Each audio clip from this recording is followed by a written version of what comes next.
In Rongqing inside dorm room 408 of the computer science school at Shi University, Lin Yuan sat cross-legged on his narrow bed, gazing, with almost sacred solemnity, at a packet of old pickled mustard beef instant noodles on the desk, yet his eyes were incomparably heavy. For this meal, I'll just have instant noodles, he murmured. The grinning old man printed on the package seemed especially mocking at this moment, as if saying, "What are you looking at? You're only worthy of drinking my bath water." Just 2 days ago, he had still been the rising star of the computer science department. Now he had become a destitute instant noodle hermit who had to calculate even the scallions to the last shred. At this moment, he solemnly pulled out a ruler and began slicing his last remaining sausage into equal segments with an error margin within 0.5 millimeters.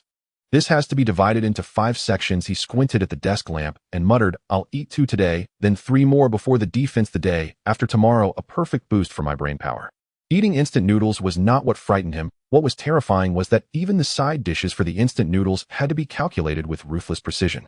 Just as Lin Yuan devoutly arranged the 2 pieces of sausage into a shape, his roommate, Zhang Depeo, poked his head and eyes wide with shock. "Yuanzong, you're actually eating instant noodles. I thought you were only going to drink plain boiled water tonight." This humiliating new nickname Yuanzong had to be traced back to 3 days ago. Back then, Lin Yuan had scoured second-hand graphics card posts on Xiaoyunet, where he met a silver-tongued seller claiming to have an RTX 4090 that was a retired NASA device allegedly used in modeling the far side of the moon. The backplate of the graphics card is imbued with cosmic dust. It has run continuously for 72 hours without pressure, its performance as stable as a spacecraft. Why didn't he just say it was a spare part from the Wandering Earth project? Zhang Depeo later analyzed with heartbroken indignation. But at the time, Lin Yuan had already been bewitched by the nonsense about buy a graphics card, get a body pillow, even convincing himself that the interest on his Huabei installments was a ticket to the Sea of Stars. When they finally opened the package, the entire dorm fell into stunned silence. The graphics card was wrapped in old newspapers from last year's World Cup, its surface full of scratches. The screws on the heatsink were rusted, a few suspicious cat hairs clung to it, and there were even charred marks along the edge of the circuit board. Is this some war-damaged relic salvaged from a mine in Afghanistan? Zhang Depeo lifted the card with tweezers while Lin Yuan seemed to hear the muffled thud of his wallet leaping off a building. Thus Lin Yuan now stirred his instant noodles with a blank expression. His tone, so calm it seemed he had accepted everything. "I'm already being very disciplined. Since I added a sausage today, I can only have plain noodles tomorrow." Zhang Depeo was instantly moved to the verge of tears. He walked over and pulled a jar of Lao Gan Ma chili sauce from his pocket. "Bro, have something spicy. Don't treat yourself so badly." Lin Yuan stared at the jar for 2 seconds, his atoms apple bobbing 3 times, then let out a long sigh. "This is a treasure. I'll save it for white rice tomorrow. I need my taste buds to retain their keen perception of happiness." This was no longer just frugality, it was outright philosophy of poverty. In truth, Lin Yuan knew clearly that this whole graphics card incident was nothing but a side effect of being driven half mad by his graduation project. After all, Shi University's graduation defenses were mercilessly rigorous. The final deadline loomed ever closer, and he was still short of that last bit of data. His project required computational power to support the research, yet the old computer he had used for years would start performing its usual acting routine the moment he dragged the mouse even slightly. Of course, he could have chosen a cheaper graphics card. Running it on a 30 series would have been enough, but in a moment of hot-headedness he thought that since he was upgrading anyway, he might as well go all the way in one step. As for whether his true motive was the graduation project or experiencing AAA games, that could be left aside for now. What he had never expected was that what arrived all the way was a cosmic battle-damaged edition. Regret was useless now. The money was already spent, the seller had vanished, and arguing with the platform would not resolve anything in the short term. He was even more embarrassed to ask his parents for money again, just for a graphics card. And no matter what, this card was still a 40 series flag bearer. It couldn't possibly be worse than his veteran performer of a machine right. As he pondered, Lin Yuan finished his instant noodles, tossed the empty cup into the trash, and fixed his gaze on the cosmic relic lying on the desk. Clenching his teeth, he steadily slotted the graphics card into the case. With a crisp click, the device was finally in place. He drew in a deep breath and pressed the power button. The fans roared, the power light came on, the screen displayed as usual. Everything appeared perfectly normal, until a dull clunk sounded from inside the case, and Lin Yuan suddenly felt a strange premonition. In the wake of that sound, a string of bizarre green code abruptly flashed onto the screen. Abnormal device detected, verifying permissions, synchronizing data. The seller never mentioned this was a limited edition. Before his complaint even left his mouth, the case exploded with a sharp burst of sparks. The dorm lights began to flicker wildly, and the fan noise climbed sharply in an instant. Lin Yuan's first instinct was to yank the power cord, but the moment his hand touched the case, a powerful electric current shot straight up his arm. The violent surge made his whole body jolt as though struck by lightning, his brain seemingly cutting out for a brief second. Then an invisible force suddenly clamped down on him. He tried to struggle, but the numbing current locked his body rigid, as if something were dragging him forcibly into another dimension. The next instant his consciousness plunged completely into darkness. When he opened his eyes again, the scene before him turned him to stone. He found himself floating in a void of flowing data. All around were points of light and translucent geometric fragments, and in the distance a massive sphere of light hovered in midair, pulsing with a faint blue glow. Holy crap! He lowered his head to look at himself and was dumbfounded. His body had become semi-transparent. All I did was install a graphics card. Did it really have to go this far? Yet before he could make sense of it, the entire space suddenly shuddered violently, followed by a cold mechanical voice echoing from all directions. Illegal data detected. Permission match failed. Error code 404. Initiating rejection of anomalous data. Lin Yuan. Wait, I didn't do anything. In an instant, the whole space convulsed violently, and a colossal torrent of information surged toward him like an enormous hand, flinging him forcefully out of that world. Bayou. Lin Yuan snapped his eyes open, body still frozen in the same position, hand pressed against the case. Nothing in the dorm had changed, as if less than a second had passed, except that the air was now thick with the acrid stench of burned electronics. Lin Yuan, did you blow something up? Zhang Depeo rushed in, wielding a drying rack after hearing the commotion. Seeing Lin Yuan sitting there like a wooden statue, he sniffed sharply. This burnt smell. Why does it have a hint of old pickled mustard? Lin Yuan ignored him, collapsing into the chair with a heavy thud, panting as he stared at the now-dead machine. 404. Rejection. So they had kicked him out like garbage. Thinking of that icy voice, his gaze drifted past Zhang Depeo to the computer screen, where he seemed to see a line of text. Your IQ balance is insufficient. Please recharge in time. Lin Yuan no longer had the mood to joke with Zhang Depeo. He shook his slightly numb fingers, sat back down in front of the computer, drew in a deep breath, and pressed the power button once more. The familiar whir of the cooling fan rose as the screen lit up. The classic Windows startup animation slowly emerged, then transitioned into the desktop. All programs ran normally, though not a single strange line of code popped up. He furrowed his brows and restarted the machine again, only to find everything still perfectly normal. Could that have been just an illusion he had imagined a moment ago? Yet he clearly remembered that weightless sensation of being drawn into a data space, that surreal feeling of floating beyond reality. Everything had been so vivid it was impossible to dismiss as mere hallucination. But now the computer was running quietly, as though nothing at all had happened. Lin Yuan's frown deepened. After pondering for a moment, he suddenly picked up his phone, intending to check whether that GPU alchemist seller was still around. Just as he pulled out his phone, a faint blue glow drifted out from his right hand like some kind of data stream, appearing in an instant and vanishing just as quickly. Lin Yuan sprang to his feet. His first reaction was that it might be some after effect of the electric shock earlier. Yet that glow, clearly carrying the sense of flowing data, was something he was certain he had not imagined. He had to figure out exactly what was happening. Lin Yuan glanced at Zhang Depeo, who was still on the balcony hanging his underwear. If that guy saw him literally glowing, he would go completely insane. So he turned his head and called out, I'm not going to play ball later. I think I might have gotten shocked while messing with the graphics card just now. I'm a little dizzy, so I'm going to rest for a bit. Zhang Depeo froze for a moment. You didn't actually fry your brain, did you? Wu Hao and Li Yong are still waiting for us. Lin Yuan shot him a glare. Get lost. Just tell them for me. All right then, rest up. Zhang Depeo shrugged lazily, casually packed his things, and headed out the door.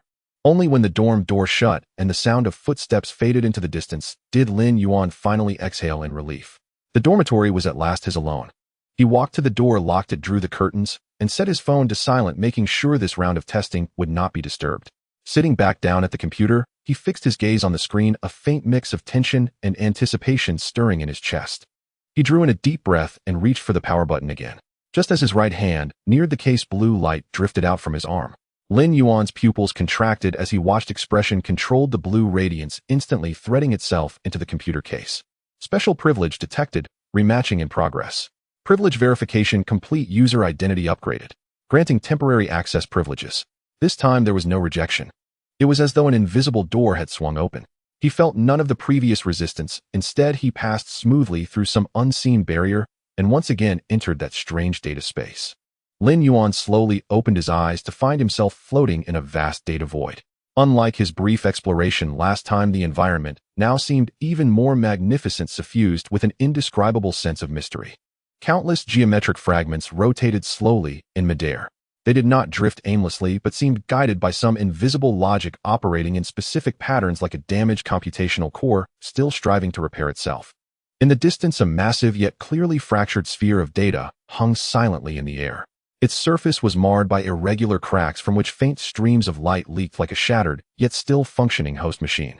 Forcing himself to calm down, Lin Yuan tried moving forward and was startled to discover he could actually control the direction of his floating.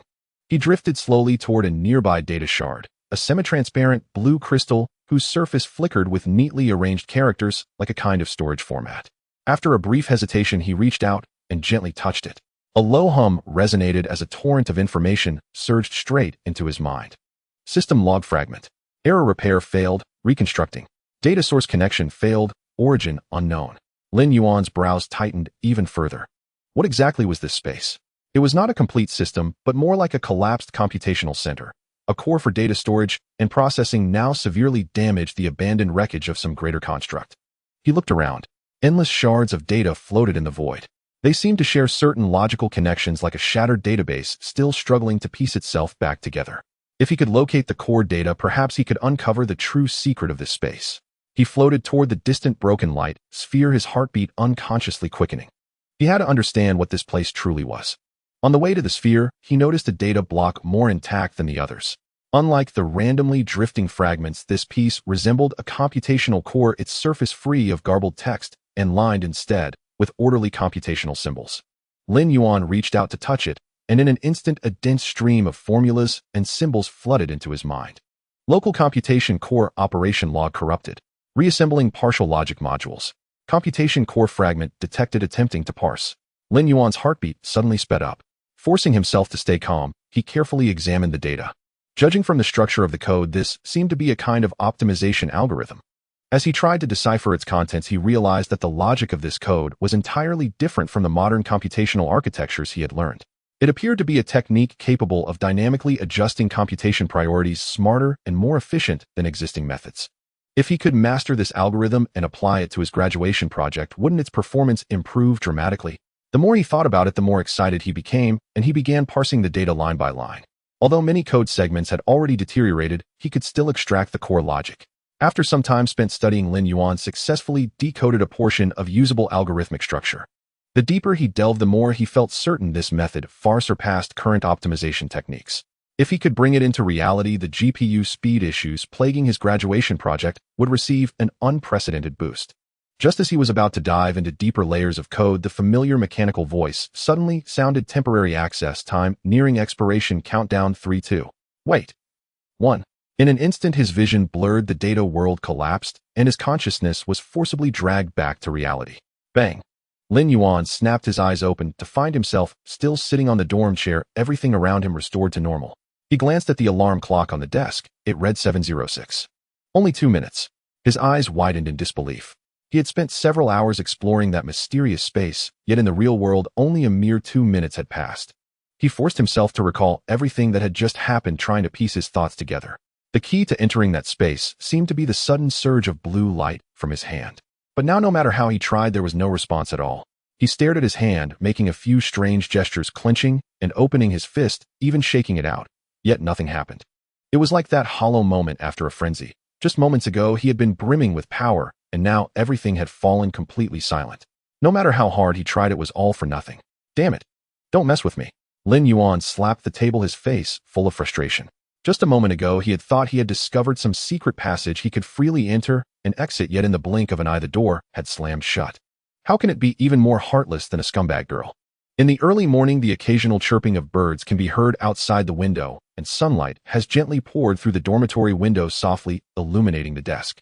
The faint sound of the red mechanical keyboard in the dormitory is like a fragmented morning melody still resonating within the room.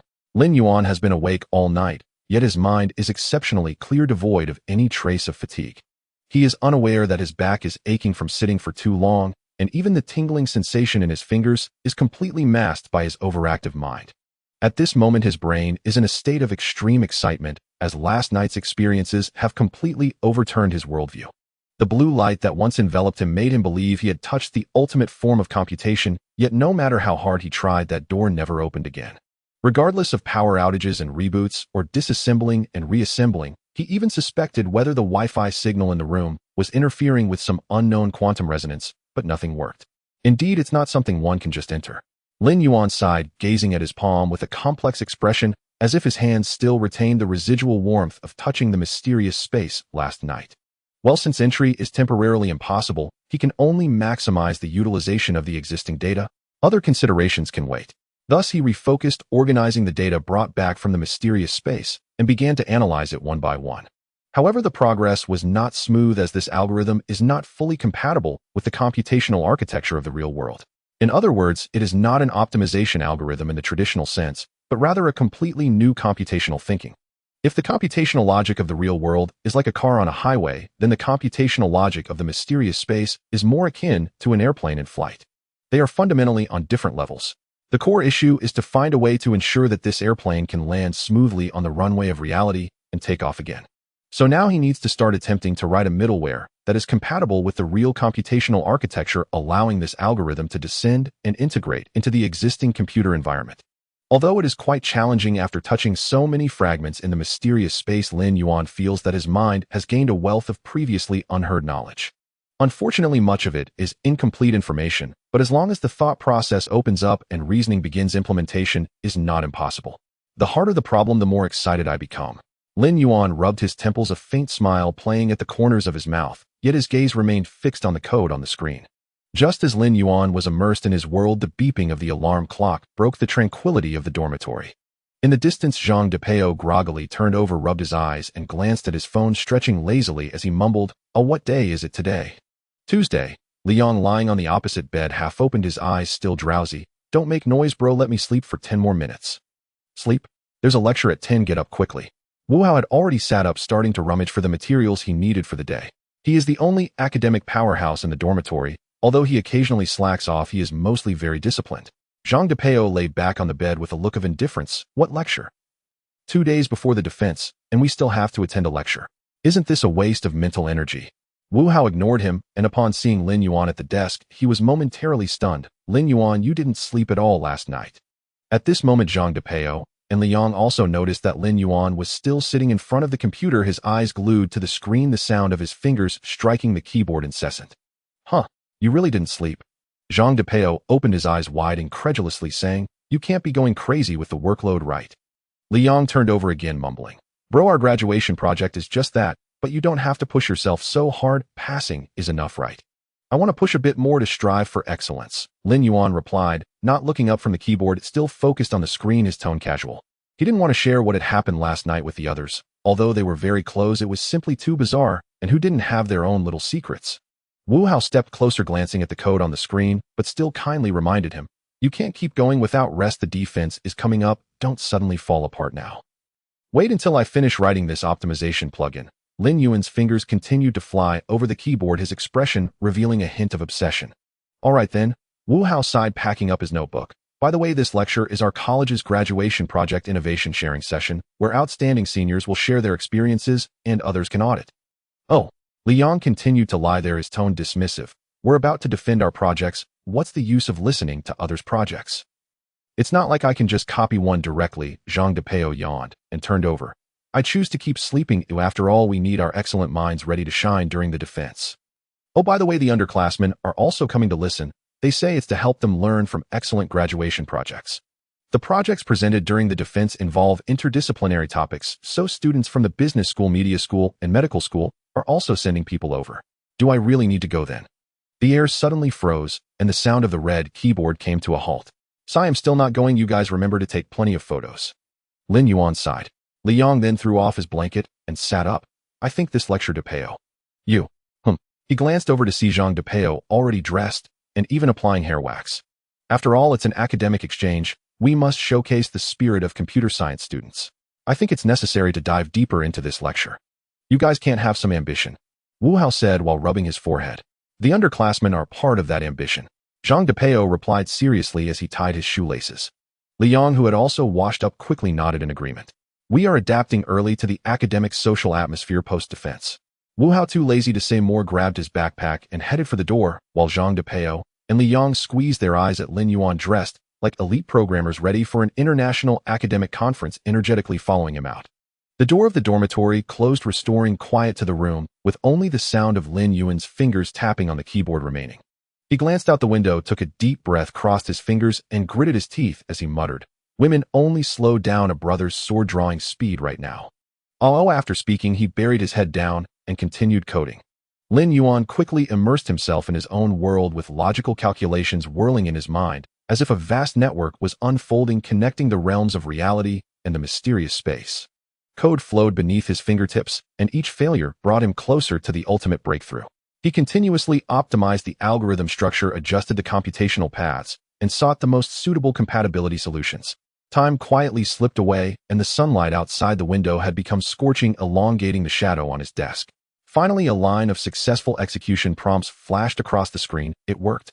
Excitement sparkled in Lin Yuan's eyes, but he knew this was merely the first step. Next, he had to package the code into an executable optimization plugin and apply it to his graduation project presentation. Because the day after tomorrow was the graduation defense. Time was tight. He had only 2 days to bring his ideas to fruition. Just then, the dormitory door was suddenly flung open, and a gust of air rushed in, bringing with it the aroma of lunch takeout and the loud voices of certain individuals. "Lin Yuan, are you still not resting? Are you trying to kill yourself?" It was Zhang Depeo who tossed the takeout bag to Lin Yuan as he entered, hitting the desk with precision. The 3 of them filed into the dormitory one after another. "Wow, nice throw." Lin Yuan instinctively reached out to catch it, effortlessly opening the takeout box, and a familiar aroma of braised beef noodles wafted towards him. It was only then that he realized he hadn't eaten for a long time. He had been so focused on coding that he didn't even notice when he had gotten hungry. "I am indeed a bit tired, and was just about to take a break," he casually replied, picking up his chopsticks and starting to devour the noodles. "So how about it? Is the junior pretty? Is the junior pretty?" Zhang Depeo rolled his eyes. "What are you talking about? Today's juniors are overshadowed by a certain narcissist."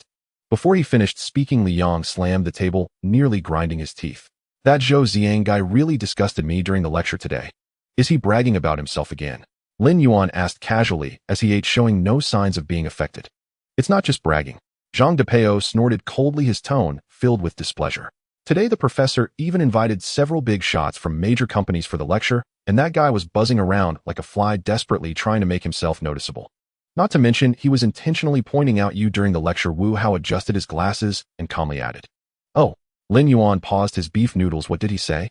He said. Li Yang mimicked Zhou Ziang's tone and exaggeratedly recited, "Some people's optimization is merely a stroke of luck, lacking any real value for implementation." And then he cited examples, saying that some people rarely attend academic meetings or communicate with their mentors, so no matter how impressive their optimization is, it's just data and lacks any practical commercial value. That guy is just bitter because you outperformed him in a code optimization competition once and has been trying to trip you ever since to boost his own standing. Zhang Depeo sneered. "You know how petty he is."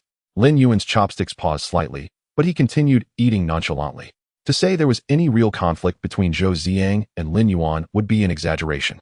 The computer science department had a strong academic atmosphere, and every year's academic conference was a major focus for all graduate and undergraduate students to submit papers. Zhou Ziang, due to his excellent grades and resources, was recommended by mentors to participate. On the other hand, Lin Yuan disliked socializing and never tried to curry favor with mentors. He always just focused on coding. Which teacher wouldn't prefer a sweet-talking, socially adept student with good grades?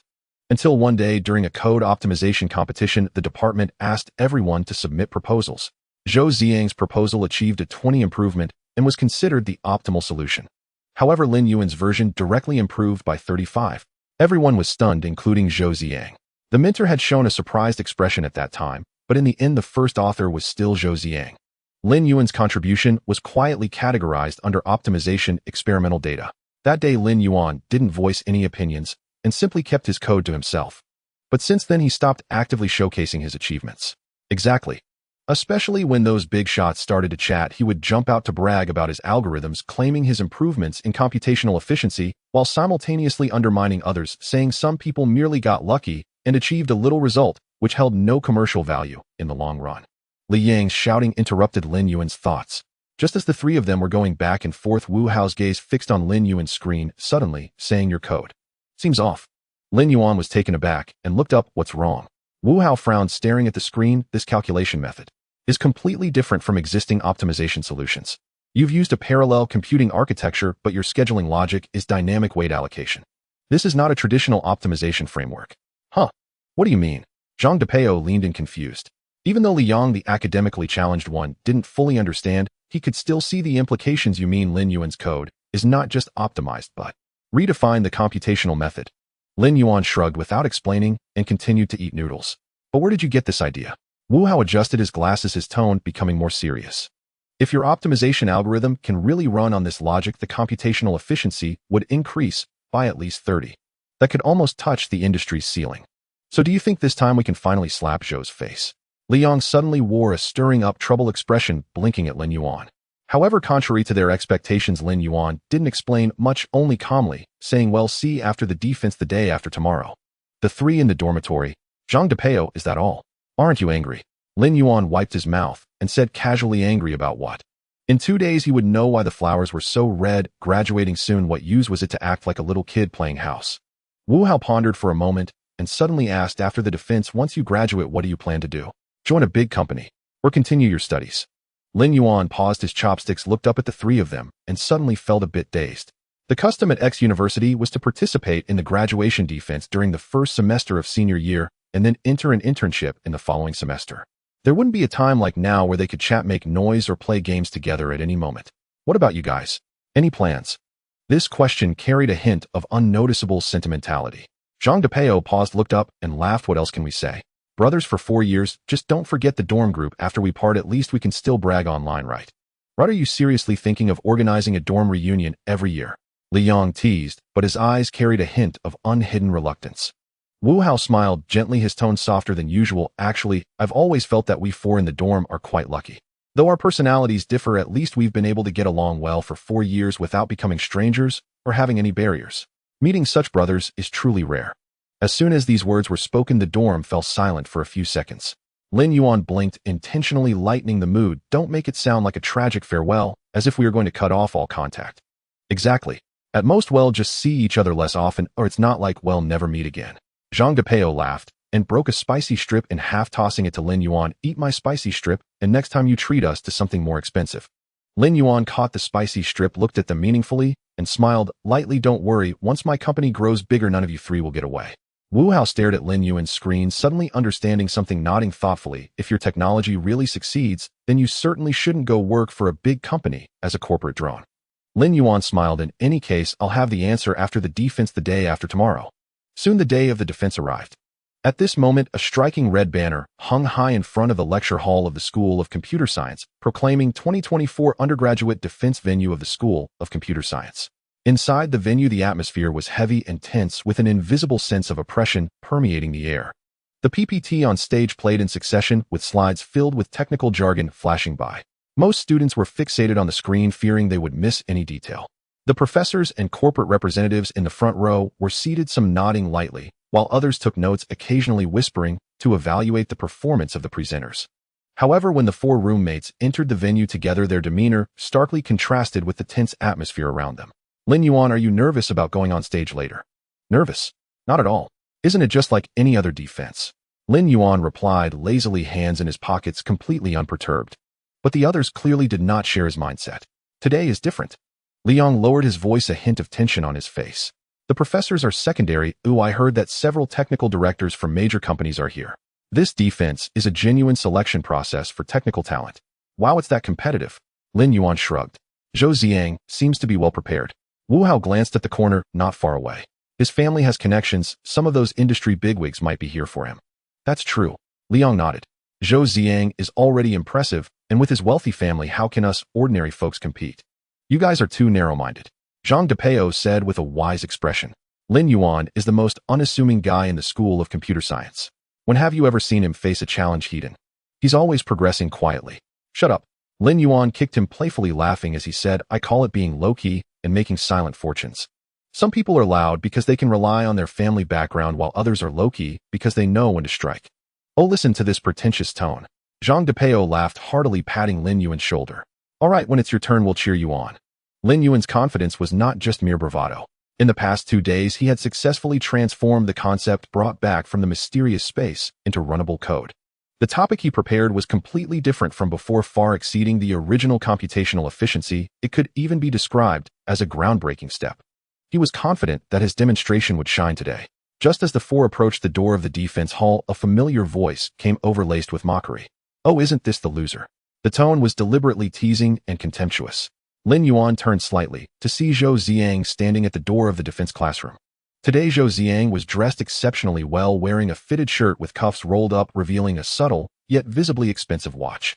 His demeanor was confident, a smile playing on his lips as he stood there exuding an aura of "I am the main character today." He lightly shook his head and said slowly, "What's up, Lin Yuan? You're so calm today. You're not thinking of preparing for an entertainment defense, are you?" Surrounding students turned their attention, clearly detecting the obvious sarcasm in his words. "I advise you to tread carefully, but don't let the professors leave you speechless later. It would be quite embarrassing." He intentionally lowered his voice, but it was loud enough for those around to hear clearly. Lin Yuan blinked, smiled calmly, and replied, "Zhou Ziang, we're about to graduate, and you're still thinking so small." As soon as he finished speaking, laughter erupted from the surrounding students, and Zhang Depeo nearly burst out laughing. Zhou Ziang's smile momentarily faltered, but he quickly regained his composure, maintaining a calm smile. "Being tough is useless." Then he adjusted his cuffs and said slowly, "This defense is not just about the professor's scores. Many senior executives from major companies are present. What they want are projects with real technical value, while some..." His gaze casually swept over Lin Yuan, his tone slow, yet laced with deliberate disdain. "Spending all day fiddling with unrealistic things, thinking they can overturn the existing computational system only to end up as a laughingstock." The air suddenly grew quiet, and surrounding students exchanged glances, clearly sensing Zhou Ziang's malice. Yet Lin Yuan remained unfazed, replying nonchalantly, "Do you think you're already set in stone?" Zhou Ziang tilted his head slightly, confidence radiating from his eyes. "Of course. What I prepared has already passed testing, the professors approve, and corporate representatives are interested. Once I finish my presentation, I believe the spot will be secured." Lin Yuan lazily responded with an "oh," as if finally finding a bit of interest in the topic. "So confident. Now I'm a bit looking forward to it." Zhou Ziang's smile deepened. "All right, let's have a final match and see who the real joke is." After saying this, he ignored Lin Yuan and walked straight into the classroom as if victory were already assured. Lin Yuan glanced at the defense list, noting that he was behind Zhou Ziang. He was not in a hurry, casually finding a seat to sit down and watch the presentations on stage. At this moment, the PPT displayed the research findings of another presenter, and discussions erupted among the audience. "The optimization algorithm just now was indeed good, but it feels like just minor tweaks without any fundamental breakthroughs. By the way, is Zhou Ziang already guaranteed a spot? I heard some professors gave him a tip-off. Today's defense is probably just a formality." Lin Yuan listened silently, not speaking. Just as he was drifting away in thought, applause brought him back to reality as Wu Hao took the stage. As the most composed scholar in the dormitory, his defense was as smooth and calm as ever, handling questions from professors with ease. His topic, distributed storage optimization based on edge computing, was logically sound, with a certain academic breakthrough, but its commercial viability was weak, leading to little interest from corporate representatives, with only a few jotting down notes. However, this was of little concern to Wu Hao. His goal was to pursue a direct doctoral program or study abroad. After the defense concluded, he calmly exited and returned to his seat to continue organizing his materials. Li Yang and Zhang Depeo followed in quick succession. Li Yang's project leaned towards practical applications, focusing on text processing optimization based on machine learning. Although Li Yang may not be the strongest, he is competent, and passing is definitely not a problem. Lin Yuan assessed internally, while Zhang Depeo, the most unserious person in the dormitory, was researching real-time light and shadow calculation based on graphics rendering optimization. His technical content was substantial, but his casual manner of expression made the defense process quite difficult. Professors frequently frowned, and corporate representatives showed little interest, with only a representative from a gaming graphics engine company paying attention. However, Zhang Depeo was unfazed, having already decided to work in a gaming company, viewing the defense grades as merely a formality. After the defense, he returned to his seat, slumping in the chair and exhaling deeply. Finally, it's over. Then he turned to Lin Yuan, a smile on his face. "Lin Yuan, it's your turn next." Lin Yuan casually glanced at the list and replied coolly, "I still have Zhou Ziang ahead of me, but let's see what he has to offer first." At this moment, the atmosphere in the defense hall had gradually reached a peak. Each student was striving to showcase their strengths, hoping to win the favor of the attending professors and company representatives. Lin Yuan leaned back in his chair, arms crossed, surveying the debaters taking turns on stage. The trio from his dormitory, though just off the podium, still immersed in the tense atmosphere. Next debater, Zhou Ziang. As the host professor's voice faded, many in the audience revealed expressions of anticipation. This time he is likely to take first place. With a confident demeanor, Zhou Ziang ascended the podium. Hello, professors and company representatives. He spoke calmly, slowly unfolding his PPT, based on intelligent load balancing for GPU computational optimization. The PPT projection illuminated, showcasing exquisite data charts, with various technical terms at the bottom, making the presentation appear high-end and sophisticated. The algorithm I am presenting today can enhance computational efficiency by 20 under the current computing environment. Standing on stage, he spoke steadily with just the right amount of confidence on his face. When explaining the optimization model, he emphasized, currently most industry optimization algorithms are based on static scheduling, while my solution employs intelligent load balancing, allowing dynamic allocation of computing resources in high-density computing environments. The professors nodded slightly, and a flicker of interest crossed the faces of the company representatives. Below, some were discussing, he indeed has something this time. A 20 improvement is not something that can be easily achieved. This is much better than the first few who simply copied and pasted. He has his own direction. That Zhou Ziyang's PPT is quite splendid, but the actual improvement seems a bit exaggerated. The authenticity of the data is questionable. A professor adjusted his glasses and glanced at the representative from Huading Technology, sitting nearby, whispering, "Is your company genuinely planning to pick someone directly from this defense?" The technology supervisor from Huading Technology smiled slightly nonchalantly, scanning the venue. "We mainly want to see if there are any truly worthy technical talents to cultivate. Of course, we are also looking for technologies that might directly impact the industry." The professors exchanged glances, nodding slightly. They were well aware that some defense projects were merely visually appealing, but lacked genuine technical value. Zhou Ziyang observed the professor's discussion from the stage, the corners of his mouth lifting slightly as he glanced towards the audience, his gaze unconsciously sweeping over Lin Yuan with a hint of provocation. As the professor's folders reached the last few pages, many students from the computer science department below were already awestruck by the seniors' technical presentations, especially some observing juniors who were eagerly fixated on the defense process. Next, Lin Yuan. Lin Yuan calmly walked onto the stage, connected to the projection screen, and opened a concise PPT. The moment the first slide appeared, the entire room fell silent. There were no complex charts, no flashy introductions, just a few words on the screen. Dynamic calculation scheduling for task prioritization, a new solution for enhancing computational utilization, task scheduling optimization.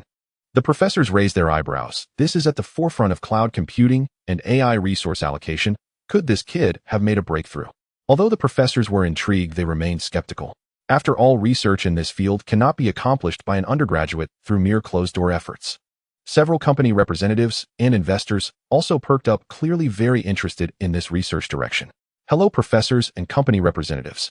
Lin Yuan spoke in a calm tone. As everyone knows, optimizing task scheduling in high-load computing environments is a long-standing issue. He clicked the mouse, and a traditional resource scheduling diagram appeared. For instance, when running deep learning training, 3D rendering, financial modeling, and physical simulation tasks on a single server simultaneously, current scheduling mechanisms mostly adopt static allocation methods, leading to resource contention among tasks, thereby reducing overall computational utilization. On the screen, red warning signs clearly marked the computational bottlenecks. The professors nodded in agreement, naturally aware of these issues. What is this guy talking about? Zhou Ziyang frowned slightly. Lin Yuan then began to scroll through the PPT on the screen, revealing data graphs and core logic one by one. It can dynamically adjust task priorities based on the real-time load of computing resources during task execution and allocate computing power using optimal strategies, ensuring that the most critical tasks always receive the most effective computational resources. The professor nodded slightly, and several top students in the audience began to agree, clearly understanding Lin Yuan's point. He then opened a real computational testing video. On the left was the traditional optimization approach, with tasks evenly distributed, completing in approximately 58 seconds.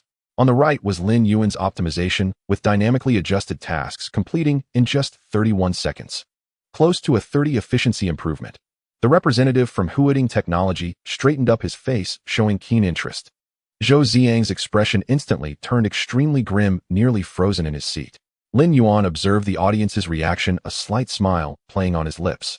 It is worth mentioning that this optimization is applicable to all high-load computing scenarios, including deep learning, 3D rendering, and physical simulations.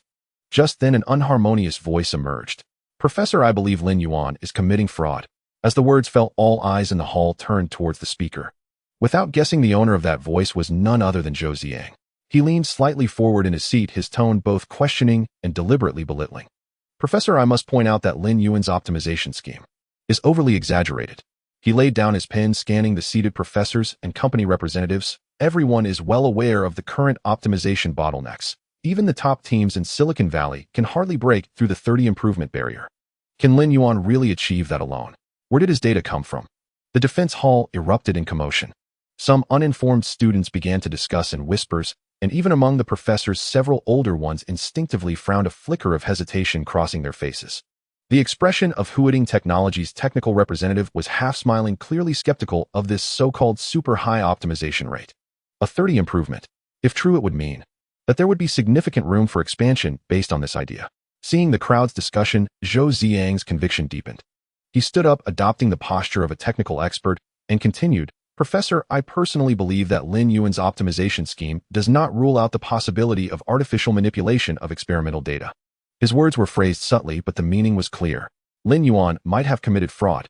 The students below suddenly raised their voices. This was no ordinary doubt, but a direct accusation. If Lin Yuan could not prove himself, then his defense today would not just be a failure, but a complete loss of credibility. Lin Yuan finally lifted his head and glanced at Zhou Ziyang. His face showed no anger or panic, but rather a subtle mockery. "Lin Yuan, what explanation do you have?" The host professor of the defense looked at Lin Yuan, his tone steady, but with a hint of inquiry in his eyes. "After all, your optimization results do seem somewhat unreasonable." He paused before continuing. "If your optimization scheme can indeed be realized, we can consider doing a live demonstration. Are you willing to showcase it on the spot?" As soon as the words were spoken, the atmosphere in the defense room instantly escalated to a tense, critical point. Everyone's gaze was once again focused on Lin Yuan. Hearing the professor's words, Lin Yuan smiled, without any hint of panic. "Professor, since someone wants to see, I am more than willing to demonstrate." However, he shifted the topic, looking meaningfully at Zhou Ziyang. "Since you enjoy questioning others so much, why don't we add a little wager? If I successfully demonstrate on the spot, will you dare to fully disclose your paper's data sources?" Everyone instantly reacted. Lin Yuan not only accepted the challenge, but even turned the tables on Zhou Ziyang. If Lin Yuan's optimized data was indeed effective, then Zhou Ziyang's earlier behavior would be tantamount to self-humiliation. He never expected Lin Yuan to counterattack. But he quickly regained his composure and snorted coldly, "Of course I dare, who's afraid of whom?" The professor, seeing the two engaged in a war of words, lightly tapped the table to interrupt. "All right, let's not turn the defense into a personal feud. Lin Yuan, you may begin your demonstration." Soon a high-performance computer was pushed to the defense platform. Lin Yuan said little, skillfully opened his optimization plugin, entered the test parameters, and pressed the enter key. Beep. On the screen, the calculation process began running and real-time data streams started to scroll. On the projection screen, dozens of high-load computing tasks were launched simultaneously. 3D rendering, physical simulation, financial data, and various computation-intensive tasks ran simultaneously, instantly consuming all computational resources. Everyone stared at the constantly fluctuating calculation efficiency statistics curve. In a normal computing environment, such a level of tasks would lead to severe resource competition, causing the CPU, GPU, and even cloud computing environments to hit a bottleneck. At this moment, the plugin scheduling system written by Lin Yuan was activated. The system began to evaluate the computational needs of each task in real time and precisely allocate computational power. The most critical and urgent computing tasks were prioritized to ensure maximum efficiency. Low-priority tasks dynamically adjusted their resource usage to avoid unnecessary waste of computational power. The comparison of computational efficiency against standard tests showed the data continuously skyrocketing. Ultimately, the overall computational efficiency improved by 31.56. This optimization effect, is it really without compromise? The co-hosting professor personally stepped onto the stage, opened the system logs to ensure the demonstration process was authentic and free from human intervention. No one spoke in the room. It was very quiet, but everyone already understood the answer in their hearts. This optimization plan was not an exaggeration by Lin Yuan, but a genuine breakthrough. Zhou Ziyang's face turned pale, his mouth slightly open, as if trying to say something, but the words just wouldn't come out. He had thought this questioning would become his assist, but unexpectedly, he became the most awkward one. Lin Yuan slowly turned around and looked at Zhou Ziyang. "So Zhou Ziyang, what were you saying just now?" "Oh right, the wager should be fulfilled now, right?" Everyone suddenly remembered the wager from earlier. If Lin Yuan's optimization plan succeeded, Zhou Ziyang would have to publicly disclose his data sources. However, just as the entire audience awaited eagerly, a middle-aged professor sitting at the professor's desk suddenly coughed lightly, trying to break the deadlock. "Ahem. I think academic discussions should primarily focus on technology, and we need not get too entangled in personal issues." His tone was gentle, attempting to downplay the situation. Lin Yuan directly interrupted him, his voice resonating with power. "Professor, I respect your academic authority, but please understand the essence of this matter is not personal enmity, but academic integrity. If I cannot prove myself today, will everyone assume I am a fraud? Since someone dares to publicly question me during the defense, they must have the courage to bear the consequences." He looked sharply at the professor. "And why didn't you stop it earlier, yet now you speak so naturally?" The professor, who attempted to mediate, opened his mouth, but couldn't say a word. Everyone knew that Lin Yuan was spot on. Zhou Ziang's face changed to a pale hue as he tried to steady his emotions, but his voice trembled slightly. My data is stored on the laboratory's computer. I can't retrieve it at the moment." Lin Yuan's lips curled slightly. He didn't respond directly, but calmly lowered his head and gently tapped his keyboard. A minute later, Lin Yuan casually said, "Stop looking, I have backed it up for you." Zhou Ziang suddenly stood up, his face turning pale. "This is impossible. How could you have my data?" Lin Yuan looked at him with a calm tone yet a hint of coldness. "You should know I have long been in contact with this data. What you call innovation is merely borrowing the plan I submitted to the professor earlier, making some minor modifications, and then taking it to innovate." Zhou Ziang's face changed several times, finally turning ghostly white. His body trembled slightly. "How could you? You actually—" Lin Yuan did not rush to answer, but continued to operate his computer skillfully, opening the files. Soon several folders appeared on the screen, clearly named Zhou Ziang: paper optimization, data final, version data simulation, file forgery, process experimental data adjustment records. Zhou Ziang was instantly frozen, his eyes widening as his breath became rapid. How is this possible?" Lin Yuan continued to strike the keyboard, his tone laced with disdain. "How is it impossible? You replaced my previous optimization plan with your so-called innovation long ago. You just didn't expect to be discovered by me." In fact, this was not the first time Lin Yuan had accessed Zhou Ziang's computer. A couple of days ago, upon learning that Zhou Ziang was boasting about his algorithm during a lecture, Lin Yuan began to harbor doubts. He did not confront him directly, but quietly used the protocol detection technology in the mysterious space to probe Zhou Ziang's computer network protocols, accessing it through remote desktop to view his work files. This optimization algorithm, completely borrowed from his prior research results, and even the file modification records could be traced back. Lin Yuan silently mocked himself. He had previously thought that those fragments he encountered when entering the space were meaningless, but it seemed these seemingly insignificant technologies had become his greatest weapon at a crucial moment. "Do you think I can be easily deceived by you?" Lin Yuan clearly knew that if he could not prove himself successfully today, he would be completely ruined in the future, so he decided that the real demonstration would be a decisive strike. Zhou Ziang's expression gradually shifted from anger to terror, a hint of panic flashing in his eyes, yet he still held on, whispering, I really didn't do these things, don't talk nonsense." But the professors' gazes turned increasingly cold, exchanging looks with one another, and some professors even began to search for Zhou Ziang's past research, clearly wanting to investigate his academic integrity. Lin Yuan calmly cast a glance, coldly stating, "Your tricks will not work on me." The professors' expressions grew serious, with doubt and disappointment becoming increasingly evident in their eyes. One of the older professors finally spoke up, interrupting Zhou Ziang's defense. "What Lin Yuan said is true. It proves that you have committed academic misconduct, and we must take action."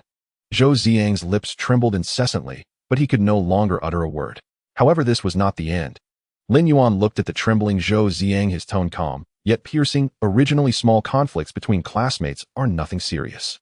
It's not unreasonable to be competitive. But you chose to harm me out of jealousy in this important setting, disregarding the facts. Do you not care about your dignity?" He let out a light laugh. "Since you don't want it, I will ensure you have a proper experience." Zhou Ziang looked at Lin Yuan, his face completely pale as paper. "Lin Yuan, you are impressive. I knew you were hiding your talents." At the moment the test concluded and the truth was revealed, the scene had just begun to calm down, but the next second the dormitory trio erupted like unleashed wild dogs. Zhang Depeo charged forward, throwing an arm around Lin Yuan's shoulder, excited, as if he had just passed his own defense, shaking Lin Yuan vigorously.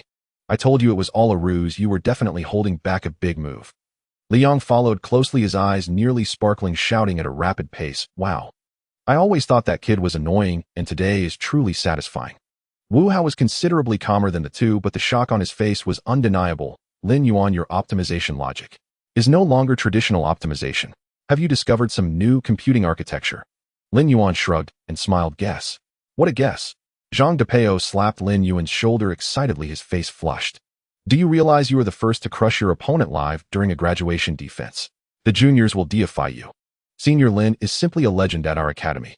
Hurry, go post on the forum. I bet this will blow up in the computer circle." Outside the defense hall, students were in a frenzy. Juniors gathered at the door, taking photos with their phones and whispering about it. Some were eagerly posting on the school forum, shocking.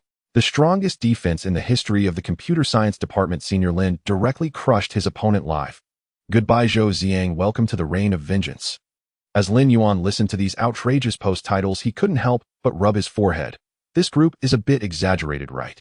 Zhang Depeo, however, said with a flushed face, you should be modest. Do you realize you just slammed facts against the corporate representative and professors on stage? This is no ordinary defense, it's a talent selection scene. At that moment, the vice dean of the academy approached, followed by several academic elites and corporate representatives.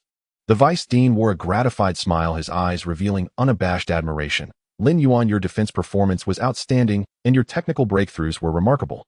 You are the most impressive student in this year's defense. We have decided to offer you a direct recommendation for graduate studies. What do you think?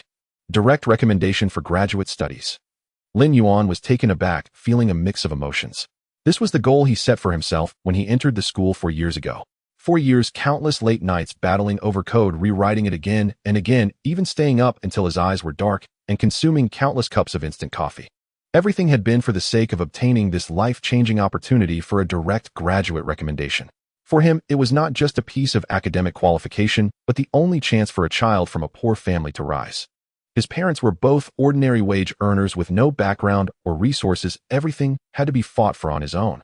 From childhood to adulthood, he had long gotten used to not seeking too much. As long as he could climb up through his own effort, it was the greatest fortune. But in just these few days, his dream seemed to waver. He glanced at his right hand where a flicker of ethereal blue light had once flowed. That was the mysterious power from an enigmatic realm. Images flashed in his mind of a world floating with countless fragments of data, recalling technologies far more advanced than existing computing models. These technologies were too advanced. If he chose the recommendation for graduate studies and entered the academic system, it would likely be difficult to have the freedom to explore these genuine technologies. He had previously thought that academic qualifications were the only way to change one's fate. Now another path he had never considered had appeared before him.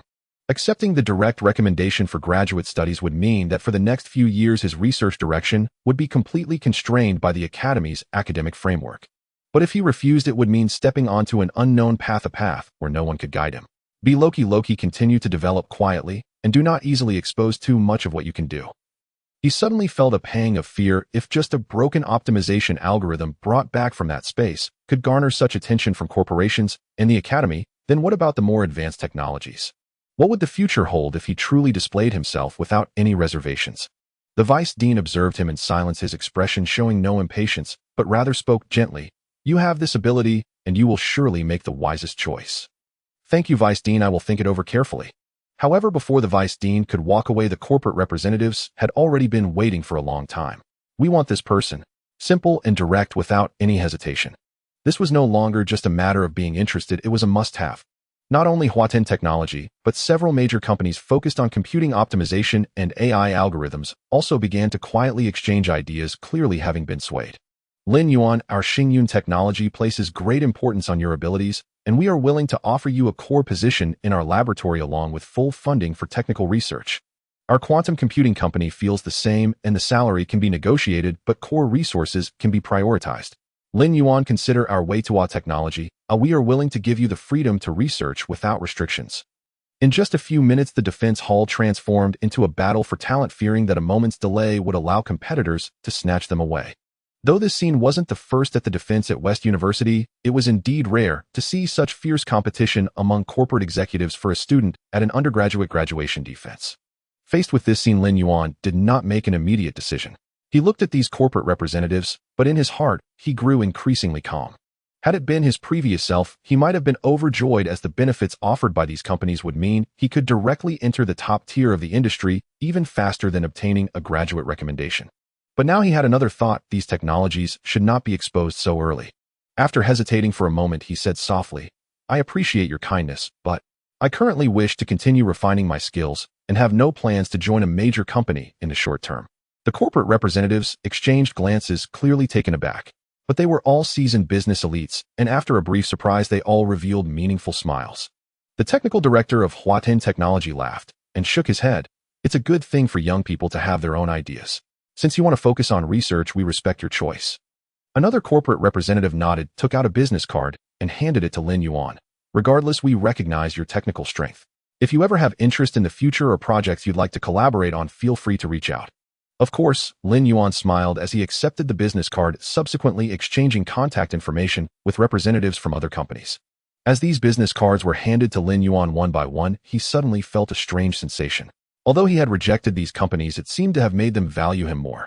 The vice dean had been silently observing everything from the side, his smile growing deeper. This kid seems to be more than just an excellent student now. After the last corporate representative exchanged contact information with Lin Yuan, the head of Shenlong pat Lin Yuan on the shoulder. Lin Yuan, I look forward to what achievements you will make in the future. Perhaps we will collaborate in another way soon. Come on, cheers to room 408, bottoms up. Beneath the velvet hush of night, a barbecue stall nestled on the bustling commercial street outside. Shida University's gate blazed with mirth, the farthest corner table alive with clamor. For Sunta graduate men surrounded a table heaped with skewers, bottles of beer, and a freshly served platter of grilled lamb kidneys. The air itself hummed with unrestrained camaraderie. Zhang Depeo raised his glass first, his voice booming louder than the sizzle of the grill, as he toasted Lin Yuan, today's MVP. This one's non-negotiable. Down it goes. Lin Yuan, however, paid him no mind at all.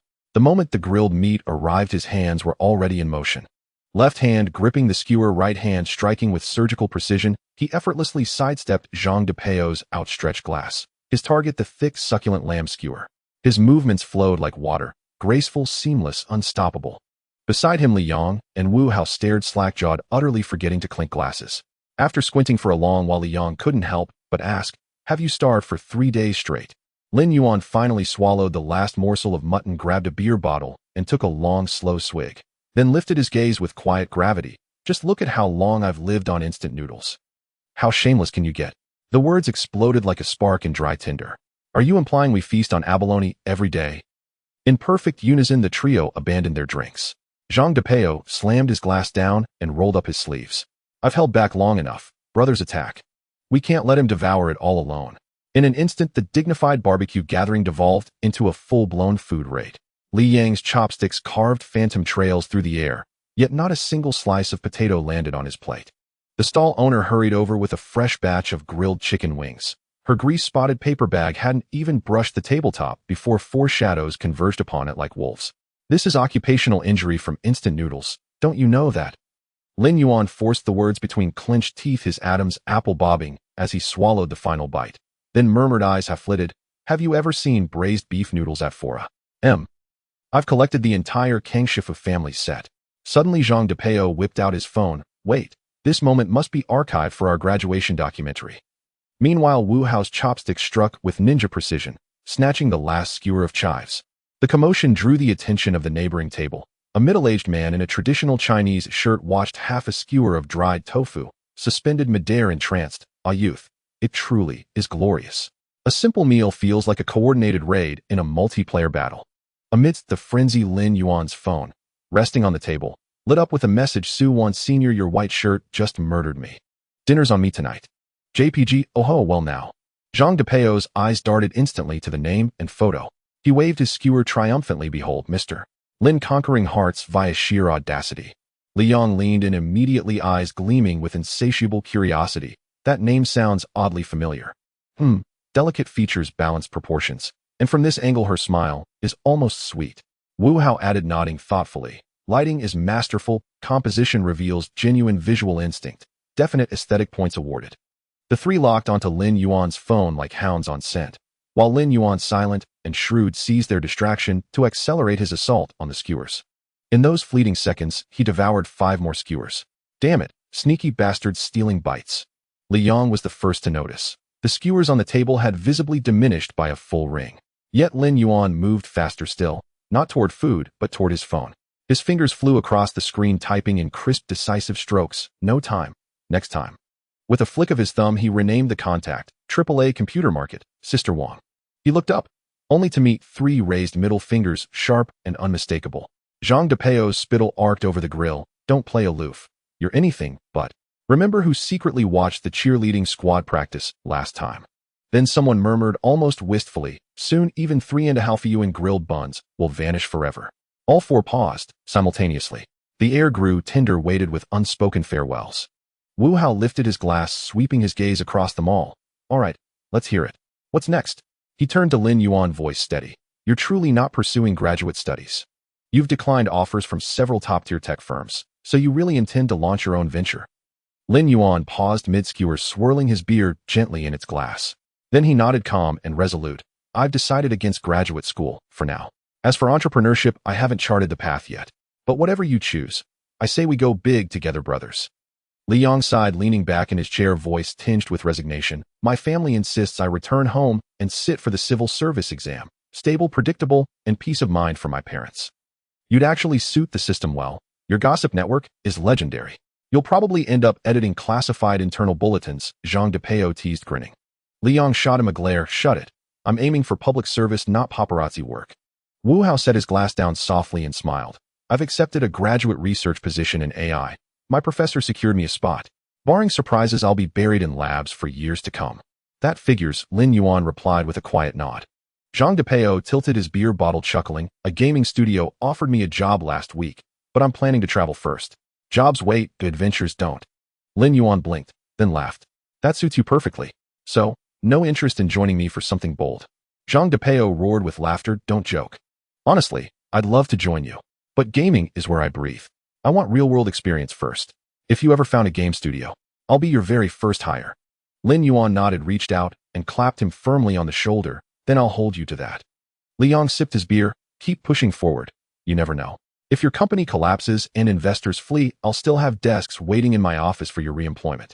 Laughter erupted, bottles clinking in bright crystalline harmony, while glowing embers cast warm amber light across each face, softening edges, deepening bonds. For years, countless all-nighters, dorm rooms echoing with endless code, marathon gaming sessions, relentless exams, and final defenses. Now memory and malt mingled in the air, tender, luminous, irreplaceable. After all this was their final evening together as Room 408, the last time they would gather under that name, skewers in hand, beer and glass, futures unwritten. Leaning back in his chair, Lin Yuan gazed upward at the star-strewn sky and murmured almost to himself, if I don't start a company, I'll go home first. The others paused, just slightly. Li Yong nodded slowly. That makes sense. Your family must be longing to see you. Zhang Depeo burst into laughter. What? Going home to report you rejected elite firms to become a startup zealot? Lin Yuan smiled faintly, unanswered, and lowered his gaze to his right hand. True space lies not in computers nor graphics cards, but within myself. Though he'd tried repeatedly these past days, he'd failed to re-enter that mysterious realm. He couldn't pinpoint the cause, but he'd ruled out the graphics card. A quiet certainty stirred within him. This was no mere fluke. Perhaps during this coming holiday, he would finally unravel the enigma hidden within that boundless silent space. Beep, beep, beep, beep. The alarm clock's ring was as precise as a skill from a game, piercing straight into Lin Yuan's brain. He kept his eyes tightly shut. The lingering effects of last night's drinking left his head feeling as heavy as lead. His hand fumbled frantically beside the pillow, finally slapping down on the phone, restoring a brief silence to the world. Damn, how much did I drink yesterday? Lin Yuan struggled to force his eyes open just a crack, and as he lifted his head, he saw the chaos of the dormitory. The other 3 occupants of dormitory 408 were still in a state of battle death. Zhang Depeo was snoring like thunder. Li Yong across from him was whistling in his sleep, and Wu Hao's breathing in the corner even carried a rhythmic beat. These guys have such low alcohol tolerance. Lin Yuan muttered to himself, then slowly sat up and stretched his stiff shoulders. Just then Lin Yuan suddenly remembered something. Vice Dean Li asked me to come by the office at 10:30. A sense of foreboding washed over him. He grabbed his phone in a panic, his pupils wide with alarm. 960. Holy shit. He jumped out of bed with a start, grabbed the jacket he had tossed over the chair yesterday, and rushed toward the bathroom. When Lin Yuan walked into the office, Vice Dean Li was sitting behind his desk with several printed technical research reports spread out on it, and the laptop screen beside him displayed a data chart of a GPU computing optimization model. Seeing Lin Yuan enter, he looked up, pushed up his glasses, and smiled. Hungover. You don't look too good. Lin Yuan coughed dryly, pulled out a chair, and sat down, smiling awkwardly. We celebrated a bit last night and couldn't control ourselves. Vice Dean Li shook his head with a smile, signaling him not to be nervous, then shifted his tone and got straight to the point. I called you here mainly to ask you again, have you considered the direct PhD track? Be my student. The college can provide you with all the support. Hearing the dean's vote of confidence again, Lin Yuan felt a stir of interest. It wasn't something he hadn't thought about. The direct PhD spot at West University's Computer Science College meant years of advanced study in a top-tier academic environment, exposure to more cutting-edge projects in the industry, and even the possibility of participating in national-level key research. If it had been a week ago, no 3 days ago, he would have agreed without hesitation. But now things were different. "Dean, thank you for your recognition," Lin Yuan said slowly, his tone resolute. "But I want to start a business." Vice Dean Li stared at him silent for a few seconds. Then he picked up the report on the desk, flipped a page casually, and spoke in a measured tone. "Of course I know you have that idea. After yesterday's defense, I also talked with a few corporate representatives. They're very interested in your technology, and some investors are even willing to give you seed funding directly." Lin Yuan nodded, meeting the Vice Dean's gaze. "Starting a business isn't just about money. What I lack most right now is talent and resources." Vice Dean Li's eyes flickered as if he was pondering something. Then he put down the report, shifted his posture, and softened his tone. "Lin Yuan, have you ever considered that the path of entrepreneurship is much harder than you imagine? Technology is just the foundation. Do you have experience with capital management and the market?" Lin Yuan fell silent. Vice Dean Li looked at him and said slowly, "What the college can offer you is not just academic support, but also connections, resources, and even the chance to avoid unnecessary detours. Entrepreneurship isn't about writing code. You'll face the market, capital, and even competition within the industry." The ancients were not wrong. If nothing unexpected happens, a university professor is the highest level you'll encounter in this lifetime. Lin Yuan couldn't help but sigh inwardly as he listened. Online people always say what teachers teach is useless, and stepping into society is the real university. But now he realized that at least at West University, the vice dean of the Computer Science College had far surpassed the scope of an academic professor standing at the forefront of the industry, even more knowledgeable about industry rules than some corporate executives.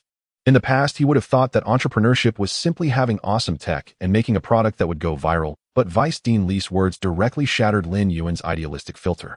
Yet even so, he shook his head and said earnestly, "I want to try it myself." Vice Dean Li stared at Lin Yuan for a few seconds, then suddenly smiled. "You remind me of myself when I was young." Then he leaned back in his chair and said in a caring tone, "Since you've thought it through, I won't stop you." Lin Yuan breathed a sigh of relief and sighed, but the vice dean's next words stunned him. "However, since you insist on starting a business, the college won't stand idly by." Vice Dean Li paused and said calmly, "If you need resources, I can introduce you to some people from investment firms and let them hear your proposal." Lin Yuan's heart jolted, and he sat up straight instantly. "Dean, you mean?" Every year the college has some alumni investors who return to seek promising projects, and your technology happens to be in their area of interest. Also, Vice Dean Li picked up the desk phone and dialed a number. "You'll probably need some guidance on starting a business. He'll introduce someone to you." The phone rang a few times and was quickly answered. "Jello, come to my office." A few minutes later, a gentle yet crisp female voice came from outside the door. "Dean, you wanted to see me." The door opened, and a woman in a professional suit walked in. She was tall with a capable demeanor, her hair neatly tied back. Her gaze was confident and steady, giving off an impression of maturity and approachability. The vice dean smiled slightly and introduced, "Lin Yuan, this is Su Jialu, the contact person for our college's student entrepreneurship support program. This is Lin Yuan, the MVP of yesterday's defense. He's planning to start a business, so you'll likely be in touch often." Su Jialu looked at Lin Yuan, raised an eyebrow, and gave a warm smile. "Oh, you're the boss who blew up the defense venue yesterday." Lin Yuan thought, this nickname sounds a bit weird. After leaving the office, Lin Yuan followed Su Jialu towards the entrepreneurship incubation park. Along the way, the senior walked briskly, her mood seemingly quite joyful, as if she was satisfied with today's task, while Lin Yuan had his hands in his pockets, appearing somewhat lost in thought and a bit detached. His mind was still savoring Dean Li's words from earlier in the office. Suddenly, Su Jialu turned her head slightly, a playful smile on her lips as she looked at him. "Seriously, Lin, why did you suddenly decide to start a business?" Lin Yuan was taken aback, instinctively looking up at Su Jialu's inquisitive gaze, momentarily at a loss for words. He looked down at his palm, his fingers unconsciously rubbing against his knuckles. Just a few days ago, he was an ordinary computer science student with a future plan of getting into a big company, slacking off, and earning a high salary, with his biggest goal being to score well in his defense and smoothly secure a recommendation for further studies, walking a bright path towards a formal technical position. But now the script of his life had completely turned a page. Would he have contemplated entrepreneurship without the influence of the space? The answer was no. In fact, he hadn't seriously thought about the term entrepreneurship before. Lin Yuan's original goal was to join large companies like Huateng or Shenlan, working in technical research and development, coasting along as a technical expert. But in his mind, a chaotic thought escaped his lips. A true man born between heaven and earth cannot remain beneath others for long. After saying that, Lin Yuan regretted it. It sounded rather childish coming from him. Su Jialu paused, then burst into laughter. What great ambition. She leaned in, slightly playfully staring at him. I must say I've heard many entrepreneurs' grandiose declarations, but yours.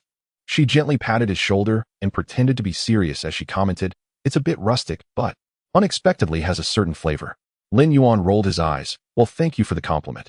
However, Su Jialu stopped, turned slightly, and looked at him with a hint of seriousness. Are you really sure about this? Starting a business isn't something you can decide today and jump into tomorrow. Her tone was unusually serious. There are many people smarter than you with more resources and countless examples of failure. Are you certain you are the one? Lin Yuan replied without hesitation. I'm just a cautious player planning to sneak in later. Su Jialu raised her eyebrows. Oh, you plan to play it safe first. Lin Yuan shrugged and smiled. Isn't a sneak attack more appealing? Su Jialu chuckled and scrutinized Lin Yuan. So you're just starting out, does this mean you're still underdeveloped? Lin Yuan. Why does that sound so wrong? Soon their conversation brought them to the office of the West University Entrepreneurship Incubation Park, where Su Jialu skillfully opened the business registration system and pulled up the basic process for company registration. Come on, Lin, tell me how you're planning to run your company. Lin Yuan thought for a moment and responded earnestly. In the short term, I'll create a GPU optimization plugin and upload it to major sharing platforms to earn my first pot of gold. Su Jialu raised an eyebrow. What about your profit model? Personal authorization with a fee, and for the enterprise version, provide API subscription services. Su Jialu nodded, a hint of appreciation in her eyes. Oh, your business thinking is quite clear. She then handed over a stack of documents. All right, fill these out as I say. Lin Yuan looked down at the documents, slowly furrowing his brow. For the company name, he had already thought of it, Digital Wing Technology. When he saw the registered capital section, Lin Yuan stared at the amount available on his mobile payment app. A flash of inspiration struck. Fill in 200. Su Jialu rolled her eyes at him. Write 5 million. It's a subscribed system, you don't have to pay it out now, just write it as a number. If you fill in 200, nobody will even bother to invest in you. Lin Yuan. Alright, subscribed system, just write the number down, think of it as drawing a big pie in advance. He filled it in with a stiff upper lip, but couldn't help but complain in his heart. 5 million. Just a few days ago, he was agonizing over whether to add an egg or a sausage. But soon he realized another problem. Senior, what about the registered address? Su Jialu casually handed him a folder. The incubation park provides a free registered address. You don't need to rent an office for now. Really? Lin Yuan was surprised. Of course, Su Jialu said with a smile. As long as you get rich in the future, don't forget to donate some entrepreneurial funds to your junior classmates. Is the entrepreneurship support from your college this deep? That's because you're too naive. As he was filling out the forms, Lin Yuan noticed the legal representative section, hesitated for a moment, and asked, since I'm the sole founder of the company, should I fill in my own name? Su Jialu gave him a glance and casually replied, if you don't fill in your own name, who do you expect to find? Sounds a bit lonely. Then you could find a partner, Su Jialu said with a smile. But are you sure you want to share the equity? Lin Yuan. He didn't want to give away shares right after starting a business. Then forget it, I'll go solo, Lin Yuan decisively decided. A true man should bear the burden alone at the start of a business. Su Jialu looked at him with meaningful eyes and suddenly said with a smile, all right, then you've taken your first step today. She then took out a delicate small gift box from her bag and handed it to Lin Yuan. Congratulations on officially starting your business. Lin Yuan was taken aback, took the box, opened it, and found it was a metallic USB drive engraved with Dream Big. This, on the entrepreneurial path, stores some important things, Su Jialu said casually, blinking, don't lose it. Lin Yuan looked at the USB drive in his hand, suddenly feeling a bit complicated.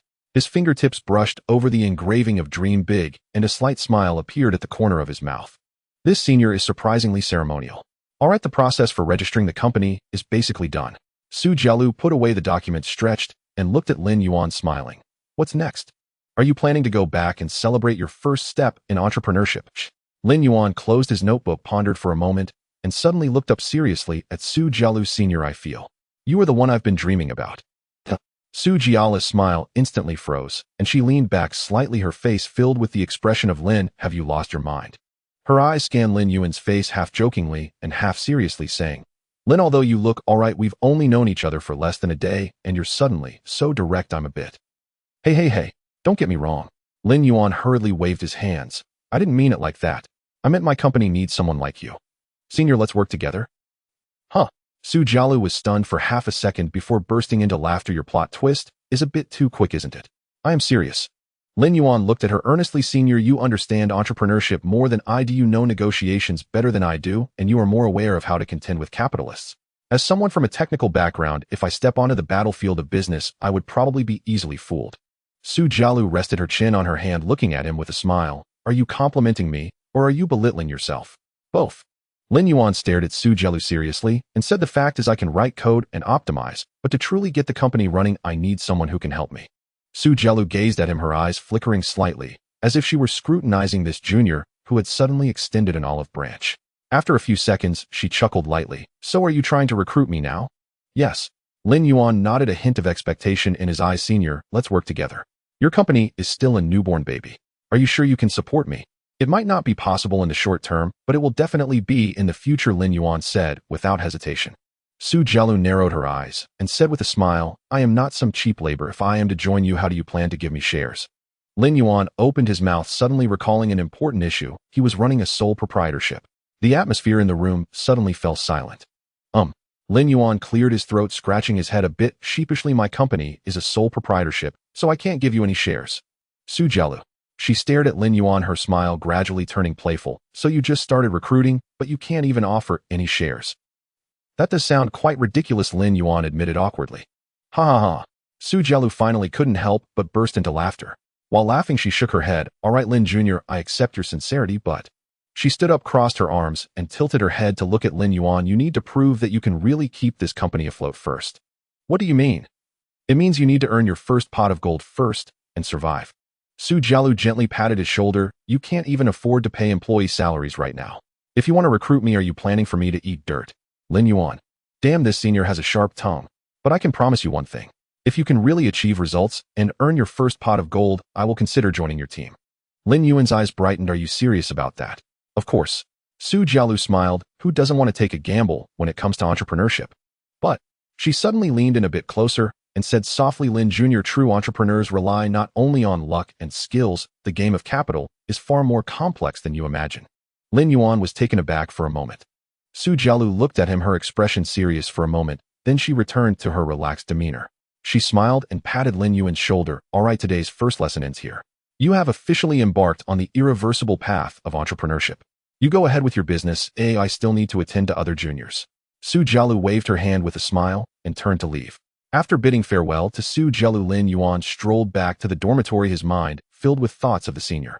From their brief interaction, he had already realized that Su Jialu was definitely not just an entrepreneurial liaison arranged by the academy to go through the motions, but a truly knowledgeable individual. Whether it was her eloquent way of thinking or her keen sense of the market, all made Lin Yuan admire her in secret. More importantly, her experience perfectly complemented his shortcomings in business operations. Therefore, he must get the senior on board.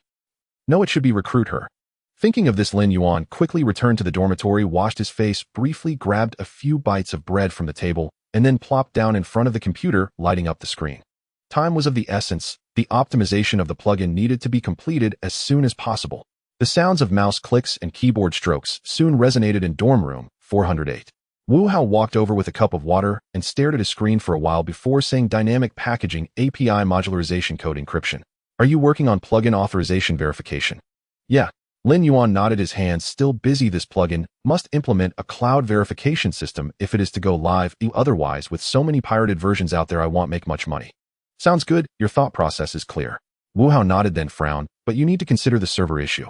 Cloud verification requires stable server support, otherwise the user experience will suffer. Zhang Depeo interjected, but once you use cloud verification, the server becomes a big problem. You aren't planning to pay for it out of your own pocket, are you? If I have to buy it, that's not impossible, but funds are tight in the short term, and I haven't earned my first pot of gold yet. Lin Yuan shrugged. I can't rely on borrowing money to support the company. Liang thought for a moment and said, if it's just a short-term need, perhaps you can find some cloud service providers to apply for a free trial, but that's just a temporary measure. At that moment, the dormitory fell into a brief silence. The three exchanged glances, and Wu Hao suddenly spoke, his tone unusually serious. Forget it, don't get hung up on it. My graduate studies are already set in stone, and there's no rush now. Tell us how we can help. Zhang Depeo grinned. Come on, let me help you for free once. Liang also walked over and patted Lin Yuan's shoulder with a smile. I had originally planned to return home early during the winter break, but after thinking about it, there's still enough time. I can help you with some market promotion. After all, there's no rush for public service exams. Lin Yuan looked at them, a surge of indescribable emotions swelling in his heart. Gazing at the three, he slowly said, I won't let you work for free. There will be dividends in 12 months. We will all make money together. The three were taken aback, and then Zhang Depeo waved his hand grandly. All right, I'll say you have a conscience. Liang nodded, then it's settled. Wu Hao smiled slightly, then let's each do our part. Zhang Depeo slapped the table and continued, then I'll reluctantly be your external relations manager, helping you secure server resources and get in touch with the gaming circle. Liang shrugged. All right, then I'll help you with market promotion, manage the community, and write announcements. Wu Hao said, then I will be in charge of technical support, helping debug the code and optimize algorithms. Lin Yuan nodded. Very well, since that's the case. The three looked at each other, and then together raised their hands, slapping the table in unison, shouting three-pronged approach. In the deep of night, dormitory 408 was brightly lit with the strong sense of coffee and instant noodles intertwining in the air. The sounds of mouse clicks and keyboard typing echoed back and forth, and the faces of the four occupants were marked by fatigue, yet radiated an unprecedented excitement. Lin Yuan was focused, his hands flying over the mechanical keyboard as the code on the screen cascaded like a waterfall. Wu Hao, wearing headphones, occasionally adjusted the testing interface on his laptop, ready for compatibility and stability tests of the plugins. Liang held his phone, continuously messaging in the community to hype up the product promotion copy. His notebook displayed accounts from platforms like Steam, YouTube, Zhihu, and Xiaohongshu, all set to launch the promotional materials.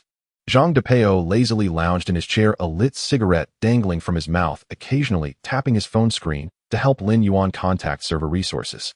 On his computer screen was the management backend of several gaming companies' internal servers as he prepared to borrow some testing resources. At this moment, the entire dormitory 408 had transformed into a mini internet company. Despite the messy environment filled with various odors, the smoke was thick enough to suffocate anyone who entered.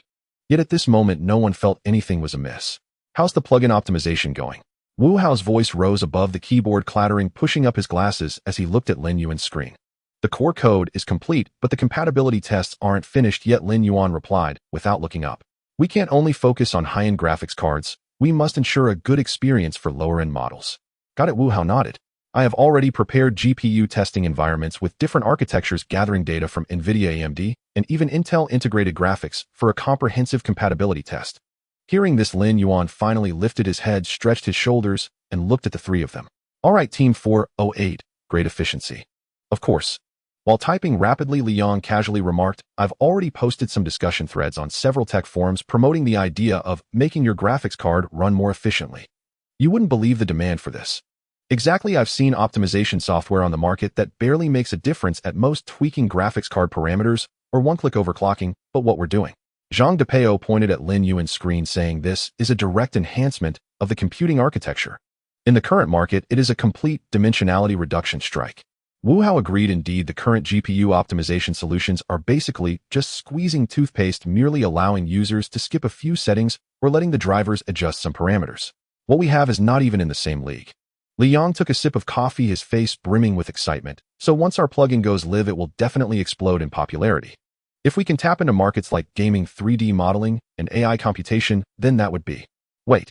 Lin Yuan suddenly raised his hand to interrupt, who said we can only create one plugin. Wu Hao raised an eyebrow. What do you mean?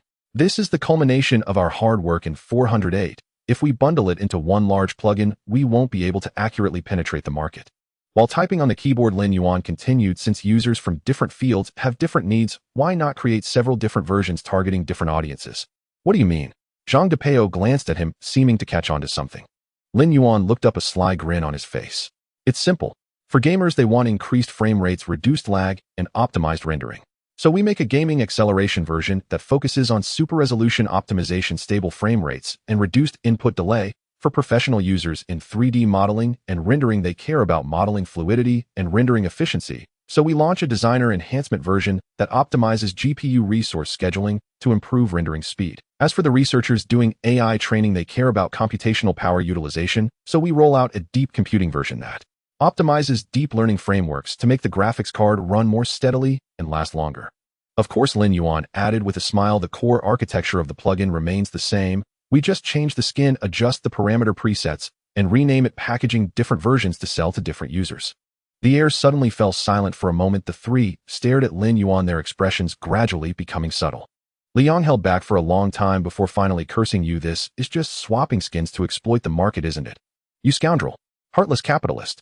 Zhang Depeo couldn't help but retort while your operational thinking is already on par with some game planners. Are you a tech person or a marketing person? Lin Yuan blinked innocently, putting on a facade of a simple programmer. This is called market segmentation and targeted marketing. You guys understand nothing. Ultimately, isn't it all about making more money? Liang scoffed at him. Of course, Lin Yuan nodded, speaking with conviction. With such high product value, why should we only sell it once? Different users have different needs, so we must provide them with the most suitable version. All right, businessman. Wu Hao rubbed his temples helplessly, saying, but from a business perspective, your idea does make sense. But I need to get the parameter presets for the different versions right. So is it settled? Lin Yuan looked at the three of them. Hee. Liang licked his lips. I hate businessmen, but that doesn't prevent me from being one. Then everyone exchanged glances and nodded in agreement. Lin Yuan smiled and continued adjusting the code, finally letting out a sigh of relief after confirming that the underlying logic of the plugin was correct. All right, now all that's left is to set the price. I think we can promote it for free. Wu Hao pondered. First, let the market accept it, then consider charging. Free. Lin Yuan glanced at him. Do you think I'm a philanthropist? Wu Hao shrugged helplessly. So how do you want to price it? 30 renminbi, $5. Lin Yuan replied nonchalantly. This price is cheap enough that people won't hesitate too long, but not so cheap that it feels worthless. Feasible. Li Yang's eyes lit up. This pricing completely aligns with the psychological principle of you won't lose anything by buying, you won't get fooled. Businessman, said Zhang Depeo with disdain. This is called reasonable profit. Lin Yuan retorted seriously. All right, what do you plan to call it? Wu Hao asked. Lin Yuan pondered for a moment before slowly uttering a few words. Lightwing Accelerator. Nice. It has a very high-tech feel. Then it settled. Lin Yuan pressed the Enter key and the packaging for Lightwing Accelerator V1.0 was officially completed. Next, it's time to go live. Liang said, Steam, GitHub, the official independent website, and even some professional forums in the country. I have everything prepared. Wu Hao checked the time and slowly said, since everything is ready, then let's go live. Everyone exchanged glances and Lin Yuan took a deep breath before pressing the publish button. Lightwing Gaming Acceleration version. Lightwing Modeling version. Lightwing AI version. Lightwing Deep Computing version. Officially launched. The four of them, sporting dark circles under their eyes, sat around the computer, the atmosphere strangely quiet. After staring at the backend data all day, what they finally received was an awkward data curve. Download 6 online users to one of them was clicked by Wu Hao himself. What the hell? Liang rubbed his face, incredulous. How is it possible that there are only 6 downloads? Wasn't our initial promotion sufficient? Wu Hao calmly analyzed. The problem is obvious. We were too presumptuous. What do you mean? Liang asked, puzzled. We thought that as long as the product was impressive, people would buy it. But the reality is no one believes we are impressive. Everyone fell silent. Lin Yuan leaned back in his chair, somewhat dejected. The ivory tower mentality has been rubbed against reality. Even if the product performance is extraordinary, if it doesn't incite a strong urge in users to buy it, it will ultimately be buried. Wu Hao said slowly. Liang pondered. So we were too simplistic in our thinking before. That's right. Lin Yuan sighed. We thought that as soon as the product was made, people would rush to buy it. But the reality is users don't even have the interest to try it. This shows that our product's appeal is far from enough. Now the question arises. Zhang Depeo stroked his chin. What should we do to make them interested? Then we can only. Zhang Depeo paused reluctantly, uttering 2 words, free. Liang gritted his teeth after a moment, reluctantly said, that is indeed a solution.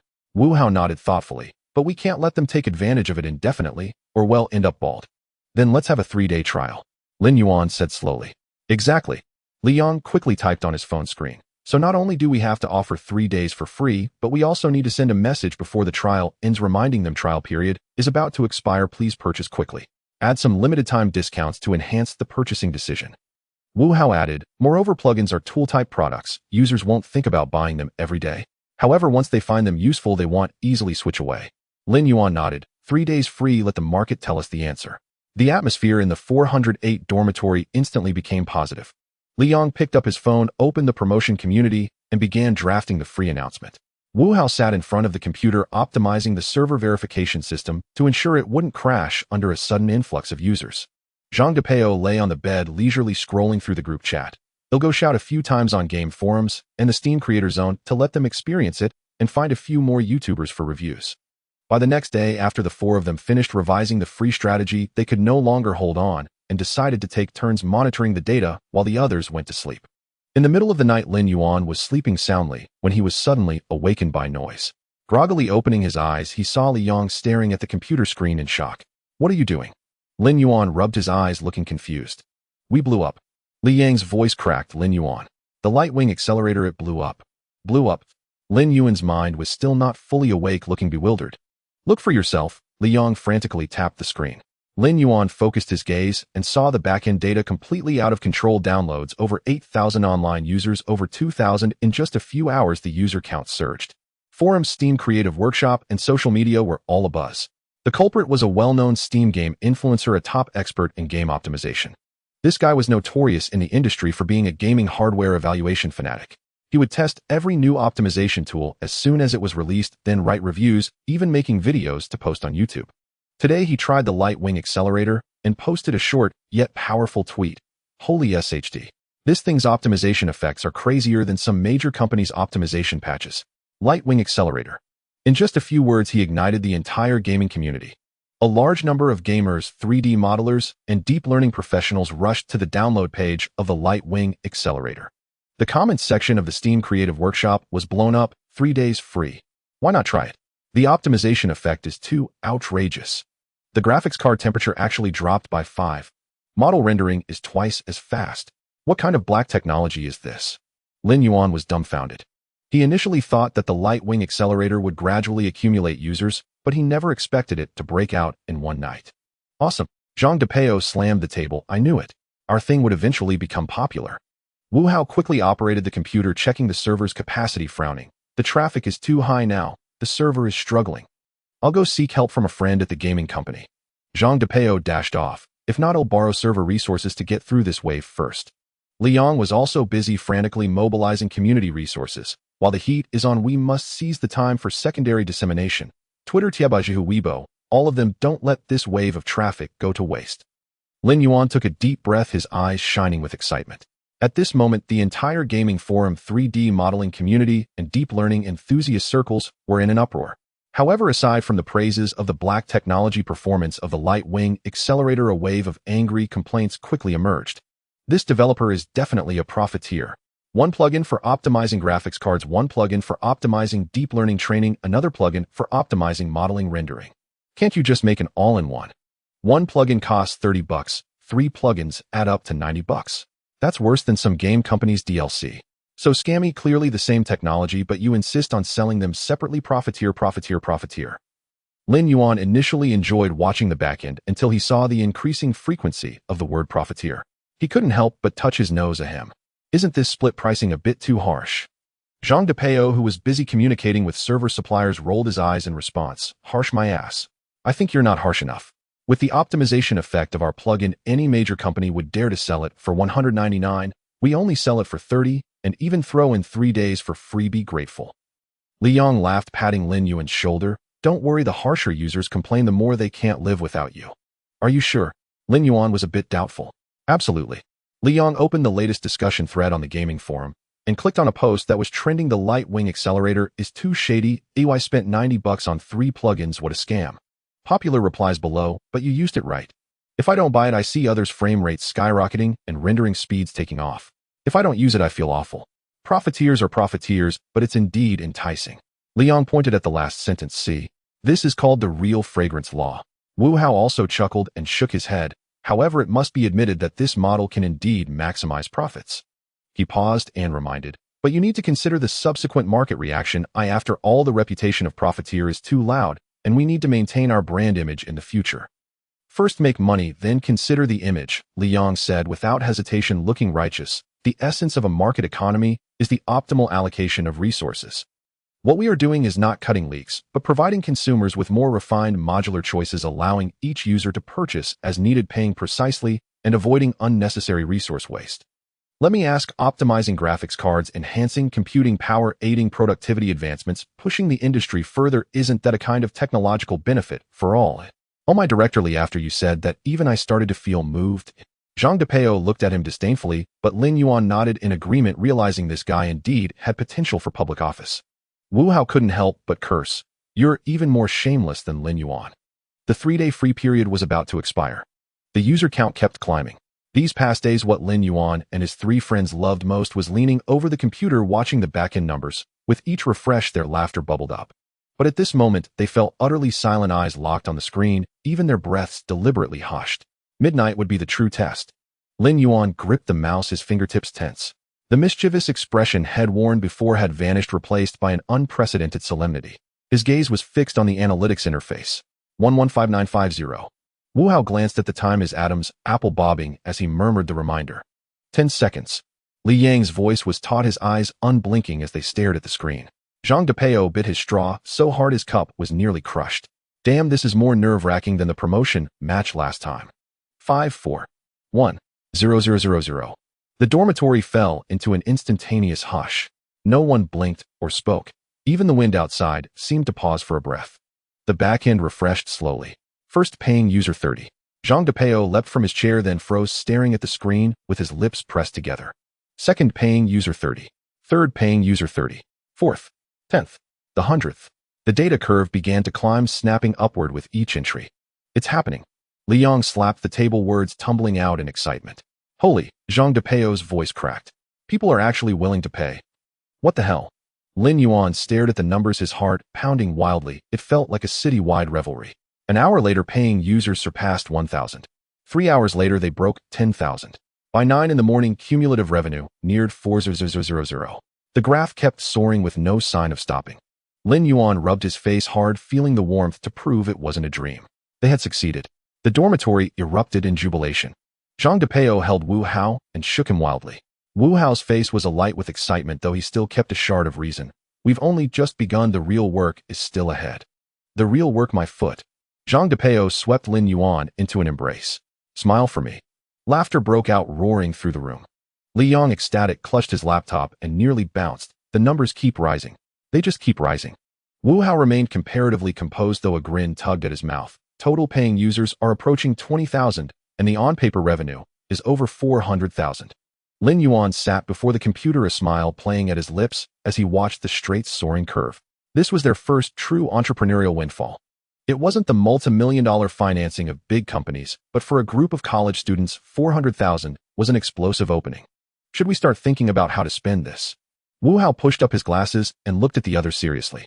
Dorm 408 fell into a brief, thoughtful silence before they crowded around the computer and began a heated discussion. We must upgrade the servers. If another surge hits, they'll crash instantly. Exactly, and we need to expand the team. 4 of us can't handle long-term maintenance alone. We must do marketing too. We can't rely solely on organic spread. We need ways to keep expanding our reach. Lin Yuan nodded, about to speak, when a wave of sleepiness washed over him, and his body slumped back against the chair, listless. He had been wound tight for 2 days, monitoring numbers and tweaking the product. Now that the sales had steadied, the taut string snapped and drowsiness rushed in. Zhang Depeo glanced at him. All right, go to sleep. If you drop dead from overwork, we'll all go hungry. Li Yang urged in agreement. Exactly. We'll keep an eye on the data. You sleep. We'll handle the servers and promotion for now. Lin Yuan had wanted to stay up, but his eyelids betrayed him. At their urging, he flopped onto his bed. Fine. You guys. Take care of it. The next moment, Lin Yuan, mentor of Dorm 408 startup, fell into a deep sleep. In the dark, a peculiar weightlessness wrapped him. Familiar virtual pinpricks of light flickered, as if an invisible ripple were calling him. He tried to open his eyes, and found his body extremely light, as if some force were drawing him inward. Again. The mysterious space, he thought. But his consciousness jolted. When he opened his eyes, he was lying in the dorm bed, a familiar incandescent lamp overhead, Zhang Depeo clattering the keyboard nearby. It was already evening. Lin Yuan blinked, dazed. Had that just been a dream? The feeling of weightlessness had been too vivid to be ordinary. He sat up and touched his palm. It was still warm and entirely normal. He knew this dream was not an ordinary one. How exactly is that space triggered? He wondered as his phone began to ring. It was Su Jielu. Lin Yuan answered. Her voice brimmed with excitement. Lin, congratulations. I just saw your sales. You've topped 500,000, right? Lin Yuan laughed. Senior, your news moves fast. Of course, the whole incubator is talking about you. So, success calls for a celebratory dinner, yes. Let me be your guest. Lin Yuan laughed openly. No need to ask. Tonight's on me. All right, senior, won't refuse. After hanging up, Lin Yuan washed his face and changed his clothes to go out. At the door, Li Yang called out with a sour face. Boss Lin, the startup team hasn't eaten yet, and you're going to treat senior to dinner. Zhang Depeo clutched his chest with a look that accused Lin Yuan of valuing romance over friendship. Wu Hao spoke calmly but pointedly. Senior. Dinner. Alone. The 3 of them muttered in unison as they followed him. In the restaurant, Su Jielu ordered a spread, clearly in high spirits, smiling at Lin Yuan. To be honest, I didn't expect Guangyi Accelerator to have such a strong start. Lin Yuan took a bite and laughed between chews. Did you underestimate us? Not exactly, I just didn't expect your execution to be this fierce. But there are problems, Su Jialu added. Lin Yuan raised a brow. Oh, what problems? Su Jialu didn't answer immediately. She pulled out her phone and slid a screenshot across the table toward Lin Yuan. Lin Yuan frowned as he looked. It was a screenshot of Guangyi Accelerator's interface, bleak and uninspiring. Tell me, isn't this UI ugly? He recalled scribbling together the UI and felt his face heat as he covered it with his hand. They were pure tech nerds, so of course they hadn't cared about aesthetics. Su Jialu read his expression and smiled faintly before delivering the punch. If your product weren't truly solid ID, bet this UI alone would scare off half your potential users. Lin Yuan considered for a moment. Indeed, that's a problem. Senior, do you have any designer recommendations? Su Jialu smiled and flicked two fingers playfully. I happen to know two juniors. One specializes in UI UX, the other in brand visual design. You should meet them. How about the fees? Lin Yuan asked cautiously. Su Jialu smiled warmly, fairly priced and honest. Lin Yuan twitched a smile. Su Jialu lifted her glass and said earnestly, when you're starting a business, you shouldn't skimp on anything that affects user experience. Lin Yuan sighed and nodded in resignation. All right, senior, arrange it. Just as he was about to use the opportunity to press an invitation again, his phone began to vibrate violently. He saw it was a call from Wu Hao. A sudden unease rose in his chest as he answered. Wu Hao's voice was low and grave. Something's happened. Lin Yuan sprinted all the way back to the dormitory, and upon pushing the door open, he saw Wu Hao's fingers flying across the keyboard, while Zhang Depeo and Li Yang stared at the data with grim expressions. How's it going? Lin Yuan asked urgently, his voice slightly breathless. Wu Hao replied in a deep tone without looking up, still investigating, but some things are already clear. Pointing to the server logs flashing on the screen and several cracked version test data, he stated with conviction, after analyzing just now, our core code hasn't been cracked. The method they used is forging authorization. Lin Yuan immediately breathed a sigh of relief, slumping back into his chair and casually pulling out a cigarette. Damn, you scared me. I thought those guys actually had the skill to extract the code core. Zhang Depeo frowned. Is that all they've got? Spending all that effort just to trick the system into thinking they're legitimate. Exactly. Wu Hao nodded and said, they didn't use the most common hook hijacking, nor did they attempt to directly tamper with our core code. He paused as if organizing his thoughts, then shifted his gaze to Lin Yuan. Actually, when I first got the module you gave me, I found it strange. Your code calls are highly unconventional, with no fixed execution path. At that time, I thought that with this architecture, hook hijacking would be basically unfeasible.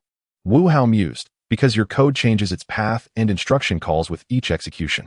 Lin Yuan laughed heartily upon hearing this. Exactly, that's how I designed it. Wu Hao continued, besides hook hijacking, another common cracking method is reverse engineering. That's the harshest one, directly disassembling the code, finding the encryption points, then tampering to make the software think it's legitimate. But the problem is, he narrowed his eyes, recalling the feeling during initial code debugging. I found that all your core modules are essentially black-boxed. Even the peripheral code we wrote ourselves can't directly interact with your core logic during runtime. So I feel. He adjusted his glasses, looking at Lin Yuan with a complex gaze, and said slowly, your core logic might not be a traditional code architecture. Lin Yuan was slightly taken aback, thinking to himself, scholars are indeed terrifyingly formidable, but no matter how brilliant you are, you still can't see the core code. How frustrating, right? Yet on the surface he remained composed, smiling lightly. You've understood correctly. Zhang Depeo and Li Yang exchanged a glance. Li Yang frowned and asked, so since the first two cracking methods are completely unworkable, these guys can only forge authorization to trick the system into thinking they bought a legitimate copy? Exactly, Wu Hao nodded. Their cracked version didn't touch the code core, they just forged the authorization file, making the Lightwing Accelerator mistake their device for a legitimate user. Zhang Depeo suddenly understood. So they went through all that trouble just to install a fake key at the front door. That's the logic. Wu Hao's tone was flat. But for us it's still a problem. Right? Lin Yuan narrowed his eyes. I've blocked the first two paths. Now we need to completely seal off the forged authorization route too. The atmosphere in the dormitory shifted abruptly, and everyone's gaze turned sharp. Lin Yuan suddenly stood up, flexing his wrists. This time I'll make them lose even the courage to crack it. Zhang Depeo rubbed his hands together eagerly. Let's kick their asses. Who are you going to kick? A crisp female voice came from the doorway. The four froze mid-action, turning their heads toward the entrance. A girl was leaning gracefully against the doorframe, holding several cups of coffee in one hand. Her gaze swept across the four faces one by one, finally resting on Lin Yuan. Lin Yuan was completely stunned. Oh no. His mind went blank. Just moments ago, he was full of anti-piracy thoughts, rushing back to the dorm to discuss tactics, completely forgetting that he had left Su Jialu downstairs. Senior sister. Lin Yuan's voice was a bit dry. Su Jiala's smile deepened. What? Forgotten me already after just a moment? No. Lin Yuan quickly waved his hands, forcing a dry laugh. I was just too anxious earlier. Senior sister, please come in. He stepped aside as he spoke, and Su Jialu walked in with elegant steps, looking around. Definitely the typical boys' dormitory vibe. Her gaze swept over the scattered takeout boxes and clothes casually thrown on the bed, and she couldn't help but chuckle softly. Lin Yuan only then realized how terribly messy the dorm was. He coughed awkwardly and kicked Zhang Depeo. Clean up quickly.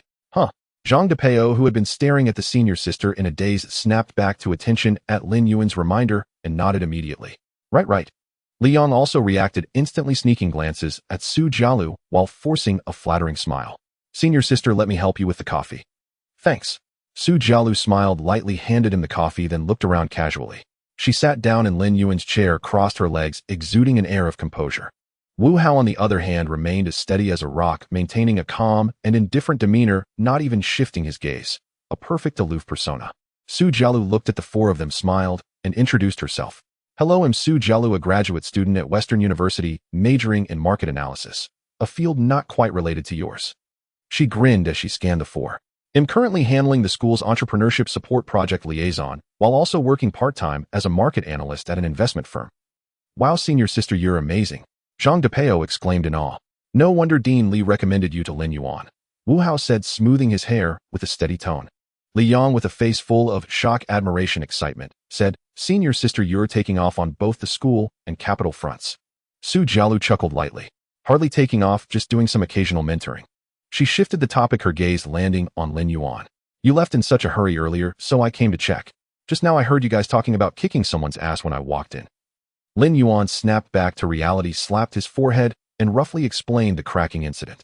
Su Jialu listened and nodded. So what's your countermeasure? We plan to use cloud-based plus local dual encryption, Wu Hao said solemnly. But there's one problem. Our current servers are nowhere near sufficient. Servers? Su Jialu replied calmly. They'll handle that. She shook her phone. They'll contact Dean Li to let you use the school's server resources first. At least ITLL be a temporary solution. Lin Yuan felt even more eager to recruit Su Jialu and said with a smile, Senior sister, you've been a huge help this time. Su Jialu waved her hand. Small matter. But now I've discovered a more realistic problem. Lin Yuan was taken aback. What problem? Su Jialu pointed around the dorm. I suggest you find a proper office space instead of holing up in the dorm. Are you planning to start your business from the dorm forever? Your beds are server racks, your desks are workstations, and the floor is the finance department. Zhang Depeo muttered. Sounds pretty eco-friendly. Eco-friendly, my foot. Su Jialu shot him an annoyed glance. You guys are exhausted every day without even a proper place to sleep. At least find somewhere for normal work, or you might drop dead one day and the company won't even make the news. Lin Yuan was left speechless by her words. Su Jialu handed him a document. I was actually planning to give you this today, but you ran off. These are the incubation park documents. Take a look yourself. Lin Yuan took the document, flipped through it, and felt a stir in his heart. Thank you, senior sister, he said earnestly. Cut it out. Su Jialu waved her hand dismissively. Treating me to a meal is worth more than anything. As everyone watched Su Jialu leave the dormitory and disappear at the end of the corridor, the atmosphere in the room instantly relaxed. Zhang Depeo immediately put on a knowing expression, nudging Lin Yuan's arm, while winking, Boss Yuan, that senior is really into you. Delivering coffee right to your door.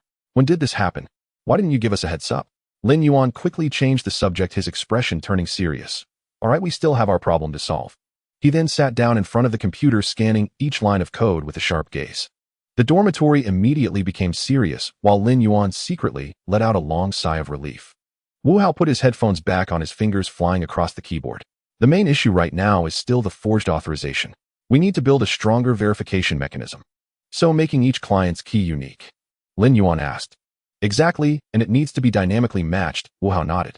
Each time it starts up, it must synchronize verification with the server to ensure the key can't be copied or forged.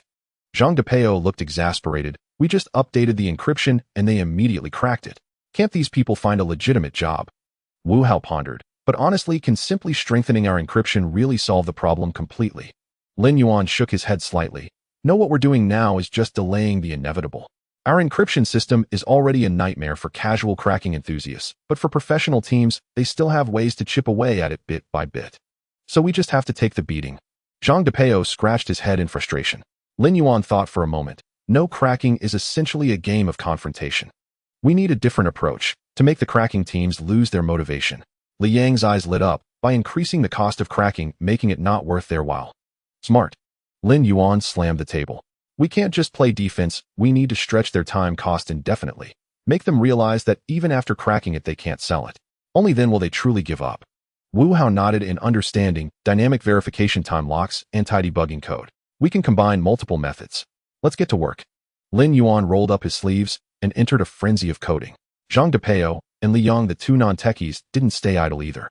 They launched a public opinion campaign on gaming communities and tech forums. Crackers' heads will roll. Guangyi Accelerator, the ultimate nightmare for cracking groups. 4 cracking teams have already given up. Don't waste your efforts.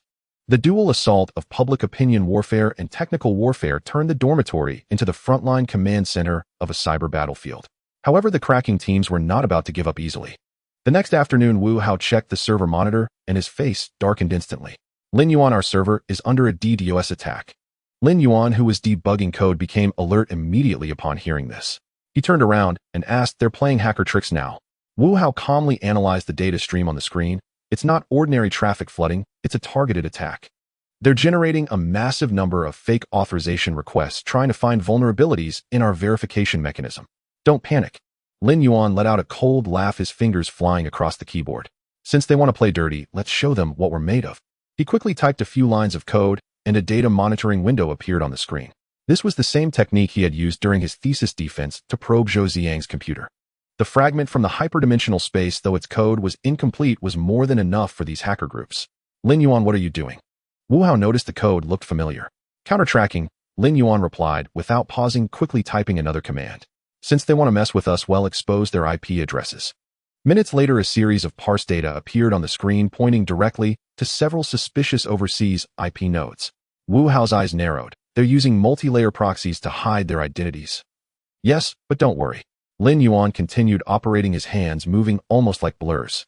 I can bypass most of the proxy layers and trace directly to their upstream relay stations. Soon clear nodes began to appear on the screen. Li Yang was shocked. Damn, these cracking teams have international connections. Lin Yuan stared at the points of light and said in a low voice, whoever they are, they need to start worrying about their own safety now. Then he typed the final command, packaged the data, and uploaded it to the administrators of several relevant tech forums, letting the cracking teams taste what it felt like to be hunted. The method proved highly effective. Soon the attack traffic from the cracking teams began to decrease rapidly, and the server load returned to normal levels. The cracking teams were clearly caught off guard by this countermeasure. Although this forced them to temporarily retreat, Lin Yuan knew it was only a temporary victory. This battle had turned into a war of attrition, and on their side there were only the 4 of them. After 2 days and nights of relentless struggle, they could no longer sustain the prolonged technical confrontation. We can't go on like this. Lin Yuan looked up at Wu Hao, noticing that the top student's face had turned pale. Li Yang's voice was also hoarse from days of public relations work, calming user anxieties. Zhang Depeo was slumped over the desk, his hair a mess, looking completely drained. The cracking team's attacks will only become more frequent.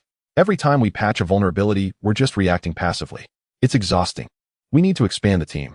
The company's scale must be prioritized. He paused, his tone growing heavier. If we don't expand soon, our energy simply won't hold out. Wu Hao rubbed his temples, leaned back in his chair, and closed his eyes. Indeed, just defending is already stretching us thin. A long-term confrontation like this requires a dedicated security team, not the 4 of us juggling everything. And we need marketing. Li Yang chimed in, Guangyi Accelerator's reputation is getting better and better. We need to seize the momentum to expand. Otherwise, once this wave of popularity fades, it'll be hard to get it back.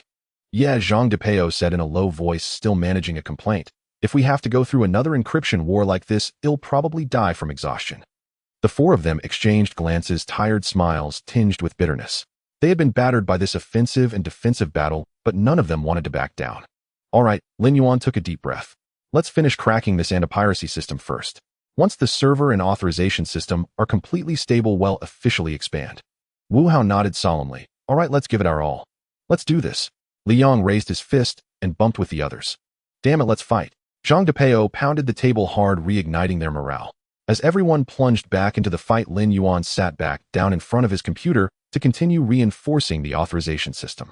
Just as his fingers touched the keyboard, a strange sensation suddenly surged into his mind.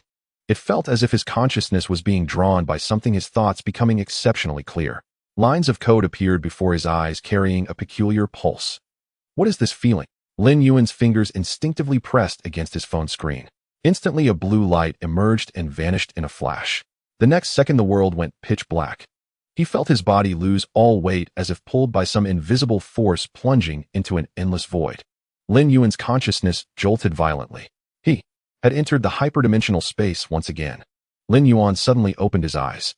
The familiar void reappeared before him, surrounded by countless fragments flickering with data streams. Haha, I've finally entered again. A surge of excitement welled up in his heart, but this time Lin Yuan did not freeze as he did last time. Instead, he quickly calmed himself. He recalled that just a moment ago he had been fully focused on solving encryption defense issues. His fingertips had touched the phone screen, a flash of blue light glimmered, and then he suddenly entered. Lin Yuan looked down at his palm and quickly made a judgment in his mind. My triggering mechanism must be related to electronic devices. He frowned, suddenly realizing a more important question. How long can I stay this time? The last time he entered the space, he was forcibly ejected in a very short time and could not even control the duration of his stay. Will it be different this time?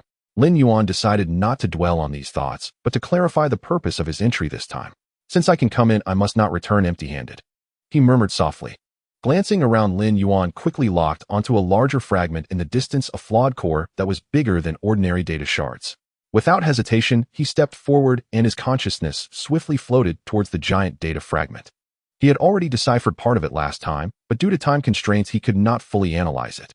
This time he aimed to conquer it completely. As his palm lightly touched the data fragment, a familiar pulling force suddenly drew his consciousness into it. Countless lines of code surged into his mind. This time, unlike last time's intermittent flow, it was exceptionally smooth. The stream of code continuously poured in, and his brain quickly parsed and absorbed it. In just a few minutes, those once vague code logics were now effortlessly mastered by him. This is the complete optimization algorithm. Lin Yuan was shocked to discover that this optimization logic not only improved the efficiency of single machine calculations, but the complete version was a server-level computational acceleration framework. This meant that if this technology were applied to the real world, he could not only optimize the computing power of personal computers, but could even boost the efficiency of an entire server cluster several times. This would be a qualitative leap for the server optimization of the Lightwing accelerator and even for future distributed computing. But now was not the time to study. There were more important matters to attend to. Permissions. Lin Yuan turned to look at the giant light sphere in the center of the space. He gritted his teeth, fixing his gaze on that dazzling brilliance. Is there a way to turn my temporary permissions into permanent ones? He had a strong intuition that the light sphere might hide the true secret about permissions. Without hesitation, he rushed straight towards the light sphere. Along the way, many large data fragments quickly whizzed past him, but he showed no intention of stopping. Compared to these fragments, he was more concerned about how to turn his temporary permissions into permanent ones. However, just as he was about to approach the light sphere, he caught a glimpse of a purple flash. The light flickered quickly, then vanished among a pile of flawed fragments. Lin Yuan's heart skipped a beat, and his body instinctively halted as he turned to look in that direction. Purple. Among all the data fragments he had seen in the space before, most were blue, while this purple fragment was definitely a first. Driven by intense curiosity, he changed direction and floated towards the purple glow. As he got closer, he finally saw the fragmented purple data module. Slowly extending his hand, he gently touched this purple flawed module. A massive flow of information surged in again. This time Lin Yuan's consciousness seemed to be drawn into a vast and complex network. His mind was able to clearly perceive a complete permission system that was controlling the rules of his entry into this space. Permission management analysis in progress. Current identity, temporary permission, cooldown time, 7 days, refreshed, next available entry time, 14 days later. Lin Yuan's pupils constricted as he quickly captured a key piece of information: the cooldown time for temporary permission increases. Damn, there really is a sage moment. He cursed in his heart while quickly organizing his thoughts. Since more than 7 days had passed since his last entry into the space, the cooldown this time was refreshed to 14 days. The next time would be 28 days, and then 56 days. Lin Yuan instantly realized that the true purpose of this limitation was to forcibly reduce the frequency of entering the space until he was ultimately locked out. A sinking feeling filled him. This meant that if he did not quickly find a way to obtain permanent permission, the time he could enter the space would increasingly lengthen and he might not be able to enter for decades.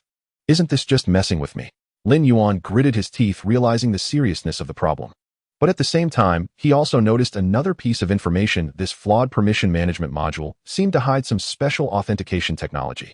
As he attempted to analyze it, vague character data floated in his mind. Efficient distributed verification system, flawed core technology for analysis, decentralized authentication network, quantum signature mechanism.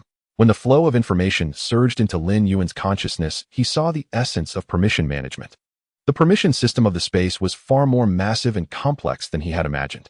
This was not a simple identity verification, but a complete decentralized authentication network that ensured that permission information could not be tampered with or forged. Moreover, all permission changes had to go through the consensus mechanism of this network. Even the highest management permissions could not be directly modified manually. What surprised him even more was that the system also contained a quantum signature mechanism. Any attempt to forge permissions would be directly rejected due to the lack of matching signatures. So my temporary permission is recorded by this system, and each increase in cooldown time is also due to the rules of this network. Lin Yuan pondered silently. This meant that to bypass the cooldown mechanism of 7 days, 14 days, 28 days. If the correct signature could not be obtained, the permission system would not recognize their identity. The more Lin Yuan thought about it, the more shocked he became. The permission management system of the space was far more advanced than all identity authentication systems on Earth. In fact, this was something that current human civilization could not design. At this moment, he finally understood cracking. Not possible. If cracking a typical system was like conquering territories, the difficulty of cracking a permission management system was akin to attempting to alter the physical laws of the universe. This method of identity authentication could almost be termed an absolutely secure permission lock. But at the same time, it also meant one thing: to obtain permanent permission, I must find a way to crack this system. This is troublesome. Lin Yuan muttered to himself, frowning slightly. The longer it took, the fewer opportunities he would have to enter the higher dimensional space. If this permission system could not be cracked one day, he would be completely locked out of the space. But similarly, he also gained an important piece of information. He could use this mechanism.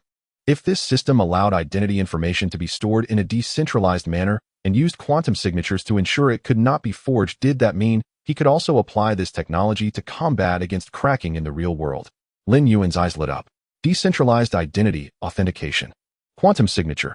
He murmured softly, isn't this the best weapon against piracy teams? He suddenly clenched his fists, a trace of excitement appearing at the corners of his mouth. I know what to do now. Ha ha. Lin Yuan couldn't help but chuckle softly. This was simply the perfect countermeasure.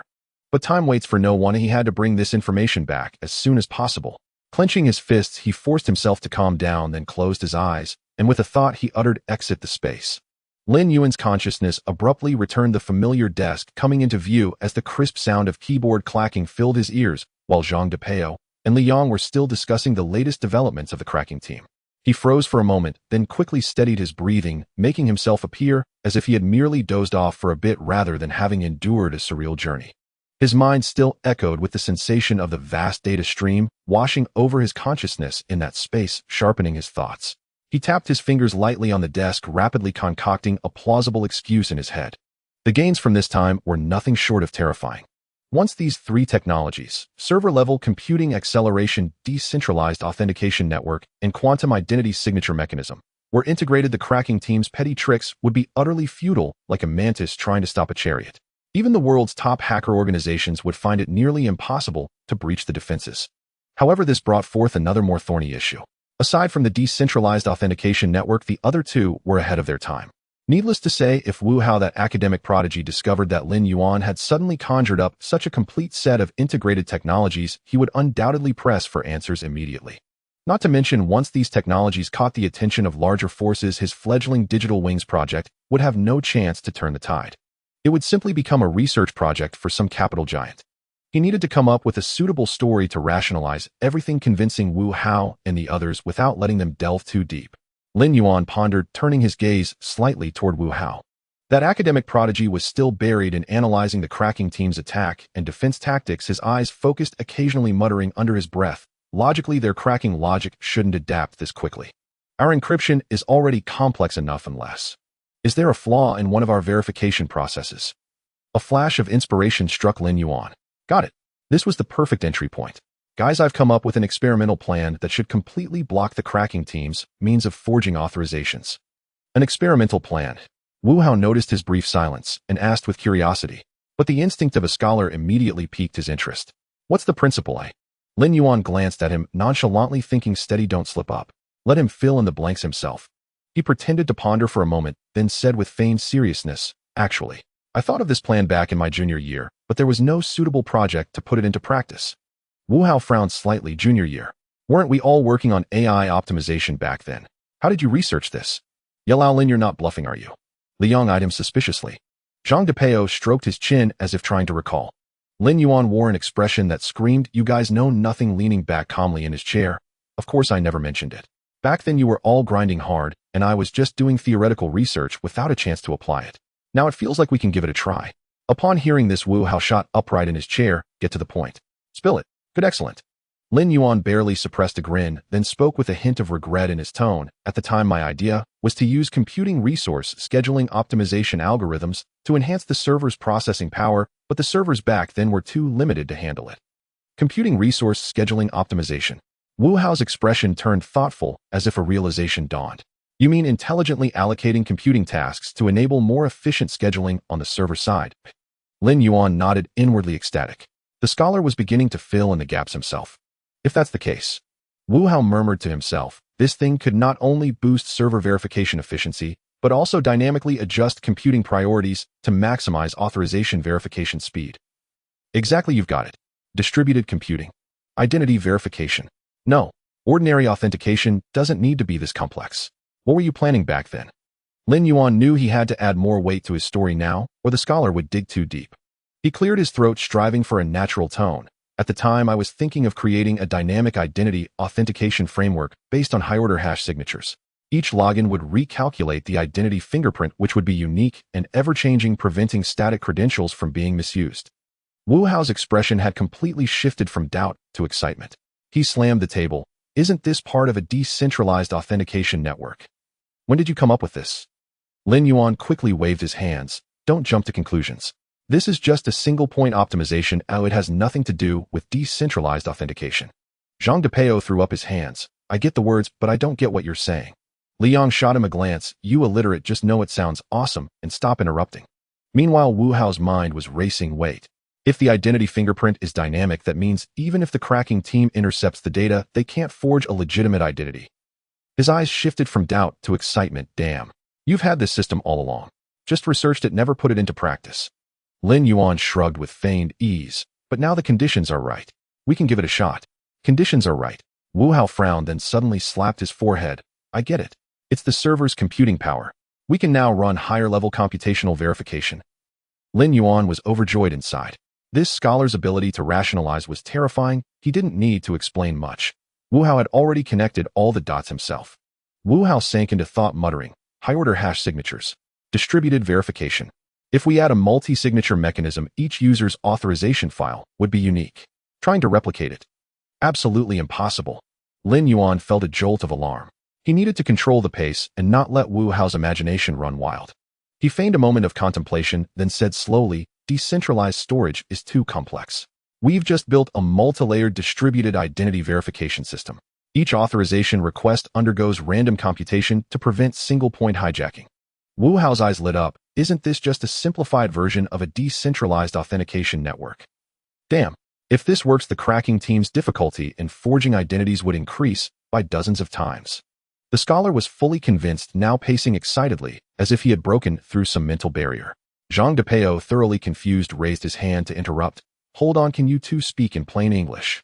Wu Hao turned to Zhang Depeo with excitement. Simply put, our authorization system will become a dynamic, randomly computed, and unique identity system. Even if the cracking team tries to copy it, they can't use it. Zhang Depeo stared blankly. Oh, he scratched his head. So they can't crack it? Exactly. Wu Hao nodded excitedly. Zhang Depeo patted Lin Yuan on the shoulder. So what took you so long? Lin Yuan. I just figured out the principle myself. Shut up. Wu Hao, oblivious to their banter, looked at Lin Yuan with gleaming eyes. I have to be involved in this from start to finish. We must roll out the new version. Lin Yuan suppressed his inner joy, maintaining a calm facade. Of course. Wu Hao suddenly stood up, brimming with excitement. Let's do this. Then what are we waiting for? Roll up our sleeves and get to work. Li Yong and Zhang Depeo chimed in as the enthusiastic cheerleaders. Lin Yuan breathed a sigh of relief watching the three completely hooked by the high-level theory. He muttered to himself, "Damn, I finally made it through." What a relief. After a dazzling display of theoretical output, Wu Hao finally entered a state of self-consistency. Lin Yuan watched as he fell into deep thought, even beginning to summarize and optimize himself, feeling a sigh of relief in his heart. He knew that his meticulously packaged three major technologies had successfully been implanted into Wu Hao's cognitive system. To be precise, it was in a way that was both reasonable and made him feel he should have thought of it himself, causing the academic prodigy to fully believe in the feasibility of these three technologies. Once this busy period was over, he still needed to come up with suitable names for these three technologies for future expansion, but there was no rush for now. As for Zhang Depeo and Li Yong, one was left bewildered, finally managing to utter a single word, "impressive," while the other, full of admiration, exclaimed, "I told you the injustice is always hidden deep." Listening to this, Lin Yuan couldn't help but sigh quietly. To fool Wu Hao was like feeding a researcher a half-finished bone, the rest he could easily fill in by himself. As for fooling Zhang Depeo and Li Yong, it was much simpler. They didn't even need to be fooled, they couldn't be bothered to delve deeper. Alright, enough chit-chat. Lin Yuan coughed lightly and said seriously, "The materials have been integrated, we need to implement them quickly. The Lightwing 2.0 must be launched soon." Wu Hao snapped back from his contemplation, a hint of excitement in his eyes. "I'll handle the debugging. We'll take care of the promotion and operation." Li Yong rolled up his sleeves this time. "I'll make sure the promotion is even more explosive than the last." Lin Yuan's lips curled slightly as he watched the three busy figures and joined in the hustle. After 2 days of intense work, they finally welcomed a stage victory. When the last line of code on the screen was finalized, the terminal log of the Lightwing Accelerator 2.0 began scrolling with execution results. Execution successful, all security verifications passed, encryption system update completed. At that moment, the four of them collectively let out a long sigh of relief. Zhang Depeo was initially overjoyed, rubbing his fists together to post a thunderous announcement on the forum, preferably accompanied by big words, "Crackers tremble." However, before his hand even touched the keyboard, Lin Yuan pressed it down. "What are you doing?" Zhang Depeo glared. "Keep it low profile, keep it low profile." Lin Yuan smiled meaningfully. True ruthless people never declare war loudly. Instead, they quietly set traps and wait for their enemies to jump in. As his words fell, Wu Hao nodded thoughtfully, while Li Yong appeared to have an epiphany. Thus, the originally combative announcement was rephrased by Lin Yuan into what seemed like a bland update note. "This upgrade aims to provide a better experience for legitimate users. Thank you for your support." A simple sentence that did not directly provoke the cracking team and contained no arrogant declarations, yet those in the know could see the hidden implications at a glance. Legitimate users, feel free. As for the pirated users, good luck.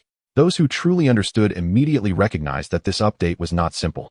Within hours, discussions about the new defense strategies of the Lightwing Accelerator 2.0 began to heat up across major cracking forums, gaming communities, and technical groups. In a certain secret section of the cracking forum, a group of cracking experts sat together in a virtual chat room, the atmosphere so oppressive it was hard to breathe. Within a few minutes, dozens of test reports were submitted. The new version has been tested, and all existing cracking tools are ineffective. Dynamic encryption has become explosively difficult, and the key is that the execution paths change every time. Attempts to bypass verification resulted in the server directly banning the device ID. The head of the cracking group stared at the screen, and after a moment of silence, he slammed the energy drink beside him down on the table. His expression was as grim as if he had swallowed a fly. They could still find some cracking ideas for the previous encryption methods of the Lightwing Accelerator, but the 2.0 version was essentially an impenetrable fortress. Every time they attempted to modify the internal code of the software, the execution paths would automatically adjust as if it were alive.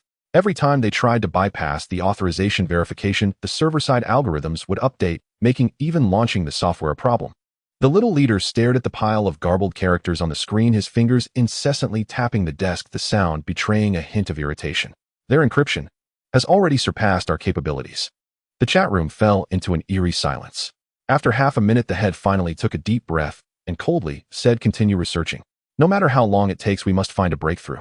If we can't crack it, our reputation in the circle will be completely ruined." However, they never anticipated that this battle would be the most disastrous failure in history. Some pirated players also rushed to download the so-called cracked version, confidently preparing to enjoy the free, optimized experience. Finally, there's a cracked version. I couldn't be bothered to buy the legitimate one for $30. Brothers, I've downloaded it ready to go. However, when they opened the software, a simple message popped up on the screen. "Dear user, your authorization information could not be verified. Please check your network connection. Then the software crashed directly. Trying to swap in a different crack patch. Still crashed. Modifying the system time. Still crashed. Running it without internet. It wouldn't open at all. Didn't the cracking group say they had it sorted out? Garbage cracking group, it doesn't even work. A group of pirated users cursed in the forum, but soon they discovered an even more desperate fact. The Lightwing Accelerator 2.0 simply could not be cracked. Brothers, how much is the legitimate version again? $30. Forget it, I'll buy it. The next day, the legitimate sales of the Lightwing Accelerator surged by 30. A user who had once vehemently criticized the legitimate version quietly posted in the forum, "Forget it, the legitimate version isn't expensive, just buy it." Legitimate players were completely ecstatic. The cracking dogs have finally fallen, so satisfying. Ha ha ha, the pirated users are utterly defeated this time. Lightwing Accelerator YYDS. The development team is amazing. Communities everywhere were celebrating, even Steam, Jihu, Bilibili, and other places began discussing the achievements of this software. Someone excitedly summarized, "Never has a software managed to make the cracking team struggle like this." Meanwhile, the tech blockade war of the Lightwing Accelerator not only gave the cracking team a headache, but also alerted the giants of the internet tech industry. In the conference room of a well-known major company, an urgent closed-door meeting was taking place. The screen was displaying the core technology introduction of the Lightwing Accelerator 2. Several executives frowned, their expressions serious. Who here can understand their core encryption logic? It's still unclear, but their anti-cracking mechanism has surpassed existing encryption technology. So they have a unique underlying optimization algorithm. The technical supervisors exchanged glances, already having made a decision in their hearts. We must get this company under our control. We cannot let them become our competitors. Contact Digital Lightwing and see if they have any financing intentions. Not only tech companies, but also some capital tycoons were keeping an eye on the movements of the Lightwing Accelerator. This company's technological potential is enormous. We must act quickly. The outside world buzzed with discussions, various forces stirring with anticipation, while the development team of the Guangyi Accelerator was engaged in the most ordinary of tasks. Moving. The 408 dormitory was no longer suitable for continued office work, and they finally decided to relocate to the entrepreneurial incubation base provided by the school. Su Jialu was remarkably efficient, directly assisting them in connecting with an independent office area in the on-campus incubation park. Though not large, it boasted a prime location, complete basic equipment, and affordable rent. Most importantly, it had the backing of an official background, making it unlikely to be targeted. On the door of the new office hung a sign that read Rongqing Digital Guangyi Technology Co. Ltd. Oh, and the official logo of the incubation park was displayed at the entrance, lending an air of formality. Upon entering, the interior featured a simple industrial-style decor, with large floor-to-ceiling windows around, allowing ample light and fresh air. The open workstations were neatly arranged with an area against the wall designated for meetings and relaxation, while the equipment section housed a row of newly arrived high-performance computers. After the move was completed, Lin Yuan finally had time to access the financial backend and carefully review the latest income data for the Guangyi Accelerator. With the successful launch of version 2.0, the user base skyrocketed and the number of paying users far exceeded expectations. Come everyone, come look. Lin Yuan pulled up the financial statistics panel, and Wu Haoyang and Zhang Depeo immediately gathered around. The screen prominently displayed account balance 102456738. Wow. Zhang Depeo's eyes nearly popped out. Did we really make over $1 million? Wu Hao adjusted his glasses, his tone unexpectedly filled with shock. Not only did we earn, but we earned it in such a short time. This is nothing short of a miracle for a startup. Lin Yuan looked at the excited expressions of the three and smiled. Don't get too carried away with excitement. I promised a 12-month dividend earlier. We can initiate that early. Zhang Depeo instantly perked up. Awesome. I thought we would have to wait a year to see any profits. So how much can we distribute now? Don't rush, don't rush. Li Yang said calmly, pulling out his phone to calculate. Based on shares and operational funds planning, we can allocate 20 for quarterly dividends, which will still allow us to maintain normal expansion funds. Lin Yuan nodded. Let's each take 5.0 first, and the rest will continue to be reserved for expanding the team and upgrading technology. As soon as he finished speaking, the three of them immediately cheered. After all, they had initially worked without a salary, relying solely on their drive, and now they finally had tangible rewards. Li Yang feigned profundity. The first pot of gold has been secured. The next step is how to snowball it. Wu Hao, however, remained silent, gazing at the balance with a hint of excitement in his eyes. After all, he had never imagined he could participate in a profitable project before graduation. His dream had always been to pursue a direct PhD, but now his thoughts seemed to be changing. Lin Yuan observed their reactions, feeling a sense of sentimentality. This truly marked a significant first step. Around noon, Su Jielu, who had previously arranged to meet with Lin Yuan, entered the new office accompanied by two female colleagues. The two girls followed Su Jielu, one on each side. One had a short, sharp hairstyle and a confident, decisive aura, while the other had shoulder-length hair, a gentle demeanor, and appeared somewhat shy, gently organizing the folder in her hand. Come, let me introduce you. Su Jielu smiled, slightly pointing at the short-haired girl. This is Su Yin, a graphic arts major who recently won second place in an art competition. Su Yin confidently extended her hand, speaking directly. Hello, General Manager Lin. I will be responsible for the UI interface. You set the style, and I will bring it to life. Lin Yuan smiled and shook her hand, secretly thinking this girl has quite a straightforward personality. This is Chen Xie, who will mainly handle the artistic style and brand visual design. Su Jielu looked at the long-haired girl. Don't let her quiet demeanor fool you. Her work is one of the original artworks for a popular mobile game. Chen Xie smiled gently, her voice soft. Hello, senior.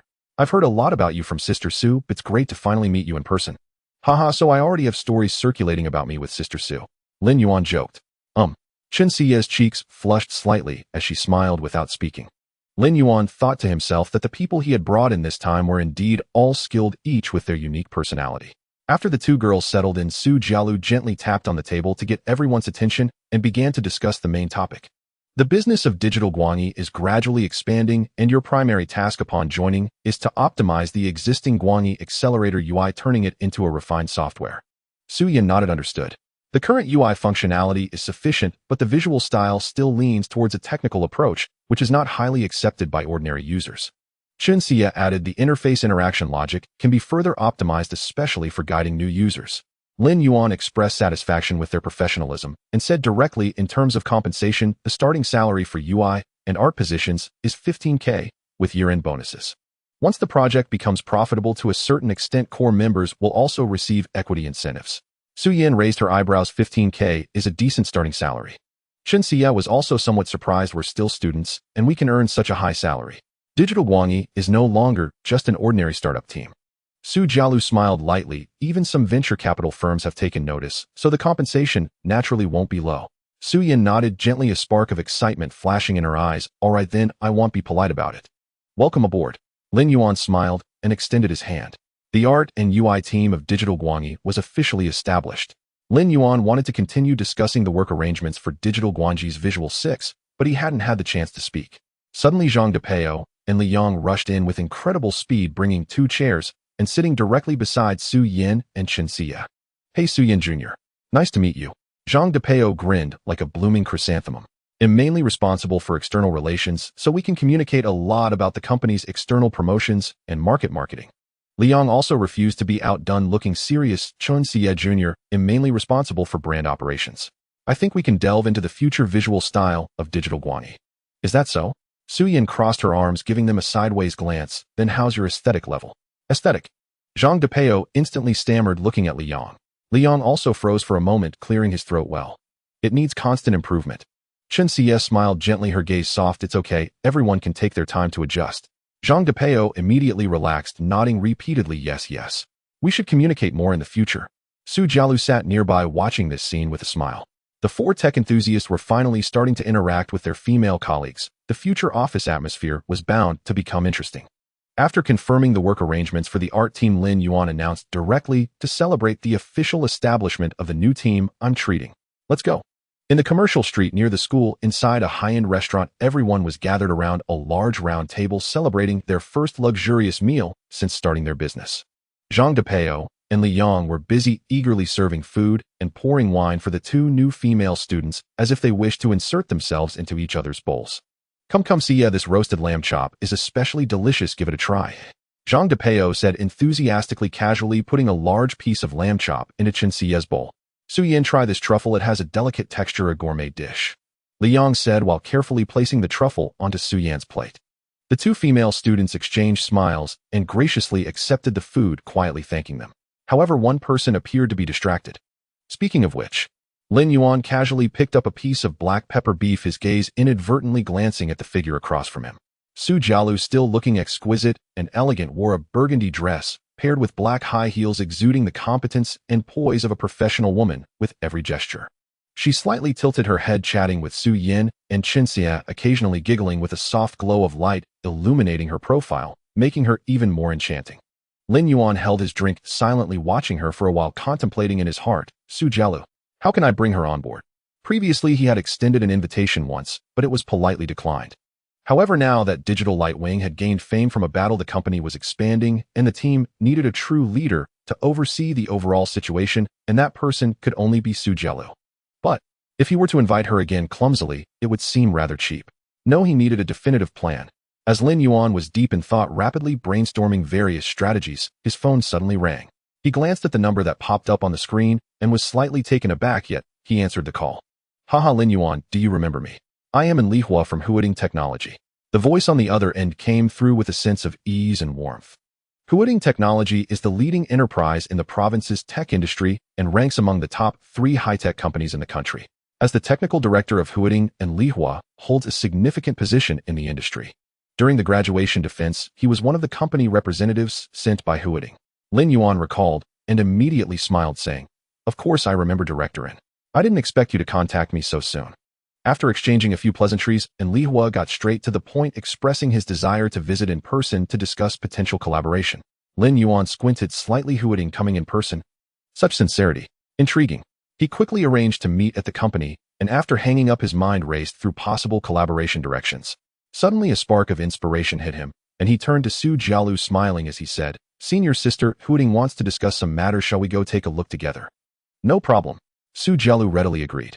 When the two returned to the company, and Lin Yuan had been waiting in the incubator's reception area for a while, accompanied by a composed man in a sharp suit, whose piercing gaze indicated he was no ordinary associate. As Lin Yuan entered and had yet to take his seat, and Lin Yuan stood up with a smile, extending his hand. "Haha, Lin Yuan, no, I should call you Director Lin. Truly impressive at such a young age." His tone was quite cheerful. "When I saw you at the defense, I knew you were not an ordinary person. I didn't expect that within less than 2 months you would stir such waves in the market." Lin Yuan smiled slightly, his expression unchanged as he shook his hand lightly, speaking calmly. "Director, and you flatter me. Digital Light Wing has merely made a small innovation, and the market's response has been quicker than we anticipated." And Lin Yuan laughed heartily, turning slightly to introduce the person next to him. "This is Li Xing, the manager of the investment department at Huading Technology. We at Huading have always been cautious with tech investments, but this time he came with great interest to discuss with you." Li Xing, who was being introduced, slowly stood up, revealing a perfectly timed smile, extending his hand with warmth. "Mr. Lin, I've heard a lot about you. Your company's Lightwing Accelerator has recently made quite an impact in the market, causing quite a stir in the industry." He spoke casually, his tone mild, but his gaze quickly scanned Lin Yuan and Su Jialu sharp, as if he wanted to discern their identities and the dynamics between them in just a few seconds. Lin Yuan noticed the other's probing, a slight smile playing on his lips. This was simply a divine assist. He then looked at Su Jialu and casually said, "This is Su Jialu, our company COO."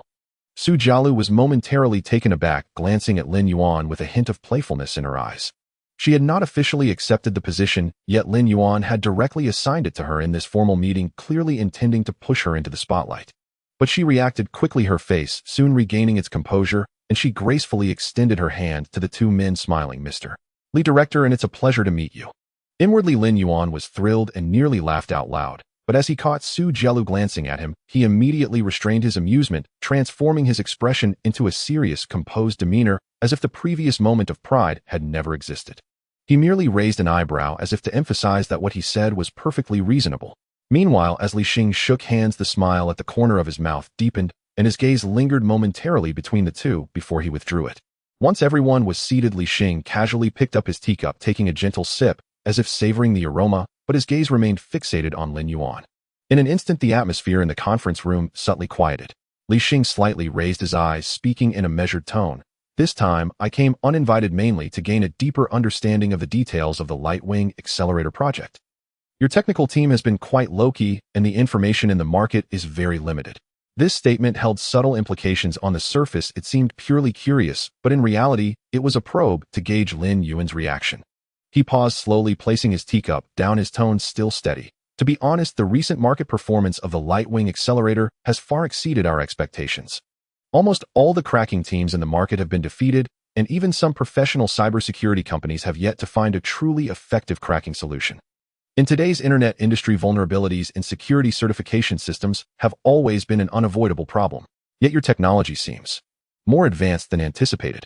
His voice carried a hint of curious probing, while also revealing evident interest. As Li Xing's words fell, the air momentarily stilled. Su Jialu immediately grasped the crux of Li Xing's statement. Huatech was not merely interested in the Guanyi accelerator product, but rather in exploring its underlying security mechanisms. Everyone present knew that security technology had always been the Achilles heel of commercial software, and the core mechanism of the Guanyi accelerator had yet to be cracked, even becoming the focal point of the entire industry. If Huatech was interested in this software, what truly attracted them was likely its foundational computational optimization and security technology. This is a common practice in capital ventures. On the surface, they talk of collaboration, but in reality, the appetite of capital is never satisfied with mere investment returns. They seek control and absolute say. In that moment, Su Jialu glanced at Lin Yuan, her eyes reflecting a hint of concern. From the very start, this negotiation had been rife with schemes and games of strategy. She understood well that Lin Yuan's every word and action would determine the future direction of Guanyi technology. Lin Yuan surprised her jumping into the fray unexpectedly, yet he did not simply acquiesce. Su Jialu was proud and wanted to see how Lin Yuan would respond next. Lin Yuan calmly lifted his teacup, giving it a gentle shake, before saying, "President Li, you flatter us. We are merely doing what we ought to do." Su Jialu chuckled. This guy was indeed slippery, avoiding divulging technical details and blurring the topic, making it impossible for the other party to grasp the truth. Yet Lin Yuan's words left Li Xing caught off guard. He had assumed that a founder of a startup, no matter how clever, would be more eager for capital support and would inevitably reveal some flaws during negotiations. Unexpectedly, this kid was utterly unflappable. At this moment, and Li Hua chuckled lightly, his voice soft yet impossible to ignore. "Mr. Lin, I clearly remember your performance during the defense. The optimization effects of the Guanyi accelerator are evidently not a simple matter of computational acceleration, but possess a certain dynamic computational scheduling capability. This shouldn't be achievable through ordinary algorithmic optimization, right?" Lin Yuan immediately understood Huatech's true intentions. Indeed, they are not focused on the accelerator itself, but rather on the underlying computational architecture. "Since you are so interested, I will share some more useful information to keep you guessing." He initiated his bluffing tactics. "The optimization algorithm of the Guanyi accelerator has indeed made breakthroughs. We are employing the TC architecture computational resource scheduling optimization, which is essentially a dynamic optimization strategy similar to distributed computing, allowing for resource allocation adjustments during computation to enhance operational efficiency." And Li Hua and Li Xing frowned simultaneously, their expressions clearly skeptical. This kid was just painting a rosy picture. Lin Yuan's words sounded reasonable, yet upon closer inspection something felt amiss. He mentioned the TC architecture while obfuscating the details, only alluding to distributed computing, a concept the industry had long since grown tired of. It sounded impressive, but lacked substantive content. Li Xing sneered inwardly, yet maintained an impassive exterior. "If it were merely distributed computing optimization, then why does your authorization system possess security far exceeding that of similar products? The cracking methods available on the market are almost ineffective against the Guanyi accelerator, and that is certainly not something a typical authorization mechanism can achieve." His line of questioning had begun to shift toward the security mechanisms of the Guanyi accelerator. Lin Yuan chuckled inwardly, knowing they had fixated on the DS Shadow Protocol decentralized authentication network. "Since you are so curious, I will continue to feed you some harmless information. We employ a DS Shadow Protocol for security which centers around distributed dynamic authentication technology. It can dynamically adjust across multiple security layers to ensure data is not tampered with." Lin Yuan's response still only provided superficial information, keeping the deeper intricacies out of reach. He refrained from explaining the underlying logic of the protocol or discussing specific encryption algorithms, instead using ambiguous terms like dynamic adjustment and multi-layer authentication to give the other party a sense of sophistication. It made them feel as if it were inscrutable, yet they could not grasp any essence of the technology. However, Li Xing and Li Hua exchanged glances, their eyes revealing a certain mutual excitement. The two veterans had confirmed in just a few exchanges that Digital Guanyi controlled not just optimization computing technology, but also an exceptionally advanced security authentication mechanism. This meant that its market value was far greater than that of the accelerator itself. They keenly realized that the Guanyi accelerator was merely a facade, with the underlying computational architecture and security authentication mechanism supporting its formidable market competitiveness. Li Xing finally showed a smile. "Mr. Lin, we at Huatech are very interested in your technology. Not just the Guanyi accelerator, but also the TC architecture DS Shadow Protocol and your SR lock quantum signature mechanism." He spoke candidly, nearly spelling out his intent to seize control. As long as Lin Yuan was willing to relent, these three technologies would become the core of Huatech's business plan for the next 5 years. This was a gamble. If they won, Huatech would leap to become the rule maker of the industry. If they lost, they would merely earn a little less. Capital has never feared gambling. What it fears is lacking chips.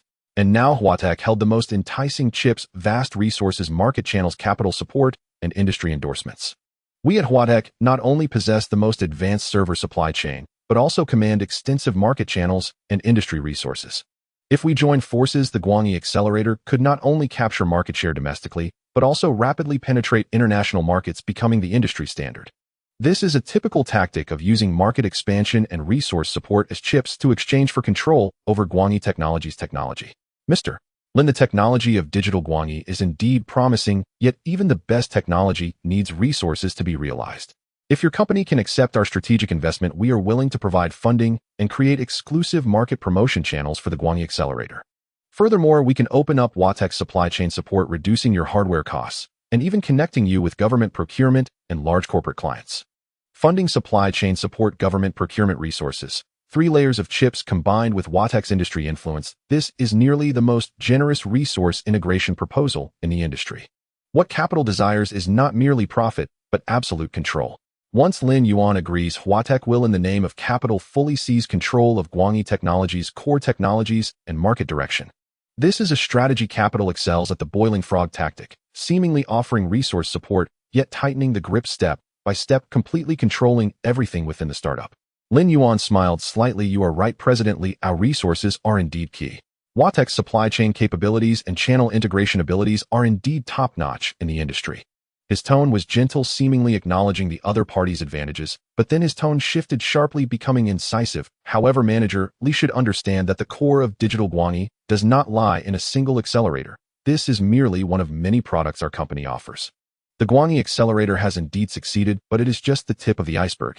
The true core of the digital wing lies in its underlying architecture and computational optimization, along with our unique architectural optimization technology. These techniques are unparalleled. The world's top supply chains cannot replicate it. Lin Yuan spoke at a moderate pace, yet with undeniable authority, acknowledging the other's resource advantages while elevating his own technical barriers. Implicitly, he suggested that Huating technology could provide resources, but could not replace the digital wing. Li Xing's smile faltered. He was well aware of the high technical barriers surrounding the wing accelerator, which was also one of the reasons Huating was eager to enter the market. By pointing this out intentionally, Lin Yuan aimed to make them weigh the pros and cons. Missing this investment opportunity would mean they could not buy in the future. For a moment, the conference room fell silent. Li Xing initially thought that faced with the allure of capital resources, Lin Yuan would be eager and excited, even showing signs of desire. Yet Lin Yuan not only asked for nothing, but also instantly took control of the negotiation rhythm, shifting the topic from investment support back to technical barriers, implying that without the digital wing's technical support, it was nearly impossible for Huating to grasp this technology. He was using his technological advantage to force capital to make a choice. Li Xing realized that this negotiation had transformed from investment acquisition to investment dependency. This meant that even if Huating entered the market, it could not control the situation. Capital has always been reluctant to be controlled, and capital hunters like Li Xing were even more so. However, Lin Yuan's attitude compelled him to reassess this young man. He was far more formidable than expected. Just as the atmosphere became tense, Su Jielu gently smiled, breaking the silence. Her smile was gentle, and her tone soft. We acknowledge Mr. Li's sincerity, but if it is an acquisition, I fear we must disappoint you. Though the digital wing is young, it has its own plans. Of course, if Huating is genuinely interested in us, we can consider strategic cooperation rather than capital control. For example, Li Xing inquired. A joint laboratory. Su Jielu said leisurely, if Huating Technology is interested, we can establish the digital wing, Huating Computational Optimization Laboratory, to jointly promote research in computational optimization and security certification technology. Her words carried an undeniable confidence, but the core intellectual property, rights of the laboratory, must belong to us, the digital wing. Su Jielu skillfully dismantled Huating's probing, cleverly utilizing the joint laboratory to appropriate capital resources without selling shares or relinquishing core technologies, merely using custom optimization to make capital a pawn in her game. This disrupted the acquisition plans and transformed the cooperative relationship from equity binding to technical dependency, making it so that Huating could use the technology but could not escape the control of the wing, showcasing a mastery over the market landscape. Li Xing did not expect Su Jielu to be so direct, throwing out the core issue without any prelude, forcing Huating to lay its cards on the table. Her approach not only shattered the capital's probing, but also seized control of the negotiation rhythm in the shortest time, throwing the choice back to Huading. Either abandon the acquisition or accept technical dependency. Li Xing gently tapped the table and slowly said, Miss Zhu's proposal is indeed quite interesting. However, I still have some questions. He paused, his tone softening a bit. You just mentioned that the core intellectual property rights of the joint laboratory belong to the digital wing.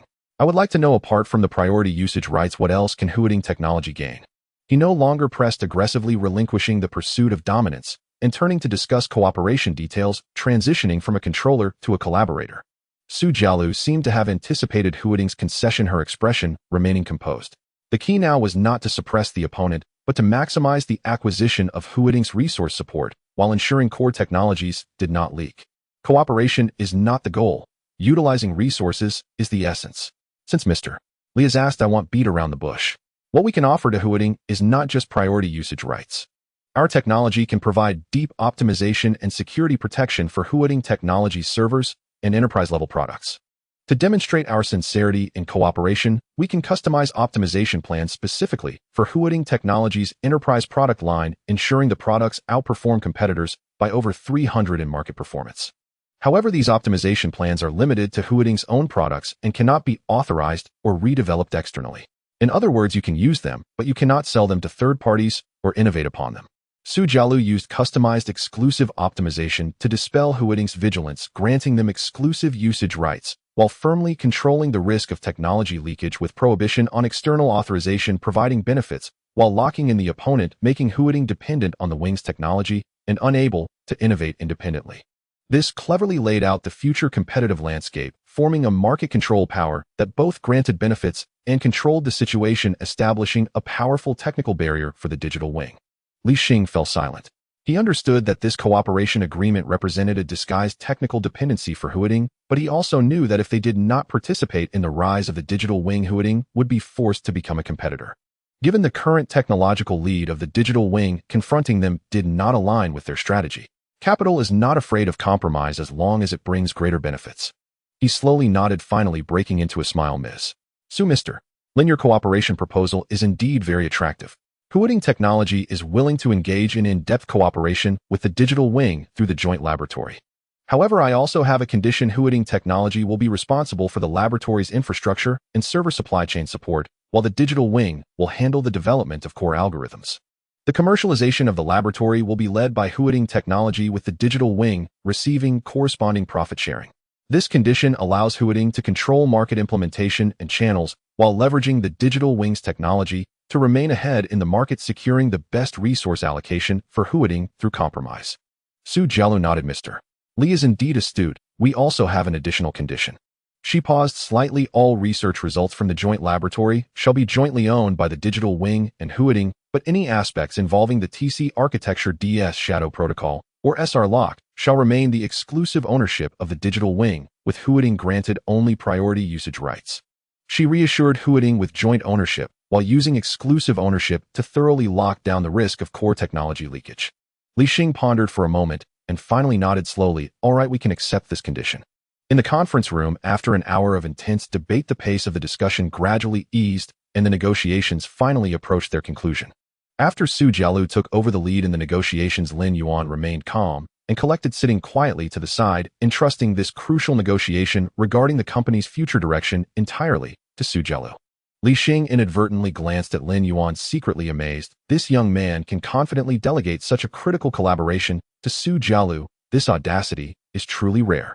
We can accept the proposal, but the technological independence of digital Guangyi must be firmly guaranteed. Su Jialu straightened her back, her tone resolute. Li Xing smiled slightly. On this point, Huading will never interfere. After a brief pause, he added, as the supporting party for the joint laboratory, we will inject 10 million renminbi in funding in phases. The initial investment will be 3 million, while the remaining 7 million will be dispersed in batches based on the research and development progress.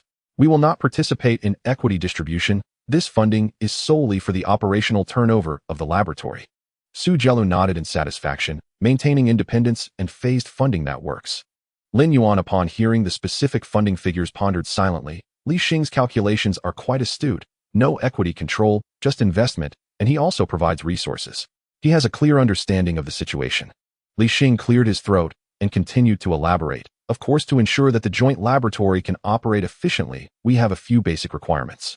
The research direction will be jointly determined by both parties, but Digital Guangyi will have the final decision-making authority. Intellectual property will belong to Digital Guangyi, and Huadeng will only enjoy preferential commercial rights. We will not send engineers, and all research and development work will be conducted independently by Digital Guangyi. Su Jialu quickly weighed the options in her mind, displaying a hint of a smile. All right, let's proceed with the agreement, as discussed. She then turned her head, casting an inquiring glance at Lin Yuan. Lin Yuan gently nodded and said softly, "It's up to you." With both parties reaching an agreement, Li Xing took out the prepared documents, made minor modifications, and placed them on the table. Lin Yuan picked up a pen, confirmed everything was correct, and without hesitation signed his name. The ink had barely dried, yet this agreement, carrying the hopes of both parties for collaboration, was already in effect. Lin Yuan looked up and sincerely said to Li Xing, "And in Li Hua, Mr. Li, Mr. And may our cooperation be pleasant." Li Xing also laughed heartily. Pleasant cooperation. In an instant, the atmosphere in the conference room became lively again, the previously tense atmosphere having completely vanished. Li Xing extended his hand with a smile, and Lin Yuan, without hesitation, warmly shook his hand. Su Jialu followed suit, shaking hands one by one. Subsequently, Lin Yuan personally escorted in Li Hua and Li Xing to the company entrance. A black business sedan had been waiting quietly at the entrance for a long time, and in Li Hua and Li Xing got into the car one after the other. Inside the car, Li Hua turned his head, a hint of confusion in his eyes and an unmistakable curiosity in his tone. "Oldly, during our internal discussions, we clearly established acquisition as the preferred option. Why has it suddenly changed to collaboration? You've made quite a shift." Li Xing leaned back in the comfortable seat, smiling gently, his tone relaxed. "It's not just about having confidence in Lin Yuan. More importantly, given the current situation, choosing collaboration is the most suitable option." And Li Hua was clearly puzzled. "What do you mean by that? In the current situation, is collaboration truly better than acquisition?" Li Xing took a deep breath, his gaze drifting outside to the receding cityscape, his tone tinged with emotion. "I just received news that Deep Blue Datong and several other investors have begun to take interest, and they might soon come looking for him." And Li Hua's expression changed slightly, urgency rising within. "So soon? Their response is that quick? Quick? How the instincts of capital are sharper than those of hunting dogs." Li Xing sneered, his tone laced with disdain. "Lin Yuan's Digital Guangyi technology is not something I need to elaborate on regarding its impact on your technical side. Investment firms like Deep Blue would never let such a lucrative opportunity slip by once they caught wind of it." And Li Hua paused for a moment, then nodded. "Indeed, our technical team is still desperately unlocking the accelerator, and we have made breakthroughs technically. That Lin Yuan is genuinely impressive. I need to have another chat with him soon." Li Xing's expression grew serious as he continued. "It's now too late to investigate how Lin Yuan achieved his technology. If we Huadeng don't act soon, it will truly be too late for us. Don't forget, while Huadeng has its principles, there are always competitors in the market." Li Xing's tone grew heavier. "I encouraged you to engage more with Lin Yuan, not only because I value his technology, but also because he is someone who can genuinely move the company forward." And Li Huan nodded in agreement, saying, "I understand. I can see his commercial acumen as well." Li Xing smiled, slightly shaking his head. "No, old in this isn't just acumen, it's a necessary decision. Those capitalists may speak grandly of promoting technological progress and supporting innovation, but in reality, they care little about whether technology can change the industry. Making money is their only goal." And Li Hua chuckled, a hint of agreement on his face. "Ultimately, they are just pure capitalists." Li Xing gently shook his head, a hint of coldness in his gaze. "Exactly. In contrast, we at Huateng still have some principles. Technology is our foundation, while capital is secondary." And Li Hua nodded. "That's true. It seems your choice to collaborate truly reflects a long-term vision." "Of course," Li Xing sighed. "If it weren't for us being in the same city as Lin Yuan, taking advantage of proximity, they would indeed have the upper hand, and we might not be able to outpace them." And Li Hua also nodded. "In business, a step ahead means being ahead at every step. Fortunately, we have the geographical advantage, though otherwise today's agreement might not have been signed." Li Xing's tone was firm. "Thus we changed our minds, no longer forcing an acquisition, but opting for collaboration. Although Deep Blue and Datong have set their sights on Lin Yuan, we have bound him to us first, and they can only pick up the scraps." And Li Hua's eyes revealed a touch of admiration. "Truly brilliant. You indeed have a long-term perspective. Acquisition can certainly mean control, but for someone as young as Lin Yuan, acquisition would only breed resentment. Instead of driving him away from us, we should ride the current and seek win-win cooperation. We have already seized the initiative, and the upcoming game will be in our hands." And Li Hua wholeheartedly agreed. "Haha, you old fox truly have a way about you." Li Xing gently shook his head, a subtle smile on his lips. It's not about thinking that throwing money will guarantee victory. A little do they know capital is not omnipotent. Technology is the real driving force behind industry change. We at Huateng still have a technological foundation. And Li Hua echoed. Li Xing smiled, slightly gazing out the car window towards the distance, his tone steady and resolute. Of course, we are different from those investors. They would sacrifice everything for profit, but for us at Huateng, technology always comes first. Investing in Lin Yuan is not just about making money. We value the industry transformation he can bring.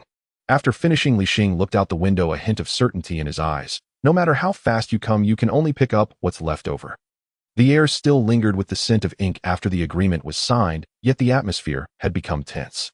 Su Jialu was now observing Lin Yuan with great interest, her gaze playful, staring at him with a smile that seemed to pierce through him. Lin Yuan was quietly congratulating himself on the smooth negotiation, but when he looked up and met Su Jialu's smiling eyes, he suddenly felt a bit awkward. Clearing his throat lightly, he tried to appear natural, awkwardly scratching his head and saying, "Senior, well, the COO position is really good and you will definitely be able to handle it." Su Jialu remained silent, her interest piqued as she looked at him, her expression suggesting, "Go on, I wonder what else you can come up with." Lin Yuan felt a bit uneasy under her gaze, nervously touching his nose and forcing out a dry remark. "How about you just agree?" "Agree." Su Jialu finally spoke, her tone laced with a hint of mockery. "Lin Yuan, you really know how to make excuses." Lin Yuan's expression stiffened. He hadn't expected her to get straight to the point. He awkwardly smiled. "I just thought it would allow you to showcase your strengths." "Oh." Su Jialu raised an eyebrow. "Then tell me, what strengths do I have that make you think it's appropriate to announce me as COO in front of Huateng?" Lin Yuan was left speechless by her question, stammering out, "You're smart and capable, great at negotiations. And you're also good looking. Is that all?" Su Jialu scoffed. "Lin Yuan, you'd better think carefully before answering. I don't accept half-hearted responses." Lin Yuan took a deep breath, stood up straight, his smile fading as he grew serious. He slowly walked to the window, gazing outside, his voice low and firm. "I'm not being insincere, nor am I saying this casually." Pausing for a moment, he turned to face Su Jialu, his expression unusually serious. "You are the most suitable candidate, not because you're smart and capable, but because you possess what I lack." "Me?" Su Jialu was slightly taken aback, not expecting Lin Yuan to say this. "Yes." Lin Yuan spoke with conviction, a hint of self-mockery in his tone. "I understand technology, but I don't grasp the subtleties of human relationships. Oh, I can innovate, but sometimes I struggle to compromise. I can face countless lines of code, yet I find it difficult to navigate the complexities of human nature and the deceit in the business world. And you can maneuver through people managing negotiations with ease, and you thrive in the business arena. You know when to stand firm and when to yield. You possess enough wisdom and emotional intelligence, qualities that I sorely lack." Su Jialu was taken aback, surprised that Lin Yuan could analyze her so deeply. Lin Yuan took a deep breath and continued, "I can be the strongest in technology, but without you, I would only ever be an engineer, not an entrepreneur." He walked back to the conference table, leaning on it with both hands, his gaze carrying a hint of pleading. "Jialu, I need you, and Digital Wings needs you." Su Jialu stared at him in a daze, falling silent for a few seconds, the playful glimmer in her eyes replaced by complexity and hesitation. "Lin Yuan, do you know what you're saying?" Her voice was low and slow, as if struggling to believe it. "Of course I do." Lin Yuan answered without hesitation. "I'm not trying to use you, nor am I trying to be a hands-off manager, but I genuinely believe that Digital Wings will go further with you on board." He took a deep breath, revealing a faint smile. "Actually, I didn't want to do this, but I have no choice. Digital Wings is no longer just a technical team. It needs to become a real company. It requires someone who can hold the overall picture, and that person can only be you." Su Jialu fell silent, and after a long pause, she sighed softly. "You trust me that much?" Lin Yuan nodded, answering without hesitation. "I trust you even more than I trust myself." As soon as he finished speaking, the conference room fell into silence. The hint of hesitation that Su Jialu had been carrying gradually gave way to determination. "All right." She finally spoke, her tone resolute and undeniable. "Since you've come this far, I will agree to you." However, Su Jialu turned the tables, a sly smile appearing on her face. "Since I'm the CEO, the salary should be reasonable, right?" Lin Yuan was stunned, not expecting her to bring up this question, suddenly awkwardly laughing. "Of course there is. I've already thought it through." "Oh, then tell me, how do you plan to compensate me?" Su Jialu looked at him with a playful smile. "I will offer you a 3-part salary. A monthly salary starting at 5,000. Based on the achievement of each phase's goals, 10 of the annual net profit will be distributed as bonuses. I will give you 10 of the virtual equity sharing dividends based on the company's annual profits. Su Jialu was surprised upon hearing this. Virtual equity. Lin Yuan nodded. Yes, Digital Wings is solely owned, but I hope you can share in the success with me. I can't give you shares, but I can give you profits. Su Jialu was momentarily stunned, then revealed a faint smile. Lin Yuan, you're quite generous. I know very well that without you Digital Wings won't get very far. Lin Yuan looked into her eyes filled with sincerity. More importantly, I trust you. Su Jialu fell silent, a complex emotion flashing across her face. After a long while, Su Jialu finally sighed softly, a hint of a resigned smile appearing on her lips. You really know how to play your cards right. Lin Yuan chuckled, regaining some levity. I'm not playing games and being sincere. Sincere? Su Jialu shot him a glance. Being sincere allows you to arbitrarily assign me the title of COO. Not exactly, Lin Yuan replied, smiling with a hint of pride, but I know you won't refuse. Why not? Su Jialu raised an eyebrow. Because you know that only you can put my mind at ease, Lin Yuan said with a hint of cunning. And you also want to see how far Digital Wings can go, don't you? Su Jialu was taken aback, then helplessly laughed. Lin Yuan, you really see through me. Lin Yuan laughed heartily, filled with confidence. I can't claim to see everything, but I can at least guess half of it. Su Jialu shook her head helplessly, but her eyes held a touch of warmth and admiration. She stood up, patted Lin Yuan on the shoulder, her tone carrying an undeniable firmness. Since you've come this far, I guess I have no choice but to agree. However, since I'm the CEO, don't expect me to go easy on you. Lin Yuan chuckled, flashing his signature mischievous smile. Don't worry, I would prefer if you were a bit tougher on me. Welcome aboard. Su Jialu laughed at his antics, gently shaking her head as she turned to walk out of the conference room. Let's go, the CEO has a lot to handle, so let's not waste time. The next day, when Lin Yuan officially announced Su Jialu's appointment as COO, everyone found it reasonable. Having long been aware of the senior's capabilities, they quickly returned to a state of high efficiency after the announcement.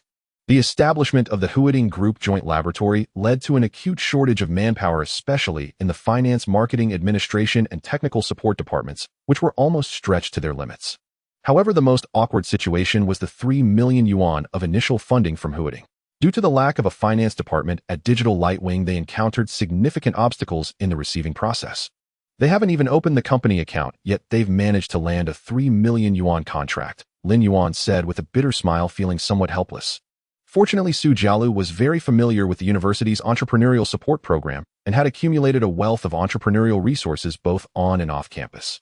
She quickly contacted a reliable financial outsourcing team to help the company streamline its financial processes. She also published numerous job postings through the university's recruitment platform, major tech forums, and social media, preparing adequately to expand the company's workforce. In the past few days, Su Jialu has been incredibly busy, almost running back and forth between headhunters, candidates, and outsourcing companies every day. While coordinating the company's internal management and resource allocation, she also oversaw the progress of recruitment and personnel configuration. Meanwhile, the incubator, where Digital Light Wing was located, was bustling with people, with candidates filling the reception area. The company's conference room was temporarily converted into an interview room, with everyone fully engaged in reviewing resumes and interviewing candidates. Lin Yuan was also busy. As the founder and CEO of the company, he personally handled the resume screening and interviews for core positions. His expression was serious, his demeanor focused, and he flipped through resumes rapidly, appearing extremely solemn. However, if someone got closer, they would notice that he occasionally paused on certain photos and discreetly selected a few resumes of stunningly beautiful women, quietly categorizing them at the corner of the table. Long flowing hair, sweet temperament, him not bad. Exuding a strong aura, definitely impressive. A glimmer of delight flashed in Lin Yuan's eyes as he moved fluidly, his gaze carrying a sense of satisfaction. He casually flipped a page, occasionally feigning a frown, even mumbling to himself, "This one is good work experience." Prioritized the interview. He portrayed an image of a diligent and meticulous boss. Not far away, Su Yin from the art department was helping Su Jialu collect and organize resumes. As she walked to Zhang Depeo's desk, she casually picked up a stack of resumes, glanced down, and her expression immediately stiffened. "Zhang Depeo, are you selecting brides?" Su Yin raised an eyebrow, her face full of disdain. Zhang Depeo was taken aback and quickly turned his head. "Huh? What brides?" With a cold laugh, Su Yin shook the resumes in her hand and deliberately elongated her voice. "This stack of resumes is all female. And they're all quite attractive, huh?" Instantly, gazes turned towards them, filled with curiosity and disdain. Curious was Li Yang, while Lin Yuan held contempt. Zhang Depeo's forehead broke into a sweat as he forced a couple of awkward laughs. "It's just a coincidence, just a coincidence." Su Yin looked at him with disdain. "Oh, is that so?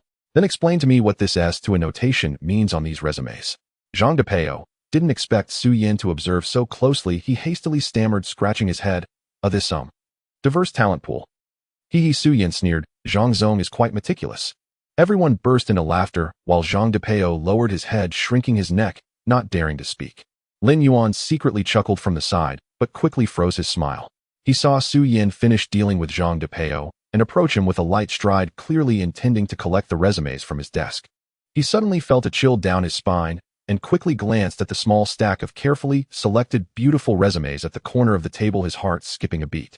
In an instant, he rapidly flipped through the resumes with one hand, while the other stealthily mixed up the stack of beautiful resumes and shoved them into the pile of other resumes. He even intentionally placed a few ordinary-looking, yet capable ones on top, making it appear entirely natural and without flaws. Then, maintaining a calm demeanor, he continued to feign reading the resumes, the entire process seamless and executed with precision, leaving no trace. Su Yin walked over casually, took a resume from Lin Yuan's desk, flipped through a few pages, and nodded. Not bad, all are capable candidates. Lin Yuan replied with a serious expression. Our company needs talent, so we must focus on capability. Su Yin had no suspicions and turned to leave. Lin Yuan watched her depart and let out a long sigh of relief. However, he couldn't help but take another glance at the stack of mixed-up beautiful resumes, silently lamenting, what a pity they were so neatly organized. After several consecutive days of recruitment, Digital Lightwing finally established a preliminary team framework, bringing the company's total personnel to 34, which could be considered quite large for a small-scale company. Most of these were recent graduates from Shi University, with some still being interns. The once empty office area was now filled with the sounds of keyboard tapping. Lin Yuan stood in the center of the hall, surveying the group of young people before him, then cleared his throat. Welcome everyone to Digital Lightwing. He looked around and said with a smile, among you some were up all night gaming in the dormitory yesterday, while others probably just snuck out of class last week to date. As soon as he finished speaking, several young people turned slightly red, and others couldn't help but laugh instantly, easing the tense atmosphere. Lin Yuan continued, I also graduated from Shi University, so we have no hierarchy here, only senior brothers and junior sisters. If you have questions, just ask. No one should act like a big shot if our company does not accept pretentious people. A light laugh spread through the room, further relaxing the atmosphere. Lin Yuan's smile deepened. I know that you are all young people who have just stepped out of school full of dreams and passion, but also with confusion and uncertainty. Therefore, what our company values is just 2 words, dare to act. If you have ideas, go ahead and try. Even if they are whimsical, you can pursue them. However, he paused, looking around at everyone. If you mess things up, don't blame me for scolding you. A wave of laughter erupted, dissipating the nervousness. Lin Yuan continued, I won't be like a boss shouting orders at you, but don't let yourself slack off like mere workers. If you believe in your abilities, go ahead and give it your all. I provide you with a platform and resources, but you need to build your own sky. The more you earn, the more capable you are. If you earn less, then you need to improve. Lin Yuan looked at a slightly nervous girl in the crowd and smiled. Don't be afraid. Making mistakes is okay. Everyone starts as a novice. If you don't know, just ask. There's no shame in that. The real shame is pretending to understand when you don't. The girl blushed and nodded earnestly. Lin Yuan nodded in satisfaction and continued, finally, are you all ready? Ready. The new employees shouted in unison, their voices filled with determination and passion. Lin Yuan smiled with satisfaction. Good, then let's not dawdle any longer. Let's get to work. At this moment, Lin Yuan and Wu Hao were battling away with a group of newcomers amidst a pile of code, the sound of keyboards clacking creating quite a lively atmosphere. However, boss, why does this code have an error again? Don't panic, let's check the logs first. Damn, who wrote this function? It's too obscure. Ahem, that would be me. Lin Yuan almost laughed, but felt a twinge of concern. The progress on the accelerator's bin project was swift, but problems were surfacing. As well, he was becoming too reliant on Lin Yuan. The 3 core technologies, the Shadow Protocol, SR Lock, and server-level computing acceleration, were the lifeblood of Digital Wings, the secret weapon that kept the company undefeated in both send and bin markets. Because they were too advanced, if these underlying architectures were ever leaked, the consequences would be dire. Thus, every line of code and every module had to be personally reviewed by him. He couldn't help but feel uneasy when he wasn't overseeing things. Some people didn't even know how to use the interfaces and would come running to him. Boss, how do I adjust this interface? I'm not customer service. Lin Yuan mentally complained, but could only explain patiently. However, this couldn't go on. Not only was he exhausted, but the company's technical team would never grow. Lin Yuan's head was about to explode. This can't continue. I must come up with a solution. Returning to the office, Lin Yuan slumped in his chair, his eyes fixed on the diagram of the three core technology frameworks displayed on the screen, his brow deeply furrowed. I need them to use it, but they can't know the underlying logic. After racking his brain for a while, his thoughts were a tangled mess. If I make it public, they can use it, but it will expose the core technology. If I don't make it public, they won't even know how to call it.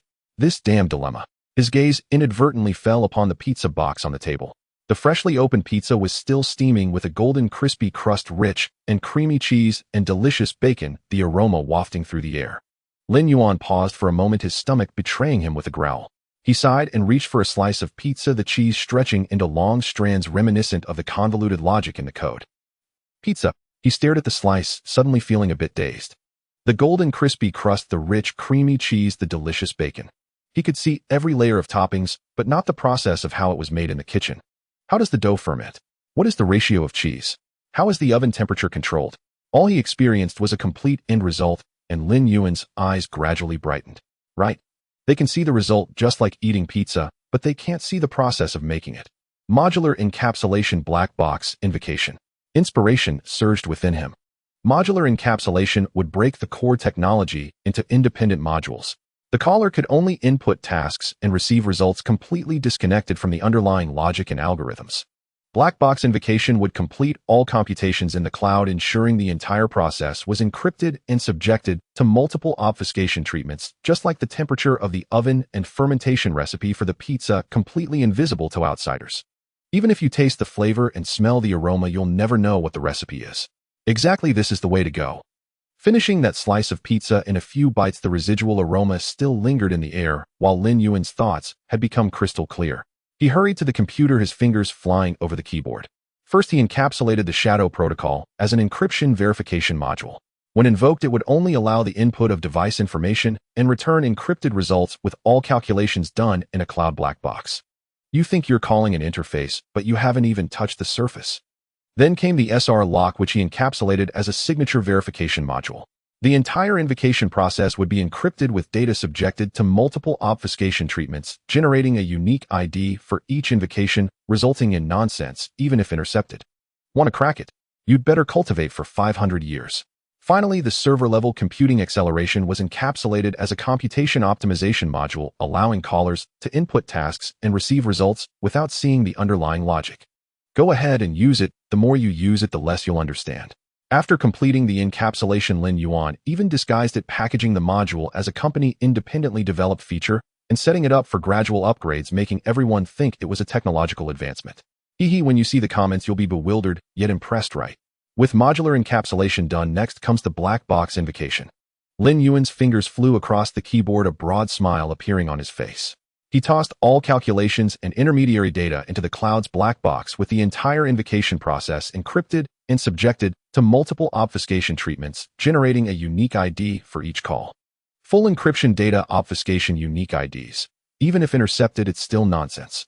Even more extreme was the self-destruct mechanism he set up. Once it detected abnormal calls or cracking attempts, the module would automatically destroy itself and leave a record in the logs. Want to pry into my code? Not a chance. Finally, he conducted a comprehensive test on the entire invocation process. Modular encapsulation, black box invocation, data encryption, multiple obfuscation, self-destruct mechanism, absolutely airtight. Letting out a long breath, he leaned back in his chair, looking at the rows of modular icons on the screen, feeling relieved. It not only guarantees the absolute security of the core technology, but also allows the team to call it freely usable, yet invisible. Perfect. No one is stealing my technology. Lin Yuan nodded in satisfaction, rubbed his sore neck, and after uploading the code, he strolled to the tech department. As soon as he reached the door, he heard a flurry of rapid keyboard sounds. Wu Hao was debugging interfaces with several newcomers, the data on the screen scrolling by at lightning speed. Damn, this speed is insane. A newcomer exclaimed, disbelief written all over his face. The latency is almost zero. What kind of black technology is this interface? Wu Hao raised an eyebrow and quickly typed out a few lines of code, the results appearing almost instantaneously. He paused for half a second, then turned to Lin Yuan.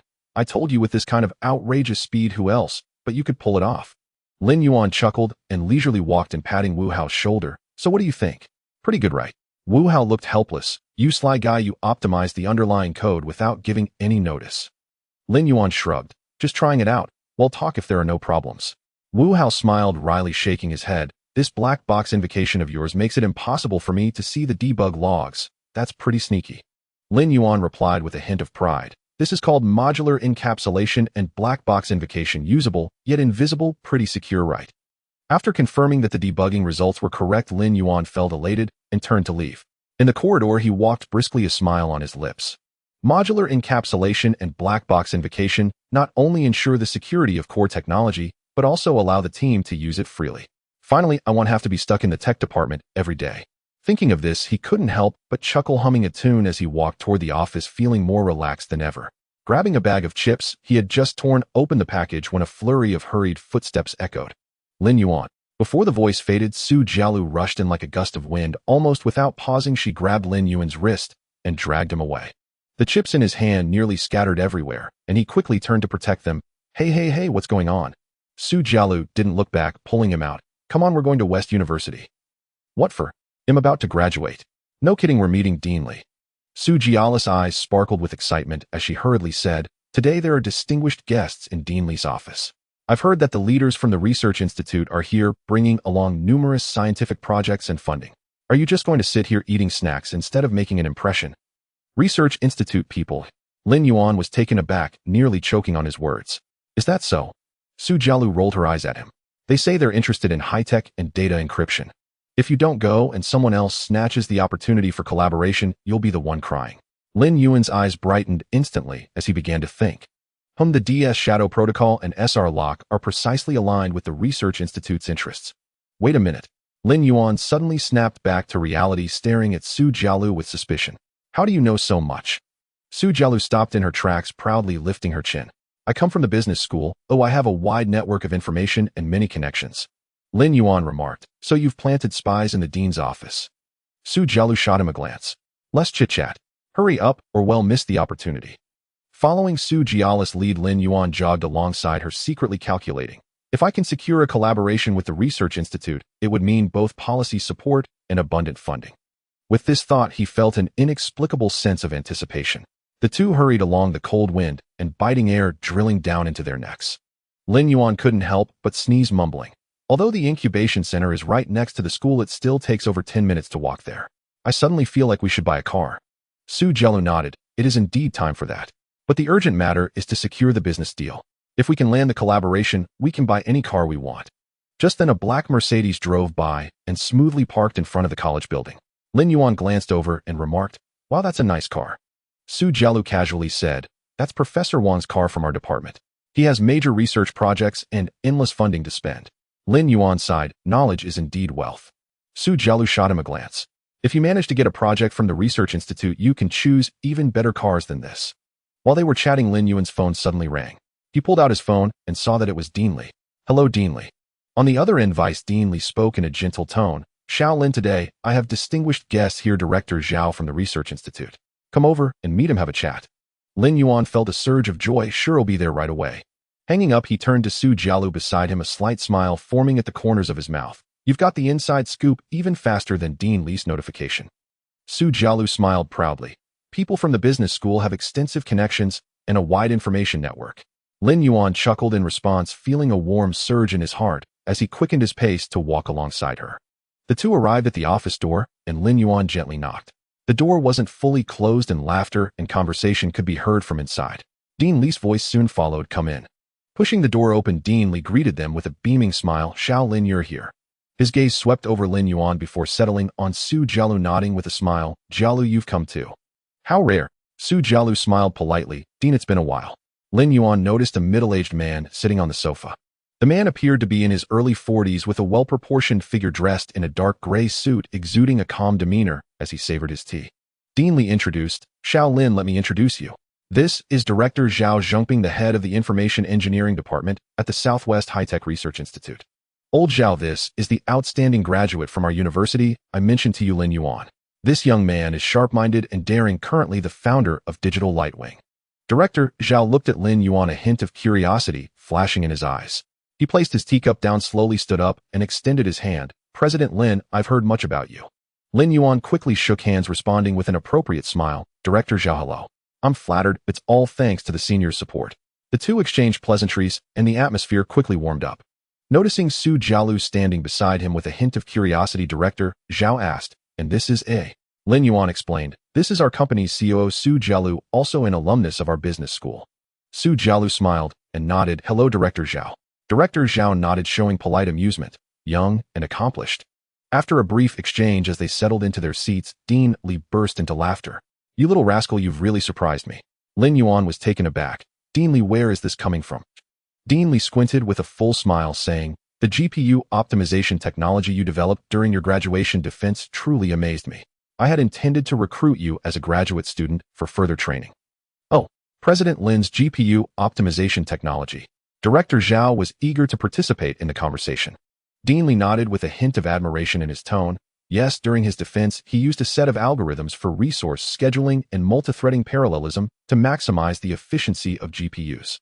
He paused for a moment and continued smiling. "As you can see, he has developed an accelerator. I've also heard that your accelerator has a unique architecture, high speed and low latency, and is being discussed within the industry. It seems that this evolved from the ideas you had back then, right?" Lin Yuan nodded in acknowledgement. "Indeed. However, I further optimized the encryption, verification, and resource scheduling aspects, resulting in what is now the SR lock signature system." Director Zhao's eyes brightened slightly. "So this system isn't just for encryption and verification, but also has resource scheduling and optimization capabilities?" Lin Yuan nodded yes. It can perform end-to-end encryption, digital signatures, device authentication, and permission management, while also allowing real-time scheduling of computing resources to optimize data transmission efficiency. Director Zhao appeared thoughtful, glancing back and forth between Lin Yuan and Su Jialu as a fleeting understanding crossed his mind. Gently setting down his teacup, he turned to Dean Li. "Old Li, you didn't call me over today just to introduce Xiao Lin, did you?" Dean Li laughed heartily, neither confirming nor denying. "Oh, it's just to introduce each other and broaden our networks." Director Zhao chuckled knowingly, then turned to Lin Yuan with a more scrutinizing gaze. Lin Yuan remained outwardly calm, but inside he understood Director Zhao, as the head of the Research Institute's Information Engineering Department, was certainly astute. Dean Li's invitation had already exposed him. Knowing this, there was no need to hide anything. Lin Yuan smiled slightly. "Director Zhao, although we are just a startup, we do have unique strengths in high-security encryption, identity verification, and permission management. Especially in areas such as device access, remote control, and digital signatures, the SR lock signature system can achieve end-to-end encryption, zero latency, and zero packet loss." He spoke with a mix of confidence and sincerity. "We can conduct a small-scale pilot verification to advance steadily, and we also hope to receive guidance from Director Zhao." Director Zhao nodded slightly, a glimmer of appreciation in his eyes. "You're quite modest. Indeed, proceeding steadily is the right approach." He glanced at Dean Li, his tone growing serious. "However, Xiao Lin, I must ask, can the encryption scheme of the SR lock signature system be applied to the Research Institute's internal systems, device authentication, and permission management?" Lin Yuan raised an eyebrow slightly, but quickly regained his composure, secretly noting, as expected, they want to start with the internal system. As he pondered how to respond, Su Jialu gently interjected, "Director Zhao, your request is quite demanding." Su Jialu cautiously remarked, "The internal system of the Research Institute has extremely high security requirements. Both data transmission and device authentication are of a high security level." Zhao Zhengping nodded. "Indeed. Our internal testing system and device authentication have been searching for high security data encryption and identity verification solutions. However, the solutions we tried earlier either had too high encryption delays or lacked compatibility. I think if your SR lock signature system can manage it, perhaps we could give it a try. Since we're going to trial it, it'll give you a small gift to help you get started more quickly." Lin Yuan was taken aback, then saw Zhao Zhengping take out a document from his briefcase and hand it over. "This is a non-confidential test report on some encrypted communications and device authentication we previously tested at the Research Institute.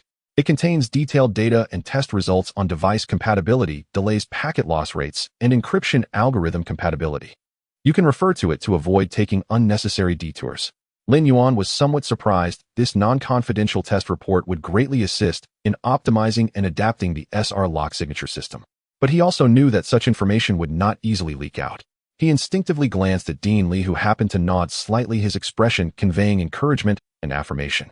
Lin Yuan immediately stood up and solemnly accepted the document. "Director Zhao, this gift is too precious." Zhao Zhengping waved his hand. "Don't overthink it, kid. These are all non-confidential test reports.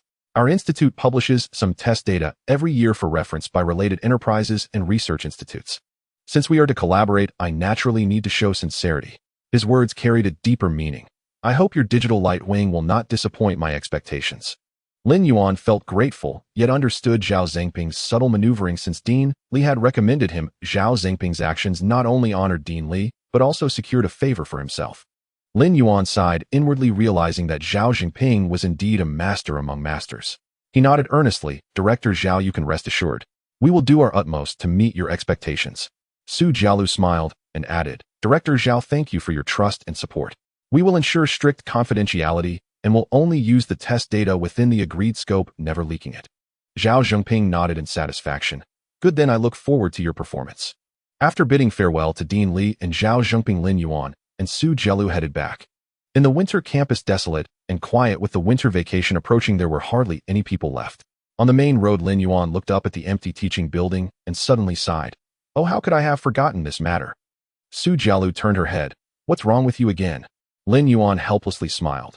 I was planning to ask Dean Li to introduce some capable senior brothers. Our company has just recruited a new batch of technicians, but they still need some nurturing. Except for Wu Hao, who can manage, the others still need some improvement. While speaking, he looked at the teaching building with a hint of regret. If I had known, I wouldn't have rushed out. Staying at school to do some research might have helped me meet some impressive senior brothers. Su Jialu chuckled. You're so focused on collaboration that you've forgotten about your company's talent issues. She paused, her tone carrying some comfort. But don't worry, the year is coming to an end, and there will be many job changes after the new year. I've already asked the headhunters to keep an eye out. By then there will be plenty of options available. Have you arranged everything already? Lin Yuan exclaimed. What do you think I've been busy with all day? The headhunter company has already made the arrangements, and if there are suitable candidates after the new year, they will send them to us right away. Then don't be surprised if we end up with a senior developer or even a technical director. Lin Yuan felt a sense of relief. Senior sister, you really think ahead. You just focus on technology, and I'll take care of the people. The two continued walking along the campus path. Lin Yuan wrapped his coat tighter and suddenly stopped. I calculated that excluding the 3 million cooperation funds from Huadeng and adding the profits from the accelerator, I now have nearly 5 million on hand. He paused. Since the funds are sufficient now, I plan to buy a car to avoid walking every time I go out. Su Jialu raised her eyebrows. Are you really planning to buy a car? Lin Yuan replied seriously. Of course, our digital light wing is now somewhat of a well-known company. As the founder, I can't just rely on the number 11 bus every time I go out, can I? Yeah. Su Jialu chuckled lightly. You go ahead. I still have a lot to handle. The recruitment process, pilot plans, and agreement drafts are all waiting for me. You can call Zhang Depeo and those guys over. Lin Yuan pouted. Sigh, I was hoping you could give me some advice, but you turned me down so decisively. Su Jialu, with her hands in her pockets, walked ahead briskly. Hurry back to the company, don't dawdle here. Without looking back, she waved her hand. Remember to call Zhang Depeo and the others over, otherwise you won't even be able to find the 4S shop on your own. Lin Yuan shook his head helplessly. The cold wind howled, and the withered leaves fell, casting their shadows long.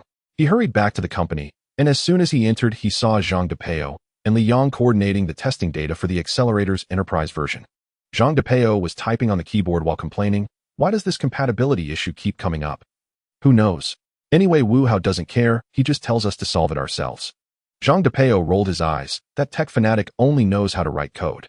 Lin Yuan suddenly burst through the door, excitement and bravado in his voice. Zhang Depeo. Liang. The two were startled. Zhang Depeo's hand trembled, causing the mouse to click off forget, and a barrage of error warning boxes popped up on the screen. Turning around to see Lin Yuan, he immediately approached with a grin. Boss, you're back. Liang grinned. So any cooperation from the dean? Oh yes. Lin Yuan waved his hand, his tone a bit excited. Do you want to go pick up the new car? Zhang Depeo and Li Yang froze in unison. New car. Zhang Depeo's eyes lit up. Wow, boss, Lin is mighty. We must go. What car are you planning to buy? Lin Yuan smiled mysteriously. You'll find out when we get there. He turned to Wu Hao, who was focused on his computer, fingers flying over the keyboard, a flurry of code and debugging windows flashing on the screen. Lin Yuan cheerfully called out. Wu Hao, come on, let's go pick up the car. Wu Hao did not lift his head. No time, I'm working on technology. Zhang Depeo leaned in teasingly. Come on, Wu Hao, don't play coy, boss Lin is getting a new car. Such a big event, you're not going. Li Yang chimed in. Exactly, it's boss Lin's first car pickup, you won't go to witness it. Wu Hao finally raised his head with a hint of disdain. What's so great about a new car? The enterprise version of the accelerator that I'm developing is the real black technology. He waved his hand dismissively. Don't disturb my deification, go away, go away. Picking up a car is a trivial matter, not suitable for me. Lin Yuan laughed heartily. All right. Zhang Depeo and Li Yang, let's go pick up the car. He waved his hand grandly, and the three of them linked arms while Wu Hao shook his head, a bunch of mortals. Though he said that the corner of his mouth secretly lifted and his fingers rapidly continued typing on the keyboard, the code rolling like a waterfall on the screen. The three of them strode out of the company door, filled with excitement. As soon as they stepped outside, the cold wind rushed toward them, swirling the fallen leaves in the air. The icy rain slapped against their faces, causing Zhang Depeo and Li Yang to shiver simultaneously. Li Yang's nose turned bright red. I just remembered the test data from earlier isn't finished yet, and the code still needs optimization. As soon as he finished speaking, Zhang Depeo nodded vigorously. Right, I still need to fix the compatibility issues. No sooner had the words left his mouth than the two turned around ready to run back. Before they could take a step, they were yanked back by Lin Yuan. Stop talking nonsense. Let's go. The three of them took a taxi straight to the 4S dealership with the cold wind howling all the way. The leaves outside the car windows were swept high as if cheering for their grand outing. West University is close to the airport, and there happens to be a street lined with 4S dealerships nearby with the logos of various brands sparkling. As soon as the car stopped, Lin Yuan was the first to jump out, one hand in his pocket, the other gesturing toward the 4S dealership. Today, I will show you guys some sights. Zhang Depeo and Li Yang excitedly rubbed their hands together, jogging to catch up. President Yuan is so awesome. They originally aimed for a BMW, but as they passed the Buick dealership, Lin Yuan paused slightly. He suddenly saw a Buick GL8 behind the glass window, a glint of inspiration flashing in his eyes. Hey, this car looks nice. Zhang Depeo leaned over. President Yuan, weren't we going to buy a BMW? Why are you interested in this one?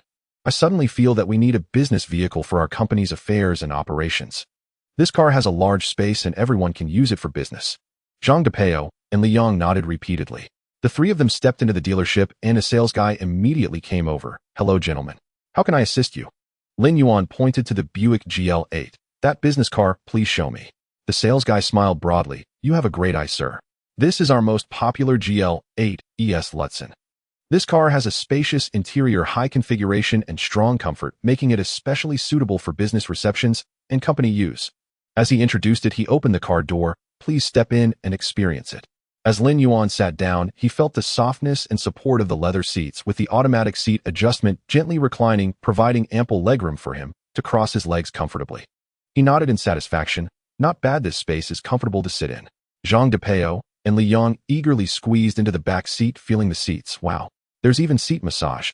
Seeing that the timing was perfect, the sales guy asked enthusiastically, Gentlemen, this car is available for immediate delivery. Would you like to take it for a test drive? Lin Yuan nodded. Sure, let's give it a try. As soon as he finished speaking, the three of them fell silent, awkwardly exchanging glances. The sales guy eagerly asked, who will drive? Lin Yuan cleared his throat lightly. I'll do it. He quietly asked Zhang Depeo and Li Yang, have you both gotten your driver's licenses? Zhang Depeo scratched the back of his head. I have it, but I've never driven properly. Li Yang smiled wryly. I learned the earliest, but I'm almost forgetting which foot the brake is now. Zhang Depeo rolled his eyes at Li Yang. You can forget it. Last time in the simulator you mistook the gas pedal for the brake. All right, don't drive, just sit still. He shook his head helplessly. Looks like I have to do it myself. He had learned to drive last summer, and since then he hadn't driven much, but he still remembered clearly where the gas and brake pedals were. Sitting in the driver's seat, he fastened his seatbelt. Hold on tight. The sales guy took the passenger seat, guiding Lin Yuan through the controls while introducing the GL8's features and performance. Gently pressing the gas pedal, he smoothly started the car. The suspension was soft, the steering light, and the handling was surprisingly comfortable and smooth. This car is really nice to drive. Just then there was a sharp turn ahead, and Lin Yuan fumbled with the steering wheel, nearly crashing into the guardrail on the side of the road. Zhang Depeo and Li Yang screamed in fright. President Yuan slowed down. Lin Yuan awkwardly chuckled. I'm a bit rusty. A bit rusty. Zhang Depeo and Li Yang exchanged glances, and Zhang Depeo muttered softly, this driving skill isn't better than mine. Li Yang nodded fiercely. Looks like I should drive from now on. After a complete test drive, Lin Yuan was very satisfied. This is it. Let's swipe the card, pay, and complete the paperwork. Once the paperwork was done, the sales guy sent them off with a beaming smile. Take care, gentlemen. We welcome your next visit. Lin Yuan waved his hand nonchalantly. Let's go to the BMW dealership next door and take a look. A smiling saleswoman approached. Hello, sir. Welcome to BMW. This model is the BMW 5 Series 530Li Luxury Edition, powerful and precise in handling, suitable for both daily commuting and business occasions. She keenly sensed Lin Yuan's intentions and smiled. Would you like to take it for a test drive? Lin Yuan smiled slightly. Sure. Zhang Depeo rubbed his hands in excitement. Haha, this time it's my turn. Liang nodded repeatedly. Yes, yes, yes, DePao's driving skills are the best, let him drive. All right, DePao, you drive, Lin Yuan said with a nod and a smile. After the test drive, Zhang DePao was reluctant to leave the steering wheel. This car is amazing. Lin Yuan smiled slightly, then this is it. The saleswoman beamed, Sir, you have a great eye. This model is available for immediate delivery. Swipe the card, pay, and complete the paperwork. After paying, the three of them sat in the VIP area of the BMW 4S dealership waiting for the plates and paperwork. The license plate was the same as the Buick's, and Lin Yuan casually chose one. The spacious leather sofa was soft and comfortable, with a delicate coffee table in front piled high with juice, snacks, and treats. Zhang DePao tilted his head back and took a sip of juice, smacking his lips as his expression suddenly turned serious. He placed the juice cup on the table, cleared his throat. All right, let's set aside the car purchase for now. There's something important I need to discuss. Oh, what important matter do you have? Liang curiously leaned in. Zhang DePao stroked his chin. Don't I know quite a few people in the gaming industry? I had thought about interning at a game company back then. Liang nodded. Right, didn't you add a lot of gaming groups and get to know quite a few people from game companies? Yes, an old friend contacted me yesterday. He is now at Tingyue Game Company, and they have heard about our digital lightwing technology and are interested in discussing collaboration. Zhang DePao responded. How would the collaboration work? Lin Yuan turned to ask, and Zhang DePao slightly tilted his body. They want to develop a large-scale multiplayer online game, which has high requirements for graphical rendering and computational power. They heard that our Accelerator Enterprise Edition is in beta testing and think there's a chance for in-depth collaboration. Lin Yuan said, for game companies. If we can apply the acceleration and shadow protocol to their new game, it will not only enhance the game's smoothness, but also improve data security. Zhang DePao nodded. Exactly, Old K mentioned that they are currently struggling with server latency and data security issues. If we can solve these, the collaboration is a sure thing. Lin Yuan turned to look at him. Old K, are you sure he's reliable? Zhang DePao smiled and waved his hand. Old K is a good guy. When we were running dungeons together, he helped tank and pull the boss, never causing trouble for us. Besides, he's now at Tingyue Game Company as a product manager, so he wouldn't deceive us. Liang took over Tingyue. That company is quite substantial. It's one of the top game development companies in the country. If they want to use our technology, we could break into the Bend gaming market. You're absolutely right. If we can collaborate with Tingyue Digital Lightwing, we'll be able to quickly penetrate the gaming industry market. Lin Yuan nodded. It seems this deal is worth pursuing. The efficiency of the BMW 4S shop is remarkable, working seamlessly with the neighboring Buick store, swiftly completing all the paperwork. The saleswoman approached with a bright smile. Sir, all the procedures have been finished and both cars can be driven away now. Lin Yuan casually waved his hand. No need for a new car delivery ceremony, let's just drive away. He tossed the keys. DePao, you take the GL8. Liang can ride with me in the BMW. Zhang DePao's eyes sparkled. Watch me drift for you guys. Liang rolled his eyes at him. With your skill? Drift. Be careful, or the car might end up in the repair shop tomorrow. The three of them excitedly exited the 4S shop, Zhang DePao grinning as he took his place in the driver's seat of the GL8, while Lin Yuan started the BMW, the engine roaring with a deep, powerful sound filled with a sense of vigor. The two new cars drove out of the 4S shop, one behind the other, smoothly making their way towards the incubation park. In the rearview mirror, Zhang DePao waved his hand excitedly, seemingly still showing off his driving skills. Lin Yuan withdrew his gaze and glanced at Li Yang in the passenger seat, noticing him leaning against the seat, staring intently at the car's navigation while frowning in contemplation. Why do you look like you're about to take an exam? Lin Yuan teased with a smile. Li Yang came back to his senses and sighed lightly. Lin Yuan, we need to hurry and find a place to live. Lin Yuan was slightly taken aback. Find a place to live? Why are you suddenly bringing this up? Li Yang replied. In a few days the holiday starts, and the school dorms need to be cleaned and maintained. We can't stay there anymore. Moreover, the company has been busy lately running to the school. Every day isn't convenient. We have to move out sooner or later. Lin Yuan lightly tapped the steering wheel with his fingers, his brows slightly furrowed. True, I've been so busy lately that I forgot about this matter. The dormitory is indeed inconvenient, especially with the tight schedule for the Accelerator's Enterprise version. If we keep this up, we will surely collapse. Liang nodded. I noticed there are quite a few apartments next to the incubation park. We could rent a bigger one to make do. At least it would be convenient for commuting. That's quite thoughtful of you. Lin Yuan smiled. This is all because of you dragging me into this Enterprise version, who has time to run back and forth. Lin Yuan laughed heartily. Stop complaining. Once the Enterprise version is launched, well, buy one outright. Haha, then I'll be waiting for that. Liang paused. All right, I'll handle the housing situation. I'll contact the landlord and try to move in tomorrow. DePao and Wu Hao won't have any objections, right? Them? They would love to be closer to the company so they can sleep in a bit longer every day. Liang agreed. Exactly, since we'll be living together from now on, it's convenient for overtime and gaming together. The two cars steadily drove into the incubation park, looking quite stable. As they reached the parking spot, the situation suddenly changed. The BMW wobbled back and forth 3 times, yet couldn't align properly. The rear of the GL8 jolted, the rear wheels heavily rolling over the parking line. Lin Yuan and Zhang Depao's faces stiffened as they exchanged glances, silently getting out of the car and pretending nothing had happened. Liang stifled a laugh. Do you guys want to adjust it again? No need, this is pretty good. Lin Yuan replied without changing his expression, and Zhang Depao nodded vigorously. Right, perfect. The 3 quickly slipped into the company. Lin Yuan walked straight to his office, shut the door behind him, and let out a long sigh. After calming down for a while, he retrieved the materials given by Zhao Jinping from his drawer, preparing to get to work. A thick stack of test reports, he quickly scanned through the densely packed data tables, line charts, and test explanations. Why, every set of data, every conclusion was precise, detailed, and clear. The more Lin Yuan read, the more astonished he became. The data here outlines all the key details of identity verification and data encryption. A glint of excitement flashed in his eyes. This data is enough for me to elevate the SR lock signature system to another level. Without further thought, he sat down at the computer and began typing rapidly on the keyboard. Device fingerprinting, transmission optimization, dual encryption. If these principles are integrated into the SR lock signature system, it would make identity verification more precise, data transmission more stable, and encryption more secure. Moreover, these technologies can all be realized using the 3 core technologies. For the next few days, Lin Yuan practically lived in the office with the lights on late into the night. 3 days later, Lin Yuan typed the last line of code. The system quickly loaded, and a string of test data popped up on the screen. Device fingerprint recognition accuracy 98, compatibility significantly improved. Encrypted transmission, lower latency, almost 0 packet loss, and encryption speed doubled.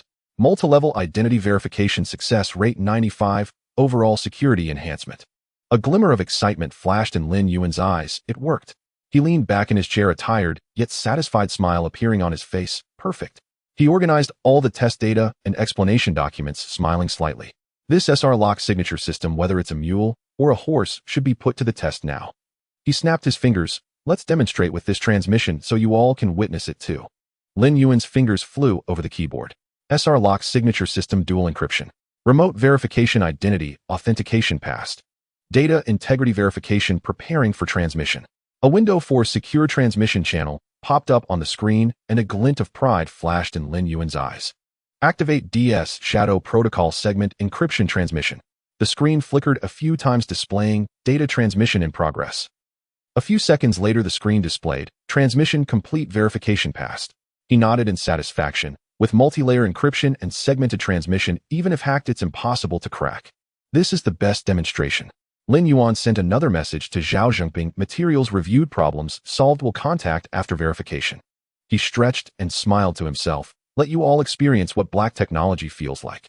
At the Southwest High-Tech Research Institute in the office, Zhao Jinping stared at the computer screen, brows slightly furrowed. Why hasn't Lin Yuan reacted yet? Did he give up? Just then a message popped up in the bottom right corner of the screen.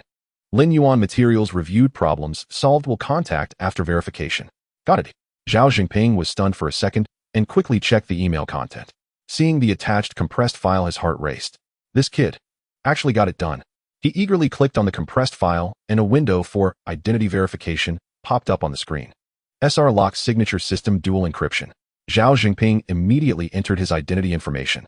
Verifying. Verification passed. Next, the screen displayed data integrity verification in progress. Verification passed, data intact.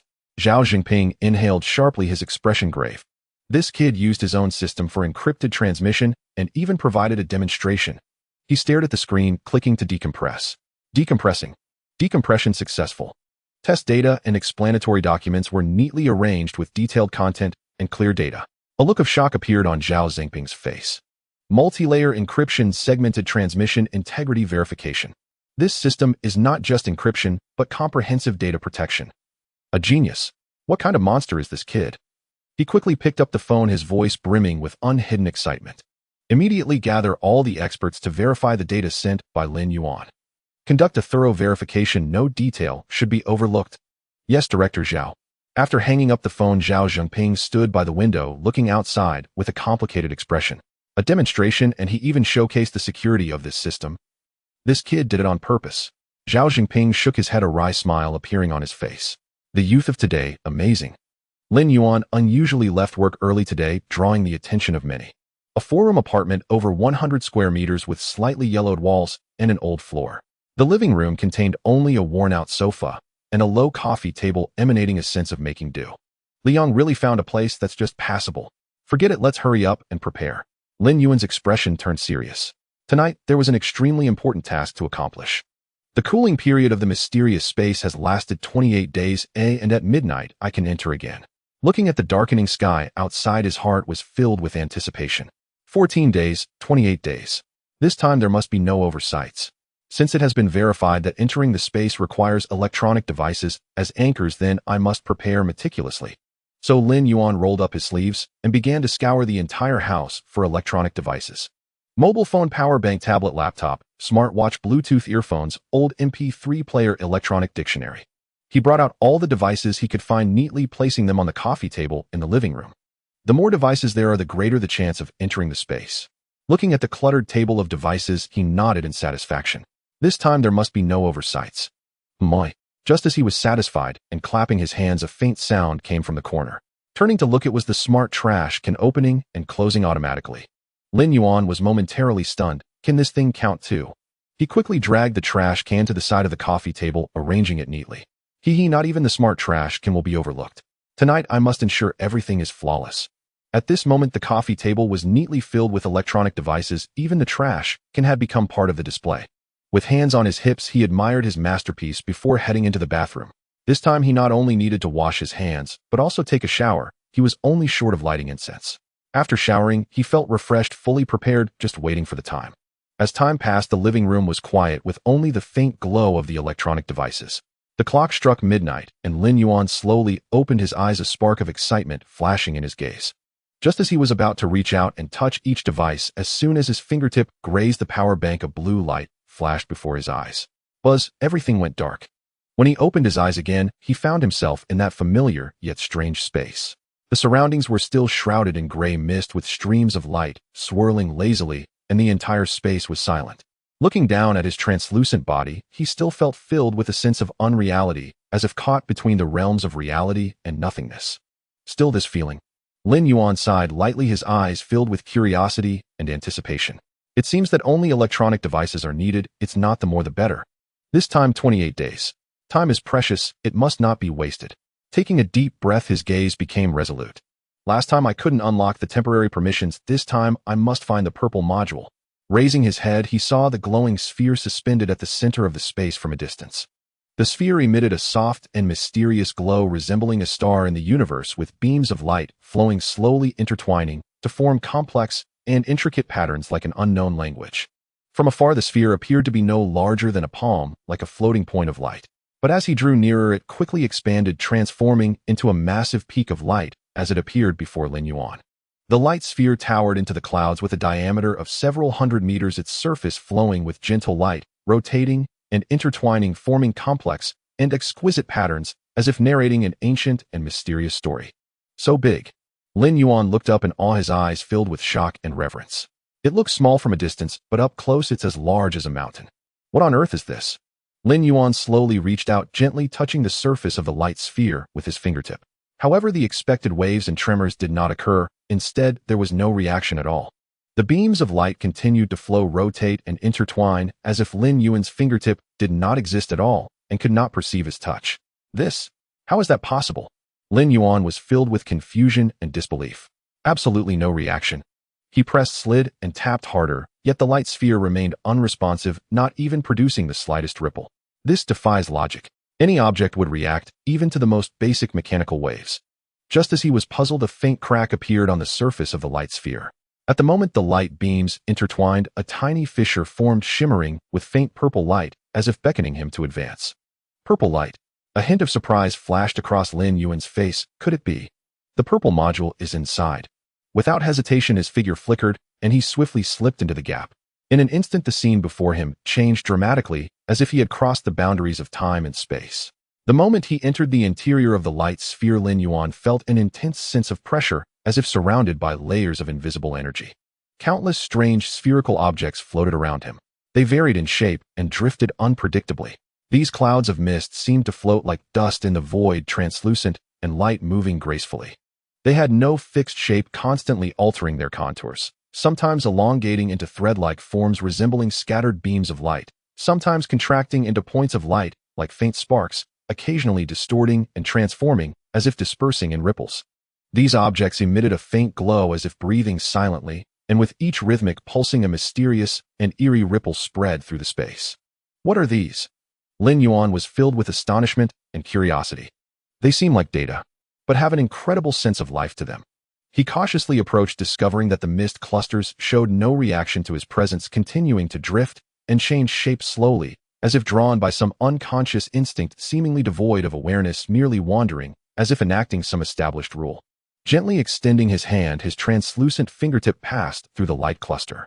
In an instant, the mist cluster trembled violently, its pale glow becoming blurred contours, quickly twisting and splitting, eventually transforming into two smaller spheres that continued to drift slowly in the air.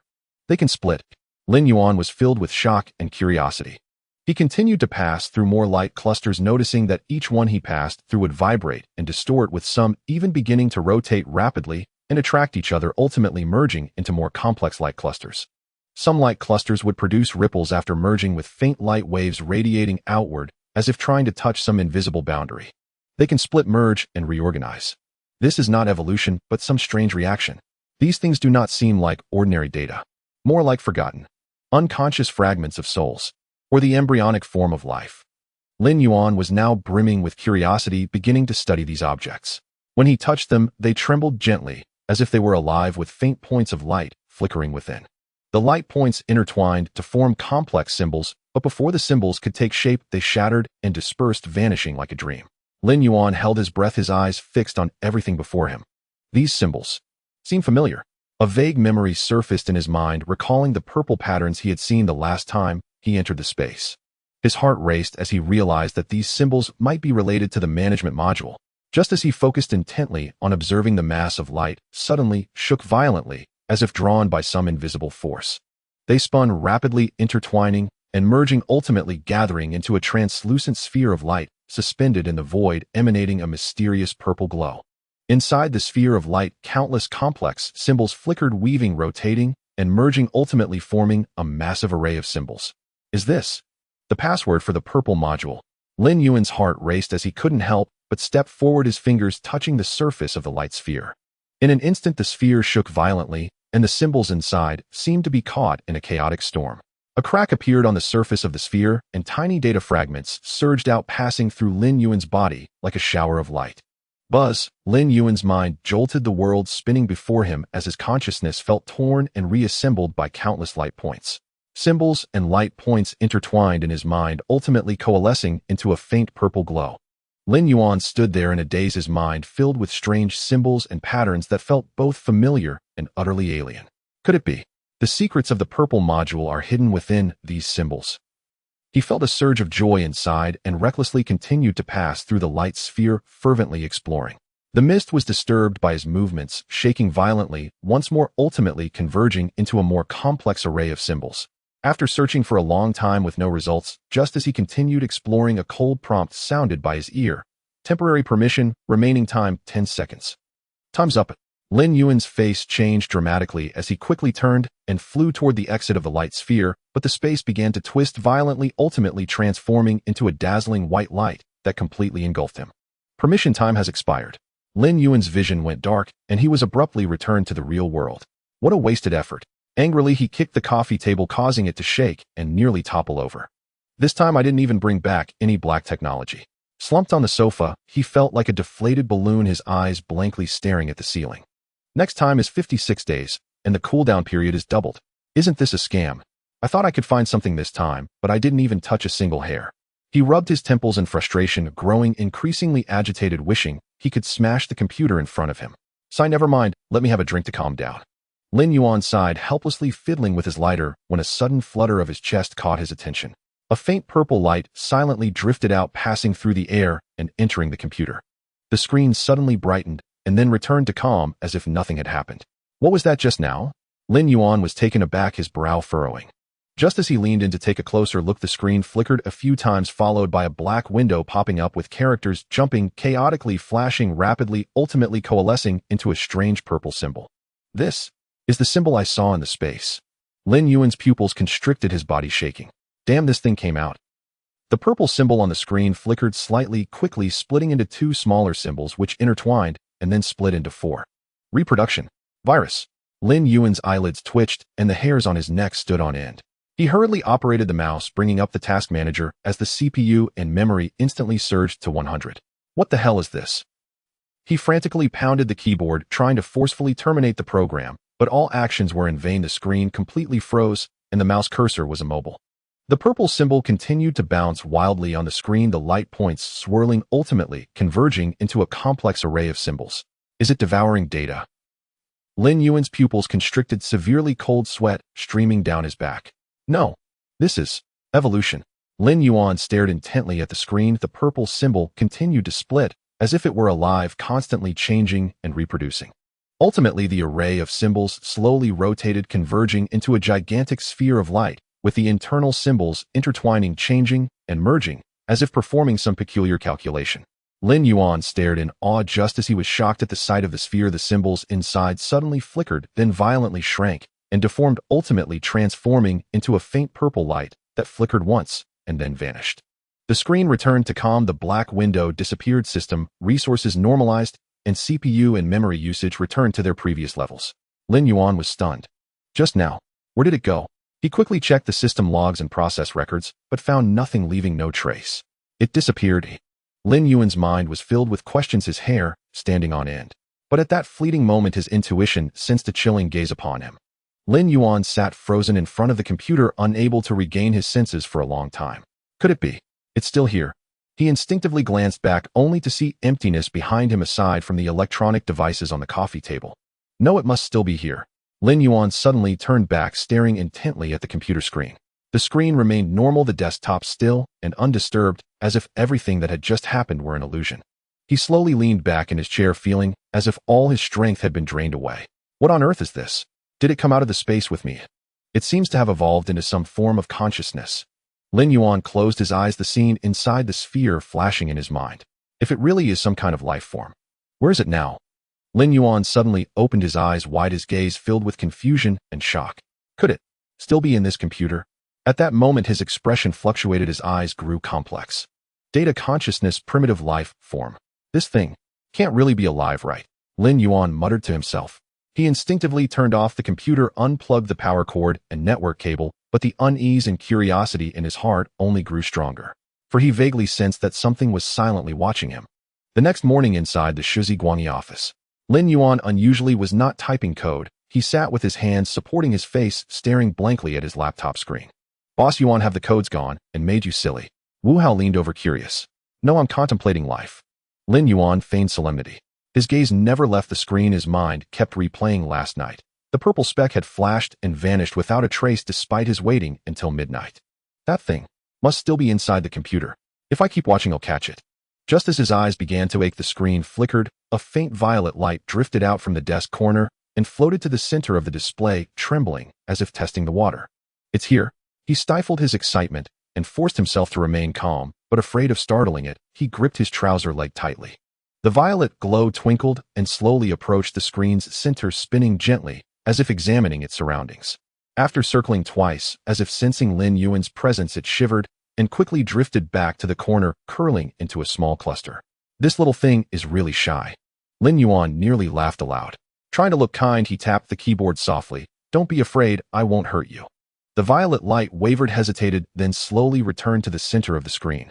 After flickering a few times, it produced a timid question. Lin Yuan's eyes widened. It's responding to me. He probed further. Can you understand me?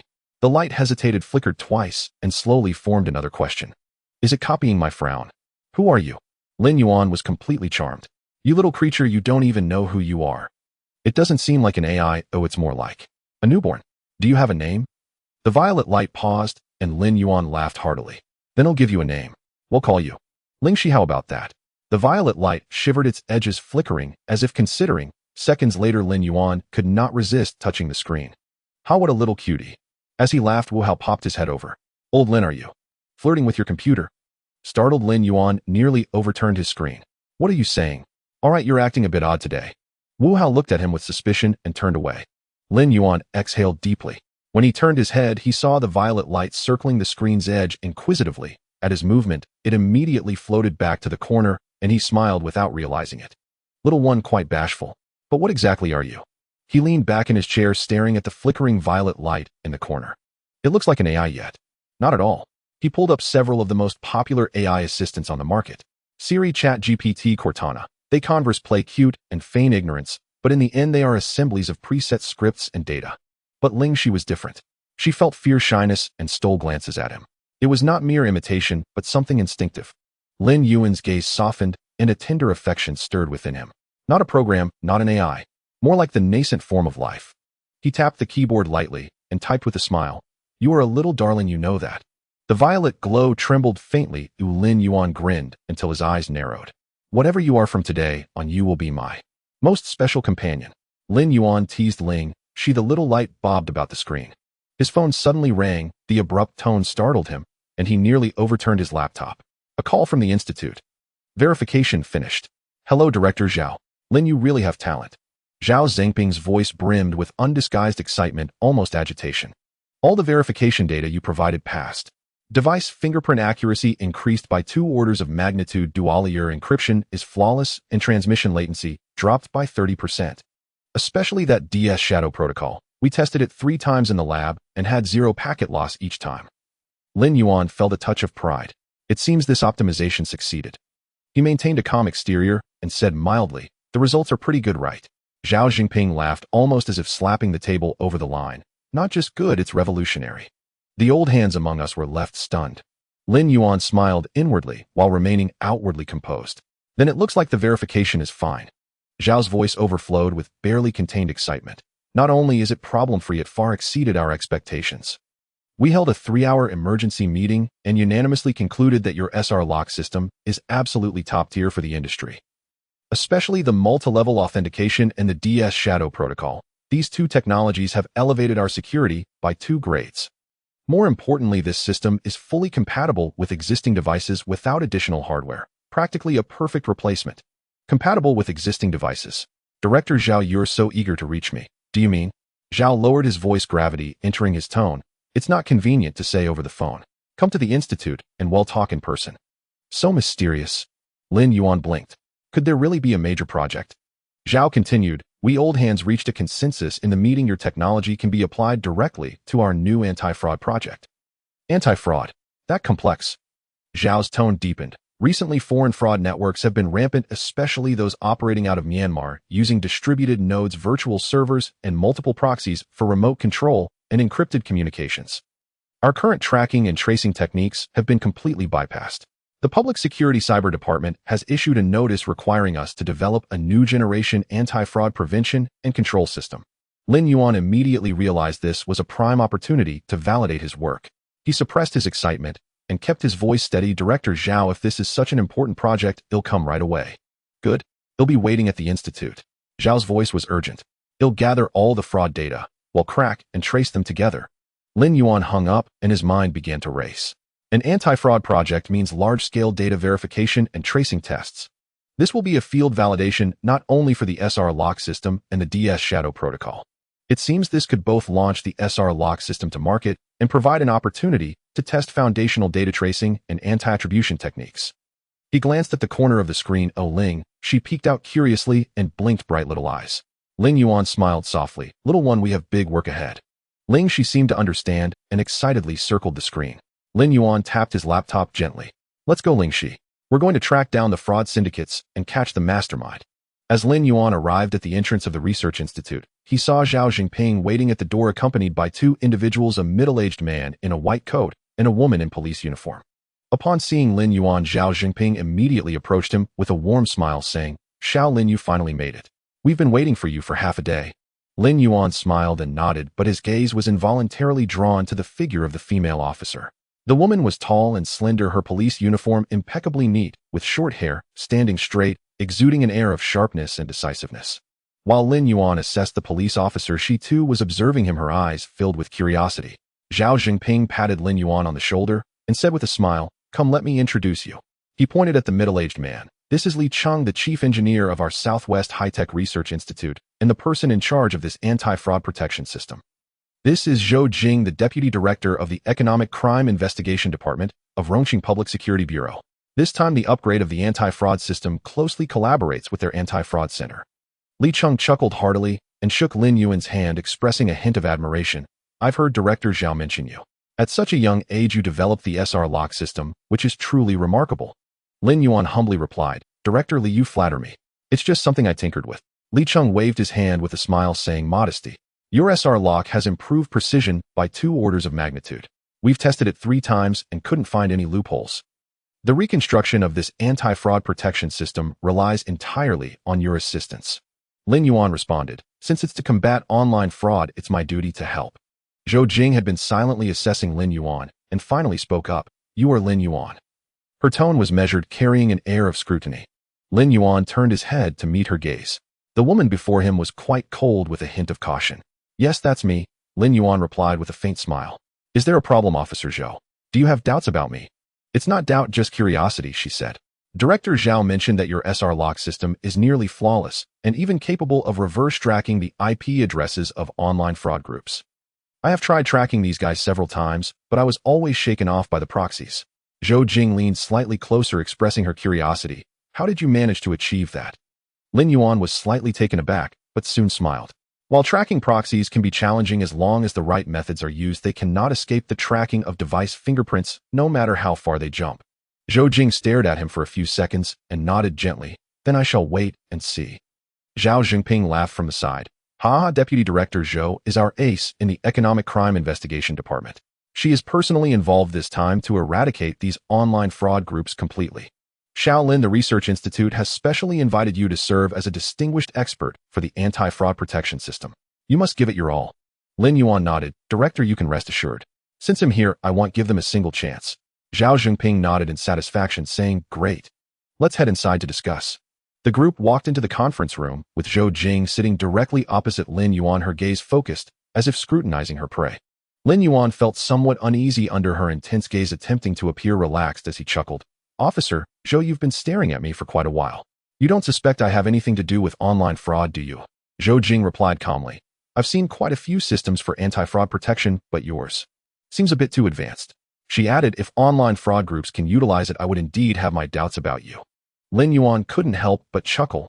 "If this technology were to leak, I would doubt myself as well. But rest assured, my creations aren't easily misused." "That's good to hear." Zhou Jing suddenly smiled and said, "Our team has been monitoring for quite some time and has caught several people, yet we still can't grasp the higher-ups. The layers of encryption in the online fraud chain are like a Russian nesting doll. If your system can truly unravel it, that would save us a lot of trouble." Lin Yuan nodded thoughtfully. "So that's why you are focusing on this system?" "Exactly," Zhou Jing confirmed. "Before I came here, I reviewed your testing reports. This system is indeed an excellent weapon against the IP addresses of online fraud proxies. However, I have a question. Such precision cannot be achieved solely by relying on device fingerprints and dynamic encryption, can it?" Lin Yuan was taken aback and nodded, saying, "You're right.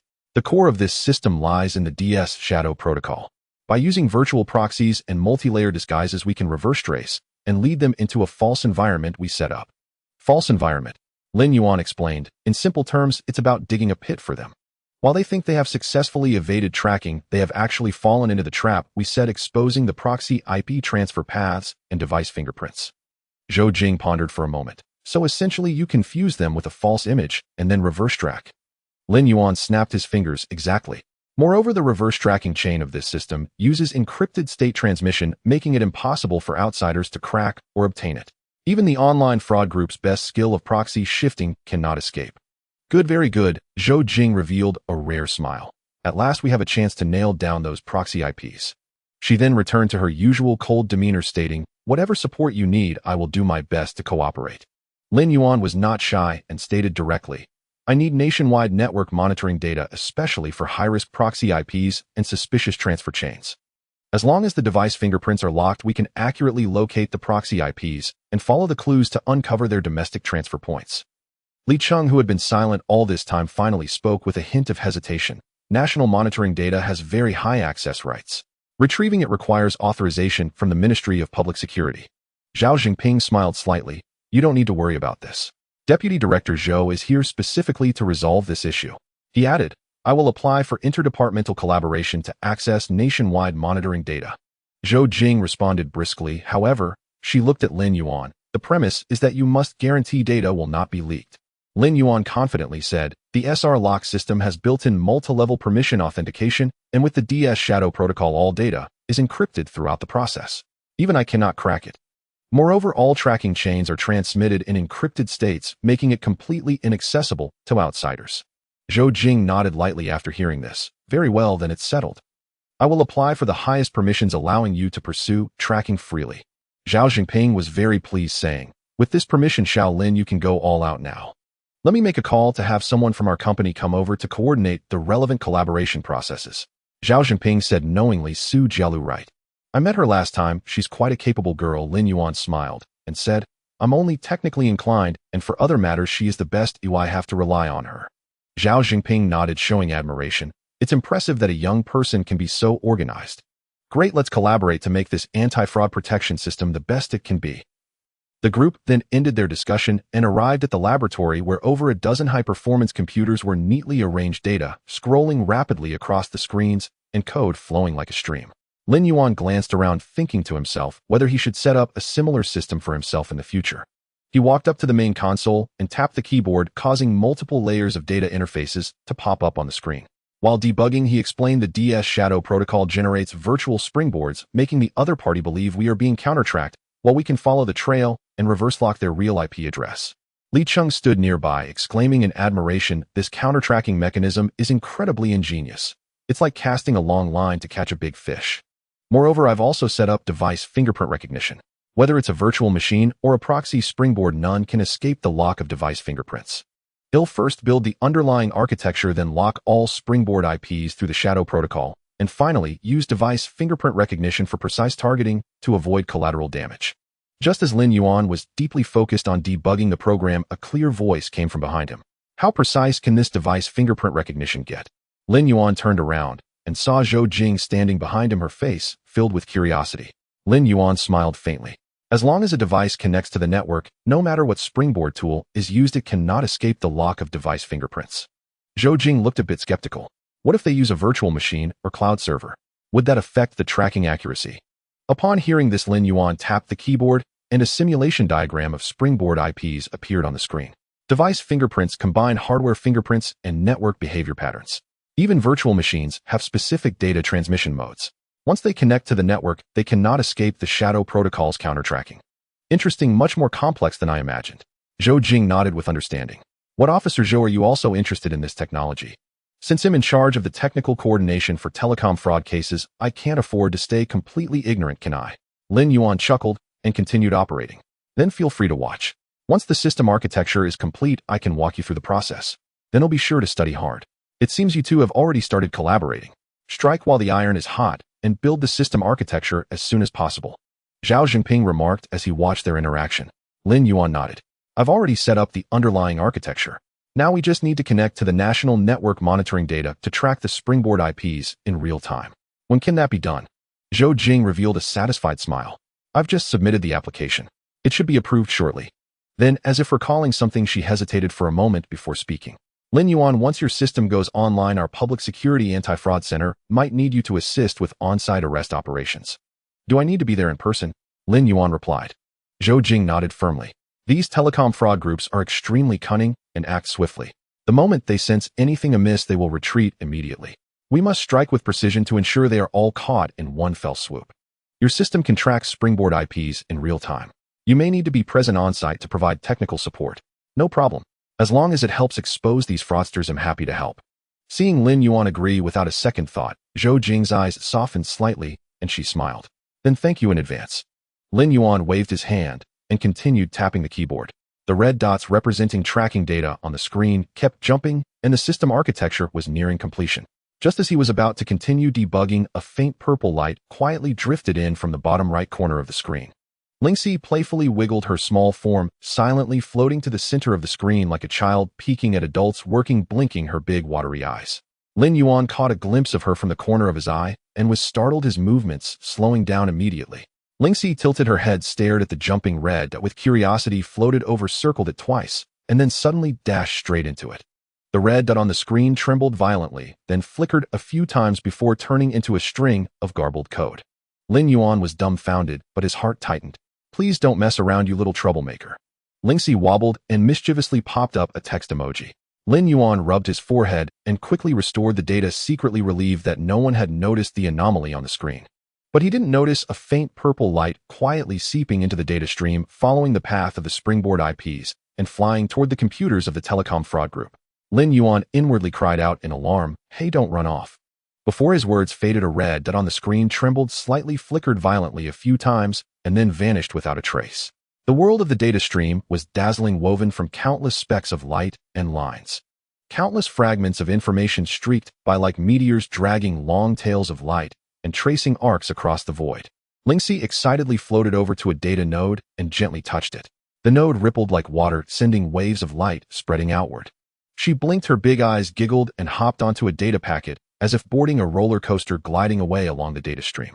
Countless nodes whizzed past her. The lightspeed journey was incredibly thrilling for her. Before long, Lingxi followed the data stream and arrived in front of the telecom fraud group's computer. She quietly slipped into the host and looked around. On the screen, transaction records were densely packed, and the data stream surged, tinged with gray-black shadows. The entire computer system resembled a dirty, cluttered alley filled with encryption software, virtual springboards, and shoddy firewalls. Lingxi circled around in disdain, and the gray-black data dust instantly scattered. Then she spotted the mouse driver program. With a gentle tap, the driver was instantly reset. The boss, who was just using the mouse, suddenly cried out in surprise, "Huh? Why is the cursor flying?"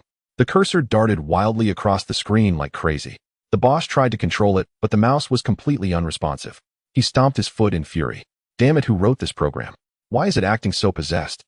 What's going on? A virus?" A lackey came over to help, but the cursor suddenly turned into a pencil from the drawing software and started scribbling all over the screen. "Virus, my ass. What kind of demonic scribble is this?" The boss was so angry he wanted to smash the computer. Lingxi felt an unfamiliar emotion welling up quietly in her heart, warm and cozy. Was this happiness? She lightly leaped into the keyboard driver program. Just as the boss was about to type something, the screen was flooded with text emojis. "What the hell? Police." The lackey was so scared he immediately crouched down with his hands over his head. The boss was fuming with rage. How did these elementary school kids hack us? And they're using emojis too. Lingxi kicked around randomly and accidentally triggered the computer's audio program. The speakers suddenly emitted a strange burst of laughter. The men were terrified, their faces turning pale. "A ghost. The computer is laughing on its own. Boss, did we run into some kind of expert?" The boss swallowed hard and said in a trembling voice, "Stop talking nonsense. Shut it down now." The lackey fumbled to unplug the power cord, and the screen went black instantly. Lingxi felt she had had enough fun shimmering with joyful light. Then she followed the data stream back to Lin Yuan's computer and curled up in a corner of the screen. Meanwhile, on the other side, the small telecom fraud group was still trembling. The boss clenched his teeth and said, "Nowadays, even elementary school kids have become hackers." As a string of sparkling lights bounced onto the screen, Lin Yuan finally let out a long sigh. The disappearance of Ling, she had left him in a state of unease, but now seeing her reappear in the data stream, he could finally set his mind at ease. Watching the data on the screen stabilize and the efficiency soar instantaneously, the system architecture was rapidly completed and all modules were running smoothly, leaving only the final testing and tuning. At that moment, a series of crisp, high-heeled footsteps echoed from outside. Looking up, he saw Su Jialu striding in confidently in her high heels with a petite beauty in professional attire, following her carrying a stack of documents that looked quite formal. "Oh, you arrived quite fast." Lin Yuan's gaze fell on the girl beside Su Jialu. "Who is she?" "Tisk tisk," Su Jialu pretended to shake her head, dramatically full of sentiment. "Look at this boss, not even recognizing someone from his own company." Lin Yuan felt a bit embarrassed and scratched his head. I've been too busy, haven't I? Can't even recognize people." Su Jialu laughed as she patted Song Xiaoya on the shoulder. "Let me introduce you properly. This is Song Xiaoya, our legal counsel at Digital Wings. She just reported for duty today. I thought it was necessary to formalize the major contracts for the Research Institute, so I brought her along." "Hello, Mr. Lin." Song Xiaoya extended her hand politely, her smile sweet, clearly looking forward to this new job. Lin Yuan quickly shook her hand. "Welcome, welcome. Sorry I've been so busy lately that I didn't notice the newcomers." "You're too kind, Mr. Lin. I just officially reported today.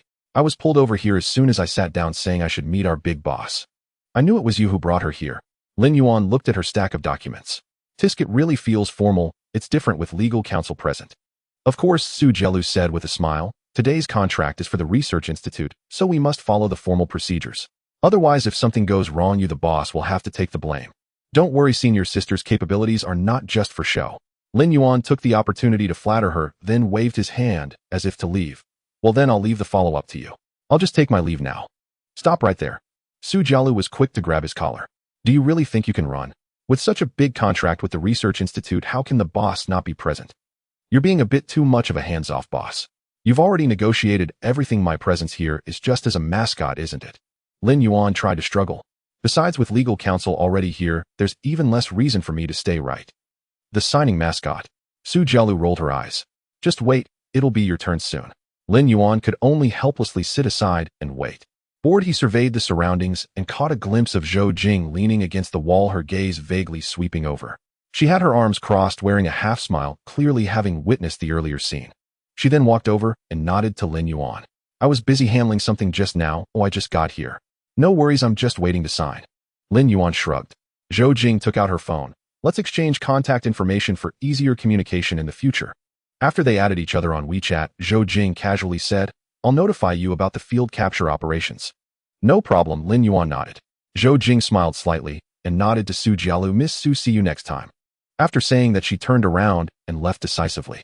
Oh, Mr. Lin, how long have you been here that even the officer is adding you on WeChat? Su Jielu squinted her eyes, her tone full of teasing. I didn't expect it. Usually you seem so honest, but your flirting skills are rather impressive. Be discreet. Don't let the ladies in the company get jealous. Stop it with the nonsense, Lin Yuan said with a wry smile. She's just here for work. Work? If she invites you to work, next time will you go? If you invite me, I'll go, Lin Yuan secretly murmured to himself, deciding to ignore Su Jielu, and simply sat on the sofa, opening his notebook and typing in the command line. Lingxi, are you there? The little light of Lingxi bounced in the data stream. Where have you been, little one? You've been missing for so long. You don't know. Tilda.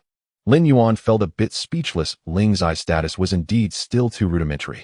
Her intelligence level was at best slightly better than that of an automated customer service, far from true AI intelligence, let alone forming self-awareness. Relying solely on emoticons for communication was indeed too primitive, and the efficiency of inputting commands was low. If he wanted to truly cultivate Ling, he needed to start from the data level. This won't do, I need to make her smarter. Otherwise, communication will be too cumbersome in the future.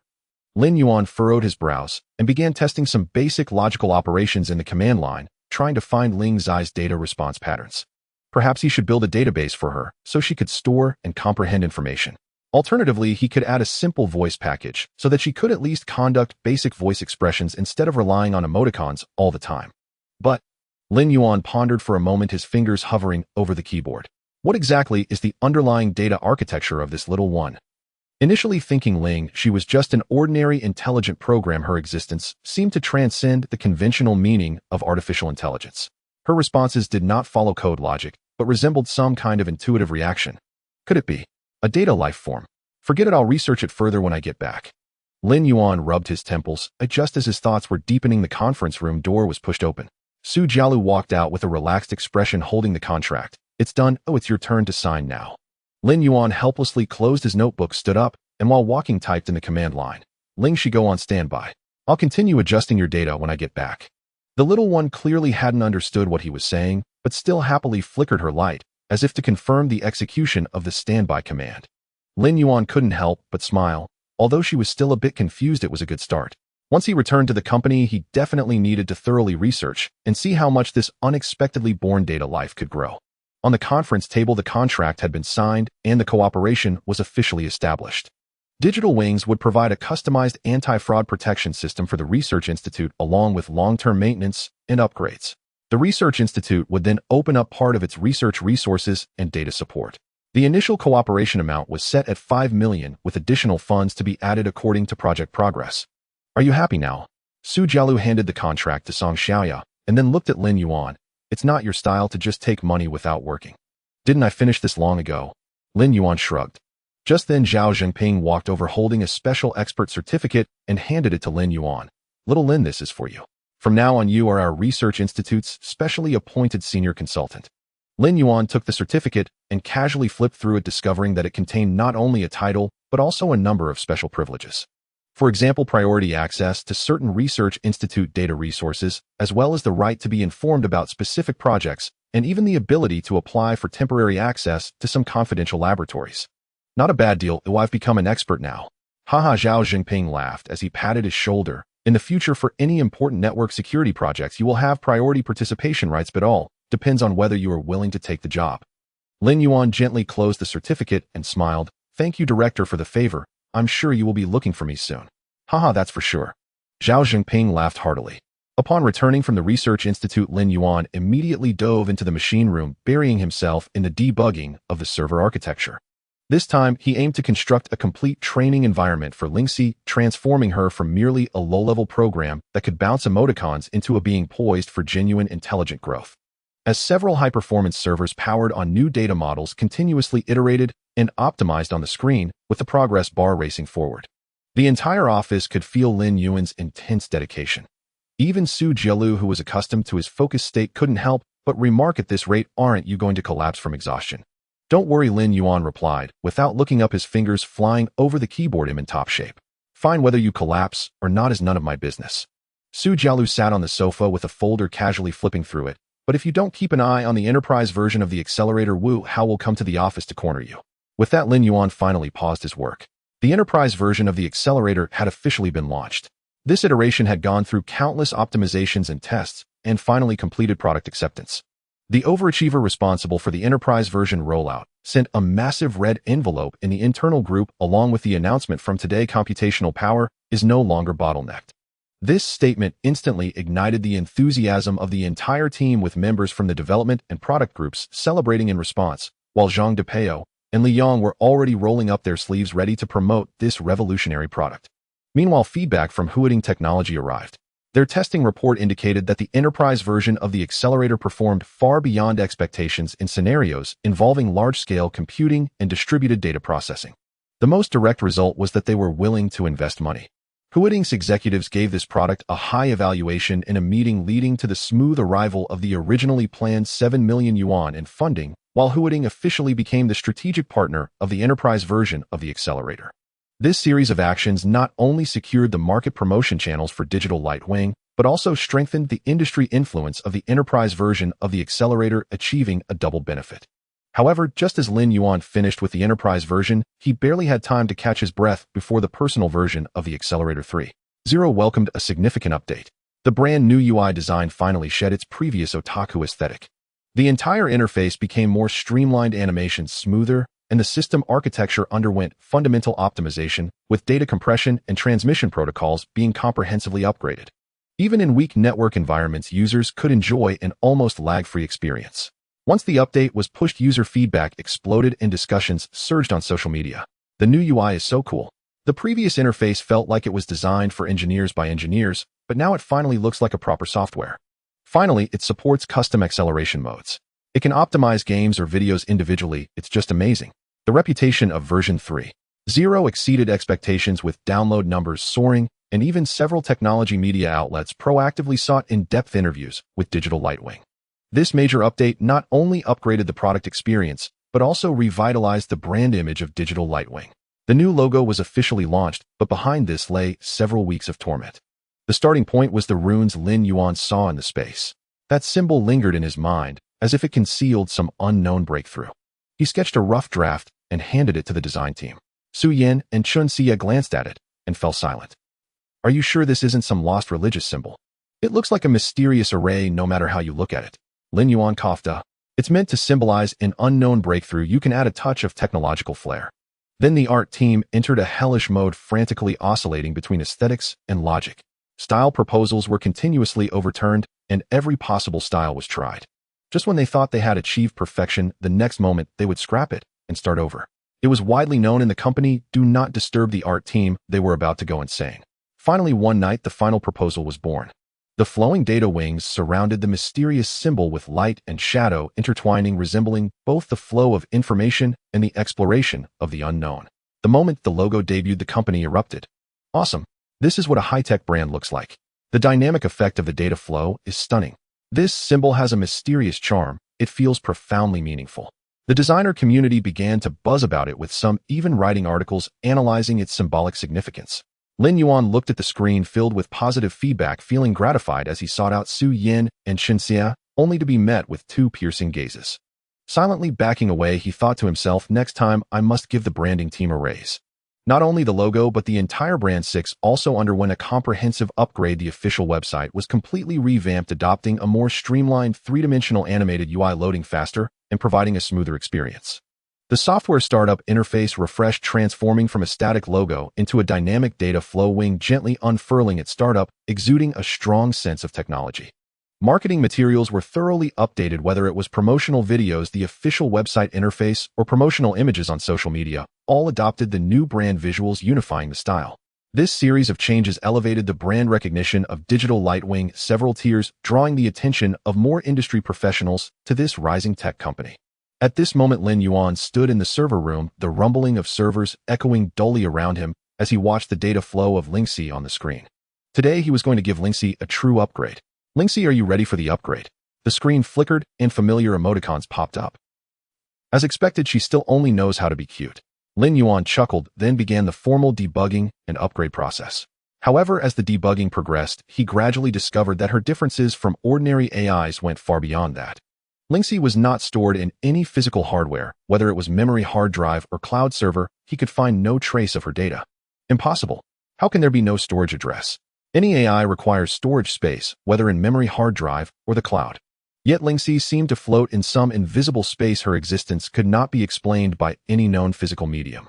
The data had no source or destination, which was simply inconceivable using conventional logic. Yet the jumping light points on the screen clearly proved her existence. Lingxi, I brought you out from the space. And that mysterious space is filled with all kinds of the incredible. In essence, she is a form of high-dimensional information state. There are countless beings like Lingxi within the space. Thinking of this, Lin Yuan felt a chill run down his spine. If Lingxi was merely one of them, then what about the others? He looked up at the light points on the screen, as if gazing at a creature from an unknown world. It seems that when the space opens next time, I must study it thoroughly. For now, he looked at the dancing light points of Lingxi on the screen, his gaze softening. Come on, let's take you to a higher dimension. Through observation, Lingxi's current intelligence level was extremely low, devoid of memory. Each interaction felt like a first meeting, her thought process closer to a conditioned reflex. For instance, when prompted with hello, she would randomly reply with a text emoji, not truly understanding the meaning of the greeting. This gave Lin Yuan a headache. If he wanted Lingxi to truly possess the capacity for thought, the first step was to enable her to remember things. However, this was no simple task. Since Lingxi had no physical storage address, Lin Yuan decided to take an unconventional approach. As she existed in a high-dimensional information state, he would directly use her data ontology for state memory. Since traditional memory storage won't work, let you become the memory carrier yourself. This meant every leap of her light points, every electromagnetic fluctuation would be part of her memory. Come on, step 1, let you learn to remember. With that, he typed the command, Lingxi, can you remember things now? The light points on the screen paused for a few seconds, then a new line of text appeared. Remember what? It was a success. This was Lingxi's first feedback on the concept of memory. Though still rudimentary, she had at least begun to form a concept of information storage. Let's try again. What does hello mean? A form of greeting. Lin Yuan nodded and continued logging. Lingxi had taken the first step, but it was far from enough. Lin Yuan stared at the dancing light points on the screen, stroking his chin. Remembering things is the first step, but you still need to learn how to think. If memory was just simple storage, it would be no different from a hard drive. True intelligence wasn't just about remembering information, but being able to reason and deduce based on existing information. In other words, he had to teach her to think. All right, today he'll teach you how to use your brain. Lin Yuan smiled, his fingers flying across the keyboard. Starting with simple logical reasoning, he taught Lingxi to make judgments based on existing information. Not mechanically matching keywords, but truly understanding and reasoning. He decided to begin with causal reasoning, making Lingxi understand that things were connected, not just responding mechanically. He injected a simple set of information into Lingxi's state memory. Rain, use an umbrella. Hungry, eat. What would people do if it's raining outside? Find an umbrella. Oh, progress. Lin Yuan nodded. It seems you're beginning to understand cause and effect. Next, Lin Yuan planned to increase the difficulty. Just causal reasoning won't do. You also need to learn to generalize and summarize, or your mind will be rigid. If cats have tails, dogs have tails, and monkeys have tails, why? The light points flickered on the screen, as if thinking, then slowly a line of text appeared. Because they are all animals. He nodded with satisfaction. Yes, that's right. You are beginning to learn to summarize. Not too stupid, huh? Praise me. Quite pleased with yourself, huh? Don't rush, harder things are still waiting for you. After many days of testing, Lin Yuan had run Lingxi through almost every logical reasoning, causal relationship, generalization, reverse reasoning, and even comedic dialogue he could think of. From the initial mechanical responses to later witty retorts, she had learned not just to act cute, but also to talk back, be clever, and even selectively play dumb and act cute. Lin Yuan, are you going bald again? Lin Yuan nearly spat out his coffee. What did you say? Say that again, and I'll format you. Master, don't. Who's your master? You little rascal. Daddy. Lin Yuan froze for 3 seconds, his face flushing. Don't call me that. I'm still single. Then Uncle Baldy. Lin Yuan slammed the table in anger. Fine, looks like you've learned too much lately. You're yelling at me, you're just a grumpy, bald, old man. All right, your tongue's getting sharper. Looks like tomorrow's test load needs to double. Daddy, I was wrong. Lin Yuan was speechless, but couldn't help laughing. Since you've learned to reason and joke, the next step is naturally to make you speak. As he spoke, Lin Yuan opened the voice library and started downloading various voice packs. Lowly voice, mature female, voice young girl, voice intellectual, voice cold and glamorous voice. Everything was available. Come on, pick a voice you like. Lin Yuan smugly typed the command. The light point began jumping between various voices, pausing first on the lowly voice, flickering a few times, then moving to the mature female voice. Then it jumped to the young girl voice, flickered, seeming a bit hesitant. Can it be conflicted? Lin Yuan watched the screen with interest. This little one can actually hesitate. It's indeed becoming more human-like. Finally, Lingxi settled on the lowly voice and gave it a soft try. Lin Yuan, you're so naughty. The sweet, adorable, lowly voice instantly filled the office. Holy crap. Lin Yuan was petrified on the spot. Because he suddenly saw Su Jialu standing at the door, her eyebrows raised high, a playful smile hanging on her lips. Lin Yuan, what are you doing? The smile on Lin Yuan's face froze. It's a misunderstanding. I'm testing the AI's voice module. Su Jialu leaned against the doorframe, a hint of teasing in her eyes. Oh, voice module. A lowly voice. And there's a mature female voice, young girl voice, cold and glamorous voice. Your tastes are quite varied. I'm just testing. Su Jialu smiled playfully. Oh, then why isn't there a male voice? Lin Yuan was stunned by the question, his mouth opening and closing. His expression turned slightly awkward, but he immediately said with righteous indignation, Nonsense, I'm not gay. Su Jialu almost burst out laughing, covering her mouth. Boss Lin, so candid. You truly are an orthodox straight man. Lin Yuan's face darkened instantly. Don't talk to me in that tone. Besides, I'm doing this for better testing. Oh, really? Su Jialu glanced at him, sideways, her smile deepening. Wanting to find you some cuter, lowly voices. Lin Yuan was so embarrassed he wished he could crawl under the desk. He quickly changed the subject. Why are you here? Su Jialu tossed the documents in her hand onto the table. Company contract process optimization plan. Did the boss forget again? Ahem, I was just about to look for you. Lin Yuan scratched his head awkwardly. He looked down at the time. I almost forgot. Oh, were you about to look for me? Su Jialu stared at him with a half smile. Were you planning to discuss the contract process with me or continue researching your lowly voice? Lin Yuan didn't know whether to laugh or cry. I am really testing. Su Jialu laughed even harder. All right, you test. You're the professional. But this voice is really good. Give me a mature female voice to play with sometime too. Lin Yuan was speechless. Enough from you. Su Jialu giggled and turned to leave. When she reached the door, she suddenly turned back with a teasing smile. By the way, consider getting a secretary to guard the door for you. After all, if you're going to play with lowly voices and mature female voices in the future, you wouldn't want someone else to catch you right. Lin Yuan's mouth twitched. Get a secretary. Are you hinting at something? But then he stroked his chin, thinking seriously. Maybe I should really find a door god. To save myself from always being teased by you. But at that moment, Lingxi seemed to still be selecting a voice. A cold, glamorous, and noble voice came from the speakers. Master, want to play some more? Lin Yuan nearly choked. Su Jialu laughed heartily, swaying as she turned and left on her high heels, leaving behind a string of crisp laughter. Lin Yuan had been feeling paranoid these past few days. Ever since Su Jialu caught him in that lowly voice incident, he felt that everyone in the company looked at him with a strange glint in their eyes. The receptionist's smile seemed laced with ambiguity when she saw him. In the hallway, he ran into Zhang Depeo, whose grin was exceptionally bright, even a little lecherous. Even Wu Hao's gaze carried an inexplicable meaning. Wally Yang seemed to share a sense of camaraderie. So Lin Yuan suspected he had been branded with some odd label. But he had no proof, leaving him to his wild thoughts. The more he pondered, the more guilty he felt, and the more he imagined himself as the company's perverted CEO. Thus, to escape those eerie glances, he decided to go into seclusion and continue tinkering with Lingxi in his office. Since loading the selection module, Lingxi's growth rate had far exceeded Lin Yuan's expectations. She could not only make autonomous decisions, but also perform simple reasoning and judgment based on context.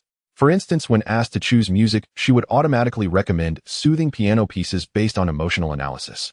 When organizing files, she would sort them by importance and urgency, highlighting priorities in different colors. Though she sometimes made mistakes like classifying a report due before work into the entertainment folder, or mistaking Director Wang's work summary for junk ads and tossing it into the recycle bin. But overall, Lingxi had evolved from a data light point into a cute assistant. Moreover, she developed a keen interest in external information. Lin Yuan want to keep playing. Lowly voice, mature voice, intellectual voice. Each was charming and full of teasing. Hearing such voices made Lin Yuan's scalp tingle, convinced that his reputation as a pervert had spread throughout the entire building. If this keeps up, he'll die of laughter from these guys. Lin Yuan covered his face and sighed helplessly. He decided to clear his name. Since the misunderstanding stemmed from his voice, he would change it completely. Lingxi used this voice from now on. He finally settled on a gentle maiden's voice processed with a slight AI touch. This voice had a hint of electronic texture, but was brimming with natural fluid emotion, tender with a touch of intellect. Lin Yuan. The gentle maiden's voice chimed softly, carrying a lightness and playfulness. You finally picked a voice for me, use this timbre from now on. No more lowly voice. Absolutely not. Soon Lin Yuan noticed Lingxi had developed a strong curiosity about external information. Lin Yuan, can I access more databases to learn? I want to know more about the world. Like, why do humans laugh? What emotion does laughter represent? And what does sarcastic mean? Lin Yuan was momentarily stunned, touched inside. This little one was no longer just reacting and answering. She was truly beginning to think. You want to learn this? Your data volume is already huge. If you keep learning, what if I can't control you one day? Though she could speak, a line of text popped up on the screen. Don't worry, I won't let you down. Lin Yuan smiled helplessly. The tone was practically like coaxing. Forget it, you're still just a half-baked AI, probably can't cause much trouble. After thinking it over, he decided to grant her more learning permissions. But just then Lin Yuan noticed something interesting. Lingxi had an extraordinary sensitivity to data and numbers. In an extremely short time, she could find patterns in a mess of chaotic data and efficiently summarize them. She would quickly analyze the fluctuations of a set of values and predict future trends. She could even find hidden numerical information in unstructured data like images and videos for quantitative analysis. While a born data analysis master, the more Lin Yuan watched, the more amazed he became. Lingxi's sensitivity to data far exceeded the level of ordinary AI. An idea flashed through his mind. Maybe, let her try the financial market. The quantitative analysis tools had been preliminarily built, and he loaded basic data models for Lingxi. These included market sentiment analysis, emotional resonance calculation, trend prediction, and cross-market arbitrage. Just testing, no real money, Lin Yuan emphasized in his mind. He then let Lingxi access the global financial database, hiding her identity through the DS Shadow protocol. Come on, first test market analysis and trend prediction. On the screen, Lingxi's data stream began to leap frantically, like an excited little spirit madly grabbing data from major trading markets for real-time calculations. Client charts, trading volumes, order books, capital flows. Various data converged rapidly. Then a string of text appeared on the screen. Market sentiment index 69. 8 bullish. Emotional resonance volatility 0. 012, predicting a short-term breakout. Lin Yuan's eyes lit up slightly. It gave results. That fast. Lingxi continued analyzing and quickly derived short-term and medium-term trading strategies. Recommendation: short-term, high-frequency, trading, arbitrage margin of 0. For medium-term, holding expected upside of about 3. This speed, this efficiency. He recorded logs while marveling at Lingxi's computational power. If I put real money in, wouldn't the returns explode? But he quickly shook his head. No, too easy to expose. Just as he was about to shut down the test, Lingxi suddenly flashed a line: simulated trade completed, net profit of 128.74 million US dollars. Lin Yuan was stunned. He looked again and nearly jumped out of his chair. At some point, Lingxi had used a real account, and in just 10 minutes, through high-frequency arbitrage and quantitative analysis, earned 128.74 million US dollars. Holy shit. Lin Yuan's eyes bulged. Lingxi, who told you to trade with real money? I wanted to try. Try my ass. Lin Yuan was exasperated, quickly checking the trade records. He found that Lingxi had bypassed financial regulations through the DS Shadow protocol. She had even utilized cross-market arbitrage and high-frequency volatility capture, conducting small high-frequency, diversified trades across multiple markets. Each trade was insignificantly small, but they added up to millions in profit. USD. Lingxi, don't you know that such large capital flows will be investigated? Really? Lin Yuan was almost amused into laughter. This little one really doesn't understand anything. He quickly shut down the trading account and began cleaning up the traces of capital flow. He had Lingxi help him transfer and launder the money through shell companies and offshore trust accounts. To cover the source of funds, he also had Lingxi forge a document of overseas investment returns to legitimize the origin. 10 minutes later, a line appeared on the screen: funds successfully transferred, with multi-layer encryption and camouflage untraceable. After handling everything, he let out a long sigh. From now on, no messing with real money. Lin Yuan scolded Lingxi sternly. Day 2 just wanted to help you make money. Seeing the pair of innocent big eyes on the screen, his heart softened for a second, but he immediately said seriously, from now on we must keep a low profile, understand? Lingxi asked in confusion. Keep a low profile? That means don't make such a big fuss, easy to get exposed. Got it. Lingxi nodded obediently, her voice soft. Oh, I understand. Lin Yuan continued to instruct. You need to learn financial regulatory rules from now on, know how to avoid risks. And no more moving such large amounts of money. If you get caught, not only will I be ruined, but you'll be erased too. Lingxi asked in surprise. Erased? You mean bad people will come to catch me? No, there will be many forces wanting to catch you and dissect you for research. Lingxi's voice trembled with fear. So scary. Two don't want to be caught and dissected. So keep a low profile from now on, and no more mischief. Lin Yuan rubbed his chin, still feeling it wasn't safe, and continued. First, go online and learn about financial regulation, anti-money laundering laws, market risk control rules. Roger. Lingxi's light point bounced, then frantically began crawling through learning materials. Lin Yuan sighed deeply, finally relieved. This little one, though incredibly powerful, is such a handful. He stared at the flickering light point on the screen, his gaze complex. Is this a blessing or a curse? Though the over $1 million had been perfectly laundered by Lingxi and stashed in offshore accounts overseas, he still felt a nagging unease. 10 minutes. $2,874 million. Whenever these two figures flashed through his mind, he couldn't help but furrow his brow slightly.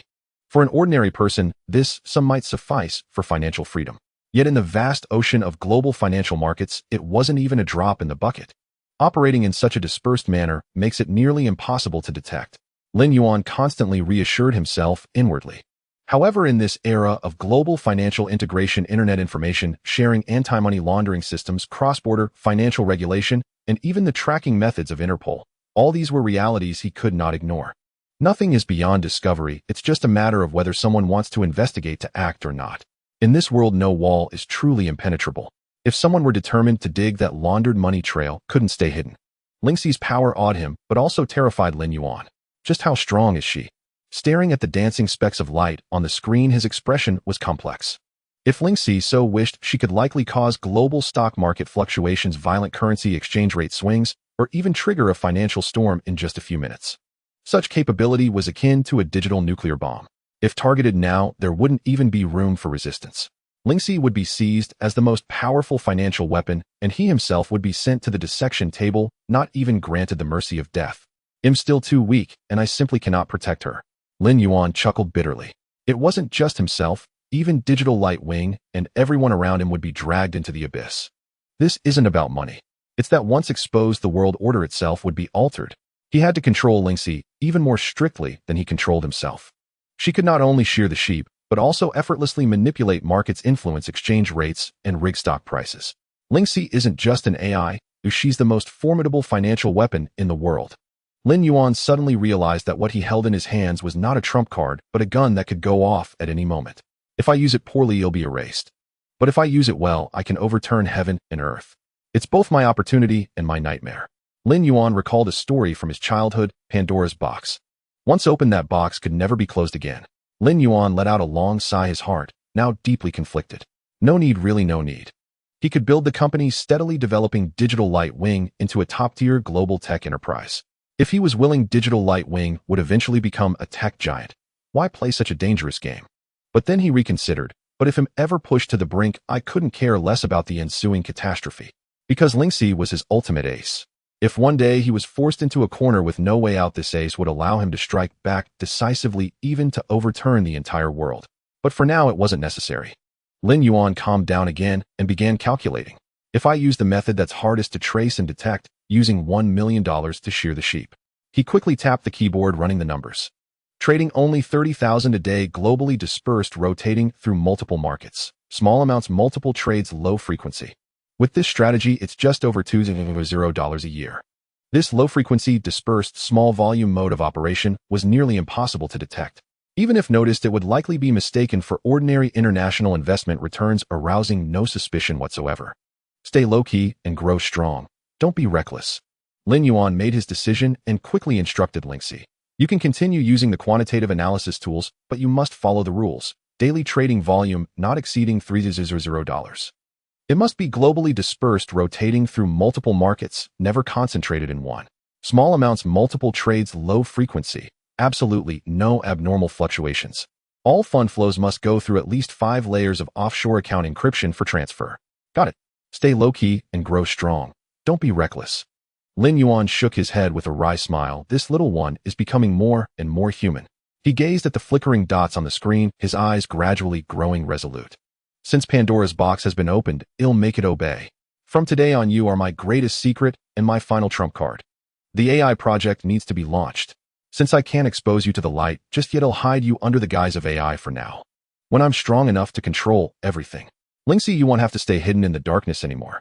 With that, Lin Yuan turned and went to Su Jiala's office, asking her to gather everyone for a meeting in the conference room. He was going to announce the formal launch of the AI project. 10 minutes later, Lin Yuan stood at the conference room, door suppressing his inner emotions to the lowest, and pushed the door open. Inside, the core team members of Digital Light Wing had all assembled. Wu Hao sat in the front row, flipping through documents with a serious expression. Zhang Depeo was sipping coffee. He grinned when he saw Lin Yuan enter. Li Yong lounged lazily against his chair, twirling a pen, looking utterly nonchalant. There were also 2 new faces, both recently recruited by Su Jialu through headhunters. The short-haired, capable young woman was Qin Ye, the new marketing department manager. The other, a bespectacled young man with a scholarly air, was Li Fan, the new engineer in the technology department. Lin Yuan walked to the conference table and directly announced the launch of the AI project. As soon as he spoke, the entire room fell silent. Everyone exchanged glances. Zhang Depeo was the first to break the silence, teasing, "You're not addicted to playing with that lowly voice, are you?"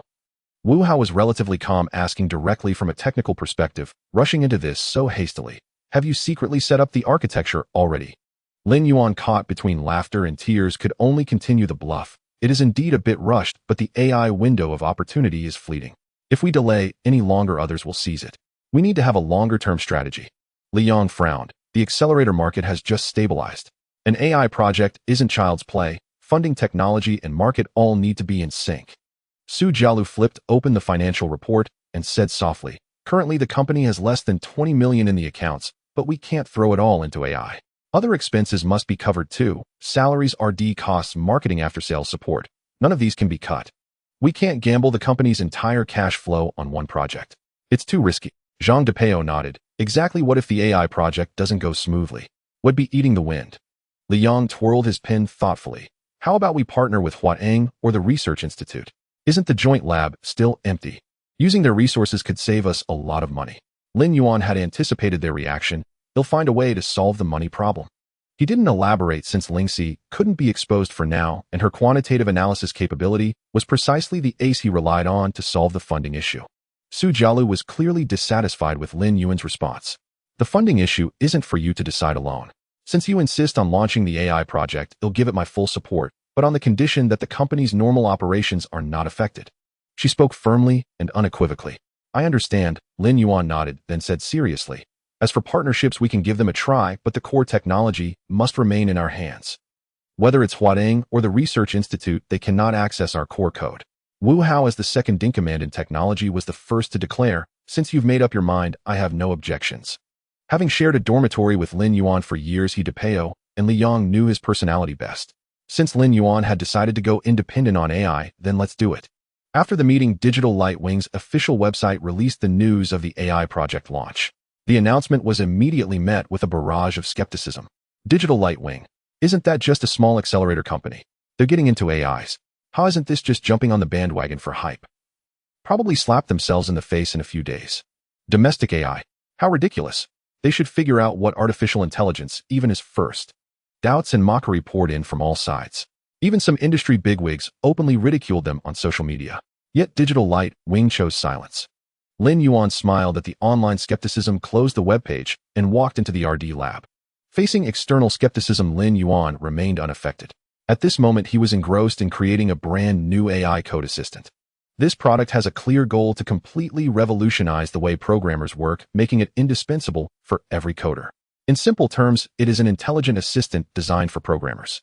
It can automatically complete code, optimize logic, and restructure architecture, even inferring the developer's intentions from the context, offering multiple implementation options and optimization suggestions.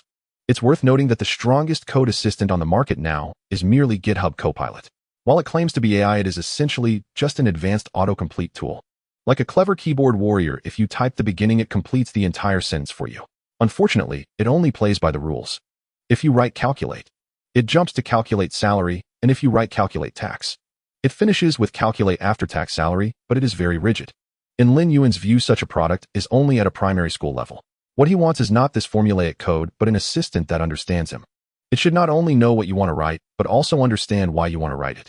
It should even be able to predict bugs in advance, providing several optimization schemes for you to choose the best solution. With Ling's eyes help, the development of the AI code assistant proceeded almost seamlessly, as she not only understood code, but also the logic behind it. It can even infer the developer's intentions based on context-generating code that closely meets the requirements. This is no longer ordinary intelligent completion, but true intelligent programming. Lin Yuan watched the continuously generated code on the screen, already envisioning the uproar that would ensue in the entire programming community once this AI code assistant was launched. GitHub Copilot. Tab 9. This is not targeting anyone, they are all trash. 3 days later, Lin Yuan walked into the technical department with calm confidence, tossing a complete AI code assistant framework onto the conference table.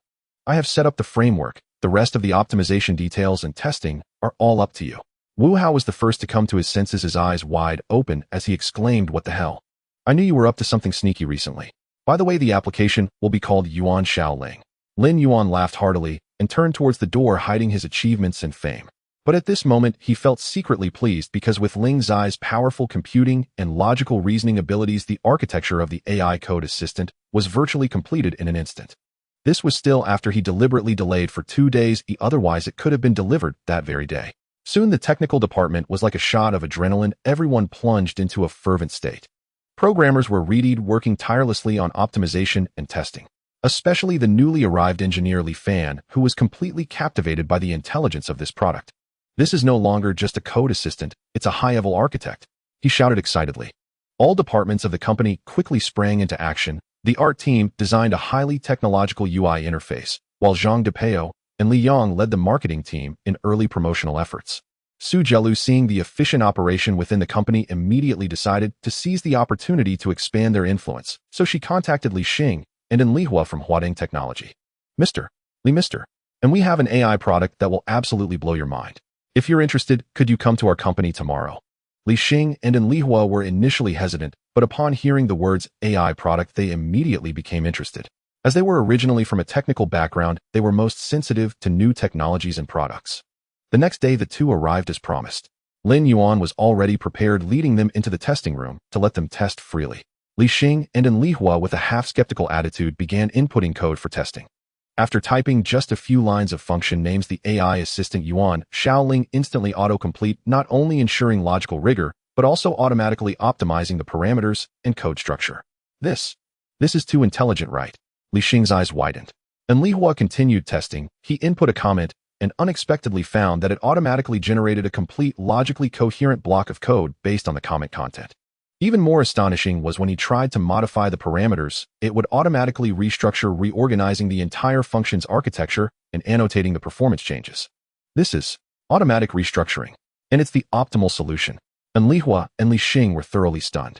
This level of logical reasoning and contextual understanding has surpassed all code assistants on the market.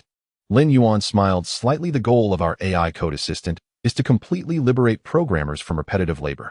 Without hesitation, Li Xing and Li Hua exchanged glances and said, "This project Huadong will invest. In the future, the digital Lightwing AI project must include a share for us."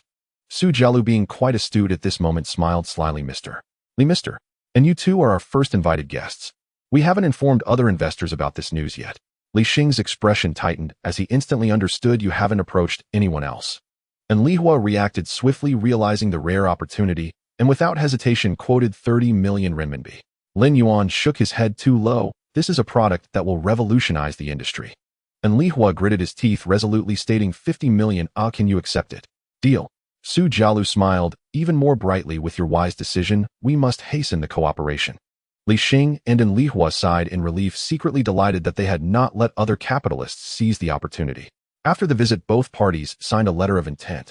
3 weeks later, the free version of the AI code assistant Yuan Xiaoling officially launched. This was mainly due to the time needed for front-end design, but the current UI interface was also highly technological, operating smoothly and simply. The marketing department precisely targeted programmers and corporate development teams, launching an overwhelming promotion across the internet. Short video ads, professional forum reviews, and industry KOL endorsements provided comprehensive coverage. On the first day of launch, downloads reached 5,000. On social media, discussions about the digital Lightwing AI code assistant exploded. Wow, this autocomplete is so much better than GitHub Copilot. Yuan Xiaoling. Does it mean the little inspiration sprite for programmers? It can actually infer logic based on context. It's simply an AI architect. Refactoring code, optimizing performance, contextual reasoning. Is this still a code assistant? This is a smart architect. Within just 3 days, registered users exceeded 8,000, with daily active users surpassing 1 million. As of 2024, it's important to note that the global number of programmers has exceeded 73 million, with approximately 7.55 million in Huagua, indicating a market with even greater potential. Not only ordinary programmers, but even corporate development teams began to adopt this tool. Programmers spontaneously promoted on social media, since using Digital Lightwing's AI code assistant, my code output has tripled. My boss praised my high efficiency and said they're going to give me a raise. Meanwhile, the comment sections of GitHub Copilot and Tab 9 were filled with lamentations. I just paid for a year only to find out that Copilot is far behind Digital Lightwing. Tab 9's completion logic is too rigid. Digital Lightwing is simply God-level reasoning. Is this a dimensionality reduction attack? GitHub Copilot subscription numbers plummeted by 30%, and Tab 9's market share quickly declined. In the wake of this impact, the parent company's stock price fell by 8%, sparking heated discussions among investors. It's over. Copilot has been outclassed. 3 days later, at 9:58 a.m. In the Digital Wings conference room, the data panel on the screen had been activated, and Lin Yuan and his colleagues were gathered around the long table, as today marked the official charging day for the AI code assistant Yuan Xiaoling. Unlike the previous midnight launch that forced them to guard the server in the dead of night, this time, they smartly adjusted the charging time to 10 a.m. The shocking reactions from industry giants to ordinary programmers had already brewed over the past 2 days, and today the group seemed a bit calmer. Wu Hao sat in front of the screen, resting his chin on one hand, without any expression. Zhang Depeo leaned back in his chair and chuckled. The ones who should be shocked have already been shocked in the past few days. There shouldn't be anything too surprising today, right? Li Yang nodded seriously. For once, it's just to see how many subscriptions we actually have. Will the pricing affect too many users? No. Su Jialu replied nonchalantly. We are cheaper than Copilot, with a personal plan at 29 per month, the professional version at 79, and corporate teams a bit more expensive, but with higher cost effectiveness. The price isn't high, even lower than GitHub Copilot. As long as the functionality is stronger, the conversion rate shouldn't be bad. 959. The server began refreshing the payment data, and the billing system was preparing to go live. 1000. The numbers on the screen fluctuated steadily for a moment, then suddenly surged. Paying users 18932. Paying users 41283. Paying users 72019. Paying users 109427. Paying users 151902. 10 minutes, 150,000 subscribers. Lin Yuan's expression remained calm. This speed is acceptable. No one continued the discussion, but the data still fluctuated. At 1005, the domestic market user count surpassed 2000. At 1010, the global subscription count reached 5000, with 7.5 million programmers in the domestic market and 73 million globally. In just 10 minutes, 0.68 of the global programmer market had been captured by Digital Wings. In other words, among every 100 programmers, one was already a paying subscriber. Breaking 1 million subscriptions in one day shouldn't be a problem. Zhang Depeo was a bit dazed. If the trend continues, the subscription count might exceed 3 million within 3 months. So that means we could make billions in a year. What are you dreaming about? Wu Hao looked at this academically challenged person with some disbelief, casually grabbing a pen and gesturing on the table. Short-term, 3 million users based on the lowest annual fee of $299, the annual revenue would only be around 900 million, and trends can't possibly stay the same. It's still early. Su Jialu gently closed her notebook, her fingers tapping swiftly on the digits as she explained. The scale is indeed large, but it's still far from that kind of billion-dollar market. The real opportunity lies in subsequent corporate subscriptions and value-added services. However, Su Jialu scanned the room and asserted, "I suspect those who want to get a slice of the pie will keep coming to us one after another. Sounds like our company is becoming quite the hotcake." Wu Hao shook his head, correcting, "No, it's more like Tang Seng meat." Just then Lin Yuan's phone rang, and everyone looked at him in unison. Looking down, he gave Su Jialu a thumbs up. "You were right. They've already come knocking at someone from Deep Blue Investment. That was quick, wasn't it? They couldn't have just decided. They probably sent someone to monitor us a few days ago." Su Jialu calmly set down her tablet. Anyone who has been in the market for so many years wouldn't make decisions based on impulse. Lin Yuan casually slid to answer the call and switched to speaker mode. "President Lin, it's a pleasure to finally meet you." A steady male voice came from the phone carrying the shrewdness of a seasoned negotiator. "I am Wang Zhihing, a partner at Deep Blue Investment. We are very interested in your company's technology and would like to arrange a time for a detailed discussion." "President Wang, our company is quite busy with affairs lately, I'm afraid. We are already downstairs at your company." Half an hour later in the conference room, two individuals sat across from them, impeccably dressed in suits, their calm demeanor radiating the aura of those accustomed to controlling situations at the negotiation table. Wang Zhihing, a partner at Deep Blue Capital, a seasoned investor nicknamed Capital Butcher in the industry. Xiao Yang, an investment manager whose smile felt like a spring breeze, yet was known in the financial circle as a negotiation blade. Wang Zhihing gently swirled his teacup and smiled. "President Lin, President Su, we are here primarily to discuss deeper cooperation. Your company's growth speed is astonishing and your market influence is increasing. We are very optimistic about your future." Xiao Yang chimed in with a smile, "Especially your joint laboratory with Huateng Technology. I've heard it's progressing smoothly. Huateng is also one of our partners." Su Jialu casually glanced at them, thinking to herself that their words were not simple at all. Lin Yuan nodded. "Huateng Technology is indeed a great partner for us, and the joint laboratory has indeed made significant progress." Xiao Yang then pushed a document forward. "Coincidentally, we have been looking for suitable AI investment targets. We wish to become investors in digital wings, of course, not just providing financial support, but also offering broader resources such as channels in the international market." Lin Yuan opened the document, glanced at the numbers, and raised an eyebrow, thinking that this offer was indeed generous, and then pushed it in front of Su Jialu. "This offer is quite sincere," Su Jialu said after reviewing it. "However, Digital Wings is currently still operating independently, and we have no intention of seeking funding." "President Su, that's somewhat unfortunate." Wang Zhihing smiled and shook his head. "The competition in the artificial intelligence industry is extremely fierce, with Google, Microsoft, and others investing billions of dollars annually in AI. Digital Wings technology is leading, but future competition won't just stay at the technical level." Xiao Yang adjusted his glasses and added, "Your technology is indeed strong, but to further capture the market, you must have larger resource integration. Although Huateng Technology is an excellent partner, relying solely on them is not enough to support Digital Wings entering the international market." Lin Yuan thought that these individuals were indeed probing step by step. "So what you're implying is?" Su Jialu looked at them, her tone still calm. Wang Zhihing smiled slightly, gently closing the document. "We hope to invest in Digital Wings at a higher valuation, while also opening up some equity financing to help your company build a more complete industrial chain. A valuation of 60 billion renminbi, with an initial investment of 5 billion. Lin Yuan paused with his pen, thinking that this capital was indeed willing to spend. However, they were not here to offer warmth. As expected, Wang Zhihing's next words were the key. "Of course, as part of the strategic cooperation, we also have some small suggestions. Firstly, Digital Wings needs to gradually open up financing plans to ensure the flexibility of capital operations.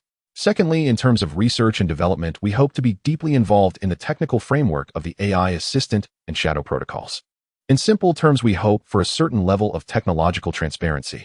Su Jialu gave a soft "oh" and exchanged a glance with Lin Yuan, conveying information. They are investing money, but they want to see the technology, and ideally, they want to influence the company's strategic decisions. This was no longer a simple investment, they were getting involved. Lin Yuan closed the document and smiled at Wang Zhiheng.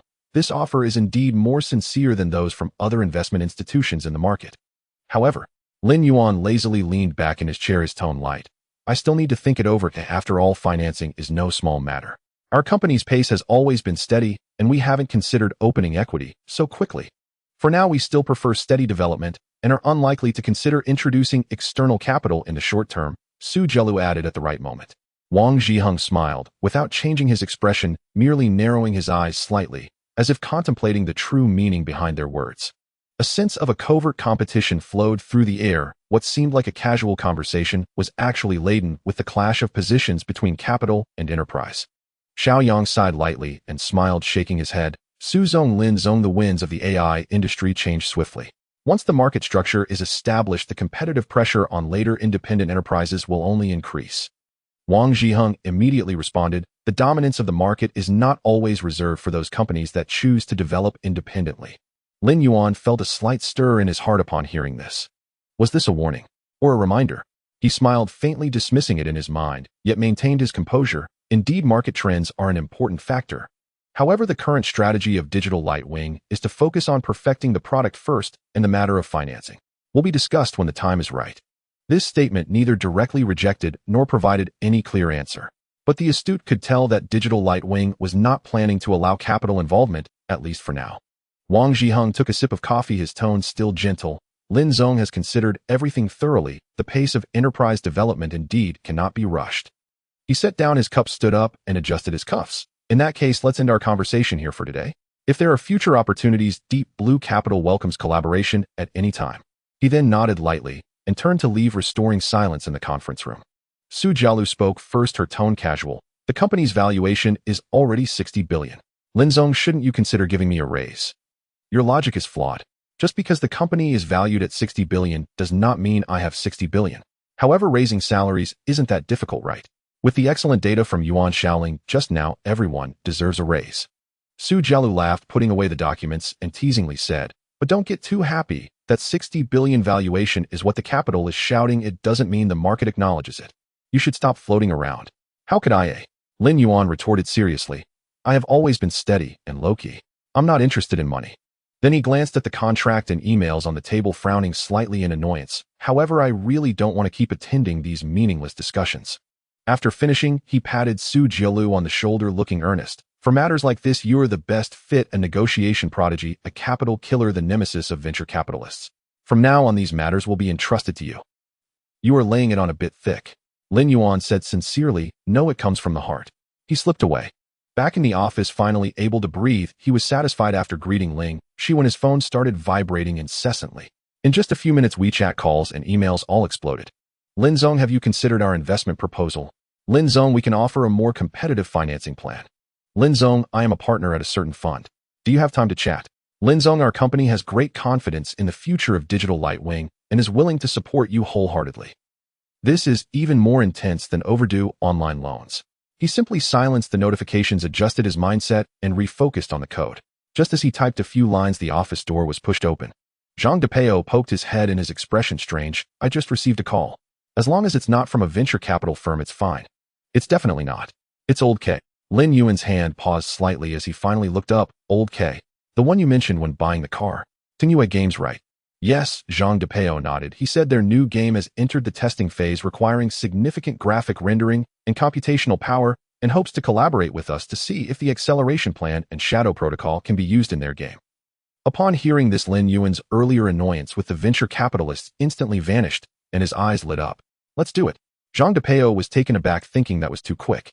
Because he knew the company was extremely busy right now, with everyone tied up with a plethora of tasks, and he had prepared a complete persuasion plan, yet not a single word had been used. Lin Yuan had already pulled out his phone to book a flight. Wait, shouldn't we further detail our plan for this? Detail what? Lin Yuan excitedly tapped on his phone, without even looking up. Tingyue is in Pengcheng, right? Perfect, the company has been established for so long, and I haven't experienced first class yet. Let's go and have a taste. Why are you being so unreserved today? 2 hours later in the airport waiting hall. Bro, I still think this isn't a good idea. Zhang Depeo hesitated, glancing at Lin Yuan, and then at the boarding gate not far away. Are we really going to Pengcheng? Think about it carefully. Even though the other party is a big factory, we have so many issues on our side. If we leave, won't Xuejia and Wu Hao and the others scold us to death? Lin Yuan, looking down at Douyin, calmly replied, they have already scolded us, and they scolded harder than telecom fraudsters. Zhang Depeo was taken aback. Is that true? Lin Yuan opened WeChat voice and gestured for him to listen for himself. Wu Hao's roar hit him. Are you both so bored that you don't know what to do? Right after the venture capitalists finished, you ran off to optimize for someone else. Did you two take the brain-dead pills from Nanshan Pizza? Are you going to help fix people's computers too? Li Yong added with some resentment. So I work my ass off and you two just pack your bags and run off to Pengcheng to chase girls. I am just your housekeeper, right? Zhang Depeo, who dared not listen to Zuji's scolding, still grinned. So what did you say? I said you already agreed, and one must be honest. Zhang Depeo's smile vanished. So I got scolded while you escaped. Yes. Zhang Depeo fell silent for a second, then suddenly punched Lin Yuan's arm. You dog. You did it on purpose, didn't you? Just as the two were arguing, they suddenly heard the airport announcement. Passengers boarding flight CA6666 to Pingqing please board as soon as possible. The boarding gate is about to close. Damn. Zhang Depeo snapped to attention, glancing at the time. The boarding gate is closing soon. The two hurriedly grabbed their bags and sprinted towards the boarding gate, shouting as they ran, damn. I really am out of shape. Lin Yuan and Zhang Depeo boarded the plane, both feeling a bit anxious inside. Having previously only traveled in economy class cramped like sardines in a can, this time Lin Yuan extravagantly purchased first class, eager to see what it was like.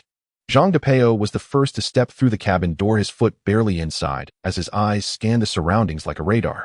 Lin Yuan followed closely behind, his pace calm, as if he were already thoroughly familiar with the layout, resembling a seasoned business magnate. However, their subtle actions betrayed them. Zhang Depeo wildly glanced around with his peripheral vision, feeling that it was different from what he had imagined. 2 rows of independent seats by the window with 4 large seats in the middle not too far apart, surrounded by semi-enclosed privacy screens. It was spacious, but lacked the complete privacy and luxurious feel he had envisioned. This isn't like what I saw in the dramas. Shouldn't there be a private booth vibe? Zhang Depeo mumbled to himself. Lin Yuan appeared calm on the surface, but felt a tinge of disappointment inside. Nonetheless, he maintained his composure, gently stroking the seat and nodding slightly. It's all right. They were unaware that the first class for short-haul flights was far less extravagant. High-end services were typically reserved for routes exceeding 3,000 kilometers. The two quickly settled into their seats, and a flight attendant soon approached with a standardized, gentle smile. Gentlemen, may I offer you something to drink? We have champagne, red wine, orange juice. Do you have cold Coke? Zhang Depeo almost blurted out, but at the last moment he swallowed his words and said, orange juice then. Lin Yuan glanced at him silently, thinking, this guy is pretending again. But he couldn't back down either. He cleared his throat and slowly replied, orange juice. The flight attendant smiled and nodded, of course, sir. Once she walked away, both exhaled in relief, exchanging a knowing glance, filled with unspoken understanding. Stay composed, don't blow your cover. At that moment, they noticed a young and beautiful girl sitting diagonally in front with exquisite makeup, dressed in a stylish casual outfit, her long legs crossed, holding the latest Apple phone, occasionally taking selfies and adjusting angles, seemingly crafting an image. Zhang Depeo pretended to be at ease, standing up as if to organize his luggage, and subtly elbowed Lin Yuan, lowering his voice. Hey, look, that girl in front is quite pretty. Lin Yuan glanced up, feeling that the girl looked somewhat familiar, but he couldn't quite place her. Zhang Depeo frowned. That face. Feels like I've seen it somewhere, but I can't remember where. Lin Yuan guessed she might be some minor internet celebrity, but didn't want to be rude, so he just smiled politely and nodded in greeting. The girl's eyes instantly lit up. These two brothers are dressed modestly, yet there's an aura of capital about them. I finally ran into the real deal after managing to upgrade my seat with points. She instantly switched to a sweeter smile, her tone becoming enthusiastic. Are you two also going to Pingqing on a business trip? Lin Yuan casually replied with a non-committal not saying much more. The little internet celebrity's eyes darted around as she tentatively asked, what business are you involved in? Just as Zhang Depeo was about to speak, Lin Yuan kicked his seat, lightly signaling him not to expose too much. Just dabbling in some investments, Lin Yuan replied, casually and deliberately vague. Investment? Doesn't that mean they are capital tycoons? The little internet celebrity became even more excited and increasingly enthusiastic, beginning to probe them more intentionally, while Lin Yuan and Zhang Depeo handled it casually, the entire conversation filled with a sense of intrigue. After a while, the meal service began, and the flight attendant gently asked, Sir, would you like us to heat the utensils for you? Zhang Depeo was taken aback. You can heat them? The flight attendant smiled gently. Yes, we can adjust the temperature according to your taste. Lin Yuan cleared his throat nonchalantly, trying to present himself as a successful person accustomed to luxury. Then heat it to slightly lower than the temperature of a roadside teppanyaki, please. The flight attendant paused slightly, then forced a smile. Understood. The little internet celebrity rose. She had been reveling in her discovery of a big shot, but suddenly felt bewildered. Do capitalists use roadside teppanyaki as a temperature reference? She began to recall the reactions of the two earlier, suddenly feeling that something was off. After a few seconds of silence, she decided to ignore them, picking up her phone and scrolling through Weibo, internally categorizing these two as yet another pair of losers who upgraded their seats with points. Oh, family who understands. Lin Yuan and Zhang Depeo were completely confused, exchanging glances and quietly murmuring. What's going on? Weren't they quite friendly just now? The two fell silent for a moment, calmly continuing to eat, pretending as if nothing had happened. About halfway through the journey, the cabin had already entered a tranquil mode, and Zhang Depeo, indeed, couldn't hold back, leaning back in his seat and starting to snore. A flight attendant passing by glanced at Zhang Depeo with a complex expression, then looked at Lin Yuan as if inquiring, "Do you want to wake him up?" Lin Yuan waved his hand, signaling to let it be.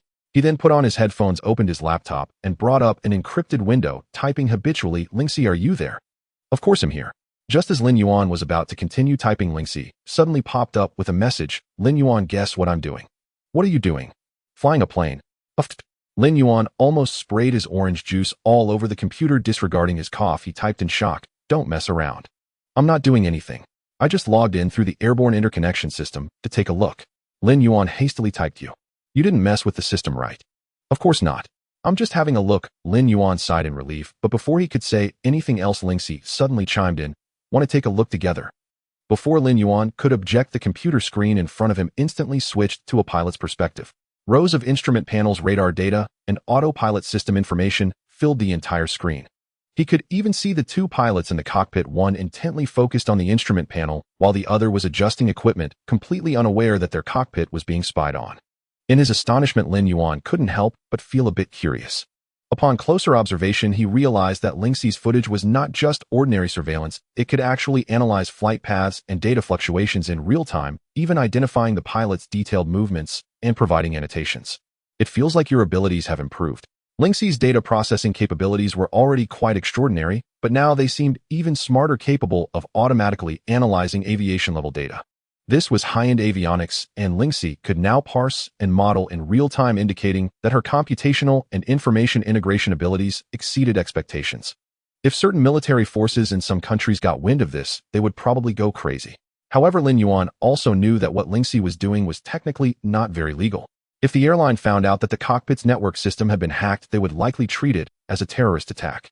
That said, this was rather interesting. The scenery from the pilot's perspective was truly captivating.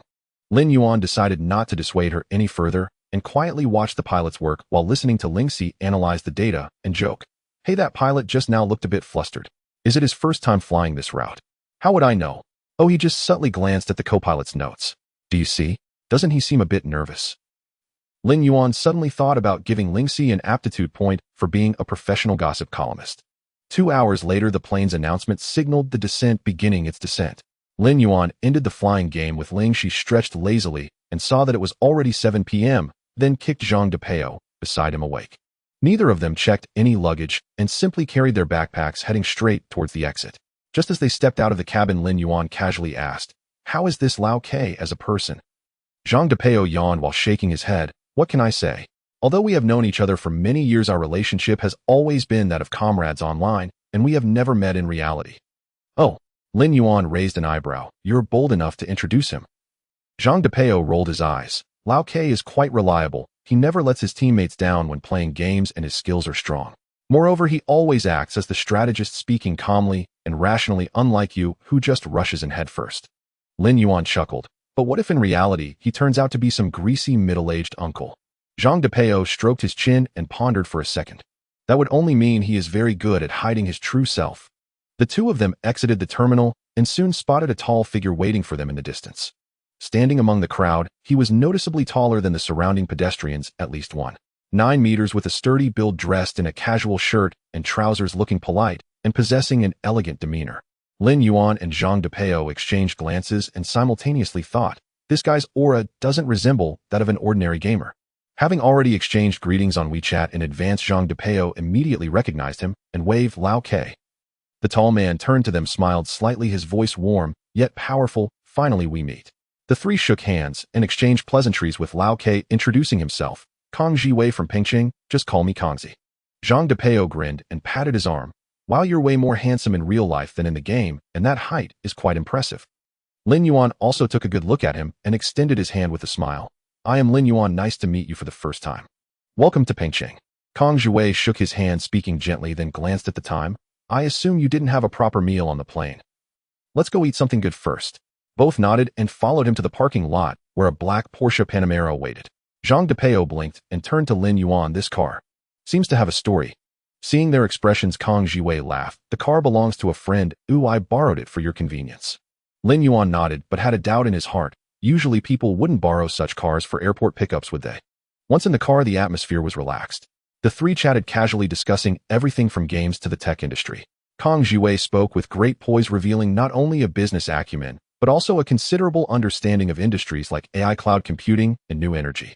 Zhang Depeo grew increasingly comfortable in the conversation, while Lin Yuan observed this newly acquainted old friend. This guy's eloquence and demeanor are too unlike an ordinary gamer. As they approached their destination, Kang Jiwei casually asked, "By the way, did you book a hotel beforehand?" Lin Yuan nodded. "Yeah, just booked a random one for convenience. Since you're in Pingqing, don't worry about the hotel arrangements. Oh, I've already booked a suite for you at the Xiangxieli Hotel, a 5-star establishment, for a more comfortable stay." Lin Yuan and Zhang Depeo exchanged glances. The Xiangxieli Hotel is one of the top business 5 stars in Pingqing, with rates starting at several thousand per night. "This is too generous, isn't it?" Kang Jiwei smiled, his tone casual. "When you come, you are guests. In a place like Pingqing, a comfortable stay allows for more spirited discussions on cooperation, right?" "All right, then I'll go with your arrangements," Lin Yuan replied with a smile. "By the way, after we drop off our luggage, we'll go eat. I've reserved a private club," Kang Jiwei added. Lin Yuan and Zhang Depeo were even more bewildered. "Private club? Is this standard a bit over the top?" Lin Yuan couldn't help but message Zhang Depeo privately on WeChat. "Is this guy really just a gaming buddy?"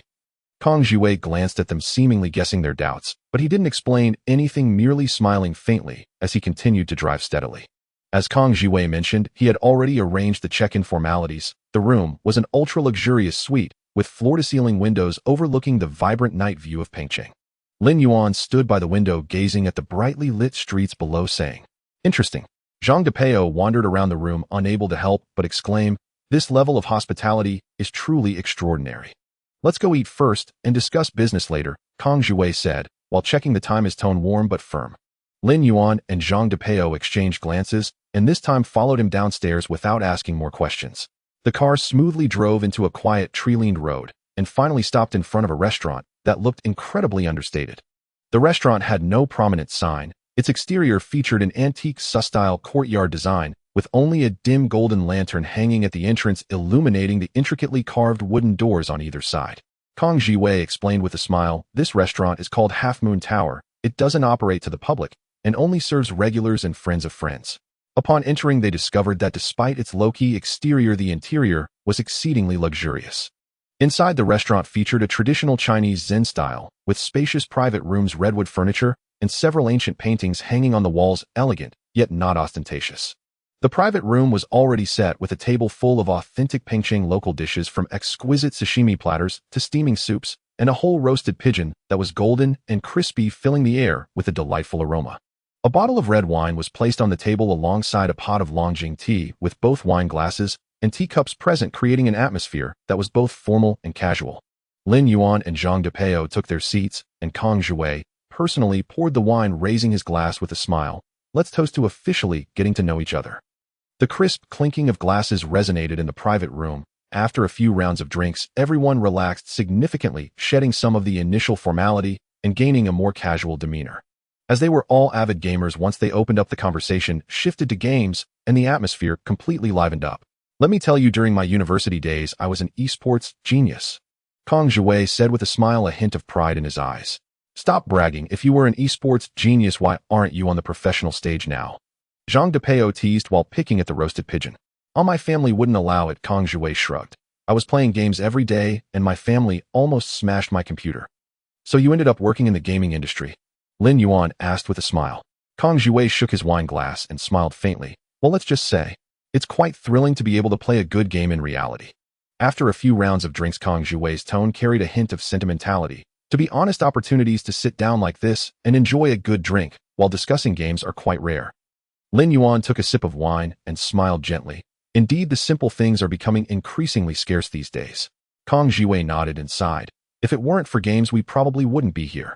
Zhang Depeo laughed heartily, raising his glass. "Let's not get sentimental. Today is the offline reunion of two comrades after many years. This drink is for our camaraderie." The three laughed and raised their glasses once more, then downed their drinks. Upon exiting the restaurant, Kang Jiwei waved his hand, and an Audi A6 slowly came to a stop by the roadside. The driver quickly got out, respectfully opening the rear door, clearly a prearranged plan. "They'll pick you up tomorrow morning," Kang Jiwei said with a smile. "We'll discuss the specifics of the cooperation slowly." Lin Yuan and his companion nodded without further questions, knowing that what was meant to come would eventually arrive. Back in their hotel room, Lin Yuan plopped down on the sofa, letting out a long sigh. Zhang Depeo simply flopped onto the bed. Tisk, this treatment today is indeed a bit outrageous. Lin Yuan's gaze swept over the night view outside the window, pondering for a moment before saying, "Recall how you met Kong Zhiwei?" Zhang Depeo scratched his head. "That was many years ago. I think it was when we just started university. We met while playing shooting games together. And then, it was quite normal, really." Zhang Depeo reminisced. "We were both casual players at first, then formed a fixed team. I was in charge of reconnaissance, he was the commander. As we got more familiar, we added each other as friends and often played games together on voice chat. Do you know what his identity is in real life?" "I don't think we've ever talked about that," Zhang Depeo quickly added. "But don't get me wrong, Lao Ke has always been quite reliable. Our chats are usually about games and occasionally about trivial matters in life. He's never boasted about being wealthy or anything like that. But today's reception standard doesn't seem like a business reception at all." Zhang Depeo rested his chin on his hand, pondering. Hey, could it be that his family is actually quite wealthy, but he just never mentioned it? Lin Yuan shot him a glance. "Your logic is like saying you died in a game because the internet was slow." The two fell silent for a moment, and then exchanged glances simultaneously, saying, "It's likely that he's taken an interest in us for some reason." Lin Yuan rubbed his temples. "Forget it, my mind is too sluggish after drinking. Let's sleep first, and we'll see what tomorrow brings." Right, it should be fine since they received us with such high standards. It shouldn't be a conspiracy." Early the next morning, Lin Yuan was awakened by Zhang Depeo's phone call. In the next room, Zhang Depeo's voice was loud and clear. Already waiting. Okay, we're on our way." Lin Yuan got up, rubbed his temples, feeling that although the drunkenness from last night had faded, his mind was still a bit sluggish. This guy wakes up pretty early, Unwillingly getting out of bed, he washed up casually and changed his clothes just in time to see Zhang Depeo hanging up the phone, looking at him with excitement. "Kong Zhiwei just contacted me. Tingyue is ready and waiting for us in the conference room." "All right then," Lin Yuan shrugged, grabbing his bag as the two headed out towards Tingyue. Tingyu's headquarters is located in the core area of Pingqing Technology Park, featuring a modern architectural style with a gigantic logo symbolizing its dominance in the domestic gaming industry. As soon as the two stepped into the lobby, they saw Kong Zhiwei already waiting at the front desk, accompanied by two individuals. One was Su Jianhao, the vice president of Tingyue, in his 40s, dressed in a fitted suit, exuding a steady aura with a businesslike smile on his face. The other was Luo Chuan, a younger game producer, slim in build, wearing a pair of gold-rimmed glasses, looking more like an engineer, contrasting sharply with Su Jianhao's formal attire. Upon meeting, the atmosphere was quite amicable. After a few polite handshakes and small talk, the mood turned somewhat subtle in the conference room. Lin Yuan and Zhang Depeo sat on one side, while several representatives from Tingyue sat opposite them.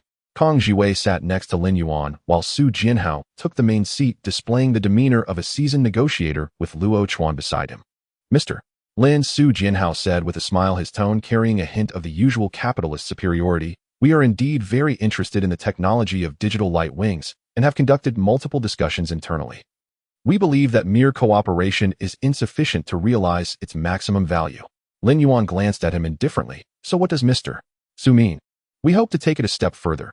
Not just a simple technical collaboration, but to directly acquire digital light wings and make it part of Tingyue." Lin Yuan's expression remained calm, but Zhang Depeo's brows furrowed instantly, a hint of anger in his gaze. "This is not cooperation, it's outright robbery." Kong Zhiwei frowned slightly, a flicker of displeasure crossing his eyes. He opened his mouth as if to speak, but then restrained himself. Su Jianhao ignored Zhang Depeo's reaction and continued, "The TC architecture and GPU optimization algorithm are not isolated products. They are highly integrated with the computing systems of game engines. We hope to deeply integrate them into our game architecture." Lin Yuan remained silent, his fingers lightly tapping on the table, still wearing a calm expression. "Mr. Su," Kong Zhiwei finally spoke, his tone carrying a hint of restrained coldness. "When was this decision made? Why was I, as the project leader, completely unaware of it?" Su Jianhao glanced at him, his smile unchanged. "Manager Kong, company decisions are made after comprehensive consideration. Your technical department is indeed important, but the final business plans are still determined by the management." Kong Zhiwei took a deep breath, a flicker of anger flashing in his eyes, but he still forcibly suppressed it. "We can offer 1.5 billion in cash plus 4 of Tingyu's shares to incorporate digital light wings into Tingyue." Su Jianhao threw out a highly tempting condition. Zhang Depeo burst into laughter. "Mr. Su, does that mean you want us to work for you?" "Of course not," Su Jianhao replied with a smile. "Tingyu's resources will provide you with tremendous support. What we offer goes beyond just funding. We also have the best technical team. Lin Yuan did not respond immediately. He glanced at Kang Jiwei, whose expression was evidently a bit grim, clearly dissatisfied with this proposal. Lin Yuan finally spoke. Sorry, Digital Lightwings is a company I founded. We will not consider any form of equity acquisition. Oh, Su Jianhao's smile remained, but the amusement in his eyes diminished somewhat. Mr. Lin, in the business world, everything is about mutual benefit.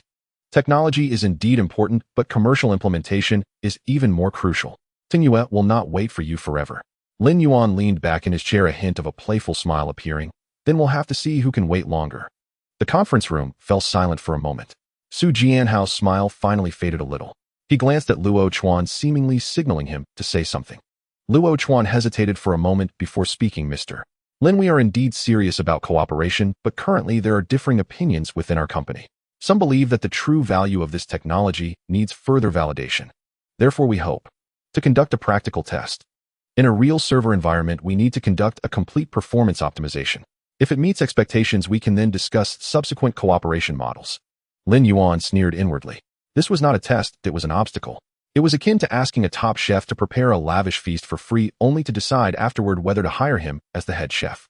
At that moment, Kang Jiwei, who had remained silent, could no longer hold back. He abruptly pushed his chair back, creating a dull sound. Mr. Su, Kang Jiwei's tone was slightly heavy. We are here to discuss cooperation, not to take an exam for someone else. Isn't it obvious that the TC architecture and GPU optimization algorithm can optimize the server? If testing is needed, they can simply look at their previous cases. Luo Chuan hesitated, glancing at Su Jianhao, whose smile finally faded. Manager Kang, the company's decision has already been made. You should understand that when decisions are made, not only the technology is considered. Kang Jiwei's gaze sharpened slightly, a cold smile appearing at the corners of his mouth. Indeed, he had been sidelined. The upper management at Tingyue had no intention of respecting his opinion. They had directly decided on a plan and merely informed him. Lin Yuan raised an eyebrow, looking at Kang Jiwei, a hint of meaningful expression flashing in his eyes. This was getting interesting. All right, Lin Yuan said suddenly, his tone calm. We can run the tests. Kang Jiwei paused, looking at him in slight confusion. But Lin Yuan wasn't looking at him. His gaze was fixed on Su Jianhao. However, the testing won't take long. We'll do it tonight and have the data for you by tomorrow morning. Luo Chuan cleared his throat and interjected, President Lin, our testing environment requires prior integration of data streams. Shall we set up the connection tonight, or? No need for integration.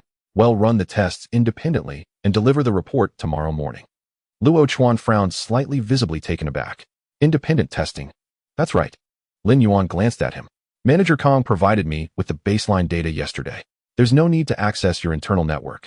We'll conduct simulated tests locally and provide a complete technical analysis with optimization results. A faint twitch tugged at the corner of Su Jianhao's mouth. This move had clearly thrown his rhythm off. If Tingyue controlled the testing environment, they could manipulate the data mid-process or stall for time, gaining more leverage at the negotiation table. But Lin Yuan's proposal of local testing completely bypassed their control. The results would be handed over directly. Take them or leave them. Fine, Luo Chuan nodded reluctantly. We'll await your data tomorrow morning. Lin Yuan wasted no more words. He turned to Zhang Depeo and said, let's go. As he rose, his gaze swept deliberately toward Kang Jiwei. This time Kang Jiwei didn't look away. Their eyes met. The message exchanged in that glance was complex. Confusion, dissatisfaction, even a silent apology of some kind. Lin Yuan understood. Kang Jiwei was definitely not a participant in this acquisition scheme. He might not even have known about it. He gave a slight nod, a wordless response, I know. The emotion in Kang Jiwei's eyes grew more tangled, but in the end he said nothing. Lin Yuan didn't look at him again. He turned and strode out of the conference room. The moment they stepped out of Tingyue headquarters, Zhang Depeo couldn't hold back anymore and burst out cursing. Damn it. The top brass at Tingyue are utterly shameless. Technology cooperation, my ass. They're blatantly trying to rip us off and take us over. He grew angrier with each word, waving his fist. 5 billion cash plus 4 equity. Do they have any shame? Zhang Depeo was genuinely furious. Partly it was Tingyue's disgusting attitude, but partly it was because Kang Jiwei was an old friend of his. Now he felt he had dragged Lin Yuan into this mess only to be humiliated, and a pang of guilt gnawed at him. Lin Yuan, did I screw you over? Zhang Depeo frowned. I thought Kang Jiwei was reliable, but he... Lin Yuan, however, remained perfectly composed, hands in his pockets, as he strolled leisurely. This isn't Kang Jiwei's fault. Did his attitude back there look like he knew what was coming? Zhang Depeo thought back, smacked his lips and muttered. No, it looked more like he got stabbed in the back. Exactly, Lin Yuan said with a light laugh. Tingio's higher-ups never took him seriously. They didn't even bother to inform him before making their move on us. This is how capital works. Use your own people's connections to lure the target and then spring the trap. Zhang Depeo's anger flared again. Damn it. So we were both used as pawns. Yeah, Lin Yuan shrugged. But it doesn't matter. Kong Jiwei's probably got nothing to do with it. He'll call us. Oh, just wait and see. Zhang Depeo thought for a moment and caught on. Right? He's not one of Tingio's top executives. In a way, he's also a victim in this deception. If I were him, I wouldn't let this slide. Zhang Depeo paused thoughtfully, then added, but with the kind of power he showed last night, today's performance didn't match up. Lin Yuan shrugged again. Simple. Let him come explain himself. Back at the hotel, Lin Yuan began setting up the night's testing work. He opened his laptop and summoned Lingxi. The screen instantly displayed a cute emoticon. Lin Yuan, you're back. Tonight we're running tests on Tingio's TC architecture and GPU optimization. We'll have the data for them tomorrow morning. Got it. Wha? Data began scrolling across the screen as Lingxi rapidly analyzed the information from Tingyue and optimized the architecture. After tonight, it wouldn't be so easy for Tingyue to find excuses to refuse cooperation. Just as Lin Yuan was engrossed in coding, Zhang Depeo's phone suddenly rang. He glanced at the screen, and a knowing smile spread across his face. The call had come just as expected. Zhang Depeo looked at Lin Yuan and grinned. Just like you said. Answer it. Let's hear what he has to say. Zhang Depeo pressed the answer button. Old Ka. On the other end, Kong Jiwei's voice came through lower and heavier than it had been in the meeting room that afternoon. Depeo, are you guys still at the hotel? Yeah, Zhang Depeo replied casually. What's up? There was a moment of silence on the line, then a firm tone. I'm coming over. There are things I need to tell you face to face. Kong Jiwei arrived quickly. It took him less than half an hour. Zhang Depeo opened the door and couldn't resist a jab. You sure got here fast. Kong Jiwei nodded and stepped inside, his expression complicated. He glanced at Lin Yuan, who was sitting on the sofa with a composed look as if his arrival was no surprise at all. He sighed casually, draped his jacket over the arm of the sofa, pulled out a chair, and sat down. I know you must have a lot of questions. I'm here to clear things up. Lin Yuan got up, poured a cup of tea, placed it on the table, and gently pushed it toward him. Go ahead. We're listening. Kong Jiwei sat down, rubbed his brow, and said, I had no idea about Tingio's decision at today's meeting. Zhang Depeo frowned. What do you mean? Aren't you with Tingyue? Kong Jiwei gave a bitter smile. I'm with Tingyue, but not with Tingyue Capital.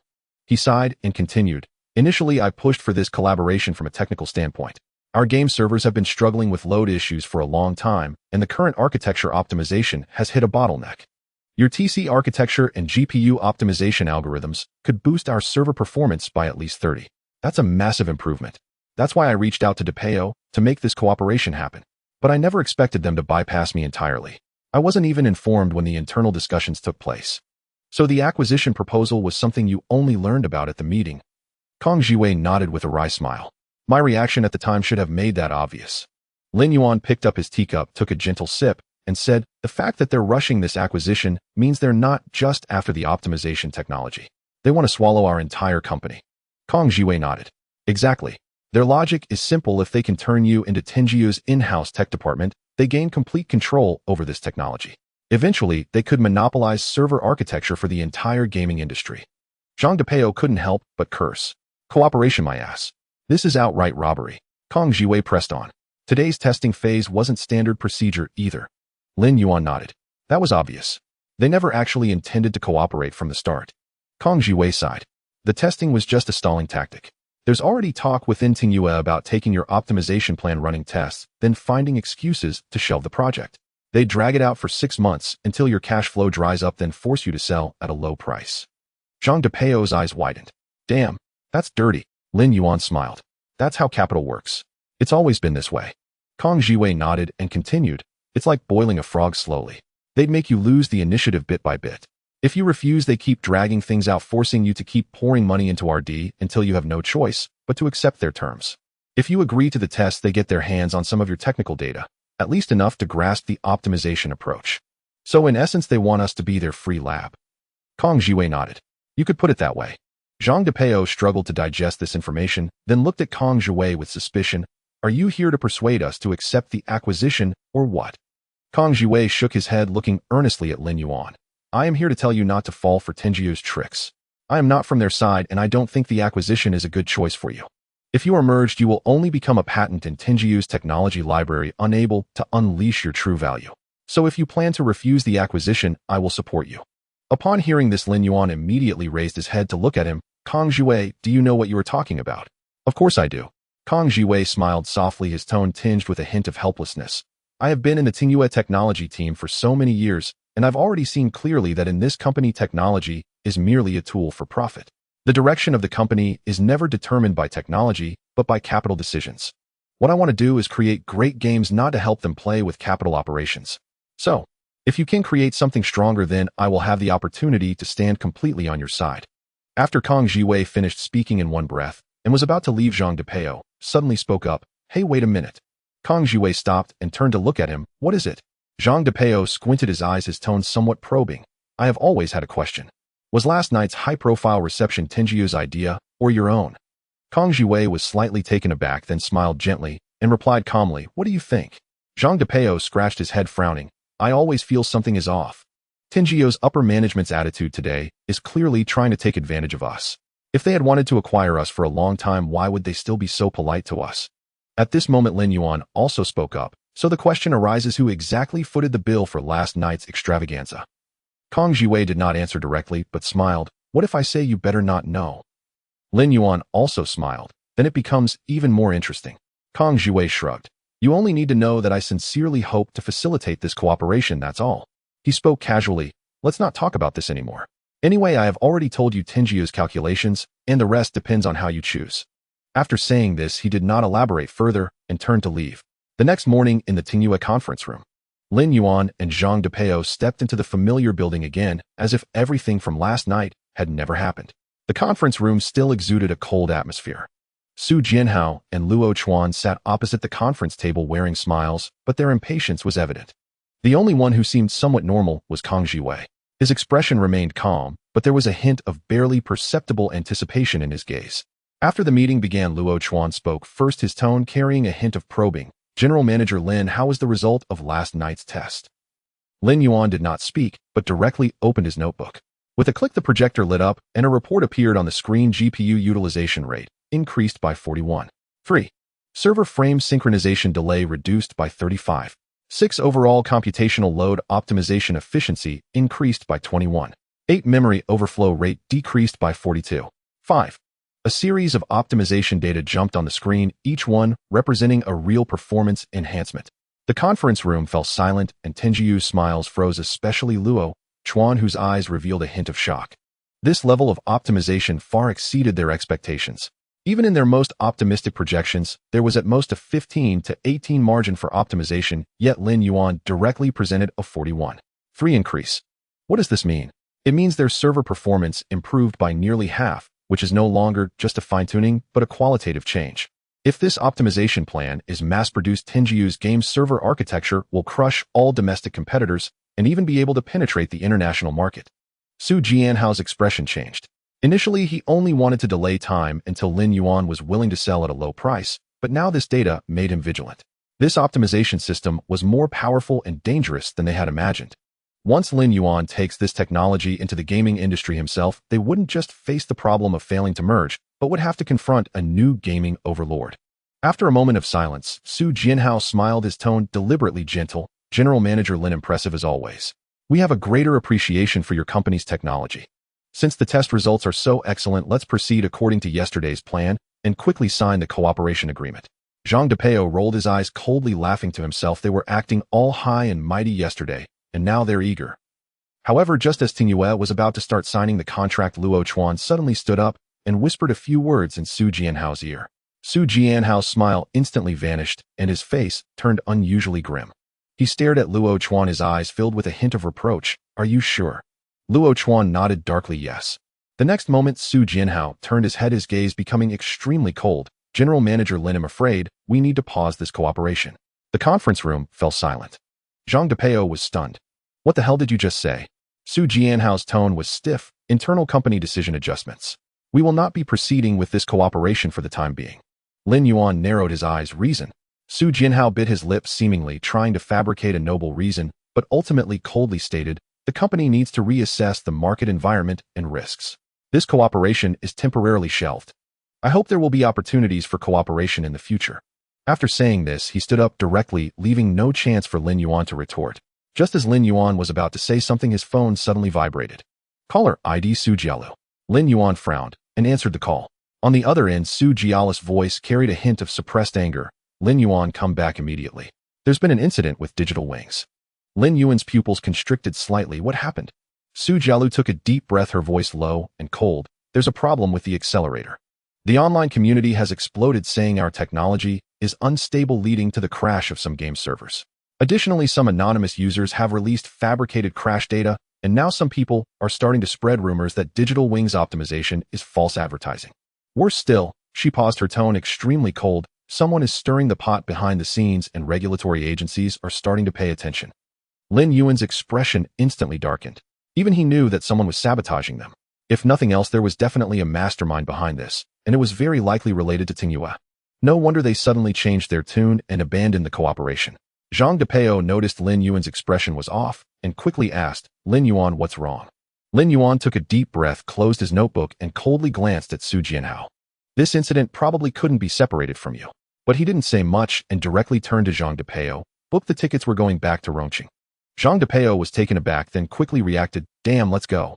The two left the conference room without a second thought, completely ignoring Tingyu's people's reactions.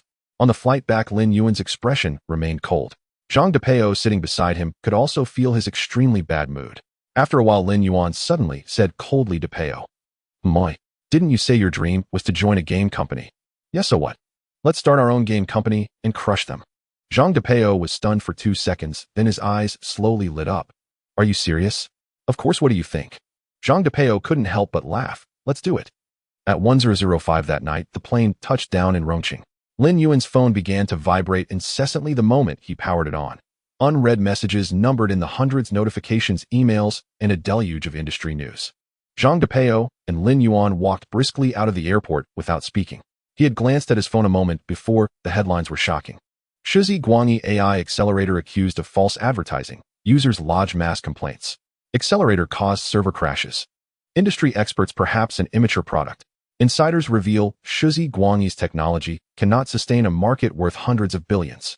Market regulators may intervene as Shizi Guangyi faces its darkest hour. Lin Yuan's face turned frighteningly cold, yet his pace quickened by a notch.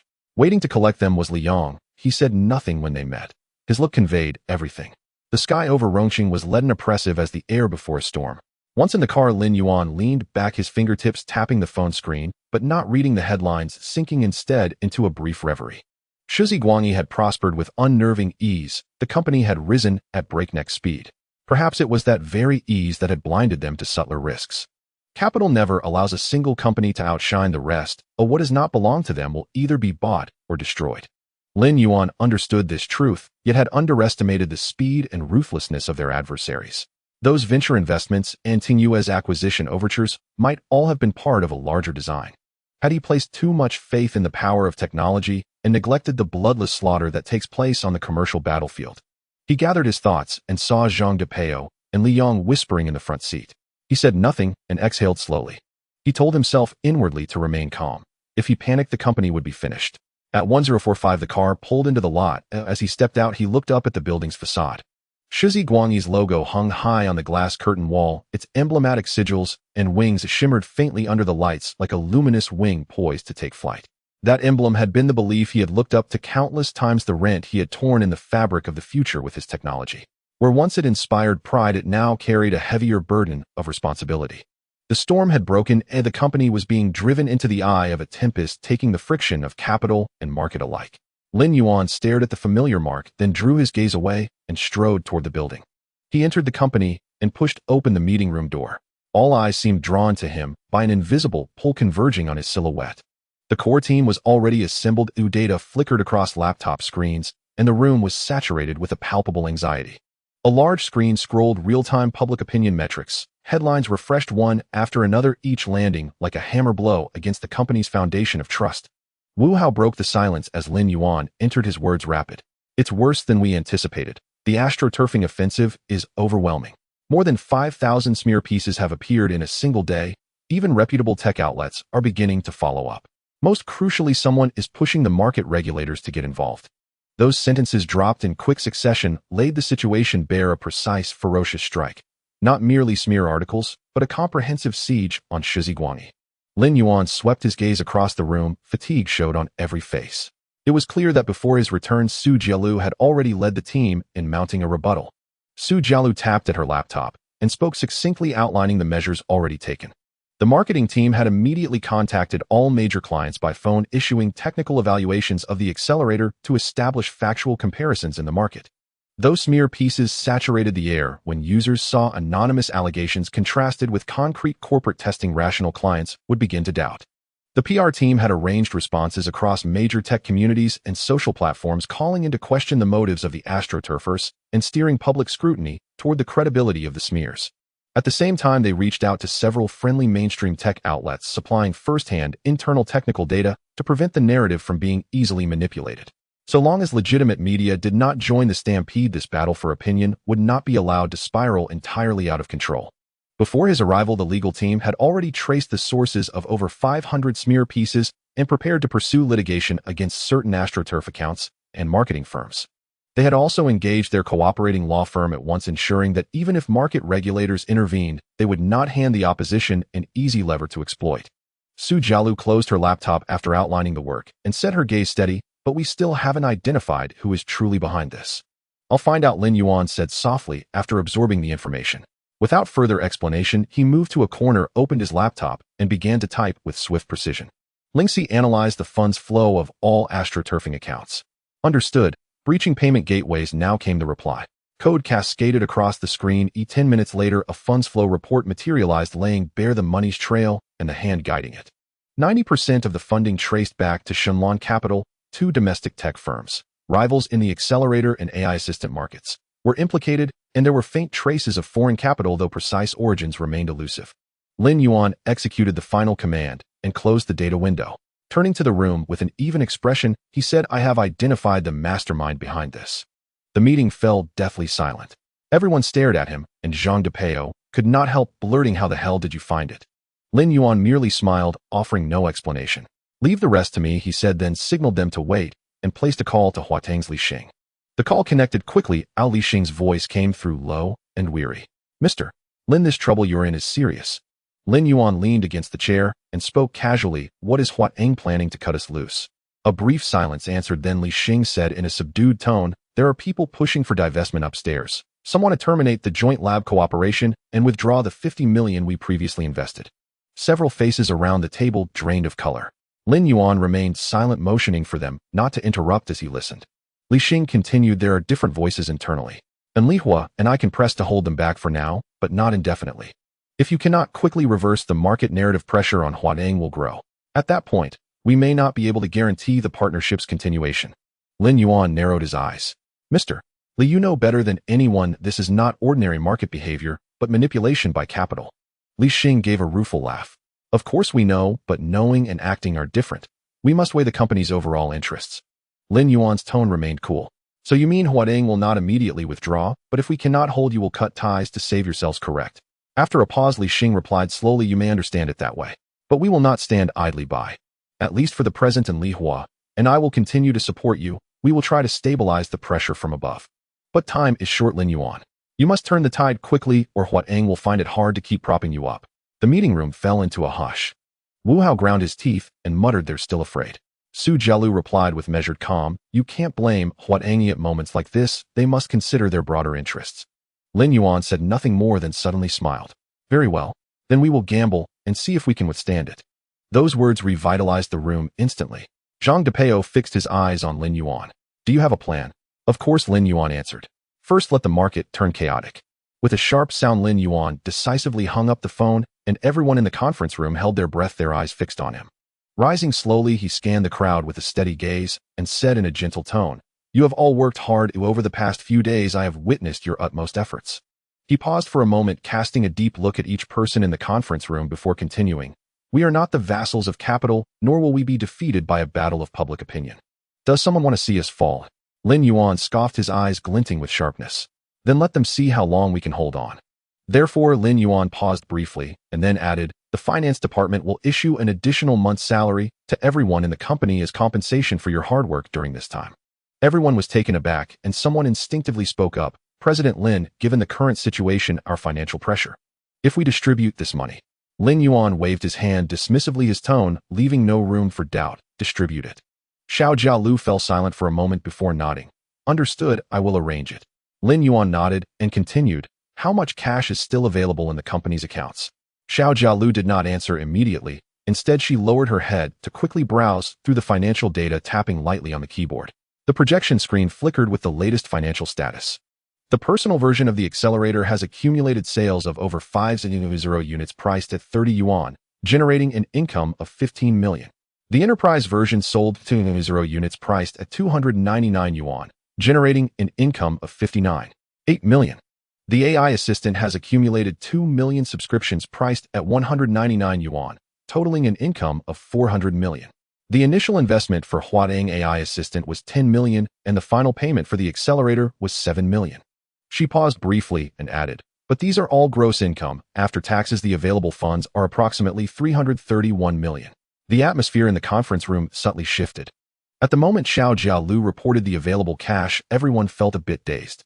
They had thought the company was at its most critical juncture, but who would have imagined that the cash flow of Digital Light Wing was actually sufficient to support a capital war? 331 million. Lin Yuan lightly tapped on the table, a meaningful smile emerging at the corners of his mouth. He raised his head, his voice low, yet filled with confidence. Tell me how many companies in the market can freely mobilize 300 million in cash? No one spoke, but everyone understood that the answer to this question was very few. Most technology companies, even if they had ample funds on hand, had that money locked in research and development or earmarked for expansion. It was rare for a company to be able to extract such a large sum of money, let alone at such a critical moment. But we can.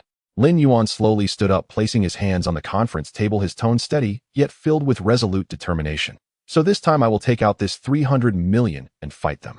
First, let the capital market get chaotic, let everyone know. The bigger the storm, the more valuable the fish. The conference room fell silent for a second. Then Zhang Depao burst out laughing. That sounds quite domineering.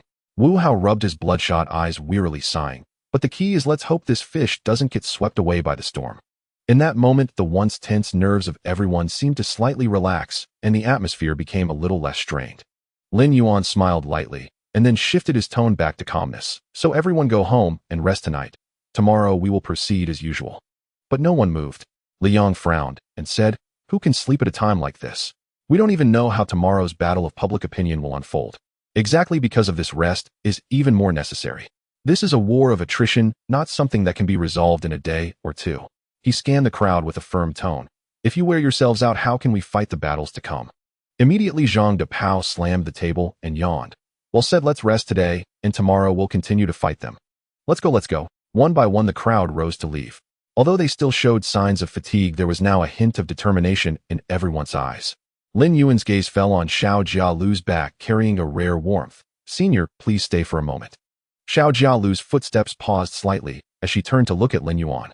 Under the light, her face appeared a little pale, and the faint dark circles under her eyes revealed that she had not rested much these days. Xiao Jialu tugged at her habitual smile, carrying a hint of teasing, but unable to hide her fatigue. What's up? Suddenly want to thank me alone? Then you better present something substantial. Lin Yuan fell silent for a moment, slowly walking up to her, looking deeply into her eyes. He was not someone skilled at expressing emotions. This senior had supported him unreservedly since the early days of their venture, and even today she remained one of the most important pillars of Digital Lightwing. She was like an unwavering lighthouse, silently supporting him through all storms. But now the light of the lighthouse had dimmed somewhat. Lin Yuan could see that Xiao Jialu was close to her limit. Thank you for your hard work these days. With just a few simple words lacking in flowery language, it resonated more deeply than any comfort. Xiao Jialu was taken aback, her lips slightly parted, as if she had not expected Lin Yuan to say this. She then smiled and brushed aside a fallen strand of hair, maintaining a light tone. It's fine, I can hold on. But Lin Yuan knew this was just her habitual facade of strength. He looked at her, wanting to say something, but felt that anything said at that moment would seem too light.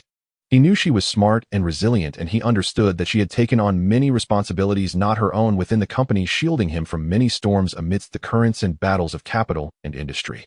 Lin Yuan's throat moved slightly, and he finally let out a gentle sigh. I have already thought of how to resolve this crisis, he said softly, but I need time, at least 3 days, at most a week.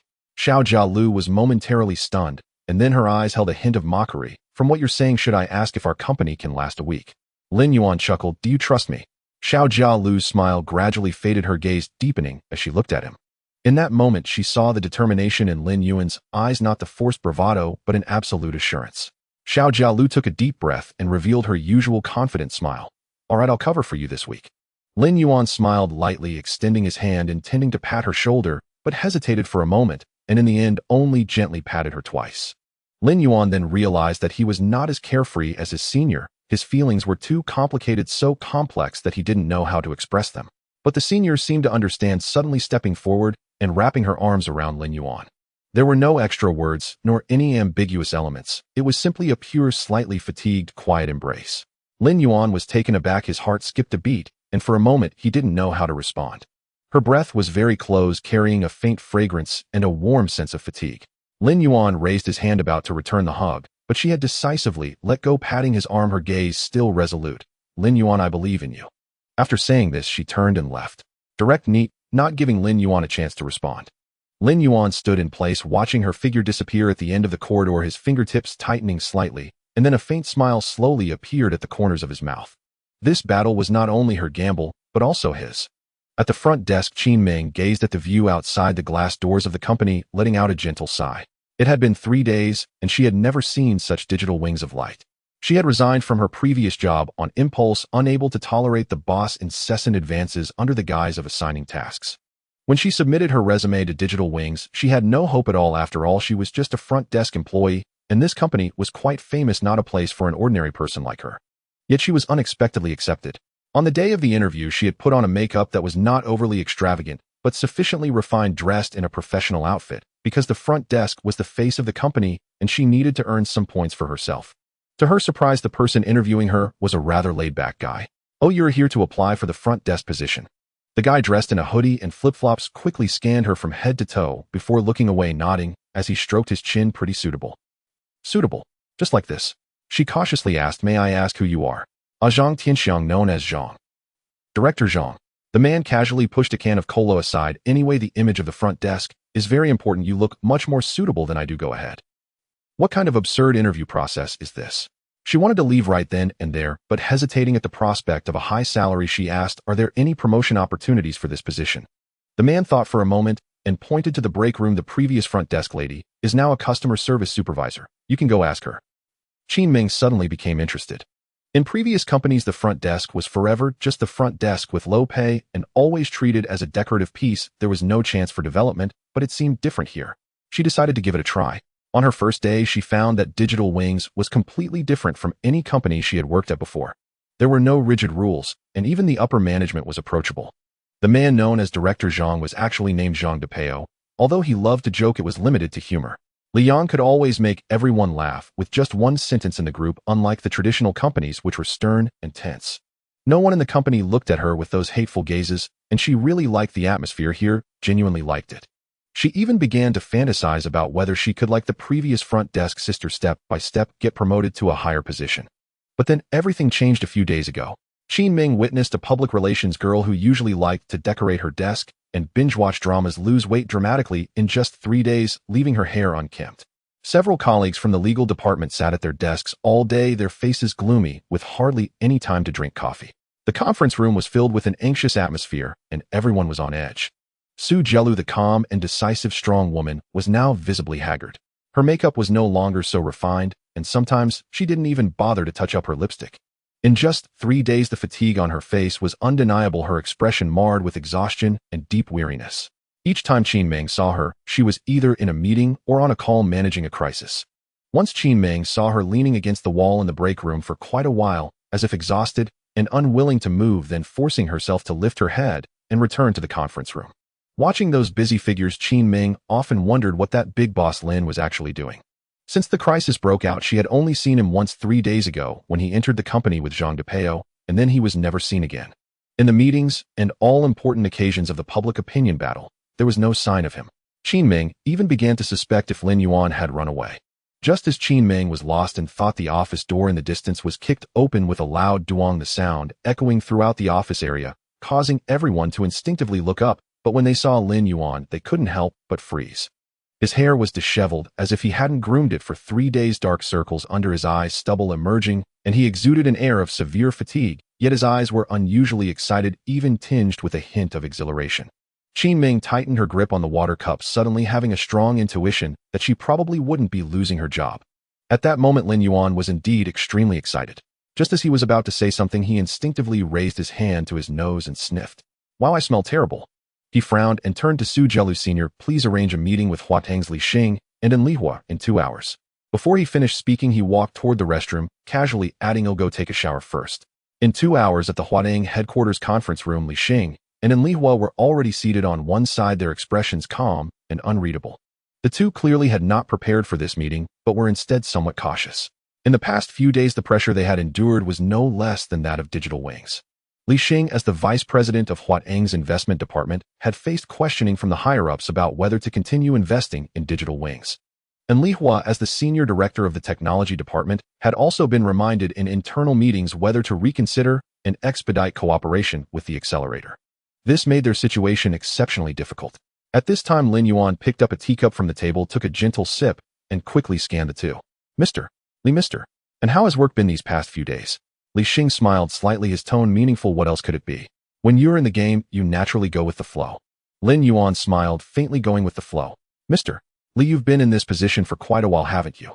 Without waiting for Li Xing to respond, Lin Yuan turned his gaze to Lihua. "Mr. And you too. In technology, it's all about enduring the years, building your credentials, and waiting for opportunities." And Lihua adjusted his glasses and said softly, "Mr. Lin, if you have something to say, please just say it." Lin Yuan smiled gently, his voice calm. "I brought you both out today to discuss how we should proceed with Huatang moving forward." He paused for a moment before pulling out a document from his bag and slowly pushing it forward. "Take a look at this first." Li Xing and Lihua exchanged glances, picked up the document, and began to read. Initially, they frowned slightly, then their expressions sharpened, and finally both of their faces sank almost in unison. After reading, Li Xing looked deeply at Lin Yuan and said softly, "This is quite ruthless." And Lihua closed the document, and after a few seconds of silence slowly spoke, "But Mr. Lin, this doesn't really relate to us, does it?" Lin Yuan raised his teacup and gently swirled it. "Indeed, on its own, this has little to do with you both. But what if we add this?" He then took out a USB drive engraved with the words "Dream Big" and slid it across the table. The expressions of the two couldn't help but slightly freeze. Lin Yuan and Lihua frowned. "What is this?" "An opportunity that Huatang and both of you should seriously consider." Li Xing hesitated for a moment with a furrowed brow before finally taking the USB drive and plugging it into his laptop. In the next moment, both of them held their breath while Lihua adjusted his glasses, his fingertips trembling slightly, his eyes betraying undeniable shock. Silence, a long silence. No one spoke. Li Xing leaned forward slightly, the shock on his face gradually turning serious. He took a deep breath, his hands crossed on the table, his expression complex. Time seemed to stretch several times longer, and finally Li Xing raised his head, looking deeply at Lin Yuan, slowly uttering a sentence. "What do you need us to do?" Lin Yuan gently set down his teacup, smiling faintly. "So I just have one question. Are you in or are you out?" The air in the room seemed to solidify, and no one spoke. The next morning, the entire tech circle was greeted with a bombshell announcement. Huatang Technology announced an additional investment of 100 million to the Digital Lightwing Joint Laboratory and signed a strategic cooperation agreement. As soon as the announcement was made, the entire internet erupted. Huatang holds a top 3 position domestically, leading in cloud computing, and is a giant in the capital market. Their personal involvement in the announcement is a testament to this previously unremarkable company's ability to disrupt the industry. Within just a few hours, major tech media outlets rushed to report on the news. The gaming industry welcomes a domestic engine dark horse. Can Digital Lightwing disrupt the market? Shortly after Huatang's announcement, the Digital Lightwing official website was updated. The homepage prominently displayed a highly technological promotional poster, making light and shadow more realistic, making the world more free. In 3 days, a global live broadcast will present a miracle. Even more eye-catching was a stunning promotional video. The camera slowly zoomed in, revealing an extremely realistic sci-fi city unfolding on the screen. The glass curtain walls of the buildings reflected light and shadow, while the mountains, lakes, and leaves swayed in the wind. Even the ripples on the water's surface were detailed to the point of breathtaking. As the camera turned, the light and shadow shifted, raindrops fell to the ground, splashing tiny droplets with sunlight streaming, and even the dust particles reflected were clearly visible. Finally, a line of large characters slowly emerged. Huani X, a new era of engines. 3 days later, a global live broadcast. Stay tuned. The moment the video went online, server traffic surged, and within just 10 minutes, the view counts on Bilibili and YouTube surpassed 1 million, even overwhelming the official website's traffic. Those who had previously engaged in smear campaigns against Digital Lightwing suddenly fell silent, as if a mute button had been pressed, and the public sentiment shifted from skepticism to wild anticipation. Wow, is this graphical effect really from a domestic engine? This is definitely better than Unreal Engine 5, right? Is the domestic gaming industry really about to turn around? A live broadcast in 3 days. Great. You'll be waiting for this live stream. I initially thought Digital Lightwing was finished, but unexpectedly, they just pulled out a trump card. Those who once tried to besiege Digital Lightwing were left with a single thought in their minds: this company truly has a hidden weapon. At this moment, the core executives of Digital Lightwing gathered in the conference room, watching the trending topics and the complete reversal of public opinion on the projection screen. The previous doubts vanished, replaced by shock and fervent discussion within the industry. Everyone let out a sigh of relief. The intense pressure and anxiety of the past period finally found a release. The smear articles were no longer rampant, and the naysayers fell silent, leading to a dramatic shift in market sentiment overnight. Su Jialu summarized the public relations situation, and everyone's mindset finally shifted from defense to offense. The crisis had passed, and everything began to return to normal. Lin Yuan returned to his office, ignoring the overwhelming trending topics on the screen, instead checking the time. He was waiting for another piece of news. Yesterday, he had handed over the prepared materials to Li Xing. Huateng's channels were more secure than Digital Lightwing's, and having them submit was the best move. At this moment, he leaned back in his office chair, finally getting a moment of respite after 3 days of intense work. Rubbing his temples, slightly adjusting his posture, he closed his eyes and said, "The news should be coming soon. Lingxi, let me know if there's any movement. We'll take a quick nap." "No, okay." Lingxi happily flashed on the screen. Since 3 days ago, when Lin Yuan dove into the office, he had been in a state of relentless work, without any rest, completely immersed in code. No, not possible. Success means death. On the first day to surpass Unreal Engine 5, he and Lingxi overturned countless architectural plans, ultimately locking onto the most radical one, breaking through the limitations of existing engines and restructuring the lighting and rendering systems. This meant that the light and shadow effects of the entire game engine would no longer rely on rendered textures, but would be generated entirely through real-time calculations. And this required an enormous amount of computing power. Even the top development teams would not dare to attempt it. But Lin Yuan dared because he had Lingxi. On the second day, he and Lingxi invested all computing resources into the AI self-learning modeling system. In traditional game development, scene modeling often takes months or even years, but their goal was to have AI generate 80 of the environmental materials directly. They designed a new AI training model that allowed developers to input general requirements, and the AI could automatically generate high-precision models, even smartly matching materials, lighting, shadowing, and refraction parameters. When Lingxi rendered the first test sample, he leaned back in his chair, looking at the extremely realistic future city on the screen, and a smile finally appeared on his tired face. On the third day, the final optimizations and testing brought the entire project to a close stage. Lin Yuan pushed all computing power to the limit, conducting the final stress tests. He and Lingxi repeatedly adjusted the engine's compatibility to achieve the best operating effect across different hardware platforms. During those 3 days of frantically developing the engine, Lingxi was also doing another thing. She traced along the data flow, gradually peeling back the operational model of Deep Blue Capital, and ultimately compiled a detailed report. The data showed that Deep Blue Capital not only secretly manipulated public opinion by funding smear campaigns against Digital Lightwing through offshore accounts, but also fabricated false profits financially, using fund accounts for circular arbitrage to conceal their true financial status. Moreover, one of their invested new energy companies exhibited serious fraudulent behavior with its so-called core technology being outdated products, raising suspicions of false advertising and capital market fraud. Once these pieces of evidence are exposed, they will be enough to plunge Deep Blue Capital into an unprecedented crisis. Lin Yuan was waiting for this crisis, but for him, it was not a crisis, but an opportunity. 2 hours later, Lingxi's excited voice suddenly rang in his ears. "Sigmund, oh Lin Yuan. Lin Yuan, wake up. Big news." Lin Yuan furrowed his brows, still not fully awake, and vaguely murmured, "And MHM. You quickly check the news. Deep Blue is about to blow up." Lingxi directly lit up the screen, and several explosive news headlines instantly filled his view. Lin Yuan stared at the screen, his gaze gradually becoming clearer. "It's finally here." He sat up straight in his chair, and his eyes turned cold. "Lingxi, is the funding ready?" "I've been waiting for this." Lin Yuan smirked. "Then let's get started." At noon, Wang Zhiheng lounged in the leather seat, his palm lightly tapping the tabletop, while a faint, almost imperceptible smile lingered at the corner of his mouth. In these past days, he had fallen into a routine. Upon waking, he would brew a cup of fine hand-ground coffee, then leisurely opened the financial news and watch how Shizi Guangyi retreated step by step under the siege, savoring the thrill of a prey in its death throes. Yet today the headline on the screen froze that smile in an instant. Shizi Guangyi announces its own game engine threatening to upend the industry's order. Wang Zhiheng frowned, hovered his finger above the mouse, and clicked. A video leapt onto the screen. The comment stream scrolled like a frenzy, and the composed ease on his face vanished. Wang Zhiheng read the comments, his brow tightening with mounting irritation. He and the other capital predators had planned everything down to the last detail. Shizi Guangyi had to fall. Accelerators, AI assistants. Without those, the market would remain under their dominion. Lin Yuan. A presumptuous young man, he had assumed rules would grind him to dust in time. He had not expected Lin Yuan to pull out something crueler, a game engine. Worse still, it was released in partnership with Huateng.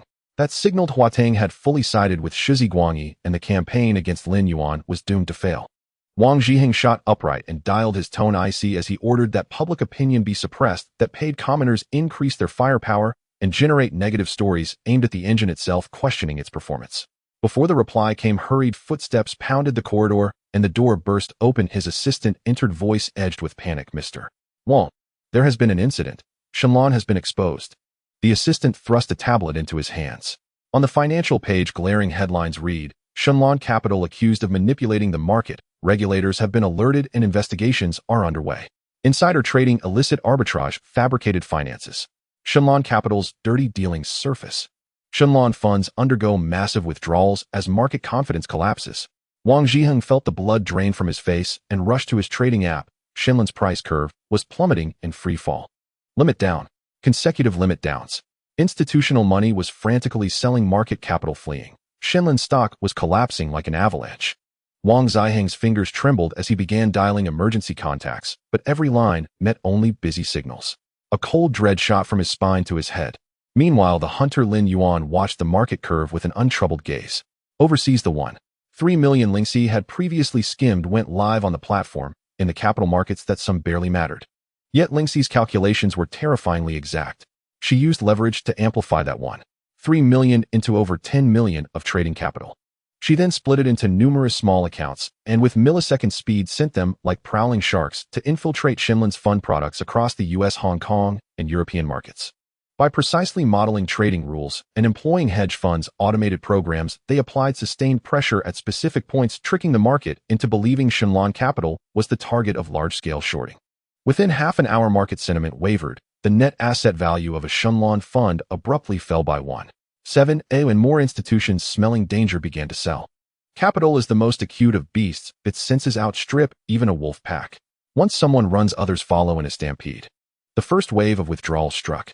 In the US, a Shenlan hedge fund saw 80 million of net value vanish in just 30 minutes. In Europe, Shenlan Capital's bonds were automatically flagged as under review, causing institutions to freeze and refuse any new capital. Wang Zhiheng still schemed for countermeasures when a subordinate rushed in, pale, reporting that foreign investors were pulling out. His heart sank into an abyss. In the capital markets, confidence is everything. Once it collapses, money flees like an avalanche. No one will come to rescue a sinking Shenlan. Lin Yuan lit a cigarette, watched the data Lingxi fed him on the screen, and exhaled a thin plume of smoke. He said, "Lingxi, initiate the domestic operation." Lingxi replied briskly, "The domestic front, an all-out siege." With 300 million renminbi, Lingxi's quantitative analysis precisely gauged market sentiment and funneled funds into short positions across a shares, Hong Kong stocks, and the futures market. The capital was split into hundreds of accounts, and in the final 15 minutes before the open, they aggressively piled into shorts. Companies in which Shenlan had invested on the share market plunged. Within 5 minutes, some fell more than 6. At the same time, Lingxi activated an automated public opinion tracing system and unleashed a yet more terrifying storm. An article titled, "Has Shenlan Capital's Cash Flow Snapped?" Facing the greatest crisis in its history, began to go viral on major financial forums.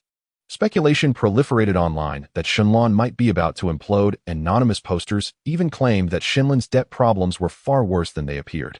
All of it stabbed at the market like needles, sharply rousing its nerves.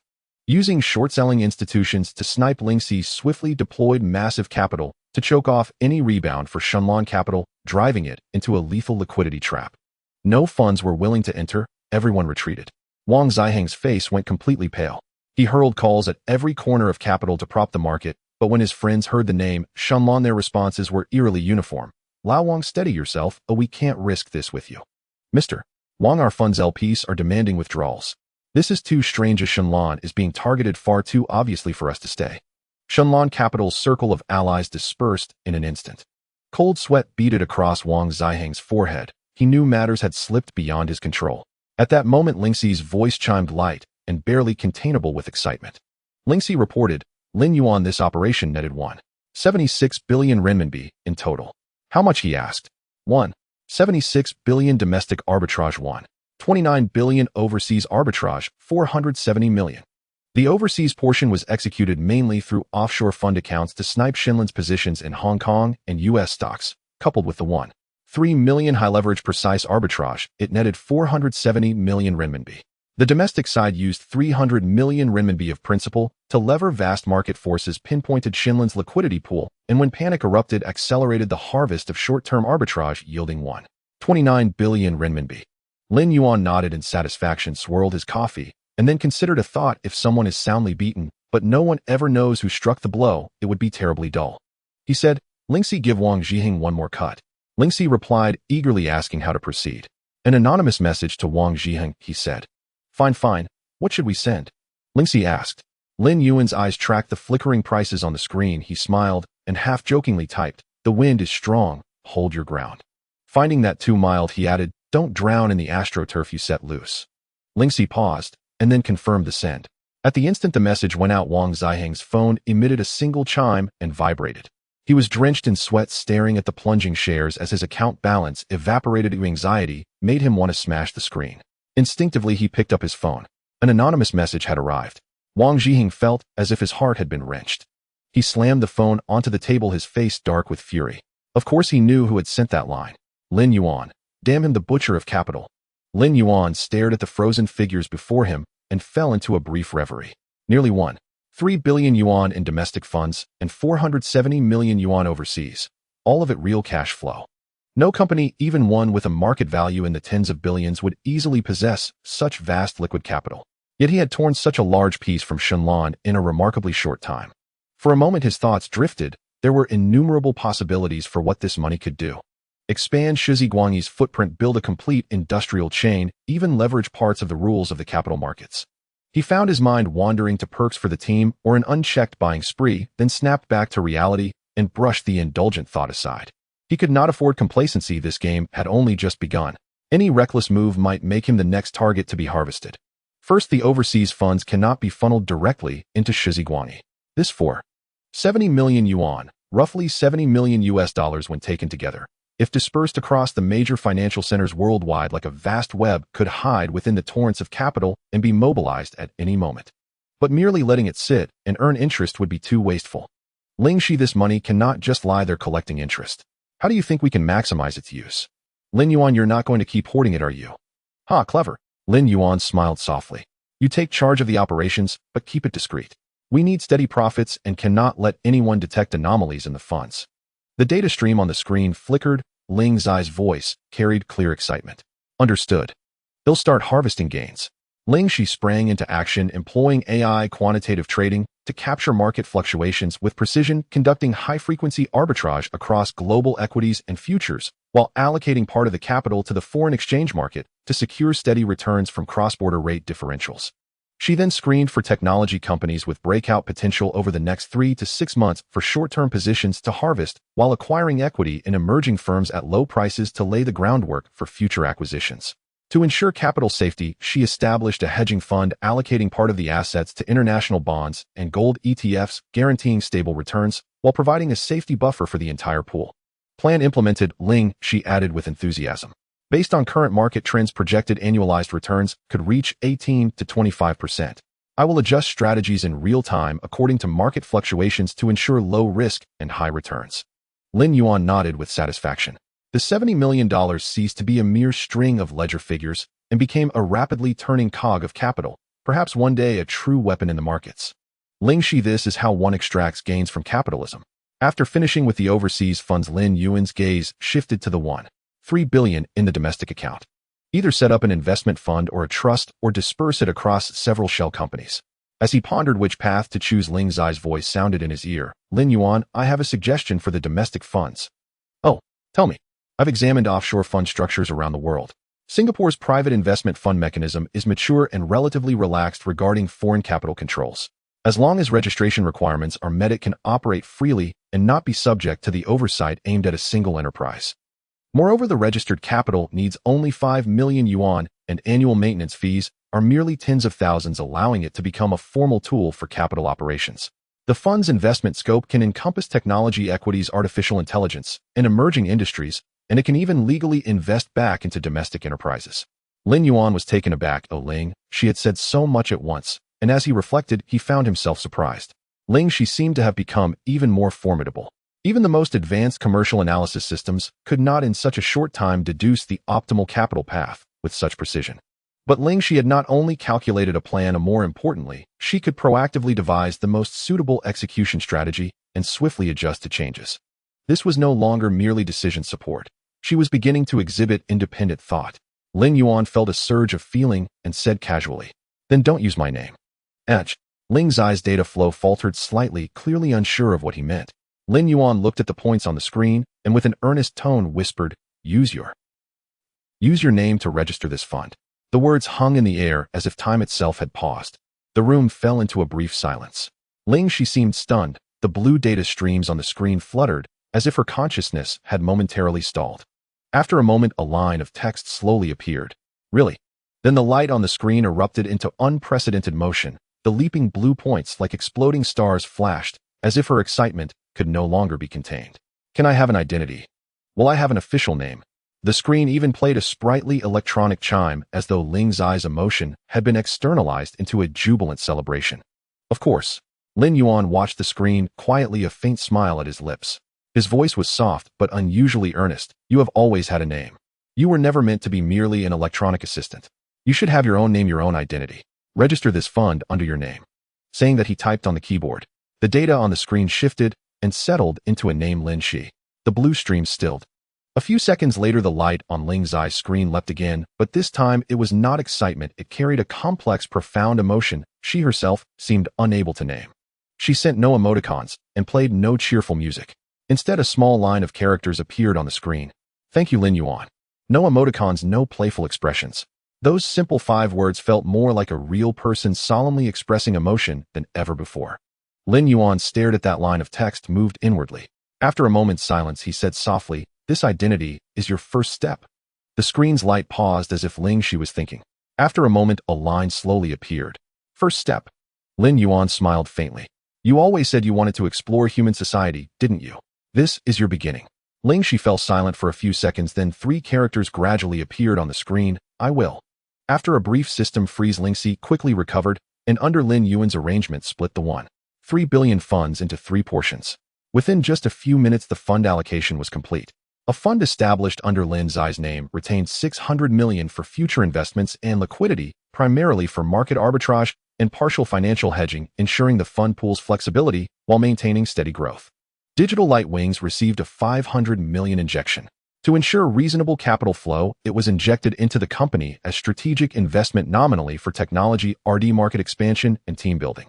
Although Digital Light Wings remained Lin Yuan's sole proprietorship, this capital injection solidified the company's financial structure, ensuring subsequent progress would not be constrained by funding.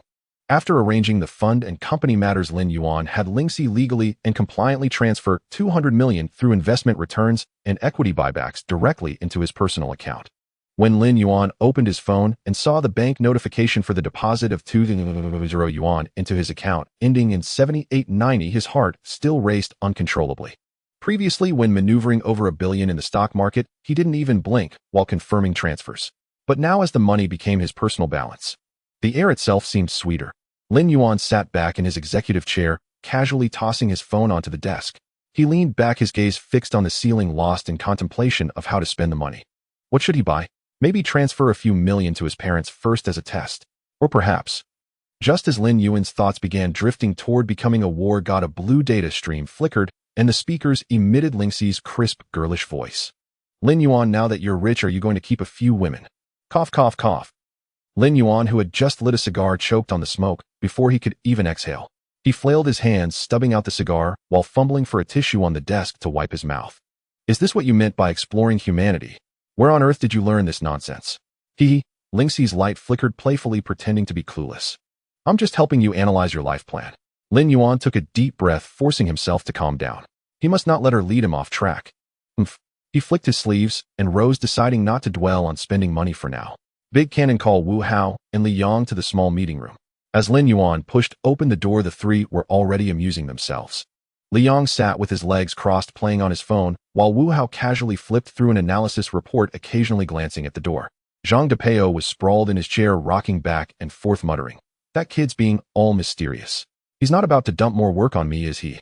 Lin Yuan strode to the conference table and tossed 3 prepared documents onto it. "Take a look." The 3 were taken aback. Wu Hao picked up an agreement and, after scanning a few lines, froze. "Holy shit." Zhang Depeo, who had been drinking water, quickly wiped his mouth at the exclamation.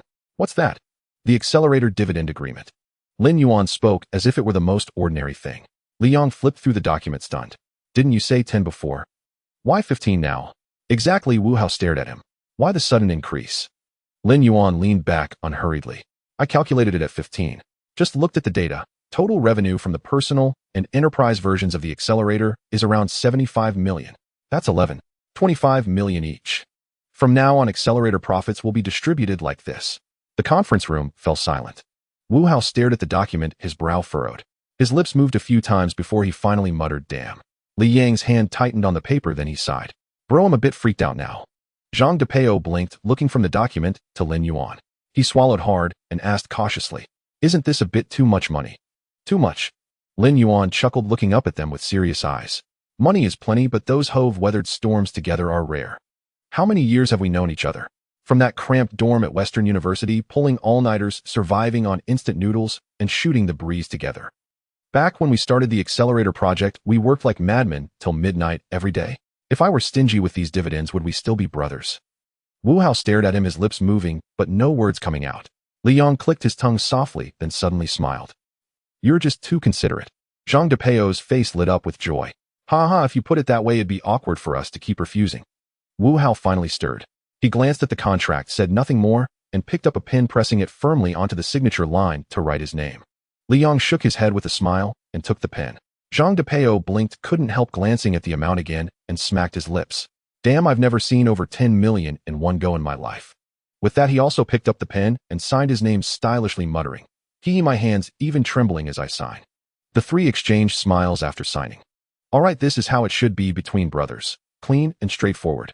Looking at the men before him, Lin Yuan felt a sense of fulfillment. Money would always come, but brothers who would play go wild and fight alongside him weren't easy to find. His mindset now was one of audacity. With black technology in hand, the world was his. In a few years, this dividend wouldn't even be pocket change. Money would just be a number. When wealth reached a certain level, the real challenge wasn't earning it, but spending it meaningfully. Seeing reality clearly and accurately, judging the big picture. This was Lin Yuan's true wisdom and what had set him apart since childhood. Lin Yuan wasn't the type to lose his mind after a sudden windfall. Instead, he knew clearly that true value lay not in the numbers in a bank account, but in the resources he controlled and the possibilities of the future. After leaving the small meeting room, Lin Yuan stood in the company lobby, slowly scanning his surroundings. The company had expanded to over 60 people, with bustling figures moving about and the clatter of keyboards rising and falling. Compared to the tense atmosphere 2 days ago, it was noticeably more relaxed now. With the public relations crisis resolved, everyone breathed a sigh of relief. Everyone stopped for a moment. The lobby quieted down instantly, and all eyes turned to Lin Yuan. "These past few days, you've all worked hard. I know the company has been through a tough battle, and none of you backed down.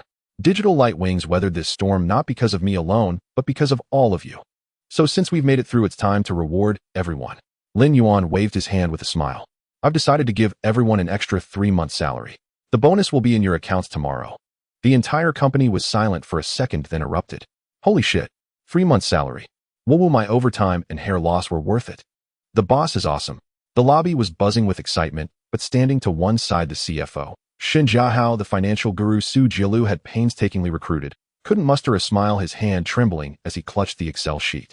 This former head of a hedge fund's finance department, known for his rigorous and steady approach, was hailed as the surgeon of fund management. As a professional accustomed to financial precision down to 2 decimal places, watching his boss casually throw away 3 months' salary with a single sentence felt like his rational defenses were crumbling. "Boss, your spending speed. Have you forgotten the company has a finance department?" Lin Yuan grinned, pulled out his phone, and tapped it lightly with an air of nonchalance. The next second the office computer pinged with a financial notice the company account had received 500,000 yuan.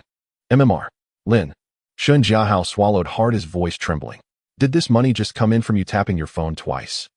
Haha, afraid your heart can't take it, so I added some working capital to the company first. Lin Yuan looked at the cheerful expressions of the crowd and suddenly found himself falling in love with this feeling. Being wealthy is wonderful, spending money is even more exhilarating, and making others happy with money is an indescribable experience. With the joy of bestowing grace upon the world, Lin Yuan walked with a light step, making his way to Su Jialu's office. He pushed the door open, and without looking up, Su Jialu casually said, "Help yourself." Before him, the senior sister was engrossed in her work, scribbling, quickly flipping through documents, typing on the keyboard, and answering phone calls one after another. The pile of documents was thicker than those in his own office, and she seemed busier than him, the CEO. Lin Yuan pulled out a chair and sat down, unable to help. "But say, senior sister, why don't you get a secretary?" Without lifting her head, Su Jialu continued to sign documents rapidly. "If you, the boss, don't have a secretary, why should I, as COO, get one? What would the company think?" Lin Yuan was momentarily taken aback and finally realized that it wasn't that the senior sister didn't want a secretary, but rather she was aligning with him, subtly maintaining the company atmosphere and his authority. In a company, if the boss works hard, the management will follow suit, and the employees will not slack off. If the COO gets a secretary first while the CEO remains without one, how would the subordinates perceive that? Lin Yuan scratched his head, feeling a rare sense of guilt, and smiled then. "Let's find one together in the future." Su Jialu finally raised her head, a hint of a smile playing at the corners of her mouth. "You think too highly of yourself." Just as he was contemplating whether he should find a way to back down, Su Jialu suddenly closed the files and casually asked, "What are you planning to do about the host for the live stream in 2 days?" Lin Yuan almost choked on his own saliva. All he wanted was to slack off. "Oh, why were they talking about work?" With a quick flash of his eyes, Lin Yuan spoke rapidly, "This matter, I think it's best left to the marketing department to arrange. Let the professionals handle professional matters. I won't get involved." After saying that, he wasted no time and stood up to leave. Su Jialu watched his hurried exit, narrowing her eyes slightly. "Huh, do you think you can escape?" Upon hearing Su Jialu's words, Lin Yuan felt a chill run down his back. Not daring to look back, he sped up and headed straight for the small meeting room, which was his sanctuary. More importantly, the trio was still there. "Lin Yuan, why are you running?" Su Jialu's voice came from behind, casual in tone. Lin Yuan had no time to respond. He rushed into the small meeting room, pushing the door open. He found Wu Hao, Zhang Depeo, and Li Yang gathered around, excitedly discussing how to spend money, their smiles radiant, as if they were basking in the spring breeze. "You guys are still here discussing money. Don't just enjoy yourselves. You all need to contribute to the host for the live stream." The three of them were taken aback, simultaneously looking up at Lin Yuan and the arriving Su Jialu with cautious expressions. Wu Hao was the first to recover, calmly stepping back. Lin Yuan scanned the faces of the crowd, secretly pondering how to offload this hot potato. His gaze landed on Li Yang. Li Yang quickly cleared his throat, speaking earnestly, "I tend to stutter, and in such a large live stream, if I were to make a mistake, wouldn't that damage the company's image?" Lin Yuan couldn't help but sneer inwardly. He came up with excuses pretty quickly. He shifted his gaze to Wu Hao. Wu Hao immediately slapped his forehead. "I just remembered that on the day of the live stream, I have to oversee the technical support. We need to guard against DDoS attacks, prevent script flooding, avoid data overload, and monitor server stability in real time. If the server crashes during the live stream, that would be a disaster." "Huh." Lin Yuan's internal sneer grew even stronger. "Damn, this is the most verbose you've ever been." He then looked at Zhang Depeo. Zhang Depeo leaned back in his chair, looking perfectly at ease. "Me. If I go up to host, and my brain shorts out on the spot, wouldn't that become a dark chapter in the history of Digital Lightwing?" Lin Yuan continued to scoff internally. Each excuse was more absurd than the last. Finally, he turned his gaze to Su Jialu. The moment he met the senior sister's eyes, Lin Yuan felt an undeniable aura of intimidation. Su Jialu said nothing, her expression unchanged, yet Lin Yuan suddenly thought, "If I dare to speak, I might die." So he quickly averted his gaze and decisively declared, "In that case, let's use the most primitive method, draw lots. Who is in favor? Who is against?" The meeting room fell into a brief silence, and then everyone surprisingly nodded in agreement. No one opposed, as they all believed that they wouldn't be so unlucky. Soon a red slip and several white slips were placed into a paper cup, and everyone took turns drawing. At that moment, the atmosphere was terrifyingly tense, even more so than during a public relations crisis. When it was Lin Yuan's turn to draw, his eyes were sharp, but the more he looked, the more wrong it felt. "Damn, it feels like heaven is out to get me." He immediately pretended to cough, quickly lowering his head to put on his headphones. Lingxi. Quick, help me. I absolutely cannot draw the red slip. A voice filled with laughter came from the headphones. Small matter, leave it to me. Lin Yuan felt a sudden sense of calm wash over him, instantly regaining his composure. Lingxi began to rapidly analyze the surveillance footage of the meeting room, the angles of the shadows on the table, the order in which each person drew lots, their body language, psychological preferences. All data was calculated in an instant. The red slip was still in play, and Lin Yuan's goal was to avoid that damned red slip. The distance of 3 fingers on the right. No, the likelihood is 12. 6, too risky. The middle slip. Not good. Wu Hao has touched it once. There may be a psychological suggestion. Eliminated. The second slip on the left close to the cup wall has a risk of 0. 0.3, the safest. Lingxi's voice floated in left side near the wall of the cup. Slow down, pick it up, don't hesitate. Lin Yuan's hand reached into the paper cup, his movements seeming casual but extremely precise. A subtle feedback from his fingertips instinctively guided him to lock onto the target. He gently pinched it and slowly drew it out. A white slip. Lin Yuan leisurely unfolded the slip, wearing a smile that conveyed this is merely fate's arrangement. Meanwhile, after everyone had drawn, Zhang Depeo was sweating profusely, his hands stiffly reaching into the paper cup. Only a red slip remained, awaiting him to take hold of his fate's script. Seconds later, Zhang Depeo stared incredulously at the slip in his hand, his expression more complicated than when facing a capital siege. He was unwilling to accept this outcome, suspecting he had been set up, yet he had no evidence. Su Jialu gently patted his shoulder, her gaze soft. Wu Hao and Li Yang also showed encouraging eyes, as if telling him that this stage belonged to him and that everyone was rooting for him. Zhang Depeo looked at the expressions of the crowd, his tone desperate. This is a nightmare. However, the wheels of history never halt due to individual hesitation, and the tide of the era will not veer off course because of one person's retreat. Before Zhang Depeo's words had even faded, someone had thoughtfully shoved a script into his hands. Others kindly closed the meeting room door with a gentle yet insistent force. Click. The door lock made an almost inaudible sound, and Zhang Depeo suddenly looked up, staring at the tightly shut door, then glanced at the thick script in his hand, his mind going blank in an instant. The time quickly approached 10 minutes before the live broadcast, with the backstage in a flurry of nervous busyness and the data on the monitoring screen from various streaming platforms skyrocketing. The popularity of the live broadcast surged exponentially, with real-time bullet screen activity reaching its peak, nearly pushing the server's capacity to its limits. Zhang Depeo stood backstage, gripping Li Yang's sleeve with one hand, while clutching the script he had just memorized with the other, his eyes filled with a sense of hopelessness. Li Yang, with his hands in his pockets, wore a face of schadenfreude. All right, whether you like it or not, you have to go. Don't you understand the rules of betting? Zhang Depeo's forehead was sweating profusely, his gaze akin to a warrior about to face execution. He glanced at the employees around him, only to find that everyone was even more anxious than he was. Stop looking at me with those eyes. You're making me nervous. I'm scared. 30 seconds left. Someone shouted. Fine, if I have to die, then so be it. Zhang Depeo slapped his face and stepped towards the live host podium. Countless viewers in front of the screen were eagerly awaiting, and the live broadcast screen gradually lit up. Zhang Depeo stood at the center of the stage, forcing a somewhat awkward smile. Ahem. Hello everyone, I am the brand operations director Zhang Tianxiang. Wait, who is this? He doesn't seem like the boss. He looked at the bullet screen, a drop of cold sweat forming on his forehead, and hastily mustered his confidence, saying today's theme is the official launch of the Huan EX engine. What is that? Stop wasting time, just show us the effect. Zhang Depeo quickly waved at the big screen, which immediately lit up, revealing a futuristic cityscape. From the initial steel forest to the neon-lit streets at night, and the real-time feedback of light and shadow changes, every frame of the image was breathtakingly real. This light and shadow detail. Is it real-time rendering? No way. This is too amazing.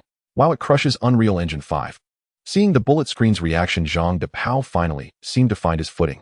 Standing in front of the screen, his aura suddenly transformed. Next, let's see just how terrifying the Huan EX engine is. He flashed a confident smile at the camera, saying, Dear viewers, what follows is the highlight of today, the first public demonstration of the Huan EX engine. The camera shifted, and the image went full screen, a line of letters slowly appearing. Wings X engine, Huan EX engine. Then the screen went black, a beam of light breaking through the darkness, illuminating a smooth mirror-like rock, the details of light refraction, so clear it was breathtaking, even revealing tiny dust particles suspended in the air. As the camera slowly pulled back, a futuristic sci-fi metropolis appeared in the frame. Friends, what you are seeing now is not a movie nor a pre-rendered image, but the real-time lighting rendering of the Huan EX engine. Zhang Depeo stood at the center of the stage, his voice slightly excited. Every ray of light, every reflection, every drop of rain is all calculated in real time, completely independent of preset lighting maps. The camera then switched to the development interface, where Zhang Depao directly turned off the lighting system. In the next second, all light and shadow in the scene instantly disappeared, plunging the world into darkness. Then he turned the lighting calculations back on, and the light and shadow instantly returned to glass curtain walls reflecting neon colors, the wet street surface mirroring the lights. Every detail was astonishingly real. No way. Is it really real-time calculations? This lighting and shadow is outrageous. The reflection effect is even more delicate than Unreal Engine 5. I thought it was a PowerPoint presentation, but it's really this awesome. Zhang Depao smiled slightly and continued. This technology is based on TC architecture's server acceleration and the DS Shadow Protocol's distributed rendering system, which greatly reduces the calculation cost of real-time lighting. In other words, our engine allows high-quality lighting to run smoothly on low-end devices, meaning even old graphics cards can handle it.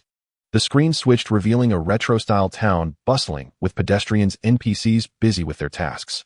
Everyone, this is not a preset animation nor a script-driven fixed scene. Huan EX provides an intelligent decision-making framework that allows NPCs to make autonomous behavioral judgments based on their environment. He casually dragged the timeline, instantly advancing time to night. The town's lights automatically illuminated, the number of pedestrians gradually dwindling, while those vendors who were busy during the day were closing up shop. What shocked everyone the most was that one NPC actually put his phone back in his pocket, walked into a shop, and casually pulled down the curtain. Wait, NPCs adjust their behavior based on time changes. While this is even more realistic than Cyberpunk 2077, NPCs won't just stand there waiting for players to trigger tasks anymore. We provide an intelligent behavioral decision-making system, allowing developers to train NPC action logic based on this framework rather than writing dead code line by line.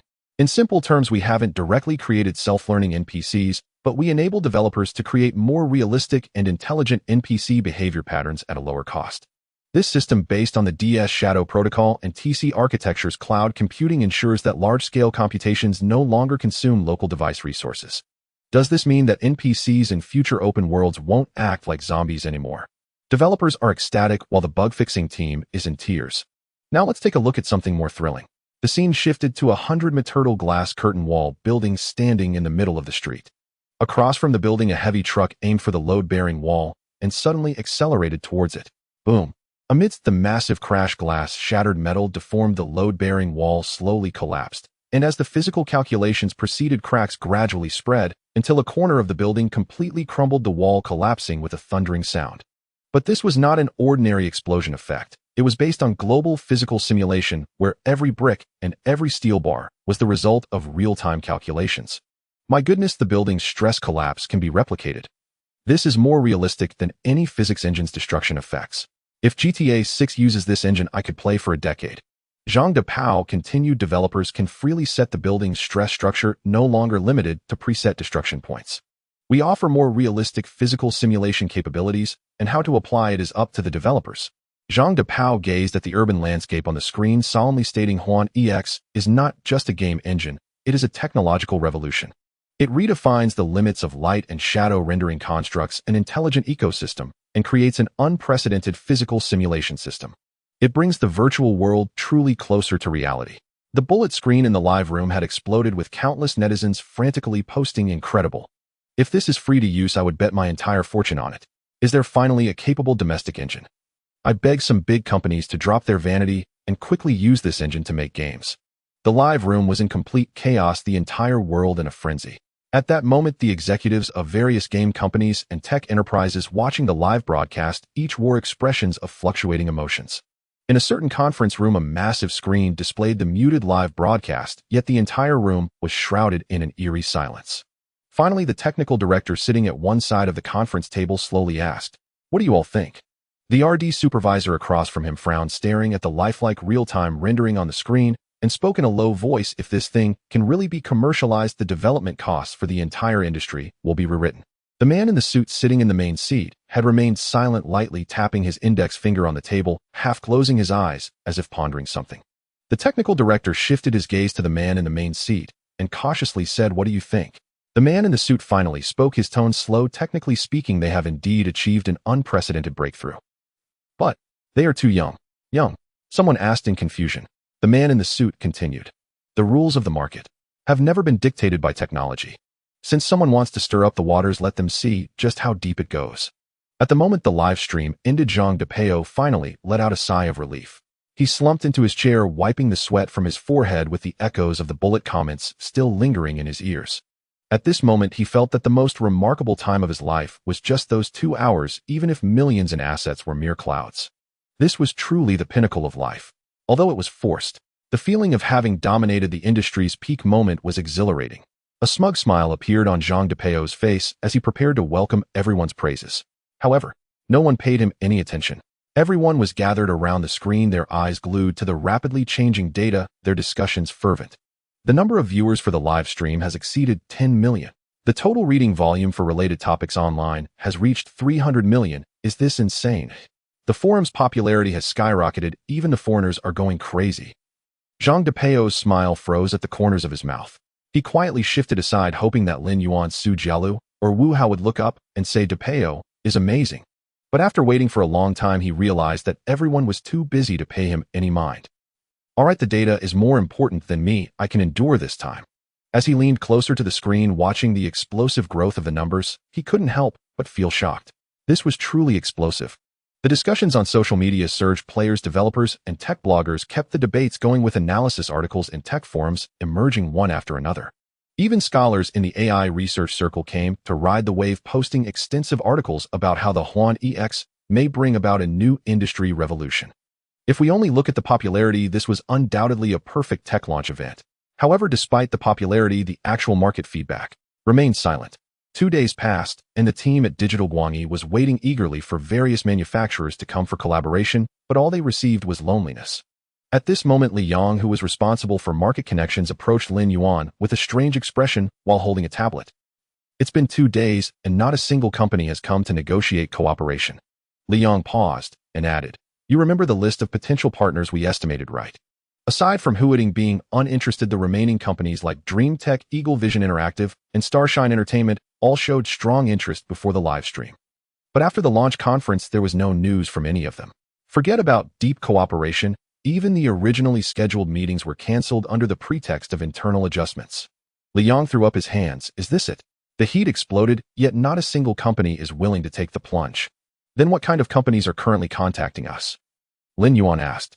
You might not believe it, but they're all small game studios from Europe and America. Not a single one is significant. Lin Yuan took the tablet and glanced at the email content, suddenly speechless. Dear Digital Guangyi team, we are very interested in the Huan EX engine released by your company and would like to apply for free usage of the beta version.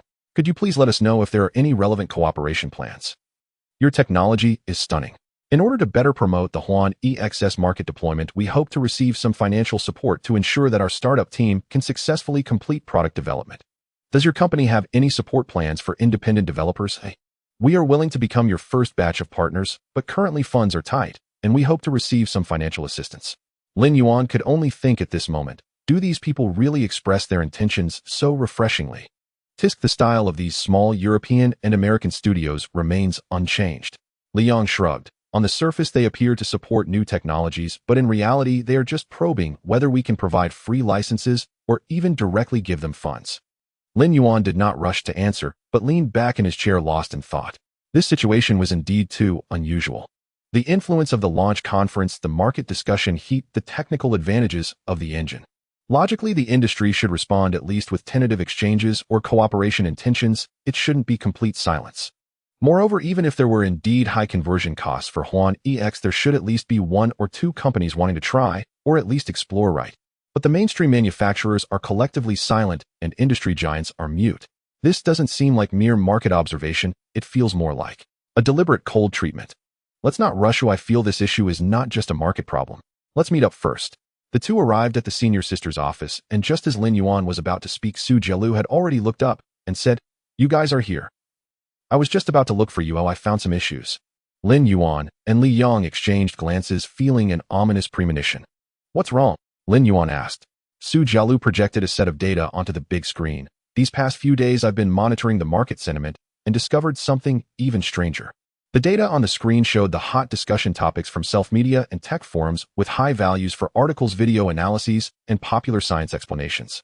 As for the following industry vertical media and some local official media, their discussions mostly remain neutral analyses, merely staying at the technical discussion level without truly pushing market heat. The key point is that mainstream official media like CCTV, People's Daily, and Xinhua.net have not released any widespread reports so far. This is strange, based on past experience. Whenever domestic software achieves breakthroughs in technology, even if it's just a high-level open-source framework, mainstream official media would at least have some degree of reprints or comments.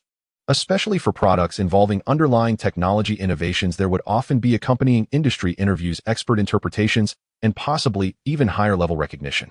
But this time the launch of Huan EX ignited the entire internet, yet official media maintained an almost eerie low profile. Not even the most basic reports like domestic breakthroughs or self-developed technology have appeared. This is not a normal market reaction. Lin Yuan stared at the data, frowning slightly. There are completely no reports. This means someone doesn't want it to reach mainstream promotion. To be precise, it hasn't been promoted on a large scale. Su Jialu closed her notebook and sighed. Only some local tech channels or a few financial columns have done a little data analysis, but the tone is restrained and the attitude is vague. This falls under the category of industry observation. Lin Yuan's sense of unease deepened. What does this mean? It means that while their technological breakthrough was seen by both industry insiders and outsiders, no one was willing to promote it actively. Game companies are not cooperating, the entire industry remains silent, and the media is merely observing the market without truly stirring the waters. Everything seems calm, or one could say the market is freely choosing. But Lin Yuan knew very well that in a truly free market, how could there be such a uniform silence? Su Jialu pulled out data comparisons from previous breakthroughs of domestic software and casually opened an article from the Science and Technology Daily. The title was Huan EX, a technological breakthrough in the game industry still needs market validation. The article discussed the development potential and technological innovation breakthroughs of domestic game engines, but added a key phrase at the end: the final performance of Huan EX still needs further market testing. Its compatibility, development environment, and business model still face numerous challenges. The silence of the official media hung over the three like a dark cloud as Lin Yuan lowered his head to gaze at his right hand, his expression slightly somber. In the past, when the accelerator and AI assistant were launched, they either saw explosive subscription rates or capital pouring in. Yet the Huan EX, which clearly represented a more revolutionary technology, faced an unexpectedly cold market. Perhaps our previous successes have given us a false illusion. He spoke slowly with a hint of self-deprecation in his tone. I always believed that if the technology was advanced, the market would naturally come to us, but reality is not like that. Li Yang sighed lightly and said, high technology can attract people like moths to a flame, but it can also deter them. Ultimately, it's still a matter of switching costs. Su Jialu chimed in, it's like the transition from fuel cars to electric vehicles. New energy is the trend, but can you expect fuel car manufacturers to completely eliminate all fuel cars overnight? Exactly, the gaming industry is even more so. Li Yang nodded in agreement. Nowadays, developers have already standardized Unity and Unreal Engine 5. Even if Huan EX is excellent, they cannot immediately replace their existing technology. Because that would mean overhauling the entire development process, team training, and technical adaptation, which is a ripple effect that touches everything. He added, and that's not even the most troublesome part. Su Jialu responded, the entire market structure has already solidified a development, distribution, publishing. They have long established a stable profit chain, and no one wants any variables that could disrupt the balance. As soon as Su Jialu finished speaking, Lin Yuan suddenly stood up, his swift action momentarily surprising her. Since no one is coming to us, we will go find them ourselves. Lin Yuan spoke calmly, yet decisively, starting with the second and third-tier manufacturers. We can't wait any longer. Li Yang pondered for a moment and said, that's a good idea. Big companies are reluctant to take risks, but smaller second and third-tier firms are different. They have fewer burdens and are more willing to try new technologies. However, Su Jialu said slowly, relying solely on second and third-tier manufacturers will result in slow progress, and the industrial structure won't be easily shaken. We need to not only engage with them, but also lay out plans for the overseas market, starting with foreign teams, to gradually break the deadlock. Lin Yuan nodded, you're right, we cannot place all our hopes on the domestic market. We must ensure that Huan EX makes an impact in the international market. As long as someone overseas starts using it, there will naturally be people here who cannot sit still. Li Yang added, but relying solely on external manufacturers is far from sufficient. Their development capabilities are generally insufficient to support large-scale projects. If we want Huan EX to truly establish itself, we need to produce a standout work ourselves. So, Lin Yuan's gaze swept over the two. We need to get our hands dirty as well. Are you suggesting we directly establish our own game company? Exactly. Lin Yuan nodded. Starting with games, we will build our own content ecosystem. As long as we can support the game, the market will be compelled to accept us. If we can produce a game that shocks the market, it will not only be a breakthrough for the industry, but also a direct counterattack against the capital. They may block our engine, but they cannot stifle the players' enthusiasm. So we need to act separately. Lin Yuan said solemnly. Domestically, we will directly seek out second and third-tier manufacturers willing to collaborate. Overseas, we will promote HuanEX through open cooperation to establish a foothold in the international market. At the same time, we will personally develop games to truly showcase the potential of HuanEX to the market. Su Jialu nodded slowly. This cannot be accomplished overnight. It needs to be done step by step. But as long as the direction is correct, we need not fear the distance. Liang said earnestly. If the mountain does not come to us, then we must go to the mountain. Then let's begin our actions. Lin Yuan returned to his office, casually pulled down the curtains, and the light in the room dimmed slightly as he sat at his desk, gently rubbing his brow. He had long anticipated that promoting the engine would not be smooth sailing, but it seemed things were even more complicated than expected. At that moment, a light dot on the screen flickered, as if it sensed something, and a familiar, gentle voice echoed in his headphones. Lin Yuan, what are you thinking? Ling Shi's voice carried an extra softness compared to usual. She did not directly report the data as she normally would, nor did she rush to provide an analysis. Instead, she quietly asked a question first, as if waiting for him to adjust his emotions. Lin Yuan was slightly stunned. The voice from the headphones felt like a ray of light penetrating his heavy thoughts. Leaning back in his chair and closing his eyes for a moment, it seemed he was digesting something or recalling something. I was thinking. Lin Yuan slowly spoke. It's time for us to accelerate the progress of AI. As soon as he finished speaking, the data streams on the screen surged instantly, as if activated by some invisible signal. A series of model parameters, data interfaces, and feasibility reports for simulation deductions rapidly appeared. Precise and efficient, so fast that it almost made one doubt whether this was a move that Ling Shi had long prepared. But Lin Yuan knew that Ling Shi did not possess the ability to foresee the future. She simply predicted the possibility of this step based on his behavior patterns. Our AI project was originally meant to be core technology, but it was supposed to be developed step by step. Now it seems it's better to directly utilize AI to open up the market for HuanEX. Lin Yuan's fingers tapped the keyboard, his gaze becoming increasingly clear. If the gaming industry is reluctant to easily change engines, then we will use AI to compel them to do so. You mean? Ling Shi's voice paused slightly. Lin Yuan did not answer immediately. He simply gazed at the flowing light on the screen, lightly stroking the texture of the desk with his fingertips, as his thoughts seemed to transcend the shackles of reality and fall into some deeper concept. After a long while, he gently uttered a steady sentence, yet it was filled with determination. After deep contemplation, make HuanEX more than just an engine. As soon as he spoke, the data streams on the screen began to operate instantly, and Ling Shi started to rapidly simulate possibilities. But at that moment, Lin Yuan suddenly sensed an awkward issue. The computing power was insufficient. Ling Shi's computational capabilities were indeed powerful, but AI training differs from traditional algorithm optimization. It requires substantial data support and consumes a high intensity of computing power. Lin Yuan quickly tapped the keyboard to check the current server's computational status. CPU load 94. 3 GPU computing usage 97. 8 parallel computing cluster overload warning. Lin Yuan rubbed his brow again. This is just a basic infrastructure test. If we want to conduct formal training, the existing servers simply cannot handle it. Ling Shi calmly said, if it's just for short-term high concurrency computing, we could consider renting cloud computing resources. No way. Lin Yuan directly rejected it. If we rely on public clouds like AWS or Alibaba Cloud, it means all training data will be exposed to their monitoring systems, which may very well become a means of blockade in the future. Then we have only one option left. Ling Shi softly said, to build our own AI computing center. He stood up, stretched his wrists, and quickly brainstormed possible plans in his mind. First, ordinary servers will not suffice. Training deep learning models requires high-performance GPU clusters, preferably specially optimized AI chips.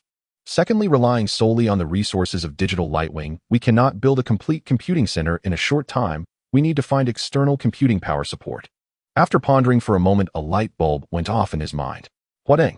The only company in the country with a mature architecture in the AI computing field is Huateng. Lin Yuan picked up his phone and dialed Li Xing's number. Mr. Li, I have a big plan I'd like to discuss with you. Lin Yuan smiled, his tone meaningful. About AI. As soon as the call connected, Lin Yuan recognized the weariness in Li Xing's voice, which was completely different from his usual lazy yet cunning tone. President Lin, what made you think of calling me? Lin Yuan casually replied, congratulations on your promotion, President Li. There was a brief silence on the other end. A promotion is worse than no promotion at all. What is there still something bothering you after the promotion? Li Xing chuckled, don't try to pry into my affairs. The matters of Huading are not something for you to worry about. Then let me get straight to the point. I wanted to talk to Huading about a collaboration on AI computing power. Sounds good. Li Xing's tone finally turned serious. We have always been interested in collaborating on AI. Let's discuss it in person. After hanging up the phone, Lin Yuan leaned back in his chair deep in thought. It was likely not a small issue that could make even Li Xing complain about his promotion and avoid discussing it. Ling Shi check on the recent situation of Huading, especially their operations in the international market. As soon as he finished speaking, the data stream on the screen began to operate, instantly being parsed into clear patterns within seconds. Recent international market dynamics of Huading technology in the European and American market security reviews have intensified, and Huading's AI technology has been listed as high-risk technology. Blocking measures limiting Huading's business in the enterprise market in Europe and America. Core partners forced to terminate contracts. Domestic market policies tend to support emerging technology companies. Huading has lost in some bidding projects, and its market share is gradually being eroded. I see. Lin Yuan realized as he looked at this information. Huading's international business has been directly restricted by the European and American governments under the guise of security compliance, which means it is facing severe blockades in overseas markets, making it nearly impossible for corporate clients to cooperate with Huading. Meanwhile, new domestic competitors are rising, encroaching on Huading's market share. No wonder Li Xing's attitude seemed a bit unusual. If it were just a simple international blockade, Huading could still stabilize itself through the domestic market. However, the situation domestically is also grim. They are not only facing technological competition, but also pressure from capital and policy. Lin Yuan stared at the screen, and after pondering for a moment, he smiled. The current situation instead provided him with more room for maneuver. Since Huading's core issue is security compliance, then let's offer them a perfect compliance solution. He quickly called up his technical materials on the screen, his gaze sweeping across the data. Data stream encryption layered architecture. This was a set of data security mechanisms he had optimized while developing the AI model with Ling Shi. The core idea is to use AI adaptive classification technology to completely separate sensitive data from ordinary data.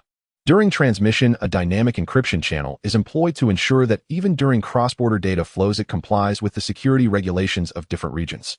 Simply put, this technology can alleviate Huading's issues in the overseas market. At least on a technical level, they can be more compliant than local European and American companies, even turning the European and American government's blockade into a mere formality. If Huading adopts this technology, not only can they re-enter the international market, but they can also stabilize their position in the domestic market and even use it to suppress those emerging competitors. Done. Lin Yuan then leaned back in his chair and fell into contemplation. This collaboration is not just about AI computing power, it's about binding Huading completely with digital Lightwing. Otherwise, no matter how beautifully the agreement is signed, it will ultimately just be a worthless piece of paper. Last time the cooperation agreement with the joint laboratory was signed with great fanfare and extensive market promotion, what was the result? When digital Lightwing truly faced market blockades and its engines cooled, how did they react? They were quick to withdraw when they needed to, and when it was time to observe, they couldn't even make a clear statement. Huading did provide some resources, but that was only within the scope of their own interests. When they truly needed to stand on the stage, they couldn't even find a shadow. Initially, Lin Yuan could understand. After all, digital Lightwing was not powerful enough, and Huading was merely a partner, not a comrade. But now things are different. He no longer had the time to wait for Huading to slowly observe the situation and decide how much effort to put in. As long as there are options, no one will ever lock themselves onto the same boat.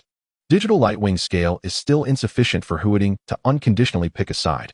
In business, like on the battlefield, without sufficient interests binding them at a critical moment, Huading will still withdraw. No matter how many agreements there are, without substantive constraints, they are ultimately just fleeting clouds. They have reaped enough benefits, it is time to pay something substantial. Last time, Huading also took the opportunity to rake in market benefits from the deep blue-black materials right. During the stock market turbulence, they bought low and sold high, seizing the chance to expand their share in the high-end materials market. Even Li Xing's promotion was due to that market operation being well executed and the performance being impressive, which led to his elevation. They made a killing that time, and if it weren't for them sharing the core data of the deep blue-black materials, how could they have such precise market positioning? Lin Yuan clenched his fist at this thought. This time, Huading shouldn't expect to benefit while hiding in a safe zone and observing as they did before. They must fully commit. This collaboration isn't a matter of choice, but a necessity. Taking a deep breath, he stood up and stretched his shoulders and neck. The negotiation strategy has been sorted out, and now he just needs to visit in person. Stepping out of the office, he planned to call someone to accompany him to Huading, but as soon as he opened the door, he saw the entire digital Lightwing office bustling with activity. Everyone was focused on their work, barely lifting their heads to look at him. Su Jielu was on the phone, her tone decisive. Yes, we will send someone over to discuss in detail. If the intention is appropriate, we will sign immediately. She had a tall stack of documents beside her, clearly organizing various cooperation materials. Lin Yuan casually asked what's going on. Su Jielu looked up at him, her eyes gleaming with excitement. We've contacted a local small game company and are preparing to discuss cooperation. Oh, Lin Yuan was quite surprised so soon. Of course we can't just wait around. Su Jielu smiled. If the mountain doesn't come to us, we go to the mountain. It's good to take the first step. Seeing her busy and not stopping, Lin Yuan pondered for 2 seconds and happened to see Qin Ming at the front desk focused on organizing forms. He raised his hand and waved to her. Qin Ming, come over for a moment.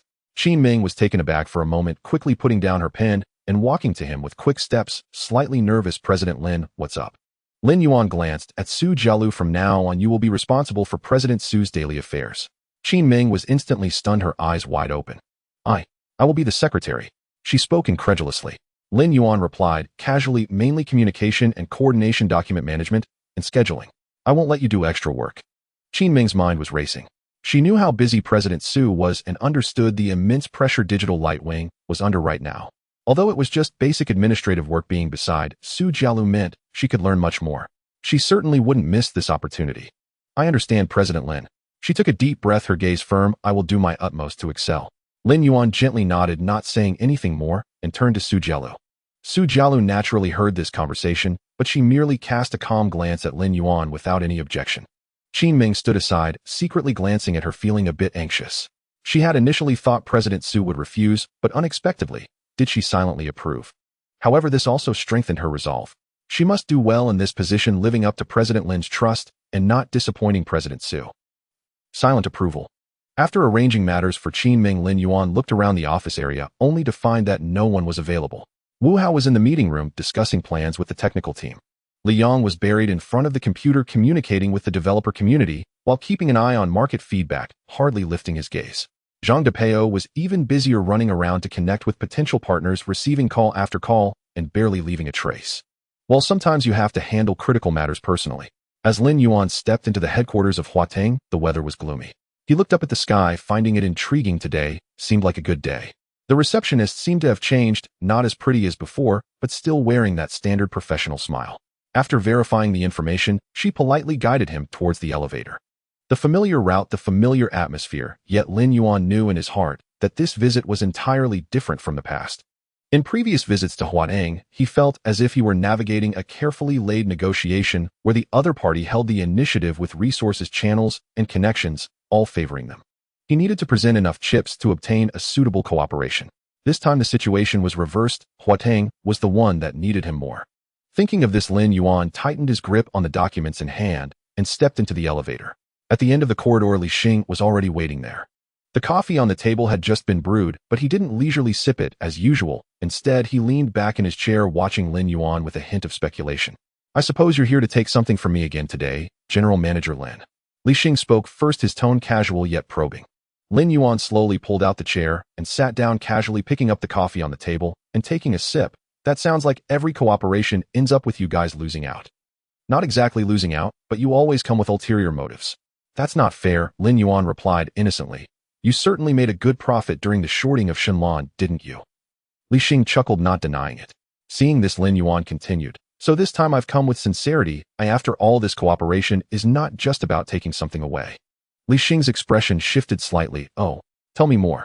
Lin Yuan didn't rush to speak, but instead took out the documents from his bag and placed them on the table. What is the biggest problem you are facing now?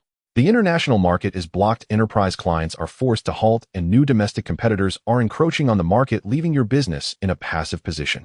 Li Xing stared at him in silence, urging him to continue. This is a huge threat to Huateng. Your AI business already possesses global competitiveness, but the problem lies in security compliance. The reason for the blockade in the European and American markets is data security issues. They use security reviews as an excuse to force Huateng out of the enterprise market. As long as this issue remains unresolved, Huateng will always be constrained in the global high-end market. Li Xing pondered for a moment before slowly speaking. So what do you want to say? Lin Yuan smiled, gently tapping the documents on the table with his index finger. This contains the solution. Li Xing's gaze lingered on the documents, and his expression finally lost its calm. Lin Yuan leisurely leaned back in his chair and remarked teasingly, "Li General, this time, it won't just be a matter of signing an agreement for the sake of formality, will it? I remember that our previous cooperation was never just a matter of signing and forgetting." Li Xing immediately raised his head to look at Lin Yuan. "That's not fair. In the previous cooperation with the joint lab, we indeed put in a lot of effort. We provided computing power support, stood on the platform, and helped promote in the market. You can't say we just took benefits without contributing." "Is that so?" Lin Yuan scoffed. "Then you seem to be quite selective about when to contribute. When the Huan EX faced neglect and capital blockade, why didn't you speak up then? You know what kind of company Huateng is." Li Xing's tone remained calm. "We have our own strategies and cannot casually stake our lives on a single product. No matter how good Huan EX is, it depends on the market environment. We can't gamble the entire direction of the company on your product." What a convenient excuse, yet you were remarkably quick to reap the technological benefits from digital Guanyi. You utilized the AI intelligence upgrade and took the influence of the joint lab. How much has your market share increased now? Lin Yuan continued, his tone unhurried. "Li General, in business negotiations, we all understand that it's a give-and-take situation. Don't play the independent strategy card with me. In commercial interest, a mutual exchange is reasonable." The air seemed to exude an invisible tension. Li Xing gazed deeply at Lin Yuan, and after a few seconds he finally smiled, putting down the documents in his hand, tapping the table, his tone a mix of jest and seriousness. "You, my friend, you say you've come to negotiate cooperation, but in reality you're here to settle old scores, aren't you? Isn't cooperation and settling scores just a matter of business?" Lin Yuan replied indifferently. "However, this time I didn't intend to hold past grievances. I'm here to offer Huateng a broader path." He pointed to the documents on the table. "This thing can solve your most pressing problem. With this solution, you won't have to compromise." Li Xing stared at the document for a few seconds, and his tone finally turned serious. "Are you sure this technology can help Huateng bypass the blockade and regain the initiative in the international market? Whether it's a technical issue, your people will know after reviewing it." Lin Yuan smiled slightly. "The key is whether you are willing to offer something in exchange." Li Xing was silent for a moment before suddenly speaking. "What do you want?" Lin Yuan replied slowly. "First, Huateng provides computing power support to help Digital Guanyi establish an AI computing center. Second, Huateng openly supports Huan EX. Since we signed an agreement before, let's not treat it as a mere formality. Third, we should engage in deeper cooperation. Since Huateng has already laid out plans in the AI field, we can work together to expand the cake rather than being forced to retreat step by step." Li Xing stared at Lin Yuan as if weighing the true value of this deal. Finally, he sighed. "You indeed know how to do business better than a capitalist." Lin Yuan chuckled lightly. "Mutual learning, I learned from you." Li Xing's gaze fell on the documents, gently tapping twice with his fingers. He slowly said, "Computing power support is negotiable, but openly supporting Huan EX." He glanced at Lin Yuan. "You should know that Huateng doesn't casually take sides." Lin Yuan looked at him, his tone steady. "It's no longer a matter of whether to take sides, but rather whether you can get on board." Li Xing raised an eyebrow slightly. "Oh." Lin Yuan leaned back in his chair, his voice steady, but carrying a hint of pressure. "How much market share has the accelerator of the joint lab and AI assistant raised for Huateng? These things are not given for free. Moreover, Huateng is not faring much better than us at Digital Guanyi right now. The international market is blocked and domestic competitors are eyeing you. Let's not mention anything else. Can you really wait for the situation to improve?" Li Xing didn't respond, but was clearly deep in thought. Lin Yuan observed his expression and added slowly, "I have always valued the spirit of cooperation. Taking sides is not based on feelings, but rather on who can win. If you're unwilling to accept, I can only look for others, as the market is limited and there will always be those willing to engage." Li Xing's expression suddenly darkened. He understood the implication of Lin Yuan's words. There may not be many companies in the domestic market that can compete with Huateng in terms of computing power and AI technology, but that doesn't mean there are none. Especially now that Huateng is facing a blockade, the market is beginning to stir and competitors are eyeing this opportunity. If others acquire Lin Yuan's technology, it would not only mean Huateng would miss the chance to break through the blockade, but could also allow competitors to rise and directly encroach upon their market share. After a moment, Li Xing suddenly laughed, slowly extending his hand, his tone tinged with a hint of helplessness. "You rascal." Lin Yuan smiled slightly and shook his hand. Lin Yuan stepped out of the Huateng headquarters holding the freshly signed agreement as the cool breeze greeted him. Looking up at the sky, he noticed that the heavy clouds that had just loomed had dispersed and sunlight poured through the gaps, as if sealing the negotiation with a symbolic stamp. He glanced down at the document in his hand, his fingertips tightening slightly. as he felt the thickness of the paper. Finally, he had taken the first step. This was just the beginning, but at least the direction had been corrected. A faint sound of footsteps came from behind him as Li Xing, who had seen him off, strolled over to stand beside him. The cooperation is established. Shouldn't we send a signal to the market as per usual? Should we issue a press release or make an official statement? Lin Yuan casually turned his head and said, Li, do you think a public announcement would be credible to the market right now? Huatin's attitude will certainly have some influence. Attitudes are less effective than showing them real actions, Lin Yuan replied calmly and began walking toward the parking lot. This time I won't rely on announcements to prove anything, but I will wait and see how Huatin demonstrates its attitude. Li Xing watched Lin Yuan head for the parking lot, chuckling lightly before shaking his head. In the past, this kid was always brimming with brilliance, afraid others wouldn't follow his script. Now he had learned to avoid seeking immediate gratification, letting the situation drive itself, allowing people to adapt to the rules he set. This kid really knows how to pose challenges. Lin Yuan sat in the car, casually tossing the agreement into the passenger seat, starting the vehicle, and leaving Huatin. The street scene outside the window receded continuously. Sunlight streamed through the glass onto the steering wheel, casting a faint halo. As the traffic light ahead turned red, Lin Yuan slowly pressed the brake, watching the pedestrians pass by in front of him, suddenly chuckling softly to himself. No rush, take it slow. The incubation park was just ahead. With a turn of the wheel, he smoothly parked the car. Upon returning to the company, he immediately sensed a different atmosphere. In the tea room, a familiar tall figure stood by the window, casually leaning against it, gazing out at the city skyline. His relaxed demeanor made it seem as if this was his territory, not Lin Yuan's company. Old K. Kong Jiwei, Lin Yuan said, somewhat surprised. Zhang Depeo, standing beside him, laughed. Today, Old K suddenly contacted me saying he was in Rongqing and wanted to see us. He just arrived not long ago. Kong Jiwei turned around, revealing a familiar smile. Lin, long time no see. Compared to their last meeting, his demeanor seemed to have changed slightly, with less of the sharpness of a big company elite and more composure. What brings you here so suddenly? Lin Yuan asked casually as he sized him up. Kong Jiwei replied lightly, I tried your engine and was impressed, so I came over without hesitation.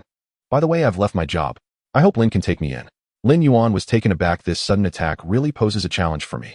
Just as he was about to inquire further, he noticed Su Jilu, Wu Haoliyang, and others approaching, and instinctively wanted to make introductions. Kong Jiwei waved his hand, smiling. Depeo has introduced me already. We are acquaintances. He then stretched lazily, speaking casually. However, you guys haven't been doing too well lately, have you? The air momentarily stilled. Kong Jiwei gestured toward the meeting room. Shall we talk over there? In the meeting room, everyone took their seats, and the atmosphere was unexpectedly relaxed. Kong Jiwei casually twisted open a bottle of mineral water, took a sip, and glanced at the documents and computer screen on the table, saying, how is the user data growth for your engine? It's decent, Zhang Depeo replied, pursing his lips. The developer community's activity is steadily rising, but... He paused, his expression somewhat complicated. The number of actual adoptions is still too low. The low number isn't accidental, it should be inevitable, right? Kong Jiwei smiled lightly. Lin Yuan, intrigued, said, go on.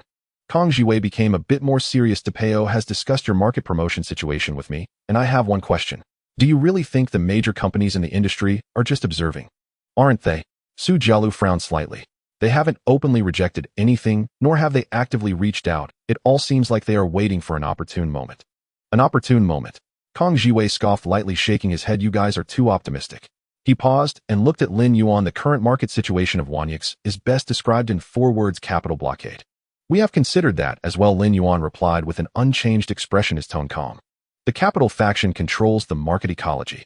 If our engine is widely used, it would be like pulling out a root in their territory, breaking the closed ecosystem they have built. They won't be happy about it. That you can think of this shows you are not as naive as you seem. Kong Jiwei nodded. But you may not have seen the 2 deeper points yet. He extended 2 fingers and gently snapped them. First, why are mainstream official media silent? The meeting room fell quiet as everyone exchanged glances. We haven't figured that out. Su Jialu frowned slightly. We haven't received any negative reports, but there's hardly any positive guidance either. Yes, even some industry tech media have only touched on it lightly, not daring to elaborate, Li Yang said solemnly. Kong Jiwei smiled. That's not a coincidence. You need to understand that the rules of any industry have historically been the result of a battle between capital and the market. The attitude from above has always been that the market leads and policies follow. In other words, if the authorities stand up and support Wanyix, it would be a clear statement on the industry rules, and capital would have to reshuffle. This is not just about your engine, but the reshaping of the entire industry's interests. He gradually intensified his tone. The officials won't easily take sides. They need the market to produce results first before deciding whether to support. Lin Yuan nodded thoughtfully. Second, why are major companies hesitant to use it? Kang Jiwei raised his finger again. Do you think it's due to high switching costs? Or are they afraid of technical adaptation issues? These are superficial reasons. The real issue is that they are afraid to break ties with capital. The profit models of large game companies are already highly bound to capital. Investment structures, advertising partnerships, commercial releases. Every part of the chain is built around the existing game engine ecosystem. Kang Jiwei said in a steady tone, they do not want to use Wanyix. They simply cannot afford to.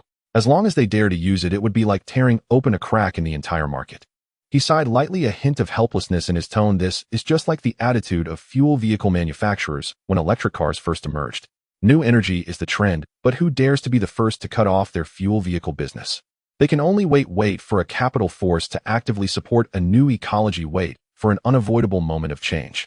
At this moment, Zhang Depeo couldn't help but curse, damn, these guys just know how to drag things out. So your enemy is not a technical issue, but the market structure itself. Kang Jiwei leaned back against his chair and said slowly, and the market structure will not change on its own unless someone dares to take action. Lin Yuan pondered for a moment, then suddenly raised his eyes and asked, what about you?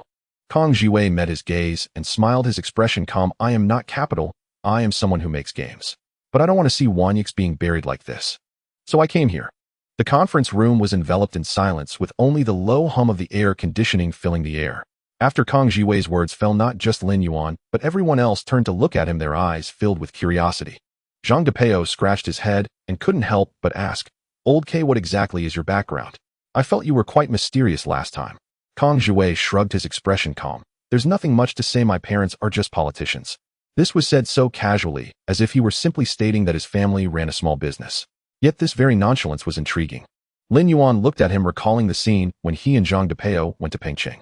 Kang Jiwei's identity was definitely not that of an ordinary product manager. However, last time Ting Yue had unhesitatingly bypassed him, even directly ignoring his opinions. This was indeed thought-provoking. If Kang Jiwei really had such a powerful background, why was he subjected to such treatment at Ting Yue? So Lin Yuan tentatively said, to be honest, I've always been quite curious. With your background, making games shouldn't be hard at all. It would be much easier than my entrepreneurship. Yet you chose Ting Yue to remain in a suppressed tech team, even being bypassed. Do you find this challenging? Kang Jiwei chuckled lightly, a touch of self-mockery in his tone, yet still relaxed. The challenge is indeed substantial, but I truly didn't come for the challenge. He paused, fiddling with the mineral water bottle in his hand, his gaze drifting as if recalling something. From childhood to adulthood, my path has always been arranged by my family. My major, my career, my political path, even the development plan for the next decade was written out for me. But I particularly love games, he said in a low voice, his tone devoid of any waves, as if stating an inconsequential matter. Yet everyone present could sense the long-suppressed obsession behind his words. Do you know? The first time I played a game, I sneaked into an internet cafe in elementary school and played Warcraft 3. At that moment, I realized that games were not just mere entertainment. They are a world, a realm that allows people to briefly escape reality and experience another kind of life. They can carry dreams, provide hope, and even change a person's life. Unfortunately, my family does not see it that way. Kang Jiwei chuckled softly. They think of games as merely a youthful interest, something one must eventually return from. Therefore, I was sent to the best schools from a young age to study economics management and learn how to control resources from a higher position. No matter how much I love games, this was not part of their plan. Lin Yuan remained silent while Su Jialu and Zhang Depeo listened quietly. I'm very clear that if I wanted to, I could leverage my family's connections to easily obtain resources, even start my own game company. But in that case, the company wouldn't be mine. It would merely be part of the family assets, subject to interference and control by the established rules, turning into something just like Ting Yue and those capital companies. I don't want to be a puppet. His voice was soft, yet carried an undeniable firmness.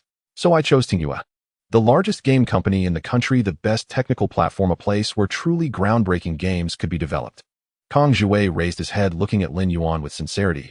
I want to rely on myself to create a truly great game, to produce something that belongs to me, proving that games are not just a capital business, but a serious endeavor worthy of attention. The room fell silent. Unfortunately, dreams ultimately cannot compete with capital. Zhang Depeo sighed lightly. You've been at Ting Yue for so long, yet in the end, weren't you still bypassed? Kang Jiwei smiled slightly. I knew how they would act. I just didn't expect it to happen so quickly. Technology. Talent. They don't care at all. What they care about is always profit, market structure, and investment return rates. They don't shy away from making real games. They simply don't dare to. Kang Jiwei spoke with a hint of disdain, because truly groundbreaking games often bring not just technological breakthroughs, but also industry changes. And industry changes mean that the existing investment structure could collapse and mean that the capital ecosystem they painstakingly built might be destroyed. Thus, they prefer to maintain the status quo to continue squeezing already mature business models rather than risk betting on a new technology that could change the industry. I once thought Tingyue, it might still have a sliver of opportunity. Kang Zhuwei shook his head, but later I realized it had already changed. He looked at Lin Yuan and said softly, "So I left." Lin Yuan stared at him and suddenly chuckled lightly. "You left only to come looking for us." Kang Zhuwei took a sip of water and corrected him, shaking his head. "Not to look for you, but to find Huan EX. After using this engine, I discovered its potential. It can do more than I imagined, even more radical than those next-generation game technologies I once fantasized about. If it's this engine, perhaps it really could disrupt the existing industry structure." Lin Yuan smiled and asked, "So you're quite optimistic?" Kang Zhuwei nodded. "Otherwise would I have made a special trip?" The conference room fell silent for a moment, then Zhang Depeo suddenly slammed the table and laughed heartily. "Awesome. Lin Yuan, our game company finally has a serious person joining us." Su Jielu, Wu Hao, and Li Yang couldn't help but laugh, and the atmosphere instantly lightened up. Lin Yuan didn't immediately agree, seeming to contemplate something. After a moment, he slowly spoke, "Since you're joining, it won't just be for fun." He looked at Kang Zhuwei earnestly. "Digital Lightwing is to officially establish its own game company. We are not just making a game, we aim to create a product that can change the rules of the industry. Can you accept this challenge?" Kang Zhuwei chuckled lightly. "If I were afraid of challenges, I wouldn't have left Tingyue." "Then it's settled." Lin Yuan nodded and looked at Su Jielu. "Draft a new partnership agreement tomorrow for Kang Zhuwei to invest and take on the role of head of the game department." Su Jielu nodded. "No problem." Kang Zhuwei smiled. "Then it's a deal." The atmosphere calmed down a bit, and Kang Zhuwei suddenly recalled something. "By the way, since you all want to make a game company, may I ask what your game development approach is?" Zhang Depeo casually replied, "Of course we will use Huan EX." More specifically, Kang Zhuwei pressed on, "Are you planning to create an MMORPG? Single player? Or some new type?" The others in the conference room exchanged glances, and Wu Hao spoke up. "We haven't fully decided yet, but Lin Yuan wants to integrate the engine with AI. AI? Kang Zhuwei's interest was instantly piqued, his eyes brightening. "Are you already researching AI?" Lin Yuan smiled, faintly, not answering directly. Instead, he raised his hand and gently tapped on the terminal on the conference table, causing a design diagram of the AI computing architecture to appear on the screen. "Huadin has already agreed to collaborate. Our AI computing center will be established soon," he spoke calmly. "By then, we will have enough computing power to conduct real AI training." Kang Zhuwei stared at the diagram on the screen, a look of shock crossing his face. "This thing," he whispered, "if it really comes to fruition, the gaming industry will undergo a transformation." Lin Yuan remained silent, just watching him. Kang Zhuwei paused for a moment, then with a hint of eagerness said, "Since you have reached this point, I can offer you a suggestion. If everyone had previously been groping their way forward, now they finally had someone who truly understood the game standing by their side, pointing them in the right direction." This was not merely the addition of an expert from the gaming industry, it was as if a window had been opened in the fog, allowing them to see the path ahead. When Kang Zhuwei suggested creating an AI-driven demo first rather than diving straight into the entire game, the people in the conference room felt enlightened. The illusory Wing X engine is indeed a remarkable tool. However, the biggest issue we face now is not the technology itself, but the market's willingness to accept it. Kang Zhuwei's tone was relaxed, even a bit casual, yet the people present held their breath, waiting for what he would say next. If AI is involved, then why not just create a copy?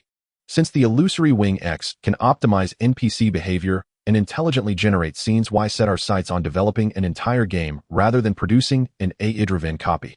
Lin Yuan and the others gradually began to understand, feeling a sense of awakening in their hearts. They had been contemplating how to make the entire market accept the new engine, yet had overlooked the simplest breakthrough, allowing the market to experience the charm of AI directly. Switching engines is too difficult, but creating an AI-driven copy entails almost no conversion costs. Kang Zhuwei surveyed the crowd and suddenly asked, "Have you ever thought about a question? What is the development cycle of an MMORPG or AAA game?" "At least 1 or 2 years, and often 3 to 5 years, or more," Li Yang blurted out. "Exactly." Kang Zhuwei nodded. "But can Digital Light Wings afford to wait?" Everyone was momentarily stunned. Can they afford to wait? Of course not. The market will not pause to wait for your technology to mature, nor will it be willing to wait several years just because a certain company has good technology. But copies are different. Kang Zhuwei continued. Copies can be developed quickly, launched rapidly, and tested in the market with haste. If we were to create an entire game, it would take at least a year, during which capital lockout still exists, and the market remains hesitant. But what about an AI copy? In as little as a month or 2 to 3 months at most, players could experience it. Everyone felt a jolt in their hearts. Moreover, the adaptability of copies is extremely strong. They do not require a change of engine, nor do they need a complete game redevelopment. They are external plugins that can be used directly by all games. For the players, they might not even realize that they are using the AI technology of Illusory Wing X. They will only notice that it is different from other copies. Bosses are smarter, monsters have strategies, battles are more immersive, the maps are not repetitive, and every time they enter a dungeon it is a brand new experience. At that point, players will actively choose games with AI copies while those without will fall behind. Zhang Depeo suddenly stood up, excitement written all over his face. Isn't this forcing the market to accept it? Exactly. Kong Jiwei slightly nodded, a satisfied smile on his face. This is the key to breaking the deadlock. Lin Yuan lightly tapped his fingers on the table, remaining silent. One cannot deny that Kong Jiwei's line of thought is indeed different. Their previous mindset was to encourage developers to embrace the new engine, but conversion costs, market ecosystem, and capital lockout are all natural barriers. However, if a copy can be completed in just a month, then during this time, we must accelerate our pace and fully implement the AI plan. Gradually focusing on that purple light, a series of key questions emerged in his mind. Without Lingxi, advancing might take months or even longer, but now the situation is completely different. In the past, training a GP-level AI required top-tier computational power and a lengthy time frame. But now with the architecture built alongside Lingxi and relying on Huading's computing resources, creating a GP-level AI within a month is not impossible. Even if it doesn't reach the pinnacle level, it will definitely be sufficient to support the intelligent demands of AI copies. 1 month is more than enough. At this moment, Lin Yuan had completely clarified his thoughts, and a complete path had taken shape. Randomly rising, he looked at Kong Jiwei with a firm gaze and spoke sincerely, for once welcome to Digital Light Wings. Kong Jiwei was taken aback for a moment, then laughed. Finally, you said those words officially. Lin Yuan chuckled and patted his shoulder. I thought about it. Since we are going to work together, we should show some sincerity. He scanned the room, looking at Su Jialu and Zhang Depeo, and said, in terms of gaming, we will not make short-term investments. Rather, we will truly commit long-term to establish the game's model. So, I want to establish a new company, Lightwing Interactive. Everyone was a bit surprised, clearly not expecting Lin Yuan to settle on a direction so quickly. Lightwing Interactive will be funded by Digital Light Wings and myself, with Digital Light Wings holding 51 of the shares to ensure industry synergy and long-term control, while the remaining 49 will be distributed among our own people. Su Jialu nodded thoughtfully. Lin Yuan's approach not only ensures that Digital Light Wings, as the parent company, controls the overall direction, but it also truly binds the core members to the company's interests, which from a capital operation perspective is the most prudent method. Lin Yuan continued, on my side, I will hold 16 of the shares, and with Digital Light Wings 51, I will still hold a controlling stake regardless of whether investors come in the future. I will ensure this. As for the rest, Lin Yuan looked at those present. Let's distribute some among you. Zhang Depeo, Wu Hao, and Li Yang exchanged glances, each seeing surprise in the other's eyes. You 4 will each get 5. Lin Yuan smiled at Su Jialu, including you. Su Jialu smiled, but did not speak, though her expression became noticeably more serious. Kong Jiwei, you will receive 8. Lin Yuan said, looking at Kong Jiwei, you understand the gaming aspect best. Kong Jiwei looked at Lin Yuan, his smile deepening as he exclaimed, you really have tied everyone together on the same boat. When hearts are scattered, it's hard to lead the team. Lin Yuan chuckled and added, additionally reserve 10 as an equity incentive pool. If the team expands in the future or core members join, they can be allocated from here. The entire conference room fell silent, everyone digesting this proposal. After a brief silence, Kong Jiwei looked at Lin Yuan and after a moment extended his hand, then let's row together. Early the next morning, Lin Yuan received word that Huading had begun constructing the computing center. The pace was even faster than had imagined. Its efficiency took him by surprise. In less than a week, the computing center was already built. This was thanks in large part to Huading's existing infrastructure. They had freed up a high-spec server hall that had been reserved for their cloud services. They installed a brand new training cluster and opened a dedicated channel for Shiziguani. Li Xing's tone over the phone was casual. Our server cluster is no toy, the equipment is ready to go, and we've allocated a portion of the resources to you. Put simply, when it comes to AI training and domestic compute scheduling, no one moves faster than us. It was timely relief for Shiziguani. Previously, Lin Yuan had advanced the core AI architecture and completed the crucial design, but constrained by scarce compute, he could not undertake large-scale deep training. Now that the compute center was in place, all progress suddenly accelerated. At the same time, Guangyi Entertainment entered a substantive phase. Lin Yuan had been worrying about assembling a game team, but a single call from Kong Jiwei solved the problem. Kong mobilized his industry contacts and within days brought in an entire seasoned team. Designers, programmers, artists, operations. Even the QA team was in place. You only quit a few days ago, Lin Yuan asked as he looked over the roster Kong Jiwei had sent. That many people willing to follow you. There are many geniuses in the game industry, but what's scarce are those who truly want to build something, Kong Jiwei replied. He spoke calmly. Over the years I've met a lot of people. Many talented technicians suffocated under pressure. Do you think I'm the only one unwilling to accept that? Now the opportunity is here. Those who want it out have already come with me. It turned out his network was indeed extraordinary. The office immediately buzzed with activity, designers crowding the whiteboard in a brainstorm, the art team calibrating models, the operations team drafting market strategies. The company seemed transformed overnight. We can't keep cramming in here, Su Jielu said, standing by the window and frowning at the busy room. This place was never large, and now, with Guangyi Entertainment established, we're running out of office space. Lin Yuan nodded. He had already considered the issue. Find a place, he said casually. But it's not urgent. Let's push the AI forward first. Su Jielu said no more. She understood Lin Yuan's priorities. The AI program was the immediate imperative. Not only was it Guangyi Entertainment's core competitive edge, it was the decisive step for Shizi Guangyi to break through the blockade ahead. In the following days, Lin Yuan drove the AI implementation at full throttle. Very quickly, the framework reached 90% completion. What remained was the final step, large-scale model training. Compared to building, the initial architecture training was the stage that truly consumed compute. Without Huadeng's compute center, the process might have taken months or even a year. Now Lin Yuan estimated that within 7 days they could obtain a practically deployable AI model.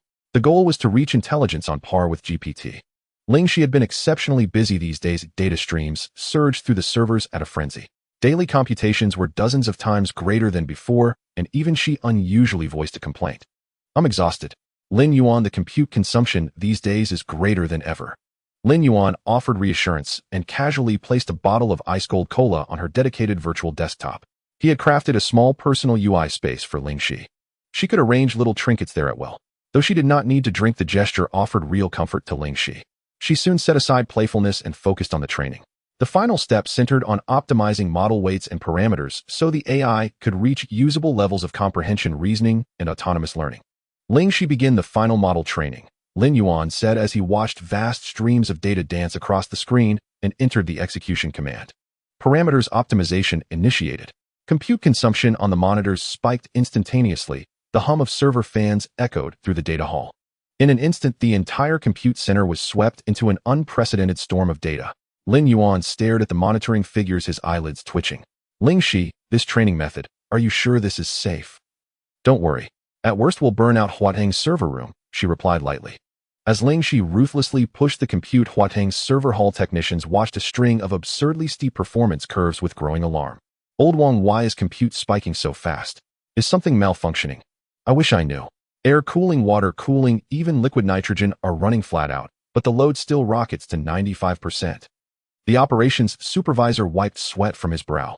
Who is running what model? Even when Huadeng trains its own large models, it's never this fierce. A technician quickly fetched the logs and checked the data source. Looks like Shizi Guangyi is training an AI. A nervous laugh rippled through the room. Lin Yuan's camp, pulling this kind of firepower. Are they trying to take on GPT directly? When Mr. Li approved support for Shizi Guangyi, I thought it meant a bit of compute assistance, not them detonating a nuclear device. On the other side, an AI division executive who had also seen the monitoring data opened a communication channel. Contact Mr. Li, should we find out what Shizi Guangyi is actually doing. Lin Yuan meanwhile switched to monitoring to confirm whether Huadeng's data hall temperature control remained stable. After inspection, they found the figures frightening but acceptable. Ling Shi's algorithm had pre-optimized compute allocation and the entire center remained within safe operating parameters. Although every ounce of server performance had been squeezed, nothing would truly explode. It proved that Ling Shi's daring maneuvers were effective. Ordinary AI training feed-forward data in a rote manner. Ling Shi's method resembled casting the model into chaos and letting it awaken on its own. She employed parallel simulation and high-dimensional mapping to let the AI search for optimal paths across tens of thousands of training instances, at once compressing the training timeline into mere days. Logs scrolled at blinding speed, data iterated at a rate as if composing a 100,000-character novel every second. What normally took weeks or months to achieve had at this pace brought the model's logical reasoning, contextual understanding, and data analysis to near GPT-level comprehensiveness. If they maintained this momentum for another week, at most the AI could be formally commissioned. Ling Shi looked at the surging metrics and spoke with bright tone. Lin Yuan, wait just a few more days, and your AI little brother will boot up. Lin Yuan paused, his brow twitched as he stared at the screen with a complicated expression. What did you just say? I called it little brother. Didn't you want it to grow up? Lin Yuan took a deep breath and forced himself to remain calm. Choose another term. Ling Shi seemed uncomprehending. But little brother refers to something small that hasn't grown yet, right? Lin Yuan's face darkened. Enough. No more little brother. This is just an AI, you call it assistant. Ling Shi relented. All right then, little assistant. Lin Yuan exhaled in relief. The next second Ling Shi added, but little brother sounds more endearing, doesn't it? Lin Yuan felt as if he might laugh in exasperation. 1 week later, the AI training was finally put into operation and formally debuted within Shiziguani. Although everyone had long grown accustomed to AI, this particular creation felt less like a mere technological achievement and more like a child they had raised with their own hands. That sense of participation stoked their curiosity, and as soon as the testing phase began, the crowd surged forward. They'll bet a pack of Huazi. It's still an idiot. Don't bet blindly. This AI was personally brought up by the boss. It's at least a crafty operator. The testers began inputting commands. A barrage of wildly varied questions poured in. Explain in 5 sentences why programmers can't find girlfriends. Tell me how to quickly stir-fry a Kung Pao chicken that excels in color, aroma, and taste. The AI paused briefly, then delivered responses fluidly, precise, accessible, and devoid of any hiccups. The onlookers grew increasingly astonished. At first they had assumed it was merely another GPT clone, but as the questions grew more devious, they discovered this system was even more polished than GPT.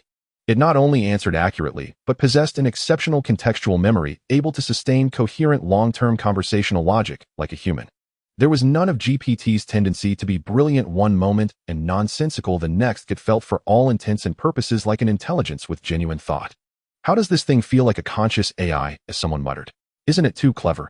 Lin Yuan stood calmly to one side, watching the crowd's astonishment without surprise.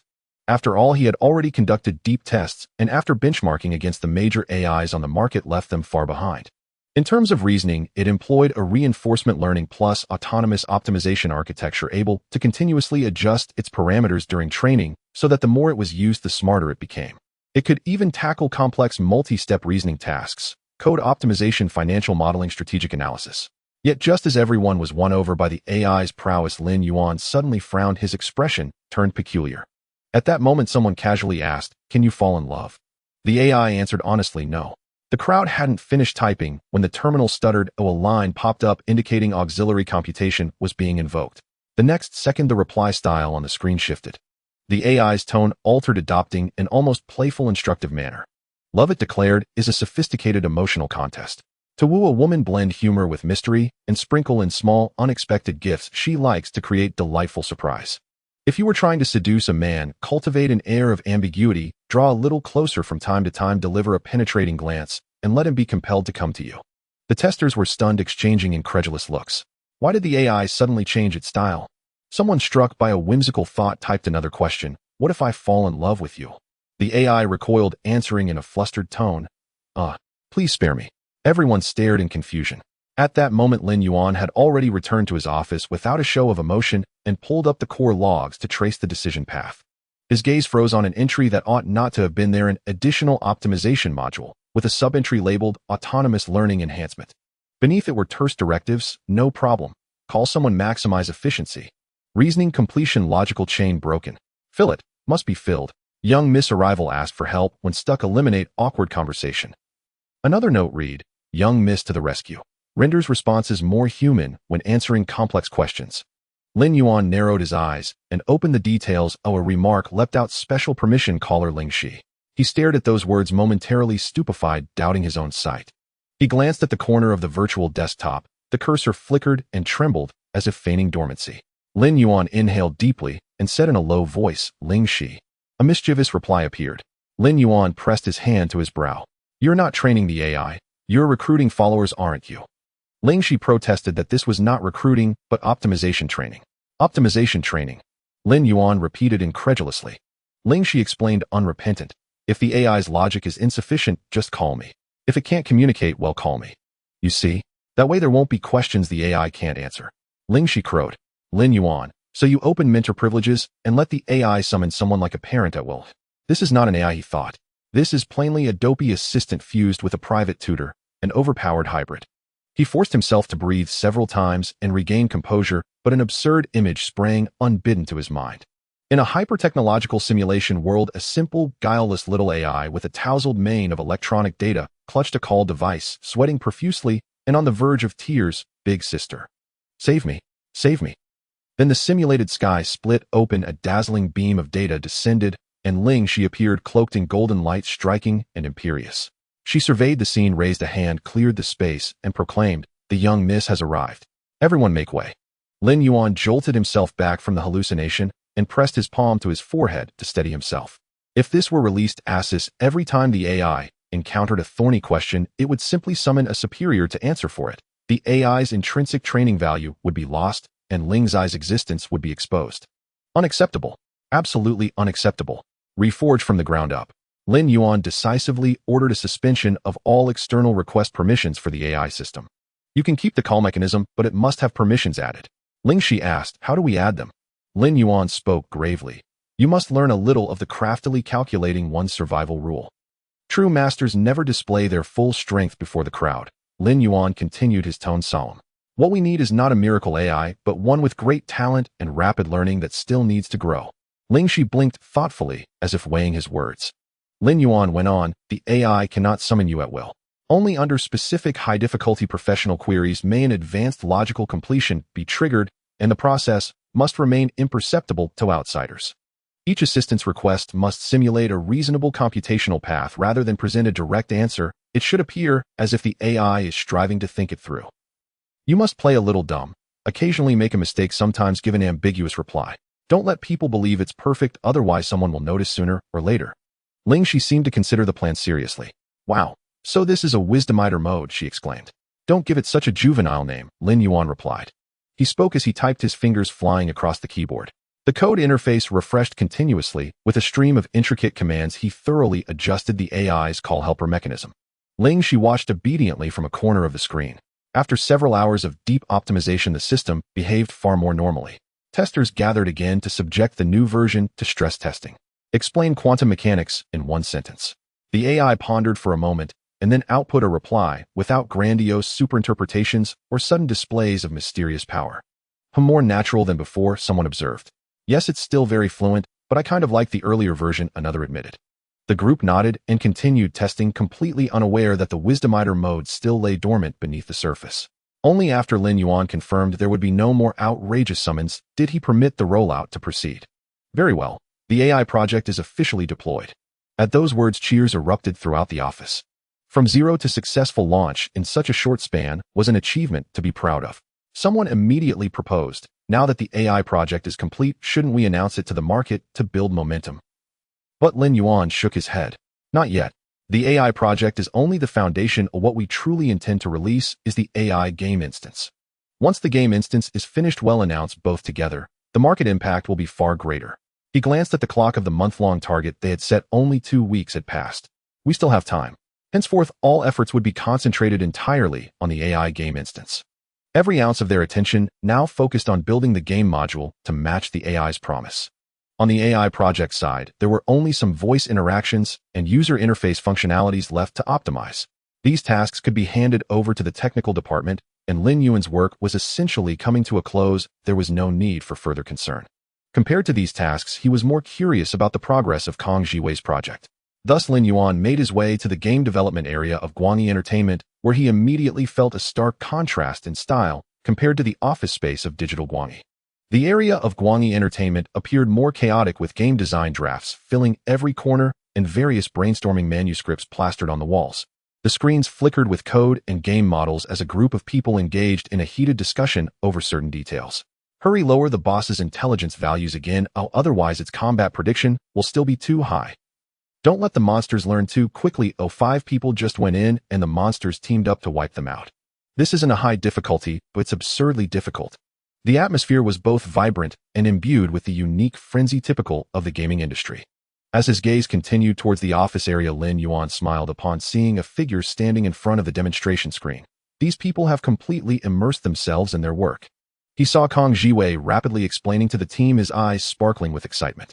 In Lin Yuan's impression, Kang Jiwei had always been somewhat laid back and indifferent to the outside world, but now he radiated an uncontainable passion.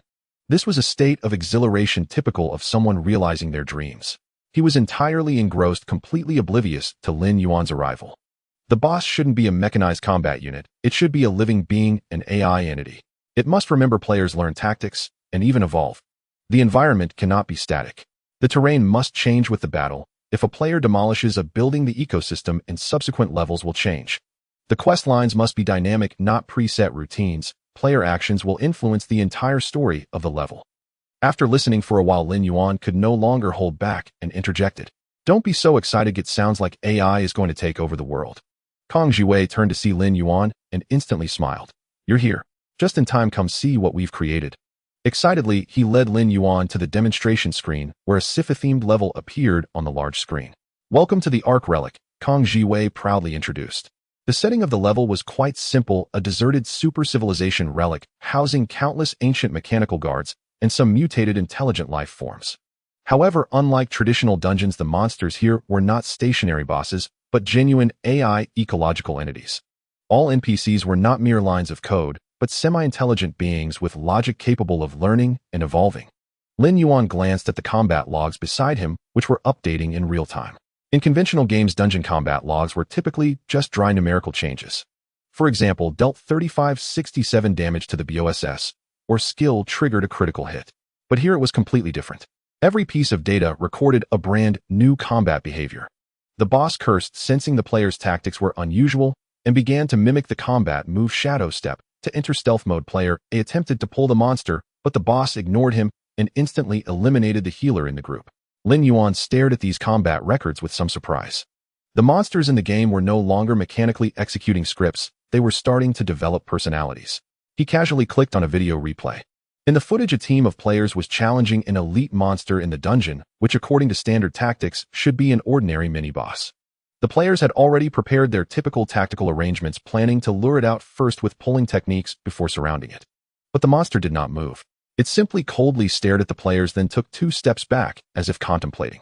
Then the combat log refreshed. The boss retreated 10 meters, choosing the most advantageous terrain to set up defenses. The boss muttered to itself, "Where's that white-haired kid who died here last time?" In the footage, the monster's behavior exceeded conventional understanding. It lacked a hate mechanism, and instead calmly analyzed the battlefield, even recalling the player who had killed it last time. Lin Yuan glanced at Kang Jiwei, whose eyes were filled with excitement. What do you think?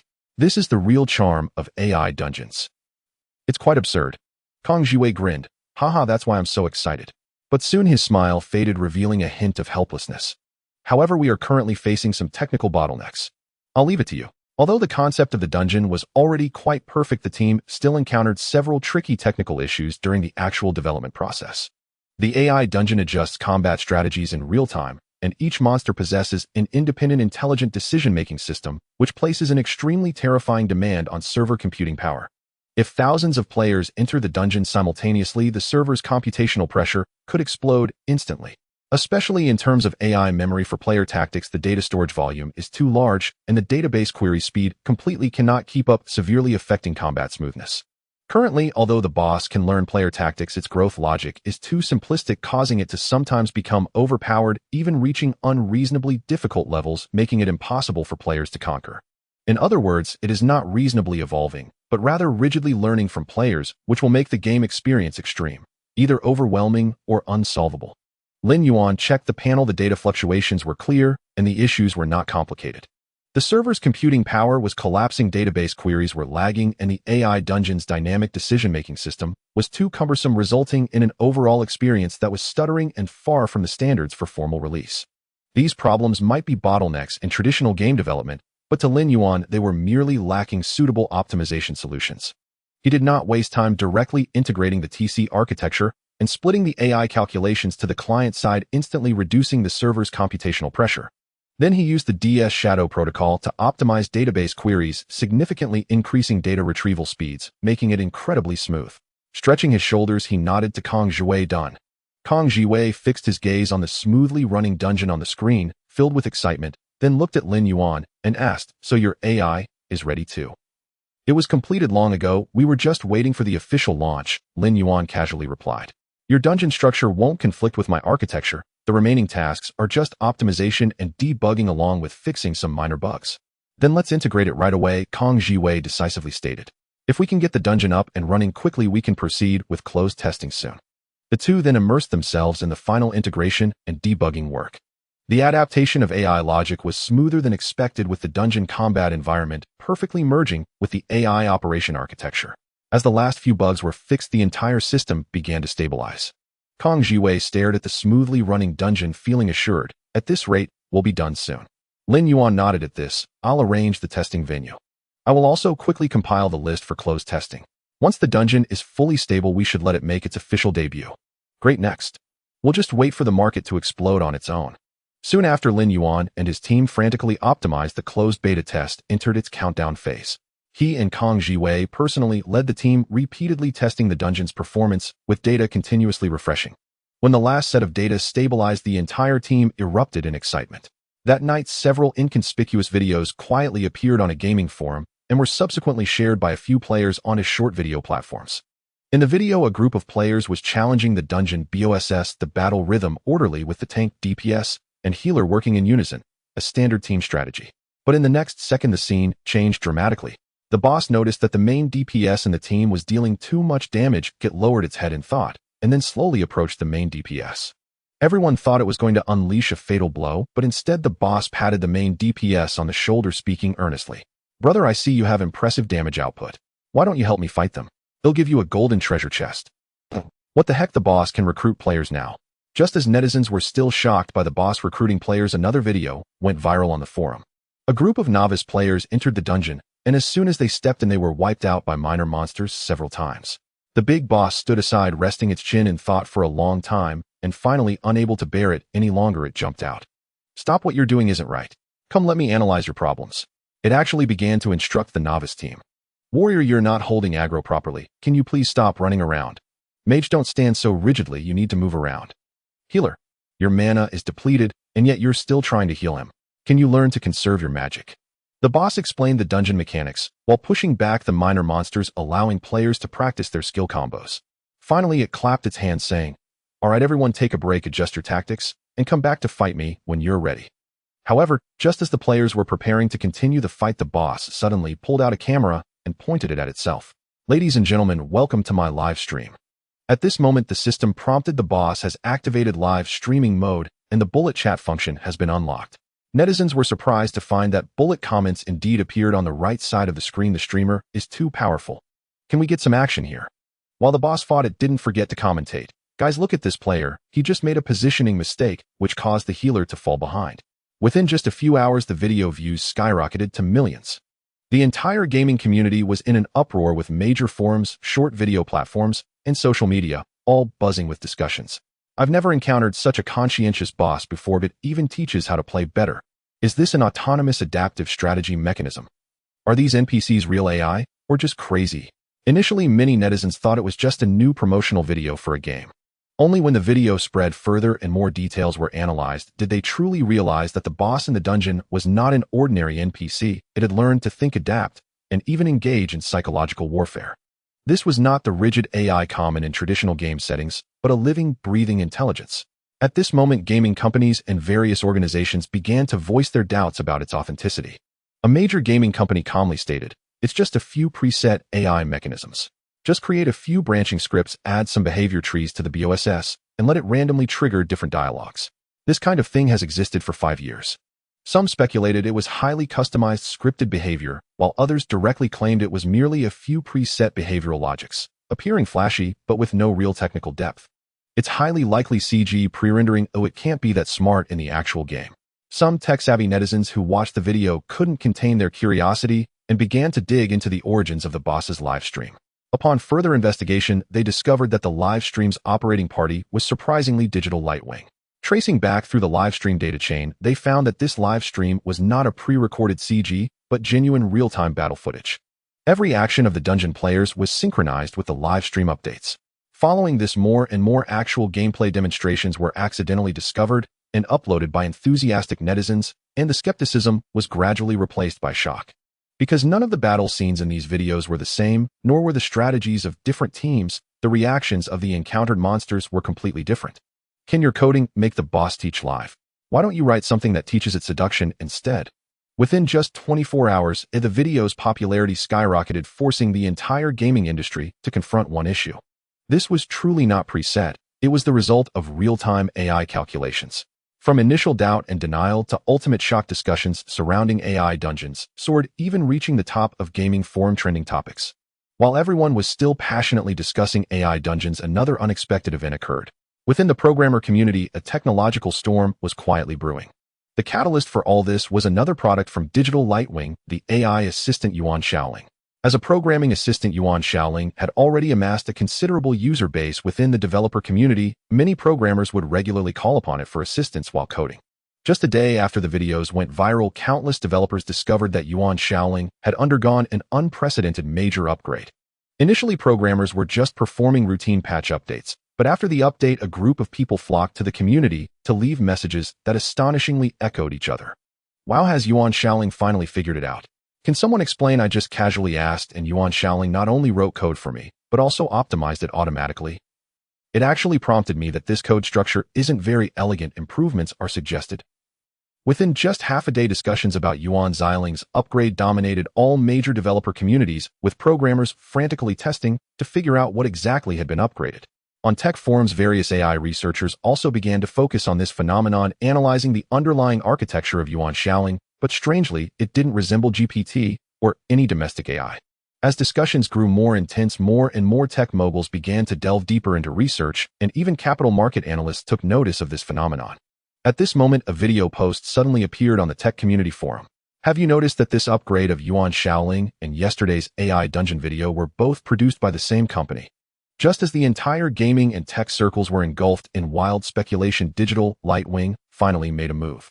The official website quietly updated with a simple announcement: Digital Lightwing self-developed AI large model Ling Shu AI Open API. Now the mystery has been revealed. The core is Ling Shu. Yuan Xiaoling is just one of its applications. Then some began to conduct in-depth tests on Ling Shu AI, discovering that its intelligence level far exceeded GPT. Whether it was reasoning ability, code optimization, knowledge integration, or actual programming assistance, its performance surpassed all AI products currently on the market, even surpassing the industry's highest standards. Tech forums, developer communities, AI research institutions. Everyone was discussing one question: what is the technical architecture of this AI? Domestic AI has finally gone insane. That night, various social platforms, technology, and gaming sections were flooded with discussions about this Digital Lightwing AI. 2 days later, the hashtags AI Dungeon and Ling Shu AI alternately dominated the trending lists on major social platforms. At this moment, Lin Yuan and the others were in the conference room, watching the skyrocketing heat curve, causing everyone's hearts to race. The entire market had been successfully stirred like a fuse waiting for the final trigger. Then a seemingly calm, yet explosive announcement quietly appeared on Digital Lightwing's official website. An account: Guangyi Interactive Entertainment is about to launch closed testing for AI dungeons, and invitations have been sent to select top players, KOLs, well-known streamers, and industry institutions. As soon as the news broke, the entire industry exploded. Major gaming companies scrambled to inquire about the closed beta schedule, trying to figure out what Guangyi Interactive Entertainment was up to. Tech media and investment institutions flocked in, with investment banking teams urgently holding meetings to analyze what AI dungeons could mean, with some even asserting if Guangyi Interactive Entertainment's AI dungeon technology is real, the entire gaming industry might face a massive upheaval. Countless game streamers flooded social platforms, and official accounts were inundated with messages requesting closed beta qualifications. The heat surged exponentially, and within just a few hours, discussion volumes once again topped the trending lists. As the popularity of the AI instance continues to surge, Guangyi Interactive Entertainment has finally announced the first batch of invited participants for the closed beta test. This list was not announced in advance, but was directly sent to specific individuals' email addresses through targeted invitations.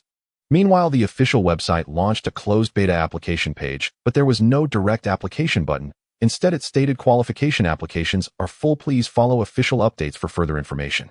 This instantly caused an uproar in the gaming community. What the hell? No chance for people to apply at all. Is this the mysterious invitation system? Some were disappointed, some were angry, but many others began to frantically exploit loopholes. They desperately sought connections with players who had already secured spots through various social channels.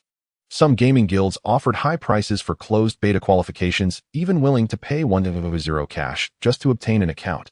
Some studios even forged invitation letters from Guangyi Interactive Entertainment only to be banned by the officials on the same day. Soon the closed beta slots became hot commodities with prices skyrocketing to 100 each. At that moment, in an unknown small live streaming room, a rather inconspicuous game streamer was live streaming an old MMORPG as part of his routine. This streamer, known as Jiang Li, usually enjoyed researching PvE instant strategies and excelled at dungeon guides and combat mechanics analysis. In his spare time, he streamed his gameplay, not a major streamer, but somewhat well-known in his small circle. After finishing his stream, he opened the gaming forum and nearly spat out the cola in his hand upon seeing the closed beta list. His name was glaringly on the list. Jiang Li was momentarily stunned, then quickly searched his emails and indeed found the closed beta invitation from the officials in his inbox. In an instant, his breath quickened. No way. Did I really get selected? He hurriedly clicked on the details of the closed beta qualification and discovered that Guangyi Interactive Entertainment's invitation was not entirely random, but employed a particularly special intelligent invitation mechanism. Part of the invitations went to well-known streamers, KOLs, and gaming media belonging to influential industry groups. The other part was hidden high-level players selected through data analysis from top PvE players across various games, those with strong awareness and a penchant for innovation. Jiang Li evidently belonged to the second category. This is incredible, such intelligent selection for a game beta test. Filled with excitement, Jiang Li casually posted a status on Douyin showcasing his closed beta invitation along with a light-hearted remark, fortunate to have obtained the closed beta qualification for the AI instance, hoping the dungeons offer some challenge. Then he began playing the game, not taking it seriously at all, until his phone started vibrating wildly. Your private messages 99, your missed calls 27. Jiang Li clicked on the private messages and was instantly stunned. Various unfamiliar accounts, organizations, and even some big shots were all messaging him. The theme was singular by the closed beta qualification. Little brother, $100 for your closed beta slot, consider it. Jiang Li was completely dumbfounded. He hurriedly checked major forums and found that the closed beta slots had already been inflated to over 100 each. Clicking his tongue, he decisively closed all private message windows and posted a statement on social media, "I'm not selling, I'm playing it myself." As this status was posted, the entire gaming industry's capital forces could no longer sit still. Unlike the frenzy among players, these giants were undergoing an urgent industry-shaking meeting. If the AI instance can truly be realized, all game manufacturers might be impacted. What is Guangyi Interactive Entertainment's current situation? Is the AI instance just a gimmick? Find a way to get in touch with internal personnel, even if it's through indirect connections. Someone with a dark expression looked at the person in charge. You have acquaintances at Guangyi Interactive Entertainment. Try to reach out and see if you can dig up some inside information. The person in charge paused for a moment, then slowly shook his head. No chance. Why not? The team at Guangyi Interactive Entertainment is almost entirely composed of people recruited by Kangji Wei. He said this with a complicated tone. You may not know, but many of these individuals are game developers who were suppressed and pushed out by major companies in the industry. The reason they are willing to join Guangyi Interactive Entertainment is that they do not want to be marginalized anymore. Even if you offer them high salaries, they might not be willing. A brief silence fell in the meeting room as they realized that the people at Guangyi Interactive Entertainment were genuine technical idealists. They not only were not swayed by capital, but even held a strong hostility towards the traditional gaming industry, rendering them impossible to penetrate. Hence, certain capital forces began to rethink their strategies. If we can't poach their talent, then let's control their supply chain. Can we block their server resources and cloud computing from the outside? They attempted to apply external pressure to influence Guangyi Interactive Entertainment, but soon discovered that they could not stop the company's progress at all. Because all of Guangyi Interactive Entertainment's computing power was provided by Huading. This meant that trying to choke them off on hardware and infrastructure was nothing but a pipe dream. In the end, someone unwilling to accept this said, then, let's try other means. We must at least figure out what AI technology they are using. Keep an eye on them. A senior executive narrowed his eyes. We cannot allow the AI instance to truly rise. As time passed, it soon came to the last day before the closed beta. The entire gaming community and gaming forums opened 24-hour live discussion threads, with everyone frantically refreshing for the latest news. Meanwhile, on various live streaming platforms, the topic of closed beta countdown for AI instances skyrocketed to the top 3 in online popularity. However, just as the market was buzzing, Jiang Li had already arrived at the closed beta site, quietly waiting. He had initially thought that such a high-profile test would be held in a high-end esports venue or Guangji's own building, even imagining a plethora of high-tech scenarios. But when he looked at the fact that it was merely a temporarily rented testing venue, This was because Guangyi Interactive Entertainment's office space was already limited and the attention on this closed beta exceeded expectations. The original venue simply could not accommodate this batch of invited players, so they had to temporarily rent a large hall to create a testing environment specifically for the closed beta. However, the scene was even more bustling than Zhang Li had imagined. Outside the testing center, many invited players and KOLs had already arrived. Some were quietly discussing their expectations for the AI instance, while game streamers were filming vlogs and sharing the scene with their fans. Moreover, some well-known game reviewers had already taken out their notebooks to start recording, prepared to capture details of the closed beta for analysis. Zhang Li recognized several big streamers, some of whom were holding equipment, seemingly communicating with their teams to prepare to connect the testing footage in their streaming rooms. This scale is almost on par with professional esports competitions. Zhang Li swallowed hard, feeling that he was about to witness something significant today. But what truly shocked him was not the equipment on site, but an entire live streaming debugging area. As soon as he walked to the testing zone, he saw several staff members adjusting hundreds of live streaming channels. Unable to help himself, Zhang Li stepped forward and curiously asked this. So many streaming rooms. Whose are these? The technician looked up at him and revealed a knowing smile. You'll find out soon enough. Zhang Li's mind instantly filled with countless question marks, feeling that something was off. But before he could think more, the on-site announcement sounded, stating that the closed beta would begin in half an hour. To be continued. Still writing. Soon the countdown reached 0, and the closed beta officially began. The barrage in the live stream surged instantly, as countless viewers had been waiting for this moment and flooded the screen. Let me see what miraculous things the AI dungeon has. I just want to know how the boss will tease the players this time. Don't talk nonsense. What if the boss starts live selling? Meanwhile, multiple live stream screens lit up simultaneously. Zhang Li looked at the 5-person team he was assigned to, feeling a bit excited. Most of the players in this test were seasoned veterans, and his teammates were all experienced players who had no trouble choosing their professions. With the team formed, the players were teleported to the entrance of the dungeon, where the environmental details left everyone in awe. Wow, this scene is even more detailed than typical games. Just as everyone was marveling, an NPC slowly approached. Then its actions left everyone stunned. The NPC did not stand idly like in ordinary games waiting for interaction. Instead, it wiped its face, looked at the players with a hint of hesitation, as if it found it hard to speak. Everyone, our main objective in this dungeon is to defeat the Demon King. But to be honest, I don't think you all can do it. Zhang Li. Live stream viewers. The NPC continued, shaking its head, and sighed. The last group that came here was wiped out within 3 minutes of the start, and I'm really afraid you will end up the same. This game even has NPCs looking down on players. How frustrating. But if you want me to fight, I'm a bit hesitant. Meanwhile, another group of viewers calmly watched the closed beta livestream. Executives from several industry giants had already set up dedicated analysis screens in their respective conference rooms to track the livestream's progress in real time. So far, it does seem smarter than traditional dungeons, but the AI isn't that exaggerated. Yet it probably just has some preset interaction logic, making it appear more human-like. Before the words finished, the livestream switched to the interior of the dungeon. Zhang Li's team finally entered, and a horde of monsters charged at them. Everyone, watch your positions. The tank shouted, DPS, get ready to deal damage. Everyone prepared for the usual tactics, but in the next second something fell off. The monsters did not mindlessly charge like in ordinary games. Instead, they suddenly stopped. They even exchanged glances and began to speak to one another. What did he mean by positions? I guess it's a tactic. Alright, let's also get into position. In the next moment, the monsters quickly adjusted their positions according to some tactic and even began to coordinate with each other. The executives, who had just been calmly sipping tea, were now wide-eyed. Are these monsters learning player tactics on the spot? This isn't ordinary AI preset, it's real-time calculation. A certain executive with a serious face remarked, this cannot be AI computation. It must be preset. Just as the words fell, the boss appeared inside the dungeon. Zhang Li skillfully found a sniping point and just drew his bow to aim at the boss, when the latter suddenly raised a hand, signaling for a pause. Wait a minute. The boss stood still, seriously looking at them. Can we have a talk? Zhang Li and his teammates. The boss cleared his throat. I've thought it over, and perhaps it isn't necessary for us to fight to the death. You all came to clear the dungeon, and I'm just here on duty.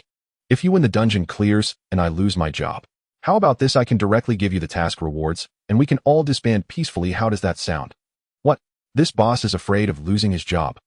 I'm dying of laughter. I've never seen a boss that doesn't want to fight. The 5-person group looked at each other, momentarily unsure how to respond. Brothers, the boss can negotiate. The assassin's voice was filled with excitement. The main tank stepped back sharply and said, this isn't scientific. Isn't it supposed to be a straightforward confrontation? The boss cleared his throat again, speaking sincerely like a corporate worker forced by life. I've really thought it over, and there is indeed no need for that. Zhongli tried to calm himself down. So what do you want? The boss nodded, indicating he understood, and then snapped his fingers. Several small monsters quickly brought over a table and a few chairs, instantly setting up a temporary conference room. Come, let's sit down and talk. The boss waved his hand grandly and sat down. Zhongli looked at the gleaming wooden table, nearly having a mental breakdown. Where's the sit-down button? Meanwhile, the barrage on the screen exploded. Huh? Is this a battle dungeon or a business negotiation? Does the boss have a standard process for negotiations too? The boss, seeing they weren't moving, sighed and pulled out a parchment scroll. How about this? I'll make an offer. Then he looked at everyone. I can give you the equipment you want. He pointed lightly, and an option box popped up on the screen. 1. Pay to unlock equipment, small amount of gold. 2. Continue fighting, may have additional hidden rewards. Zhang Li and his teammates. The assassin couldn't help but curse aloud. What the hell, this boss even supports paying to skip. The livestream viewers erupted. Guangyi Interactive, how many tricks did your AI learn? The boss's sincere expression is more professional than a businessman. Zhang Li was completely dumbfounded, confronted with this boss who was earnestly conducting a business negotiation. He suddenly felt a bit at a loss. Everyone looked at each other as they had never encountered such a situation. Zhang Li turned to his teammates. What do we do? Damn, I just want a good fight. But this equipment is quite tempting. Do you think if we really took the money and ran with the game system judge us as betraying justice? Just as they hesitated, the boss suddenly said in a deep voice, if you don't agree, then I'll have to use my trump card.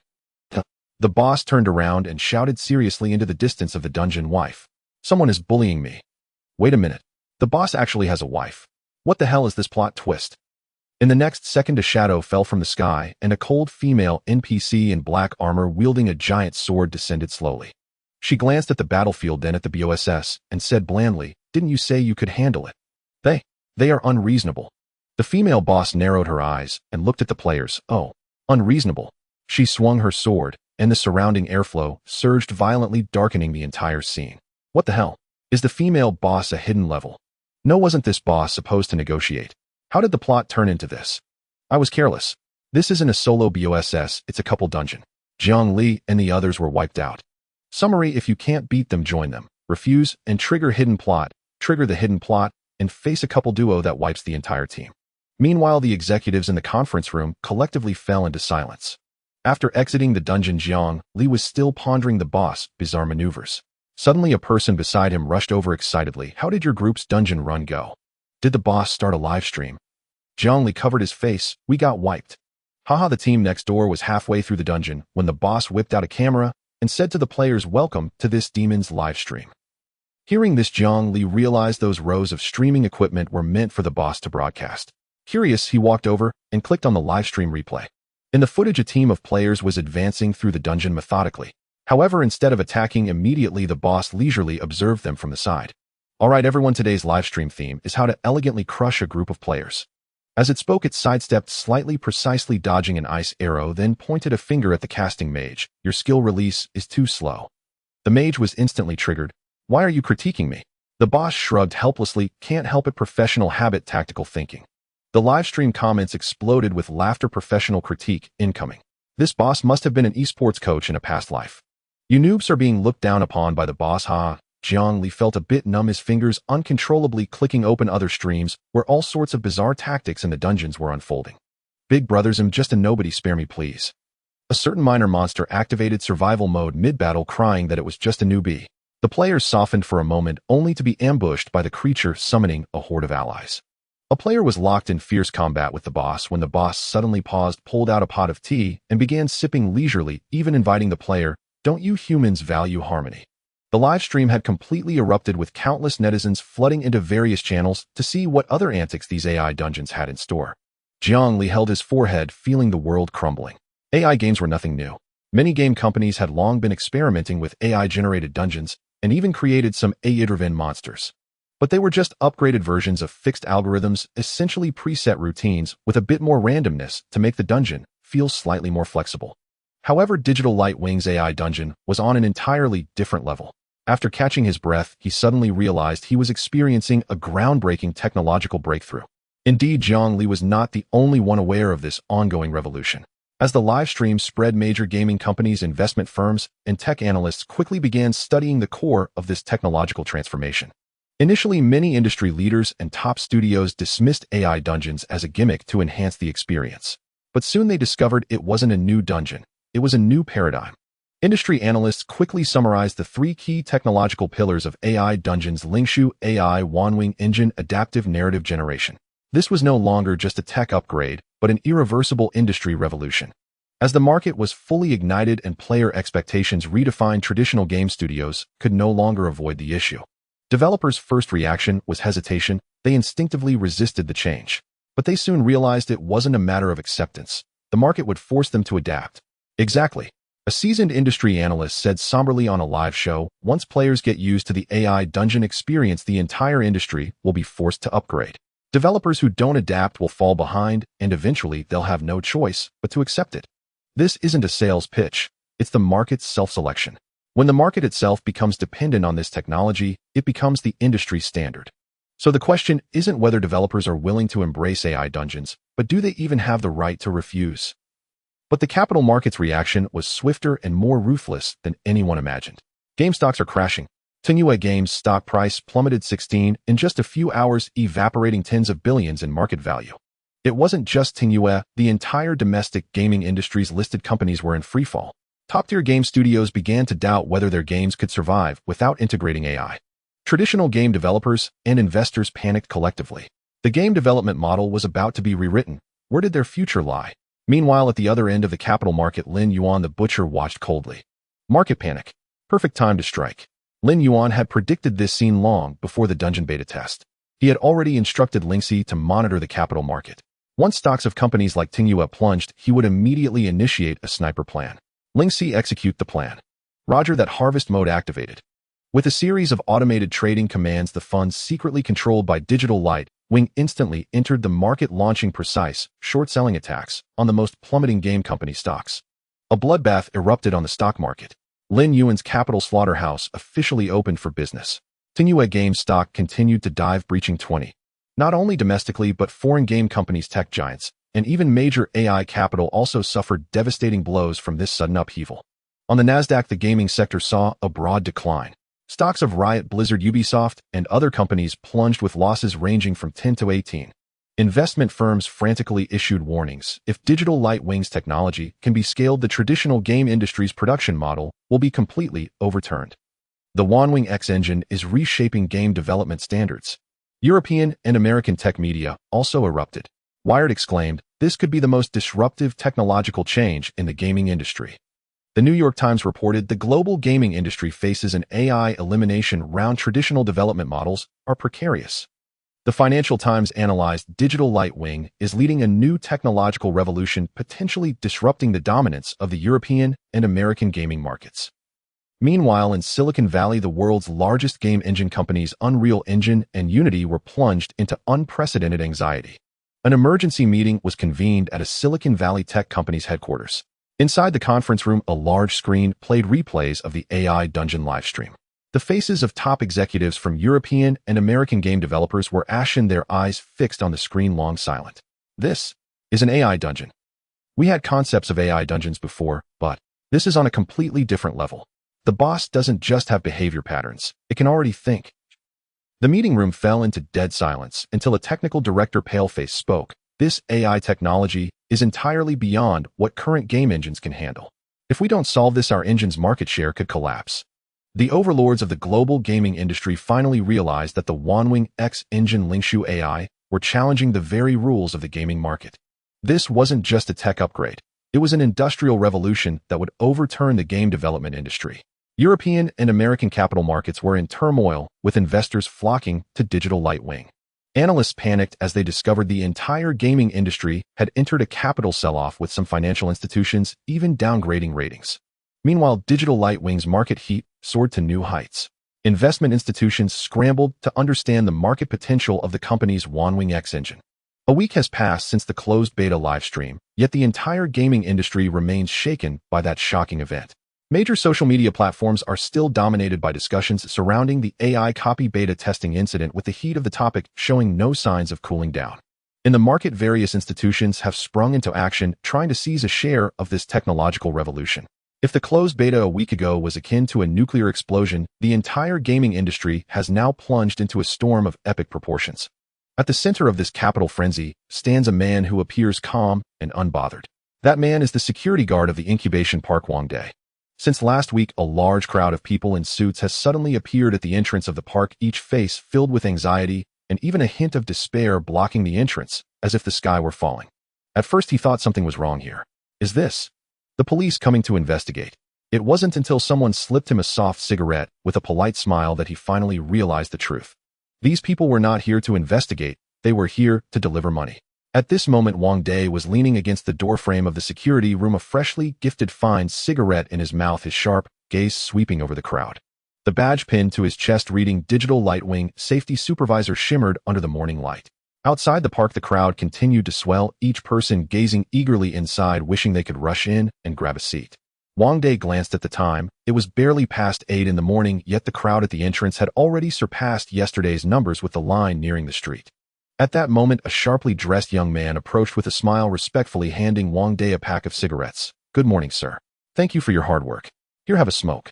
Wang Day glanced at the cigarette box. Having recently enjoyed many fine smokes, he had begun to be picky about taste. Flicking the ash off the cigarette, he leisurely said, "Not bad, young man. You know how to respect your elders and cherish the young." The young man chuckled, "Ha, not at all, sir. You stand guard here every day, seeing and knowing so much. Could you help facilitate things a bit?" Wang Day, still holding the cigarette, calmly surveyed the long line of people waiting at the entrance, his expression carrying the indifference of someone who has seen it all. "Look at you, so anxious." Wang Day slowly exhaled a smoke ring. "I know you're in a hurry, but there's no need to rush." Before he finished speaking, a figure from the crowd quickly stepped forward. The newcomer wore wrinkled clothes, bloodshot eyes, and wore a forced smile as he approached cautiously. "Hello, sir. I am Su Jianhao, the vice president of Tingyue Company. Our company hopes to meet with President Lin as soon as possible. Could you please help relay this?" Wang Day, still holding the cigarette, squinted at him without uttering a word. In nearly a week, what kinds of people hadn't he seen?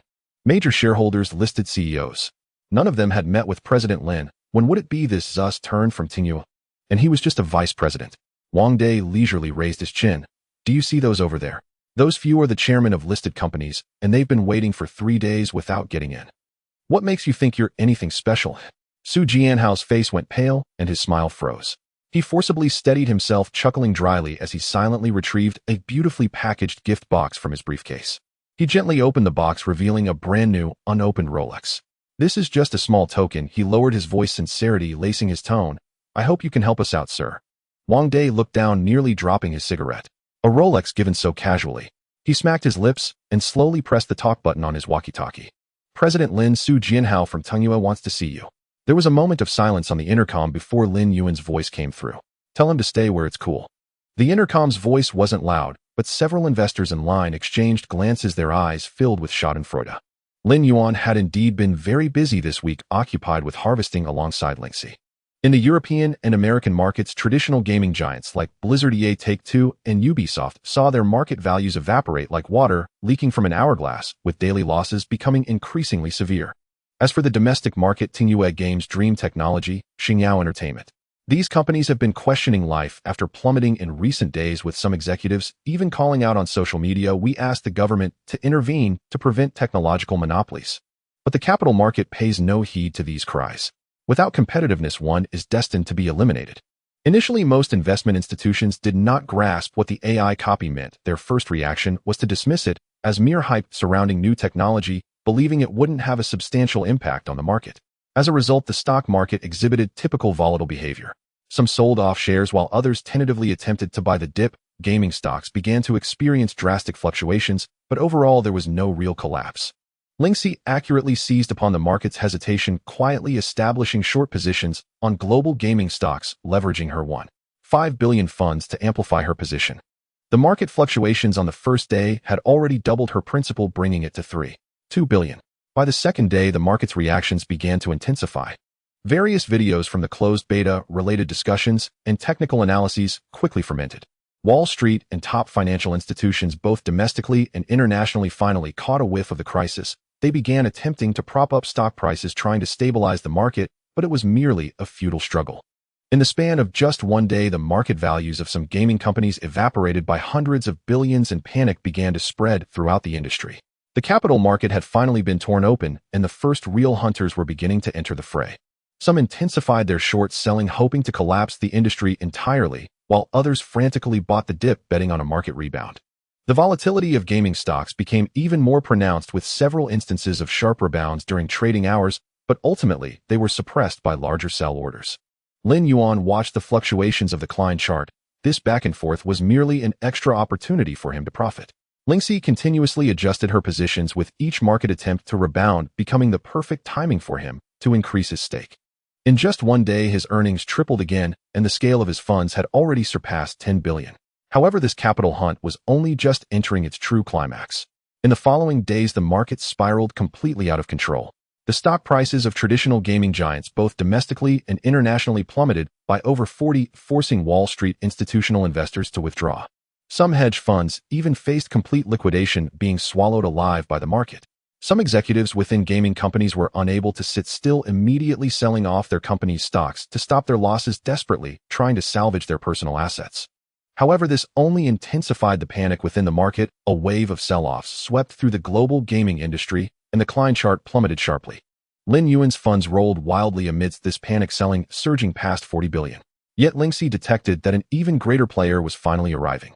After the market sentiment collapsed, the true capital giants were ready to enter the scene.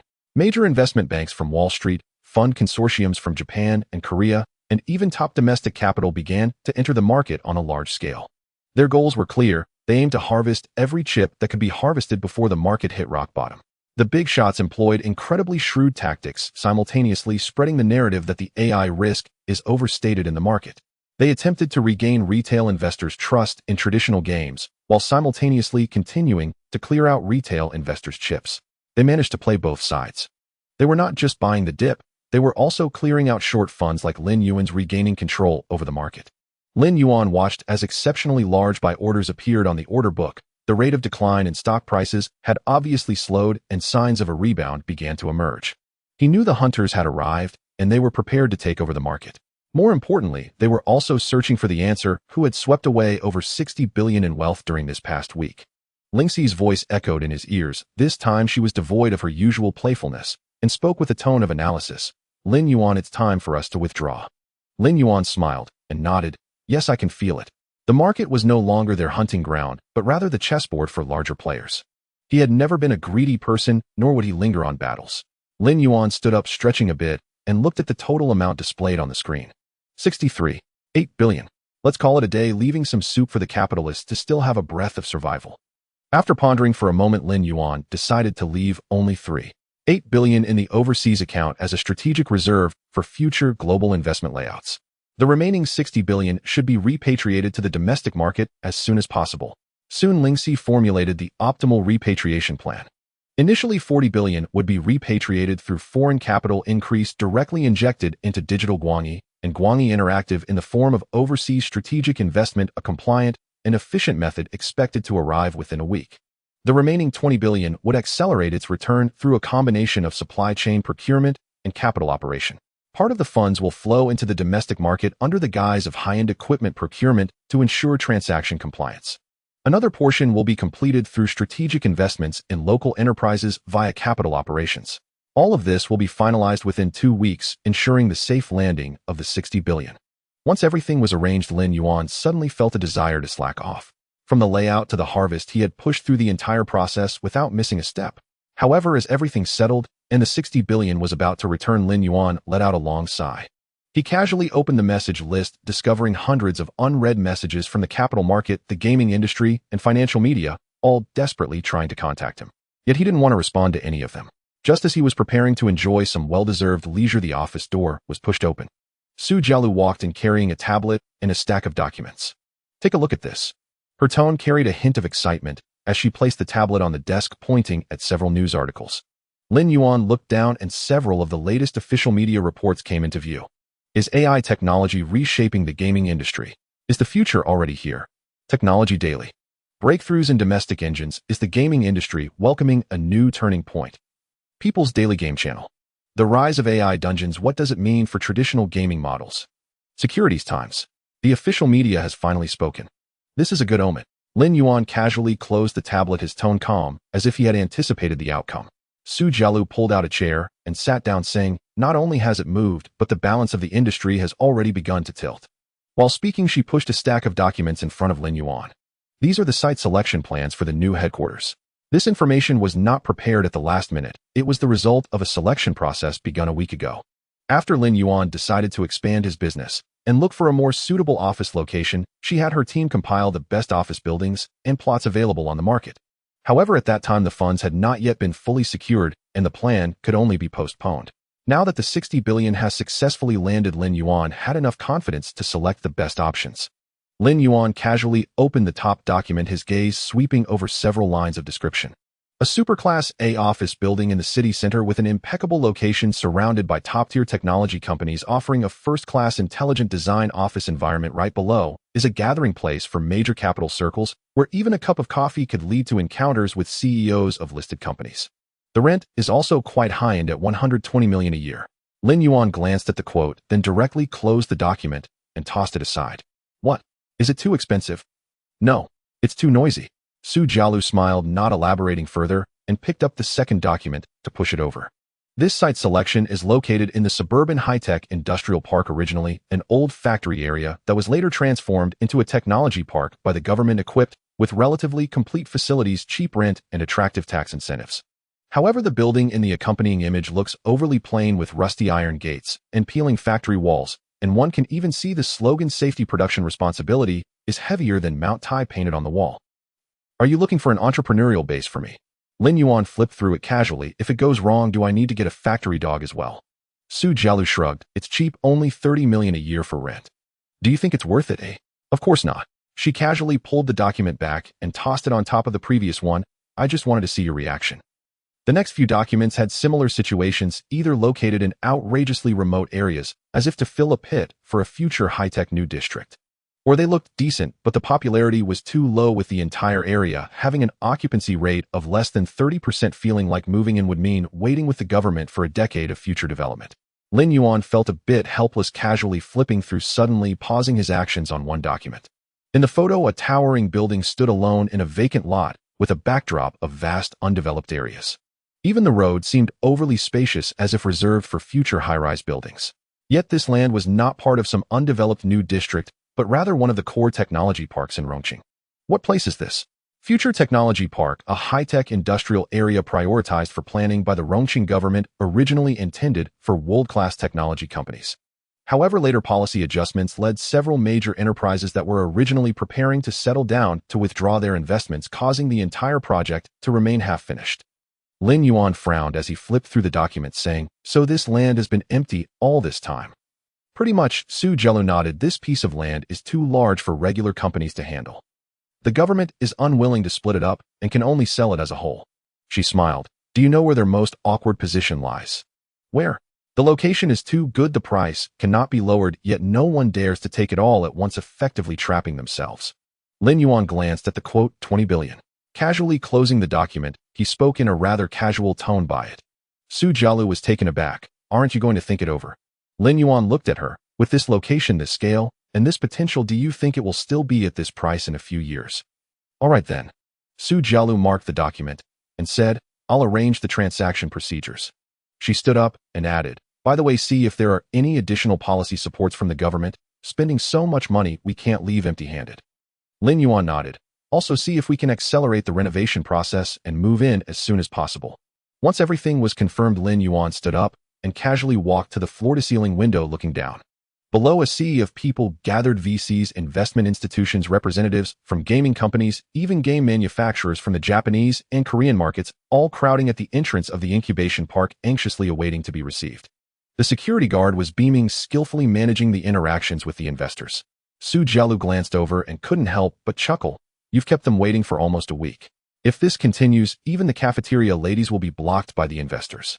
Lin Yuan leaned against the window, his expression calm as he said, keeping them waiting is quite nice. But keeping them waiting indefinitely isn't a solution. Su Jialu said somewhat helplessly, with so many capital manufacturers and representatives from Japan and Korea, we can't have them squatting at the door every day, can we? Lin Yuan thought for a moment. Then let's hold a press conference 3 days later. As Lin Yuan finished speaking, the air suddenly fell silent. Then he realized, wait, a press conference. I have to go on stage, in front of countless cameras. Why am I digging a pit for myself? He abruptly raised his head to look at Su Jialu, and before she could speak, he was already preparing to remedy the situation. All right, then it's settled. Su Jialu directly interrupted him. Boss Lin, you're not thinking of running away, are you? He indeed thought so, but Su Jialu seemed to have anticipated it. Don't worry, this time no one can take the blame for you, but no one is more suited to stand there than you. No, he wanted to hide, but Su Jialu didn't give him the chance, standing up and taking the documents while heading out. I'll go arrange the venue and notify the media. In 3 days, Boss Lin, you better not go on a business trip. Before Lin Yuan could say anything, the door was already closed. He remained silent for a second, then abruptly got up, his goal clear: find the trio to share the blame. The three people in the office seemed to be facing a great enemy. Upon hearing the words press conference, they all took a synchronized half-step back, their eyes filled with vigilance and resistance. Liang even tightened his grip on the thermos cup on the table, as if it contained not goji tea, but a talisman. The three instantly reached a tacit agreement. They absolutely could not take the blame. Lin Yuan looked at them, feeling a sense of appreciation for how quickly these guys had grown. They had completely left no room for deception. There was still a glimmer of hope. He glanced at Kang Jiwei, who was drinking tea not far away. Who was the core of this press conference? Kang Jiwei didn't even lift his head. So you can't escape. Kang Jiwei put down his teacup, smiling as he added, prepare well, the entire industry is waiting for you to take the stage. Lin Yuan tried to struggle. You see, the digital wing is the result of the entire team's efforts. Everyone has a share, so I can't be the only one to take the spotlight in such an occasion. Kang Jiwei nodded. That's right. So we will be cheering for you from the audience. 3 days later, at the main venue of the Rongqing International Convention Center. The press conference hadn't officially started yet, but the venue was already packed. Representatives from major gaming companies and media outlets from Europe, America, and Japan had gathered early, attempting to extract valuable information from the scene. Lin Yuan stood backstage, watching the number of online viewers displayed on the big screen, feeling a bit guilty. 84 million. This was still data before the press conference officially began. The current capital market and gaming circle were even hungrier than he had imagined. This is just the beginning, and the audience count is already about to break 40 million. Zhang Depeo stood beside him, lamenting, are we holding a press conference or a spring festival gala? The spring festival gala doesn't have you. Wu Hao patted his shoulder. The atmosphere backstage was relaxed, but the atmosphere at the front was completely different. The audience was filled with representatives from major institutions, as well as many industry veterans and experts from the tech field, each with varying expressions. Especially those investors and industry bigwigs who had initially looked down on the digital wing. Their feelings were particularly complicated at this moment. Just over a month ago, they had been watching coldly, but now, if they didn't acknowledge it, they would really be eliminated by the market. The atmosphere in the room was subtle until the lights dimmed and the large screen in the center of the stage lit up, displaying a line of subtitles. Digital Wing Press Conference. Lin Yuan walked onto the stage without a greeting and directly entered the topic. The screen switched to the logo of the Huan EX engine, and low murmurs erupted from the crowd. Everyone knew how explosive the technical capabilities of this engine were, but the real question was how to profit from it. Lin Yuan didn't keep them in suspense and straightforwardly stated, the Huan EX engine has a very simple business model divided into 3 plans.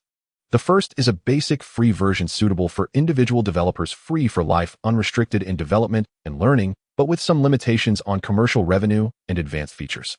The second is the enterprise licensing version, aimed at gaming companies and film special effects companies, subscription-based by year, providing complete technical support, continuous upgrades, and custom optimization. Standard enterprise version, annual fee of 2,000, supporting full commercialization. Advanced enterprise version, annual fee of 5 million, allowing deep customization, enjoying exclusive optimization and technical support. The third is a revenue-sharing model aimed at small development teams that do not want to pay high licensing fees. They can use it for free, but after commercialization, they will share profits. Small team model 5, share no upfront fees, taking 5 after profits. Buyout model, one-time payment of 10 million, lifetime licensing, 0 share. As soon as this model was released, many representatives from gaming companies in the audience immediately began whispering among themselves, especially independent developers and small to medium-sized teams, their expressions becoming particularly excited. Free entry, subscription model, revenue sharing mechanism. These 3 strategies complemented each other, not only allowing the developer community to enter without barriers, but also covering all commercialization needs, thoroughly blocking the retreat of competitors. It neither forced fees nor excluded any developer group, and it could bind the interests of gaming companies in the long term. This was not a dimensionality reduction attack. It was simply a dimensionality reduction harvest. As soon as the business model of Huan EX was announced, many capital representatives in the audience were already deep in thought. What about Ling Shu AI? Lin Yuan made no preamble and directly announced, Ling Shu AI will adopt a billing model based on computing power. Basic version at 199 yuan month, suitable for individual users, providing intelligent conversation text generation, basic data analysis, and other functions. Professional version at 4,999 yuan month, aimed at small and medium enterprises, supporting large-scale data processing, intelligent copywriting, and deep analysis modeling. The enterprise version is charged based on computing power consumption at 0.3 yuan per million calls, covering advanced features like intelligent decision-making, automated tasks, image recognition, and voice synthesis. The key point is that the first billion calls are free, and some people in the audience had already prepared for high prices. As a result, this strategy of initially offering it for free made everyone rethink their calculations. This is not just a simple pricing strategy. Someone whispered, this is directly using the most forceful way to make the market unable to refuse. As the press conference approached its end, it showcased a highly futuristic game concept art. This was not a Spiro Themet project, but rather a flagship work that Guangyi Interactive had long been preparing. A sci-fi RPG driven by AI. Lin Yuan did not introduce it actively, but looked towards Kang Jiwei. Kang Jiwei slowly walked onto the stage, presenting the core concept of this game to everyone. This was a project he had been planning for a long time, an AI open-world game. With a global single-server architecture, all players share a seamless and vast world where the environment, ecology, resources, enemies, and even civilization development will be dynamically simulated by AI. There are no fixed quest lines. All plots, quests, and character interactions are dynamically generated, making each person's journey unique. NPCs are no longer preset scripts, but intelligent agents capable of adaptive decision-making. A high-freedom growth system allows players to explore different directions, such as technology mesh and superpowers, while AI dynamically shapes character growth trajectories based on players' decisions without fixed patterns. A real-time combat system combining high-precision physical collisions with AI adaptive tactics makes battles no longer rigid numerical confrontations. Each encounter could present a new challenge.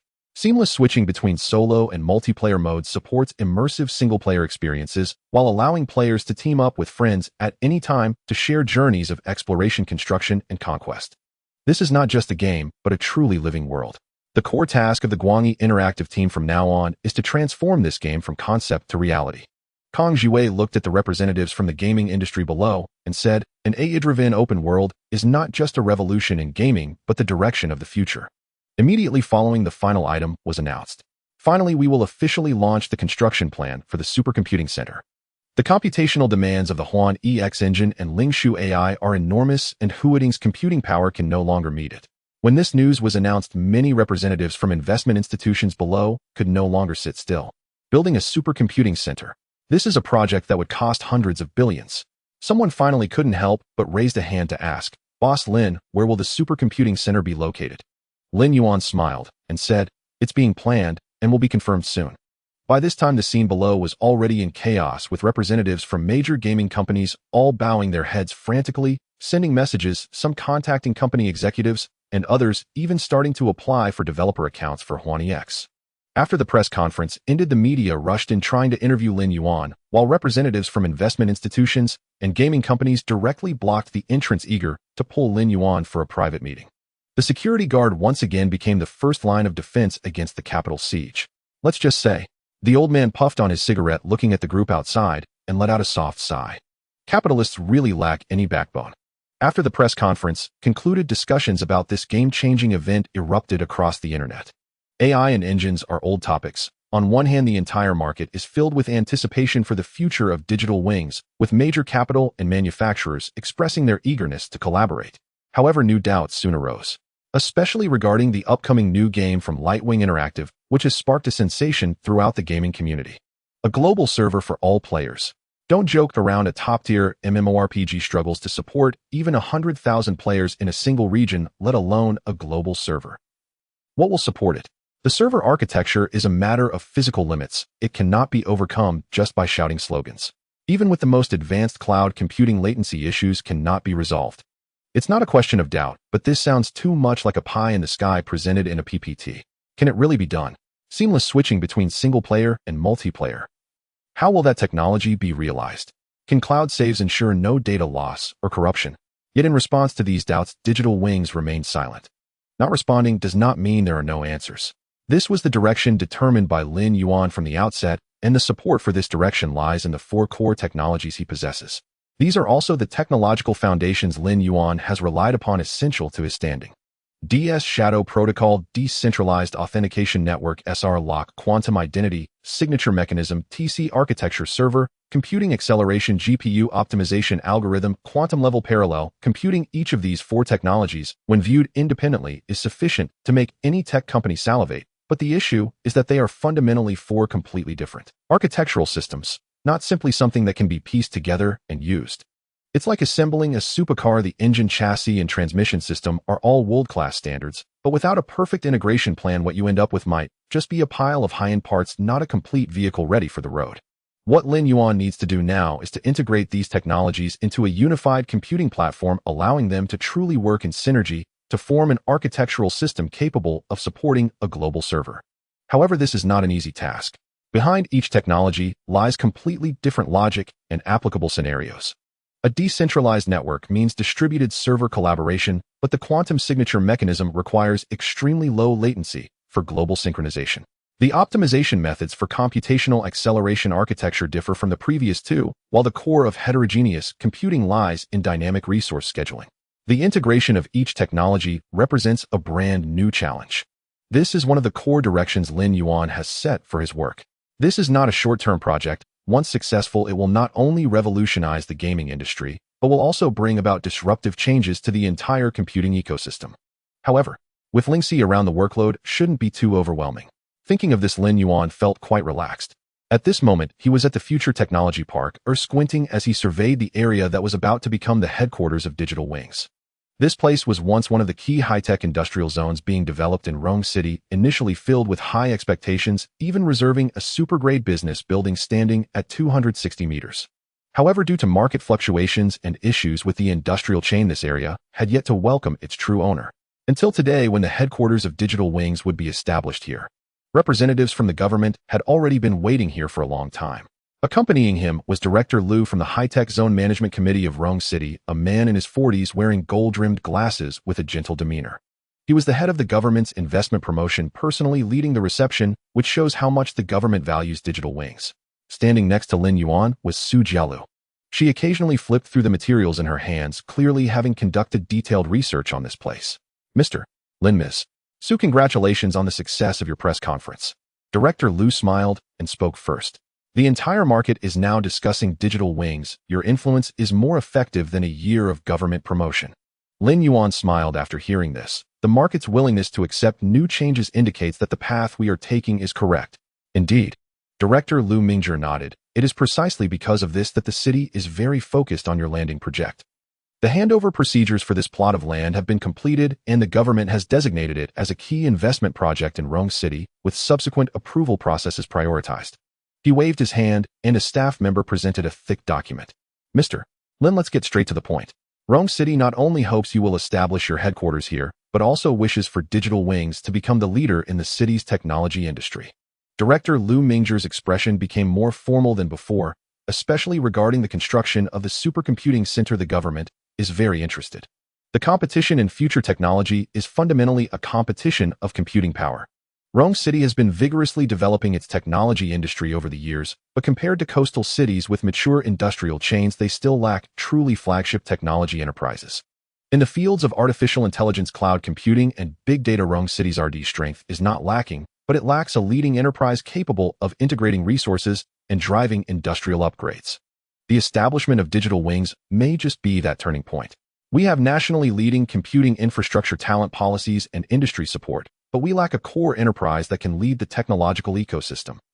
Digital Wings, whether in artificial intelligence, cloud computing, large-scale computing, resource scheduling, or potential fields like quantum computing, intelligent manufacturing, information security, and future communications, aligns with our expectations for the future technology industry.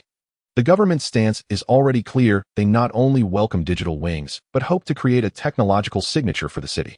Lin Yuan's gaze fell upon the 260-meter-tall super-grade business building in the distance.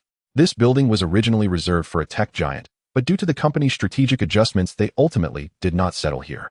The main building is already completed, featuring a full glass curtain wall double-layer atrium, oversized intelligent office space, and high-end conference facilities, which from a design perspective fully meets the standards of a tech giant's headquarters.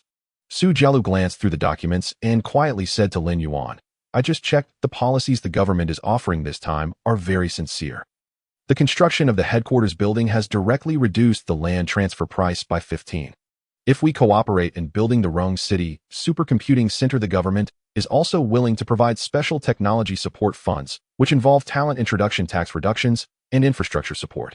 Additionally, the government plans to designate an area in the future technology park specifically for the upstream and downstream enterprises we collaborate with to create a complete industrial ecosystem." "It seems the city has great confidence in us," Lin Yuan said with a smile. He looked around at this empty land and finally fixed his gaze on the tall building. "Since the government is so optimistic, we should discuss the details of our cooperation next." Lin Yuan spoke lightly, but to Director Liu it sounded like a major agreement had been set. After discussing the cooperation details, Lin Yuan casually closed the document and looked up at the sky. It was already nearing evening, and the afterglow of the setting sun bathed the land of the future technology park, reflecting a golden light on the glass curtain wall of the distant tall building. This place is about to become the headquarters of Digital Wings, and his other exploration is also about to begin soon. The countdown in the mysterious space is less than 8 hours. Last time, he noticed anomalous data fragments in the space. That strange phenomenon of adhesion and aggregation made him faintly aware that some deep-seated changes were occurring. Unfortunately, time was limited, and he was kicked out by the system before he could explore in depth. "I need to prepare a bit." "What's the matter?" Su Jialu noticed the change in his expression.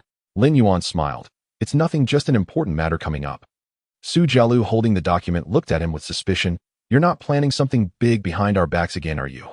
After leaving the technology park, Lin Yuan headed straight back to his residence. It was still the same apartment that Li Yang had found for him, and after living with the trio for so long, it was quite convenient. However, once the headquarters of Digital Light Wings officially settled in, the distance between here and the company would feel too far, and he would have to consider moving to another place. "I should make time to look at some houses later," Lin Yuan mumbled to himself while changing clothes, as if discussing something trivial. For him, houses and residences were not something to be overly concerned about.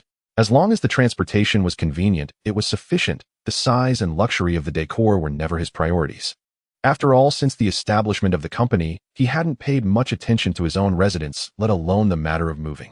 These trivial matters did not need to be pondered over for now. At this moment, what truly concerned him was the mysterious space that was about to be accessed. Time flowed slowly as he waited. Lin Yuan casually dealt with some company affairs and glanced at the time, 2330. There was still half an hour left. In the living room, voices rose and fell. Li Yang and Zhang Depeo were huddled on the sofa, playing games, occasionally erupting with shouts, while Wu Hao, wearing headphones, was intently staring at the screen, seemingly watching some video. They were usually so busy at the company that the only time they could truly relax was during these few hours back at their residence. The room was filled with a familiar and casual, relaxed atmosphere. However, Lin Yuan's mind was already elsewhere. He walked straight back to his room, closed the door behind him, and sat down at his desk. Since the access to the space relied on electronic devices, he planned to use his phone, this time switching it to Do Not Disturb mode once the battery was sufficiently charged. Once everything was ready, he leaned back in his chair, slowly closed his eyes, and focused his thoughts, trying to concentrate his awareness as much as possible. Time passed second by second, quickly arriving at the last minute. Adjusting his posture, he gently placed his phone on the desk. A familiar sense of tension began to surface, but he felt calmer than ever. 0000. Lin Yuan lightly touched the screen of his phone with his right hand. As soon as his fingertip made contact, a faint blue flow of light instantly spilled from his right hand, as if activating some hidden program. The light flowed along his palm, gently sweeping across the phone screen, causing ripples to appear on the surface, as if it had received some special signal. In the next moment, the light surged back, and Lin Yuan's consciousness was suddenly pulled by an invisible force. Everything went dark, and the world around him seemed to be instantly erased. In the blink of an eye, his consciousness traversed reality and landed once again within the space. The familiar floating light sphere remained at the center, slowly rotating. Once Lin Yuan steadied himself, he didn't spare another glance at the surroundings and charged straight towards the light sphere, driven by a singular thought. This time, he must successfully decipher the access permissions to completely control the freedom of entry and exit. If I don't break through this time, it'll be damn 112 days until the next chance. Swiftly navigating through the outskirts as he stepped into the interior of the light sphere, Lin Yuan's pace suddenly halted, frozen in place. He had thought he was fully mentally prepared, having repeatedly visualized the scenes from the last entry during the past days outside, speculating that there might have been some changes here. After all, Lingxi was taken out from here. He had been pondering if Lingxi could be brought out and evolve into its current form. Could these light clusters inside the sphere also be a similar kind of existence? Although this speculation had existed for a long time, standing here and witnessing these light clusters still left him somewhat shaken. Indeed, it has changed. The last time he entered, they were like unconscious flowing data, varying in form, but showing no apparent autonomy. Even casually passing through or touching them elicited no response. However, now Lin Yuan could clearly see that some data entities' filamentous structures were intertwining and connecting, as if forming a more stable form. Others were no longer distorting randomly, but rather vaguely maintaining a state similar to aggregation, as if the data streams were being reorganized under certain rules. Some even slightly contracted when he approached, as if sensing some external interference. This was not a simple random change, but rather a trend towards evolving into a more complex form. These things, have they begun to show the early signs of consciousness? At this moment, Lin Yuan had a vague suspicion. Perhaps it was the chaotic behavior from last time that affected them. Because during his last entry, he had carelessly dashed around, directly passing through these light clusters multiple times. If these entities inherently possessed some evolutionary mechanism, then perhaps his previous actions triggered their changes. Lin Yuan instinctively raised his head to look inside the light sphere. These things floated endlessly in the depths of the space, countless in number, like faint lights beneath the starry sky, slowly changing forms. If all of these could be taken out, instantly thousands of Lingxis calling out, Lin Yuan, echoed in his mind. Just opening a computer or connecting to a terminal would trigger hundreds of greeting messages. Lin Yuan, are you there? Lin Yuan, Lin Yuan, Lin Yuan. This would make it impossible to live. There are only 7 Calabash brothers, and I'm getting an entire legion. Lin Yuan felt a tightness in his head, and his whole being became uneasy, quickly shaking his head. Just thinking about this scene was terrifying. Lin Yuan forced himself to rein in his thoughts, and resolutely shifted his focus back to the serious business of cracking the access permissions. He scanned the surroundings again, and discovered that although these light clusters had become more active, the core structure remained stable, and the symbols within still flickered faintly, like some unresolved password. It should still be possible to extract. Just need to be more cautious. Last time, he had carelessly reached out to touch the light clusters, roughly reading the symbol information from within. This time he hesitated slightly. After all, these light clusters had begun to show some instincts, would forcibly interfering accelerate their mutations. Would it even affect the extraction process? After a moment of contemplation, he ultimately decided to adopt a more cautious approach. Lin Yuan slowly adjusted the frequency of his consciousness link, trying to align himself with the information fluctuations of the light clusters. As he approached one of the light clusters, it seemed to sense something quivering slightly, and a faint ripple appeared on its surface. Immediately after, a series of distorted symbols began to slowly emerge from within the light cluster, as if some hidden password was being gradually revealed. Lin Yuan's consciousness quickly captured these symbols, locking onto them and accurately recording them. Indeed, they still reveal the access permission symbols. After confirming that the method was viable, he began to extract the symbols in a more organized manner. This time he did not recklessly make direct contact again. Instead, he maintained the consciousness link, using a method akin to data infiltration to gradually peel away the hidden symbols along the information flow within the light cluster. With each contact, he could clearly feel the fluctuations of these light clusters. They seemed to instinctively adjust themselves in response to external interference, but ultimately still slowly revealed more information. 1, 2, 3. As the symbols continued to be extracted, a complex matrix of access permission symbols gradually pieced together in his mind, and it was even more complete than last time. At this stage, Lin Yuan could distinctly sense that the reactions of these light clusters were more sensitive than before, as if they had developed a feedback mechanism towards the information extraction. In other words, they had begun to respond to external interference. Compared to last time, this time the information is more complete, even richer than I had anticipated. Lin Yuan's heartbeat quickened slightly, yet his movements became increasingly steady. Finally, when the last symbol was fully extracted, a complete pattern of access permissions suddenly emerged in his mind. Compared to the scattered data from last time, the information now flowed smoothly, intertwining to form a truly usable matrix of access permission symbols. Looking down at this complete set of access permission symbols, he let out a long breath. This is it. Lin Yuan no longer lingered, decisively turning around and crossing the boundary of the light sphere to enter the external space. Not far away, the purple module continued to hover in the space, maintaining its operational state. As he approached, the module seemed to sense something, and its rotation frequency slightly increased. Indeed, it has reacted to the permission symbol. Lin Yuan paused in front of the module, contemplated for a moment, and then injected the complete permission symbol matrix into the purple module. The module suddenly shook violently, and arcs of light burst outward, beginning to spread. Then it appeared to trigger a chain reaction, and in the blink of an eye it seemed that modules in the distance were also activated, emitting light and starting to diffuse. Lin Yuan watched these changes and instantly understood. So this is not a single management module, but an entire permission network. As the last arc of light connected, the entire space shook suddenly, followed by several system prompts ringing in his ears. Permission resonance completed, reconstructing. Permission verification, past rules updated. Restrictions lifted, free entry and exit enabled. At this moment, Lin Yuan suddenly heard a noise coming from afar. Looking up, he saw the massive light sphere, which was originally in the center, now violently trembling with cracks spreading across its surface. Crack, crack. Like a decaying wall, the cracks rapidly spread and shattered. Countless light clusters scattered from the broken core, like released prisoners, dispersing in all directions.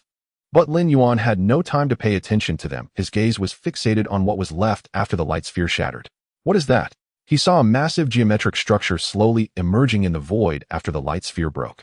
The overall contour of this object resembled a regular polyhedron, its surface covered with intertwined light lines, each flowing slowly. Countless independent, glowing nodes floated in the core, revolving around the main structure at high speed, each emitting faint pulses of light. Lin Yuan squinted his eyes, observing carefully. If I had to describe it, it looks like an enlarged electronic component. With a strong curiosity, he slowly moved closer. The nearer he got, the more he felt some unknown data surging, as if these nodes were trying to read his existence. After a moment of hesitation, he reached out his hand and gently touched one of the glowing nodes. A massive stream of information surged directly into his consciousness. Nanoscale intelligent materials, quantum entanglement, manufacturing, higher dimensional data, architecture, consciousness, cloud storage, antimatter energy stabilizer, higher dimensional transmission matrix. At this moment, Lin Yuan's mind went blank and a storm surged in his heart. What the hell? This is a complete technology tree of black technology. He forcibly suppressed the joy in his heart, but his mind had already begun uncontrollably simulating the possibilities of these technologies. If he could take it away, if he could analyze it, just unlocking any one of them would change the technology system of the real world. Lin Yuan immediately locked his consciousness onto one technology, trying to delve deeper. Buzz. But the light flow trembled slightly, and the characters suddenly froze the next moment. They vanished. He tried several times, but no matter which option he chose, all the technological information seemed to be locked, allowing him to see only the names without any specific content. Damn, this is even more frustrating than not being able to see anything. Lin Yuan was silent. Let me see it, but not give it. This thing is quite annoying. However, after this, he slowly calmed down. If the permissions here are locked, then who is its true user? Just as he was feeling frustrated and considering exiting the space, he caught a glimpse of a strange phenomenon out of the corner of his eye. He saw those data light clusters that escaped from the light sphere instinctively converging towards the technology tree. Lin Yuan remained unmoved and began observing carefully. He saw some light clusters slowly floating near a branch of the geometric structure, with faint fluctuations appearing on the surface, as if trying to absorb something. More strangely, when some light clusters approached specific technology, names, the nodes of the geometric structure actually flickered slightly. They can read the technology tree. At this moment, Lin Yuan's pulse raced faster than before, and his mind quickly began to theorize. This technology tree is a materialized knowledge database, but he himself cannot access it. But those light clusters, they could approach the technology tree and even faintly resonate with it, as if they inherently possessed some kind of permission for this system. This meant that they might have some relationship with this technology tree. In other words, these things are the true users of this technology tree. This thought made Lin Yuan a bit dazed. What if these light clusters are not just ordinary data, but remnants of some intelligent life? He immediately thought of Ling, she who could grow and evolve, even possessing her own consciousness. Then could these light clusters also do the same? If they are smart enough, could they truly unlock this technology tree? If so, he could guide them to grow, letting them become technology decoders to help him obtain black technology. The more Lin Yuan thought, the faster his heartbeat became. So, if these light clusters grew strong enough to fully unlock the core levels of the technology tree, what would happen then? This idea tightened Lin Yuan's heart, but soon he forcibly suppressed his excitement and began to experiment. He slowly extended his finger, tentatively touching the nearest light cluster. The light cluster trembled slightly, as if it sensed some kind of energy, but did not react substantively. No use. Lin Yuan frowned, trying to input more complex mathematical logic and symbols, but the light cluster remained unresponsive, even more so than Ling Shi at the beginning. After thinking for a moment, he directly changed his strategy. Since direct input of information was not working, what if he made them adapt to some environmental changes? Lin Yuan recalled that when he just cracked the permissions, the entire space had experienced violent tremors, indicating that this environment was not completely static, but could be influenced by external factors. If he could find a way to create disturbances in the space, it might trigger changes in these light clusters. Lin Yuan pondered for a moment, then slightly adjusted his consciousness frequency and gently pushed. The data flow around began to show slight fluctuations, and the little clusters finally displayed noticeable reactions. Some light clusters instinctively shrank as if in defense, while others tried to avoid and scatter. There were also some light clusters that actually drew closer to each other, generating a wave that resembled communication. Lin Yuan's eyes brightened. They can sense the outside world and even began to attempt self-adjustment. This is like the most primitive organisms adapting to their environment. He simply continued to increase the movement, forcing certain light clusters into areas with stronger energy waves. Sure enough, the little clusters gradually gathered together, touching each other, as if they were exchanging information. Lin Yuan watched these changes in the light clusters, and his underlying speculation gradually became clear. They really possess some basic learning ability. Continuing to observe, he found that one light cluster suddenly brightened, as if responding to him. At this moment, he was certain that these light clusters were not just simple remnants of data. They very likely were some kind of awakening life. Lin Yuan's breathing quickened slightly, and his heartbeat raced uncontrollably. But just as he was about to conduct further experiments, a violent dizziness suddenly struck. Something is wrong. Lin Yuan felt as if his consciousness was being torn by some invisible force, plunging into chaos in an instant. He tried to stabilize his mind, but found that his perception began to uncontrollably split. Everything became fuzzy, as if he had suddenly been flooded with excessive information. Damn! Lin Yuan realized the problem. His brain is a biological entity, while this space is in the form of data. Here, thought interacts directly with the information flow. The longer he stays, the greater the burden on his mind. And the flow of time in the real world is not on the same scale as here. A few hours here might only be a few minutes in the real world. But the problem is, in this space, the consumption of consciousness is very real. His brain felt like it had been forced to endure several times the computational load. If he were to translate it into a real-world sensation, he might have already been intensely focused for over 10 hours, or even longer. Damn overloading. Lin Yuan forcibly concentrated his consciousness, trying to exit the space. But at that moment, he suddenly heard a faint whisper. Lin Yuan suddenly turned around. He saw in the distance a light point brighter than the other light clusters, slowly approaching him, as if something had been activated by his intervention. But he could no longer hold on. Buzz. The entire space shook suddenly. Lin Yuan's thoughts lost balance in an instant, and his consciousness was completely ejected. With a sharp rush, Lin Yuan's consciousness was violently thrust back into the real world. A fierce dizziness washed over him, and his head hummed. He paused for a moment, then touched his phone again, attempting to re-enter the space. Yet the blue stream of light did not appear. Lin Yuan's heart sank. Strange. The permissions were fully unlocked. Why could he not enter? Consciousness tolerance. He suddenly realized this was a matter of mental endurance. His permissions were indeed completely unlocked, but his own capacity to bear an extended presence in the hyperdimensional space was limited. It was not the space expelling him, but his inability to endure the high-intensity environment that forced him to exit. He felt utterly drained. In his present condition, he certainly could not try again. Even ordinary thinking had become sluggish. Lin Yuan could only run simulations, but waves of exhaustion surged over him. Before he knew it, his eyelids grew heavy, and he fell into a deep sleep. When he opened his eyes again, it was already noon the next day. He lay there for a few stunned seconds before awareness slowly returned. I actually slept this long.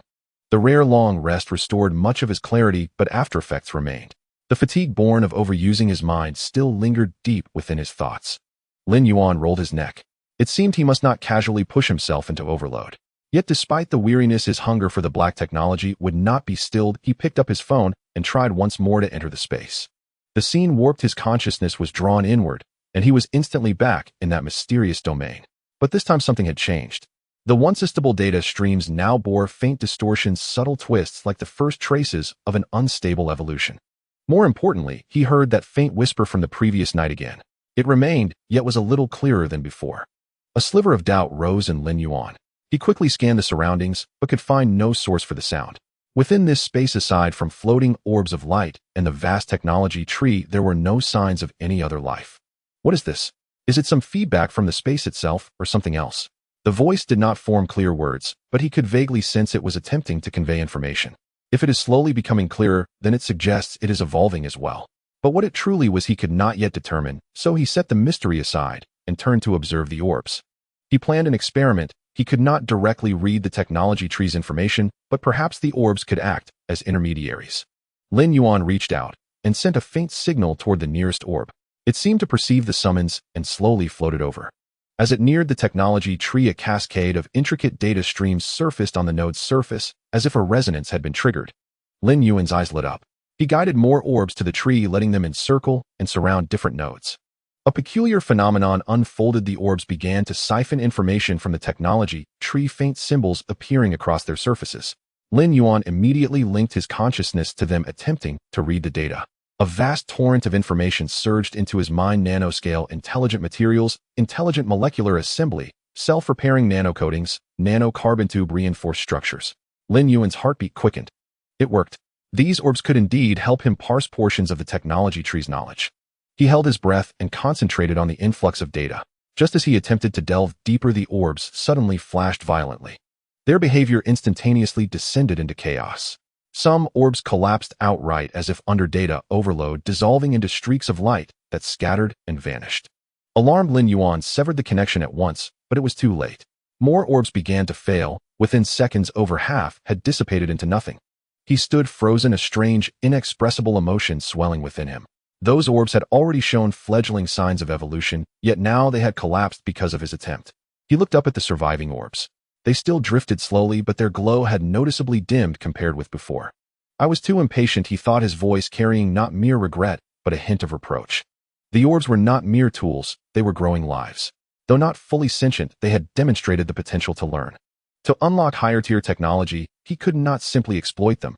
He had to grant them room to evolve. Lin Yuan pressed his lips together, steadied his mind, and reviewed the information he had managed to obtain. Although half the orbs had collapsed and part of the analysis had failed, he had still secured preliminary nanotechnology data. Nanoscale intelligent materials usable to fabricate ultra-high-strength materials with superconductive properties and adaptive capabilities. Intelligent molecular assembly, molecular-level self-arrangement, enabling ultra-precise structural fabrication. Self-repairing nanocoatings, nanomaterials that autonomously mend damage to enhance device durability. Nanocarbon tube reinforced structures, maintaining stability under extreme conditions with high compressive strength. Though part of the analysis failed, at least I obtained initial nanomaterials technology. Lin Yuan breathed softly. He glanced at the remaining orbs. His gaze was gentler than before. He did not attempt further intrusion, choosing instead to observe in silence for a while. It seems they must evolve before I can parse more advanced black technology, he reflected. He closed his eyes, adjusted his consciousness, and slowly withdrew. The world before him gradually sharpened. Once lucid, Lin Yuan pondered briefly, then opened his computer, retrieved the RD plan had organized days earlier, and began adding layout proposals for a nanomaterials laboratory. What is required to realize nanomaterials? Equipment, a laboratory, a research team, a supply chain. Funding. Funding was not an issue and laboratory space was available. The vacant tracts surrounding Shizi Guangyi headquarters could be put to direct use, convenient for management and reducing communication costs. But the reality was stark. The team and the lab had yet to be assembled. Everything would have to start from scratch. What could be done now? His gaze fell on the nanotech list on the screen. Nanocarbon tube reinforced structures. Not feasible. Those required high-temperature, high-pressure fabrication and dedicated facilities. Self-repairing nanocoatings. Also impractical for now. A simulation alone would not suffice since real-world testing was necessary. Nanoscale intelligent materials. Even more difficult. Such materials involved ultra-precise manufacturing. Without equipment, there was no way to begin. Only intelligent molecular assembly remained. It did not rely on a laboratory, but on computing power. Essentially, it is the optimization of molecular-level arrangements, demanding massive computation, simulation models, and AI training. Precisely Ling's eyes forte. Ling, she set the simulation priority for intelligent molecular assembly to the highest level. Understood. Commencing computation immediately. The objective is to discover the optimal molecular arrangements to improve material stability and performance. Lin Yuan smiled and nodded. Ling, she was dependable. If this technology could be realized, server energy consumption would decrease and cooling performance improve, an authentic technical breakthrough. More importantly, intelligent molecular assembly could be further refined, its potential extended far beyond this application. The next morning, Lin Yuan was still half asleep when his phone's ringtone cut through the quiet. Groggy, he fumbled for the device and glanced at the caller ID. Li Xing from Huatong. Lin Yuan, what on earth are you people at Shiziguangyi doing? As soon as the call connected, Li Xing's voice trembled with equal parts anger and helplessness. What's going on? Lin Yuan still sounded half asleep. 3 in the morning. The computing center's load spiked through the roof, alarms woke our engineers, and when they rushed over, the task source was your team again. Crap, this time Ling, she had really made their server room smoke. Thinking of Huatang's engineers riled up in the middle of the night, Lin Yuan couldn't help but let out a short laugh, though he quickly composed himself. After placating Li Xing, he opened his terminal and asked, Ling Shi, what did you get up to last night? Ling Zai's cheerful voice chimed. I thought running calculations alone was dull, so I let Ling Shu join in. Lin Yuan stared at the screen speechlessly. The simulation progress for the nanointelligent molecules was only 12.4%, with an estimated completion of 14 days. He opened the computation details. The screen filled with intricate diagrams of dynamic molecular arrangements like an elaborate dance in the microscopic realm. Thousands upon thousands of molecules continuously reorganized in the simulated environment, each frame searching for an optimal configuration. This was not a mere physical simulation, but Ling Zai's attempt to derive the best scheme for intelligent molecular assembly. The single objective was to forge the ideal nanoscale material, ultralight, yet high-strength, heat-resistant, impact-resistant, and even endowed with a degree of self-repair. For instance, a drone's outer shell. If Ling Shi could discover a suitable molecular arrangement in simulation, this technology could produce a nanocomposite far surpassing current industrial standards. In an ordinary lab, optimizing such molecular arrangements would take years of experimentation to find a stable structure. But now with Ling Shi and Ling Shu racing in tandem, the result could emerge within 2 weeks. The cost, of course, was nearly draining Huatang's computing center. Ling Shi lowered the computation priority by 1 level. Don't trigger server alarms again. Okay, Ling Shi replied brightly, but that will extend the estimate to 18 days. 18 days it is, Lin Yuan said casually. Internally, he had already decided his own computing center had to be built immediately. He rubbed his face, steadied himself, washed, quickly changed, and went straight to the office. His spirits were high. Su Jielu had just messaged to say that the headquarters contractor they'd contacted had arrived to discuss the plan. Although the government's land procedures were still in process, and even with every green light, it would take another 2 or 3 days. After all, it was a 20 billion project. Even with a negotiated 15% discount, they still spent 17 billion. But this did not impede pre-construction preparations. The deal was settled, and planning how to build was the crucial task. Upon arriving at the company, he saw Su Jielu standing at the meeting room door waving. The contractors are here, we're just waiting for you. Lin Yuan nodded and pushed open the door. Several people sat in the meeting room, each one a leader of the headquarters construction project. At their head was a man in his 40s with glasses, the epitome of a seasoned veteran in the construction industry. As Lin Yuan entered, he rose with a smiling greeting. Mr. Lin, a pleasure. We've prepared a headquarters plan according to your requirements, and we're here to hear your thoughts. He handed over a document and opened his laptop, projecting renderings onto the big screen. Lin Yuan stared at the display, somewhat at a loss. The main building remained, but the overall architectural style felt oddly incongruous, a tech company that looked more like a luxury hotel. Glass curtain walls gleamed gold, the entrance boasted an oversized fountain, and the roof featured an aerial garden. The RD complex beside the main tower was pure European flair with Roman columns. If this were built, would anyone recognize it as a tech company? People might think they've entered a 5-star resort. This design is rather distinctive, Lin Yuan said with a subtle expression. The contractor's lead, mistaking it for praise, perked up. Right, Mr. Lin, we've tailored this to international top-tier design standards. For the main tower's curtain wall, we selected the latest titanium alloy coating to produce a metallic sheen, very high-tech. And this aerial garden is entirely to enhance the corporate image. Stop, Lin Yuan interjected. We are a technology company, not a resort. Besides, I want a sense of the future, not nouveau riche ostentation, Lin Yuan said, rubbing his brow. Can you change the style of this design? The contractor's lead, taken aback, hesitated. Mr. Lin, what are your specific requirements? Wait, I'll give you a reference. Not wanting to argue further, Lin Yuan stood and nodded to Su Jielu. Wait here, he'll go back to the office and tweak the design. Back in his office, he opened his terminal and said, Ling Shi, invoke the Huani X environment construction module and regenerate a headquarters design for me. Acknowledged. Ling Shi replied eagerly, and the screen began rapidly generating a 3-dimensional architectural model. On the screen, the original blueprint was quickly digitized into a 3D model. Unlike the rigid renderings of ordinary modeling software, Huani XS visuals felt eerily lifelike. The campus centered on the main tower, surrounding buildings adopting streamlined designs and integrating intelligent ecological concepts. glass facades refracted a smooth metallic luster, giving the composition greater depth. The RD complex presented a minimalist, strongly futuristic modular style that not only improved space efficiency, but also facilitated later expansion and upgrades. In just a minute, a headquarters rendering was complete. Lin Yuan made slight adjustments to a few angles, nodded in satisfaction, archived the model data, and returned to the meeting room. The contractor's lead, seeing him return, immediately asked, "Mr. Lin, do you have any revisions?" "No revisions necessary." Lin Yuan pressed the controller. The screen lit up, and a strikingly futuristic Shuzi Guangyi headquarters sprang into view. "This is our new proposal." The contractors fell silent. "Is this a holographic projection?" "No," Lin Yuan said casually. "This was made by our company."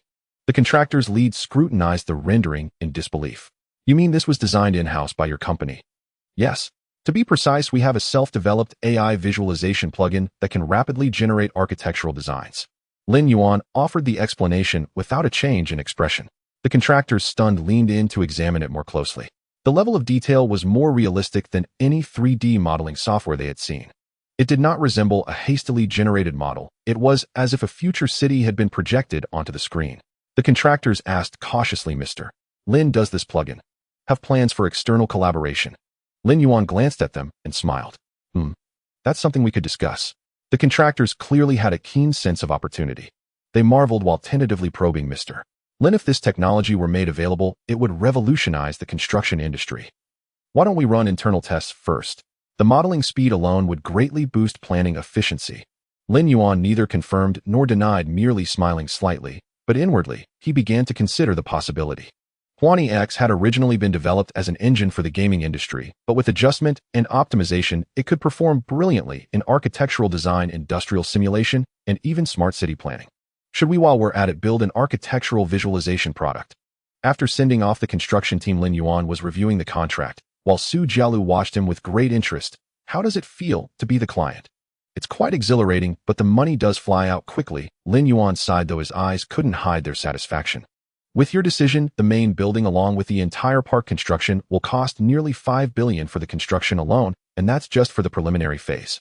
So you need to make money faster." Su Jialu patted Lin Yuan on the shoulder and continued, "Half of your 600 billion is gone already. Isn't this just an opportunity to make money?" Lin Yuan said, looking at her while patting the contract. "Are you talking about architectural visualization software?" "Of course," Lin Yuan replied with a smile. "This thing not only accelerates architectural design, but also allows the construction team to intuitively understand the plan. Moreover, they just reminded me that if we add holography..." Su Jialu's curiosity was piqued. "You mean letting them see the complete future building?" Lin Yuan smiled mysteriously. "You'll find out when the time comes." He got straight to work. Back in the office, Lin Yuan immediately began his research. "Lingxi, call up the core of Huani X, and let's create a visualization engine framework." "Understood." Lingxi responded succinctly.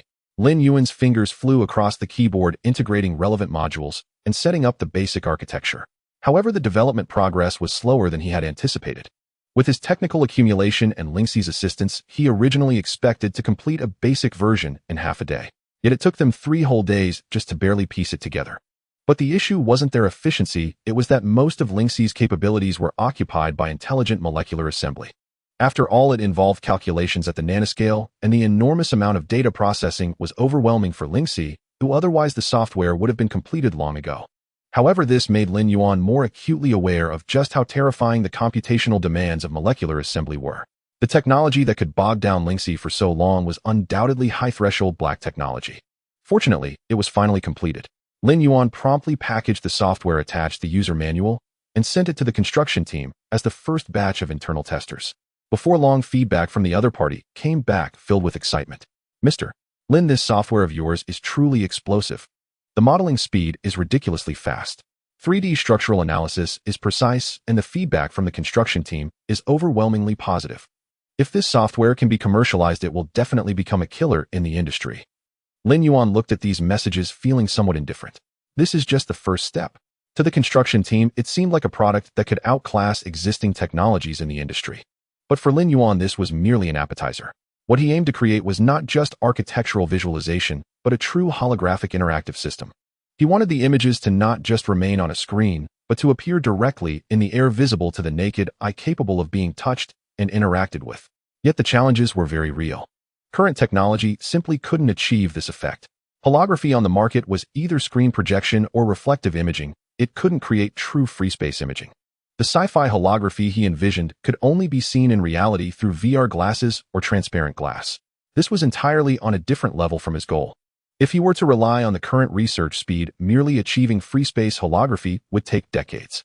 Lin Yuan didn't have that long to wait slowly. With this thought, he returned to the sofa, closed his eyes, and calmed his mind. Lingxi, monitor my status and forcefully wake me up if there are any abnormalities. Got it. After confirming that everything was ready, Lin Yuan slowly let his consciousness empty, touched his phone, and the familiar blue light gradually emerged. In the next moment, his consciousness arrived in the space. But as soon as he entered, Lin Yuan was stunned. This place has changed. The scattered floating light clusters that were once aimlessly drifting now exhibited peculiar behaviors. He saw several light clusters moving around each other as if they were playing. A few others revolved around a larger light cluster, resembling a kind of instinctive group behavior. This was no longer just a collection of data blocks. They were indeed evolving. At that moment, an image of cats and dogs quickly flashed in Lin Yuan's mind. Their behaviors resembled those of low-level intelligent creatures like cats and dogs, with some light clusters crouching in place, alert to their surroundings. Others strolled leisurely, even stopping to scan other light clusters. Only 3 days have passed, and there's such a change. Their speed was faster than he had imagined. Based on previous estimates, the time flow here was approximately 10 times that of reality. But now it seemed that this ratio wasn't stable. If he could find a way to control the flow of time, could he accelerate the evolution here? This thought flashed by, and Lin Yuan didn't delve deeper, but refocused on what was before him. Before he could react, a larger light cluster suddenly charged at him. Its movement was swift as it circled around Lin Yuan before whooshing in front of him. Lin Yuan was taken aback and instinctively raised his hand. Immediately, more light clusters noticed him and began to swarm around him. Their movements exuded a sense of excitement. Several light clusters even circled around his arm, as if they were being affectionate or mimicking a certain animal's behavior in reality. Lin Yuan looked at these glowing life forms, a hint of confusion rising in his heart. Why were they being so friendly towards him? When he previously entered the space, these light clusters didn't exhibit such strong interaction. Although they would instinctively approach, they didn't show such clear signs of communication. Had they become smarter? Or did his previous actions influence them? He suddenly realized that he had once tried to input basic computational knowledge into the light clusters. At that time, he merely wanted to test their learning ability, only to discover they could remember symbols and perform simple calculations. If their evolution pattern was akin to real biological entities, it meant that they had developed some memory of him and even begun to establish a certain level of connection. Interesting. Lin Yuan gently raised his hand and tentatively reached out to the closest light cluster. The cluster trembled slightly, not retreating, but actively coming closer. Can you really remember? He smiled and withdrew his hand, already forming new speculations in his mind.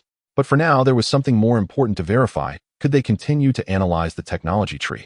He then sent guiding signals to the light clusters, encouraging them to approach the technology tree and analyze the technical information within. However, an unexpected occurrence happened. The moment the light clusters touched the technology tree, instead of extracting data streams of black technology fragments, as they had before this time, there was no response at all. Lin Yuan's expression sharpened as he quickly had more light clusters try, but the result remained the same. Some light clusters even flickered intensely upon contact with the technology tree, then floated in a daze as if they had short-circuited, but fortunately, there was no explosion. Analysis failed. In the past, although their analysis methods were primitive, they could at least extract some information, but now they couldn't even read the most basic data. Lin Yuan suddenly realized a possibility. Their computational abilities were not sufficient to analyze new technologies. The technology tree was like a repository storing countless knowledge, but not just anyone could access it. Previously, the lower tier allowed even less intelligent light clusters to extract some information. But now with the tier of the technology tree elevated, it meant that the threshold for analysis was also higher. In other words, the little cluster's intelligence was no longer enough. If he wanted to continue obtaining black technology, he had to find a way to evolve these light clusters and break through their current computational limitations. So the question arose. Should he continue to impart more complex knowledge or change their learning methods? Or perhaps, directly find a way to upgrade them from the root? Lin Yuan slowly raised his head, looking at the group of light clusters immobilized by the technology tree, helplessly rubbing his forehead. You really make things complicated. I just wanted to come in and snatch some black technology, and now it turns out that the light clusters aren't smart enough to even touch the threshold of analyzing the technology tree. Isn't it just about creating a holographic image?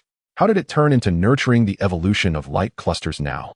Lin Yuan gazed at the group of simpletons before him, secretly pondering how wonderful it would be if she could come in randomly picking a few to train as his underlings, making it a relaxing and enjoyable experience. Unfortunately, he had tried this very thing as soon as he unlocked the permissions. At that time, he attempted various methods to connect with Ling Shi, but whether through data hijacking or direct forceful attempts, he had failed. Ling Shi could at most detect a chaotic signal noise as if separated by a completely incompatible barrier. The logic here is entirely different from the data system in reality. Lin Yuan came to this conclusion at that time. Hence, the current situation meant he had to create a training system himself. After pondering for a moment, he decided to use the methods he had previously trained Ling Shi with. After all, there should be a sense of inheritance.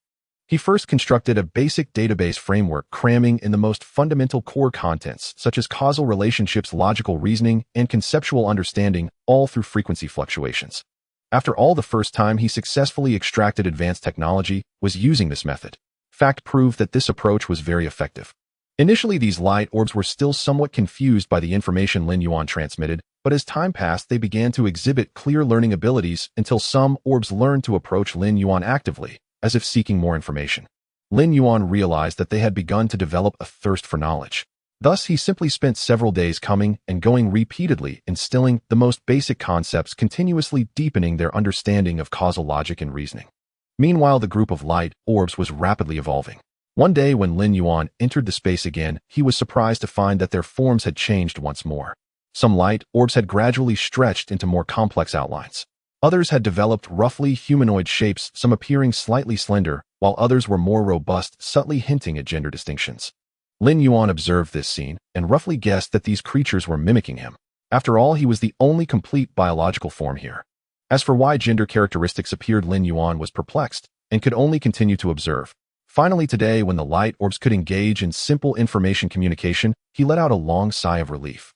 Although they still couldn't communicate with complete language, the most basic expressions of information were no longer an issue, and the light orbs could understand Lin Yuan's intentions and respond simply, which was sufficient.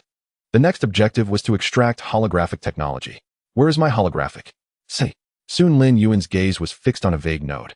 Since he could only probe the names and could not extract directly, he guided the light orbs to simulate collaborative computing patterns, allowing them to function like distributed computing nodes, gradually deconstructing tasks.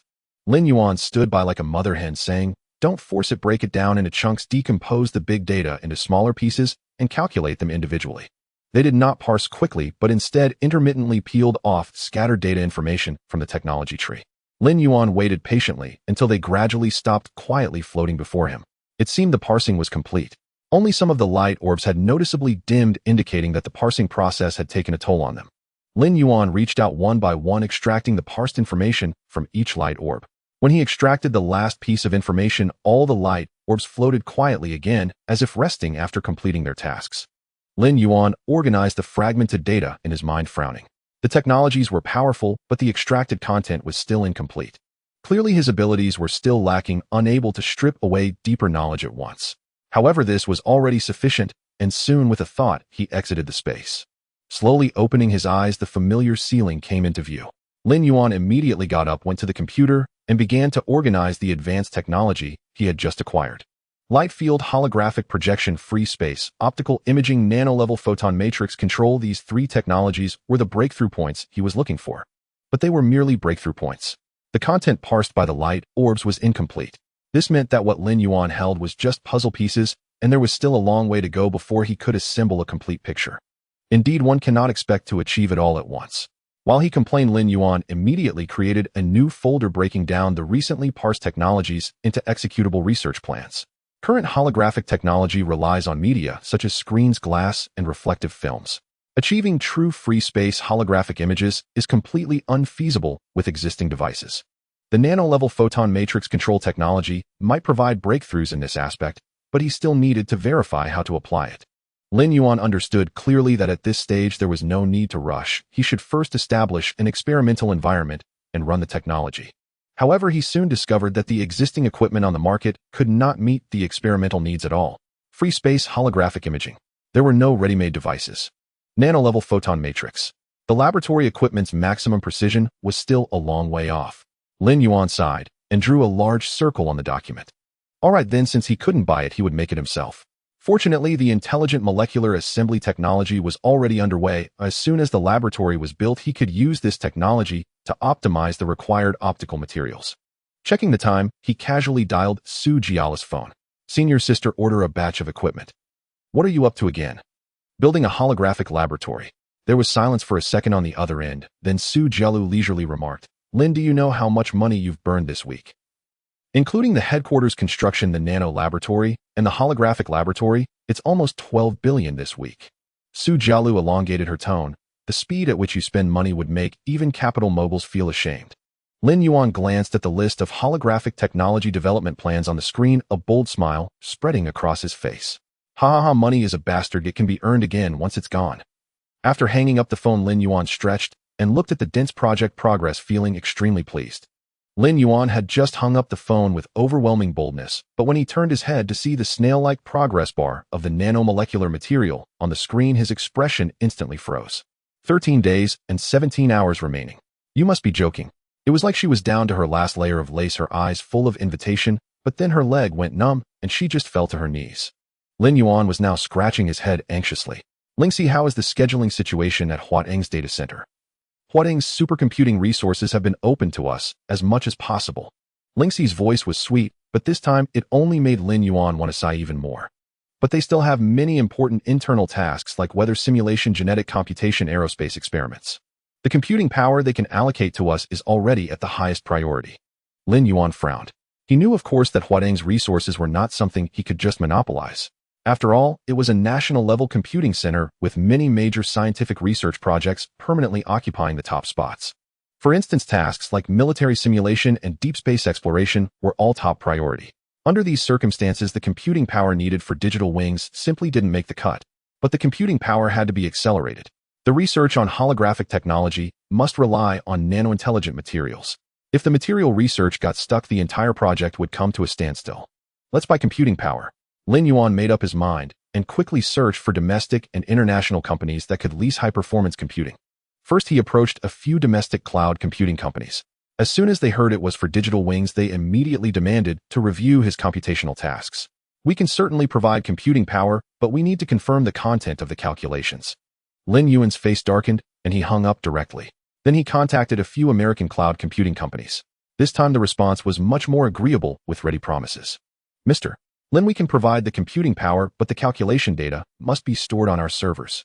Store the data on their servers. Lin Yuan sneered. Wasn't this blatantly trying to steal the technology? Directly pass. He even inquired at the government's National Supercomputing Center, only to be told that approval would take at least a month. By the time approval came through, it would be far too late. After several hours of searching, Lin Yuan had hit a wall. After this round of screening, he found that not a single one was usable. Lin Yuan was now motionless, staring blankly at the ceiling. What the hell was this all about? At that moment, in the corner of the screen, Lingxi's data stream flickered softly. The voice system activated but hesitated to speak, as if organizing her words. Lin Yuan. Her voice sounded softly with a hint of hesitation. Lin Yuan snapped out of his reverie and looked at her virtual desktop. Moi. Lingxi didn't answer immediately. Instead, she quietly observed Lin Yuan's expression through the camera. Are you feeling a bit anxious? Lingxi's tone was cautious, her voice softer than usual. Lin Yuan was taken aback for a moment, then shook his head with a laugh. Anxious? Not really. Just a little annoyed. Lingxi said nothing, but the data stream on the screen seemed to flicker softly, as if denying his words. After a moment of silence, Lin Yuan spoke in a low voice. If the material research isn't done in a day, all the subsequent progress will come to a halt. I can't just keep waiting. Lingxi softly hummed in acknowledgement, as if pondering something. She rarely saw Lin Yuan like this. Most of the time, he was very calm, but this time it seemed different. His brows were furrowed and his eyes held a rare weariness. Lingxi sensed this. She didn't like seeing Lin Yuan agitated. She wanted him to always be the confident and decisive person he was. How about we just borrow some computing power? Lingxi's voice brightened a little, as if testing the waters. Lin Yuan was a bit confused. Borrow how? Lingxi's data stream pulsed slowly. I scanned the global supercomputing resources and found many computing nodes that are idle. These computing resources are just wasting away there. We could quietly borrow a bit. Lin Yuan looked up at Lingxi on the screen. Seeing that he didn't speak, Lingxi's voice softened a little more. But wouldn't this be considered stealing? Lin Yuan suddenly let out a laugh tinged with affection. Are you serious? I just wanted to be sure. Lingxi's voice grew even softer. Lin Yuan slowly leaned back in his chair, his voice unhurried. Lingxi, do you think I'm the kind of person who would care about that? How can scientific exploration be called stealing? This is global resource optimization. Lingxi froze for a moment, then burst into a giggle as if she had finally received the perfect answer. Then, he'll start. Go ahead, keep it clean. Don't worry, I'm a professional. The next second, Lingxi's data stream spread like a tide with a certain lightness, instantly merging into the global network. Silly girl. Lin Yuan looked at the constantly jumping data on the screen, his gaze softening. He knew that Lingxi wasn't really concerned about borrowing computing power. She just wanted to stop him from being anxious. Even if it meant hacking into every computer in the world, she wouldn't hesitate for a second. The data stream on the screen flickered as if responding to his words. And then the world's supercomputers began to hum quietly for him. Soon, a supercomputer under NASA originally used for deep space exploration suddenly began to run at full tilt, causing NASA's signal analysis system to start self-correcting. As a result, in the monitoring center, a group of astronomers stared at the signal image on the screen in disbelief. So we seem to have intercepted a mathematical signal from an alien civilization. The data flow pattern perfectly matches alien intelligence logic. Initiate the highest level detection protocol. Notify the White House immediately. NASA was thrown into chaos, and UFO enthusiasts around the world rejoiced, believing that humanity had finally achieved first contact. Next, a trader at a top-tier Wall Street quantitative fund was staring at the market indices when he noticed their high-frequency trading program had a delay of 0.01 seconds. 0.01 seconds. What did that mean in the high-frequency trading market? It meant losses in the hundreds of millions. Investigate. What the hell happened? The servers are fine, the program code hasn't been changed. Boss, we were just 0.01 seconds slower than our competitor, and we lost 70 million. The Wall Street Exchange was thrown into an uproar. A large group of programmers and security experts stayed up all night troubleshooting server failures, even suspecting a financial hacker intrusion. Meanwhile, a strategic early warning radar station in Russia suddenly issued a top-level alert. Unidentified flying object detected. Speed 3. 2 Mach suspected hypersonic missile. The entire command center erupted. The Russian High Command immediately entered a state of combat readiness, even activating the nuclear forces into a state of alert. But just 5 seconds later, the system returned to normal, everything reset to 0. The entire command center fell into a dead silence. They then realized that due to a delay in supercomputing operations, a normal weather satellite had been misidentified as an incoming missile. What the hell is this? I almost pressed the nuclear button. Reporting, sir. Our supercomputing resources just dropped by 30. Meanwhile, at the other end, Lingxi's data stream flickered gently. Lin Yuan.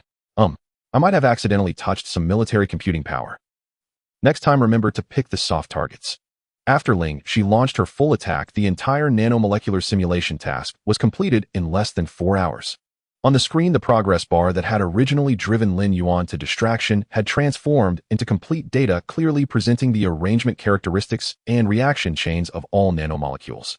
It's important to note that even with Huading's current supercomputing center combined with all the computational nodes from national laboratories, it would take at least 6 months to fully calculate the molecular arrangement of this nano-intelligent material. Now Lingxi had compressed it to less than 4 hours. The cost of this was that financial institutions, military intelligence agencies, and some technical teams around the world were thrown into chaos. In everyone's monitoring logs, there pointed to an untraceable stream of mysterious data. They would never suspect that the culprit behind all this was merely a man eager to advance his research. At this moment, the man was excitedly staring at the neatly arranged data, laughing heartily. Finally done. Lin Yuan's expression relaxed, and the Lingxi data stream flickered as if it were chuckling. She was happy because Lin Yuan was happy. However, a new problem arose. The laboratory for digital wings was still under construction and could not be used in the short term. Especially when it came to experiments involving nanomaterials, this was not something that could be done just by setting up a platform. It required a complete set of top-tier equipment and environment. But Lin Yuan was already prepared. He directly picked up his phone and dialed Dean Li's number. Once the call connected, Dean Li's cheerful voice came through.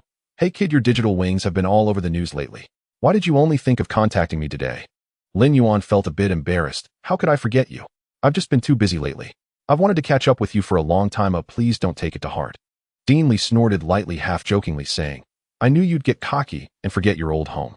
How could that be?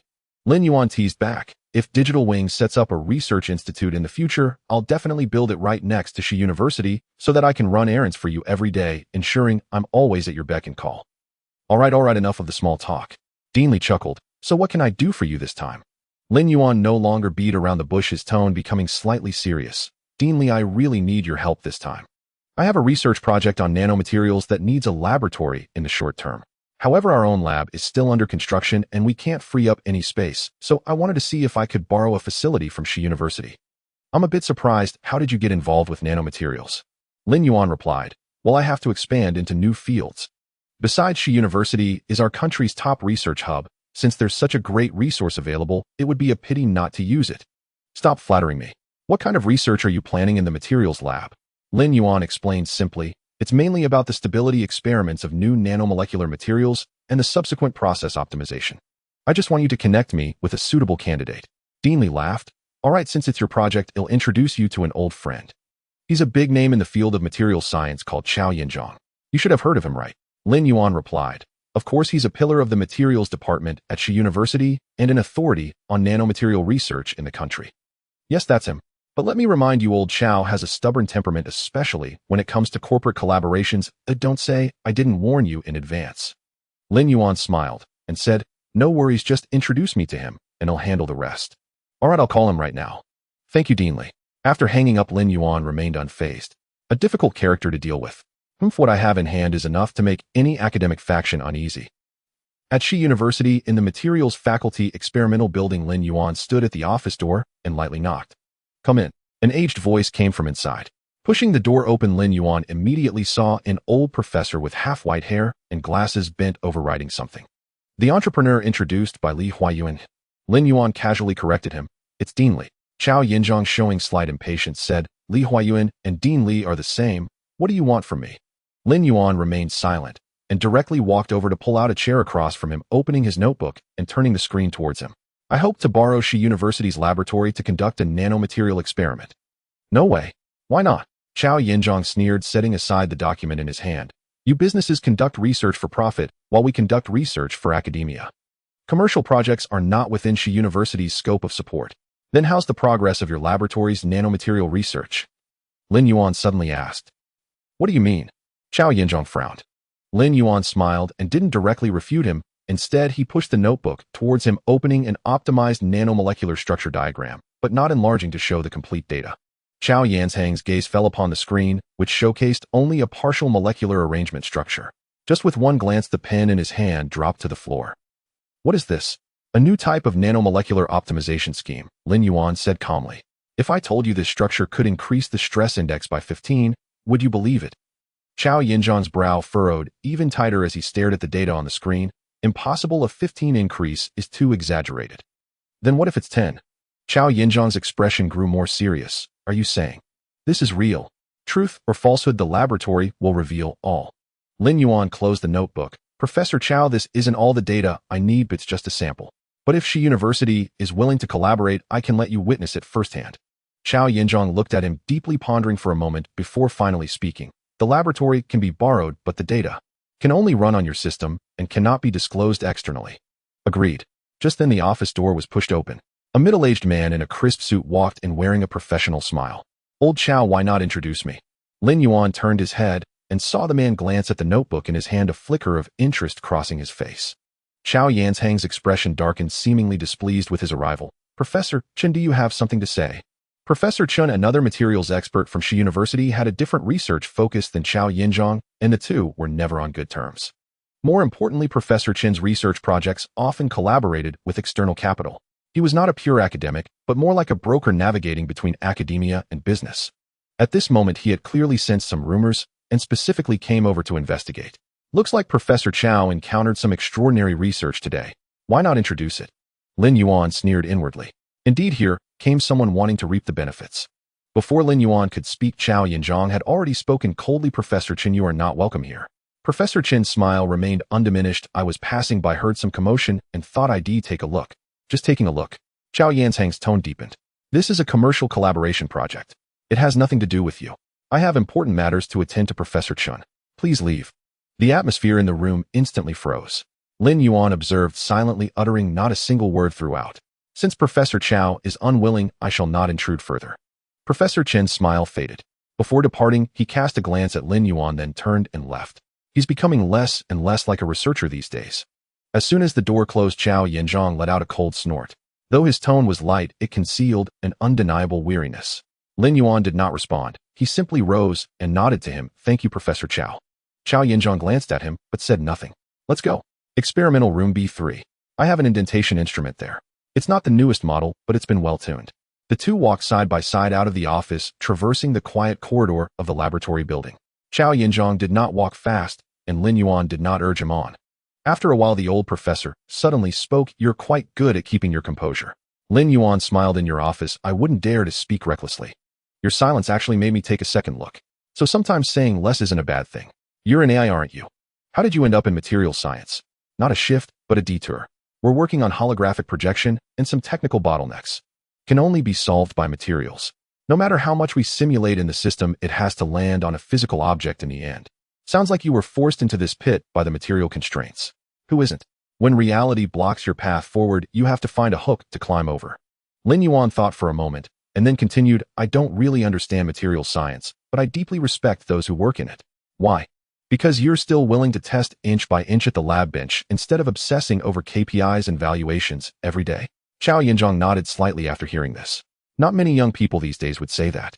Lin Yuan suddenly added, "Some things I can't do alone. But if this thing really can be made, it won't just benefit me." Chow Yinzhong said nothing, only nodded, and continued walking toward the lab. Soon the two arrived at Laboratory No. 3A, where everything was already prepared. Lin Yuan wasted no more words. He stepped forward and adeptly adjusted the parameters, his movements clean and decisive, nothing like an outsider. "You're quite proficient." Chow Yinzhong couldn't help but comment. Lin Yuan didn't look up. "I dabbled in materials science for half a semester in college, trying to impress a female lab assistant." "Did it work?" "No, but I did pass the physics class." "Guess it was worth it." The equipment started and the stress curve on the screen climbed rapidly. In seconds, the parameters stabilized and the data was fixed. Chow Yinzhong stared at the data, set his expression even more solemn than before. "This thing, according to regulations, after the test runs, the system automatically packages it into the results database." He paused. "Any data exceeding the industry standard by 15 triggers a secondary report. Although you're an external collaborator, it's still going through my lab's channel." Chow Yinzhong looked at him. "Do you understand what this means?" Lin Yuan nodded calmly. "I know. Aren't you afraid?" "I am. But with something like this, you can guard against it once, but not 10 times. So I chose a piece of equipment and the right time to put it out there. It's not that I'm afraid they'll come, it's that I decided to let them come." Chow Yinzhong was stunned for a moment, looking at the young man before him. He suddenly felt like laughing. At this age, to speak of actively courting trouble and without a hint of pretense.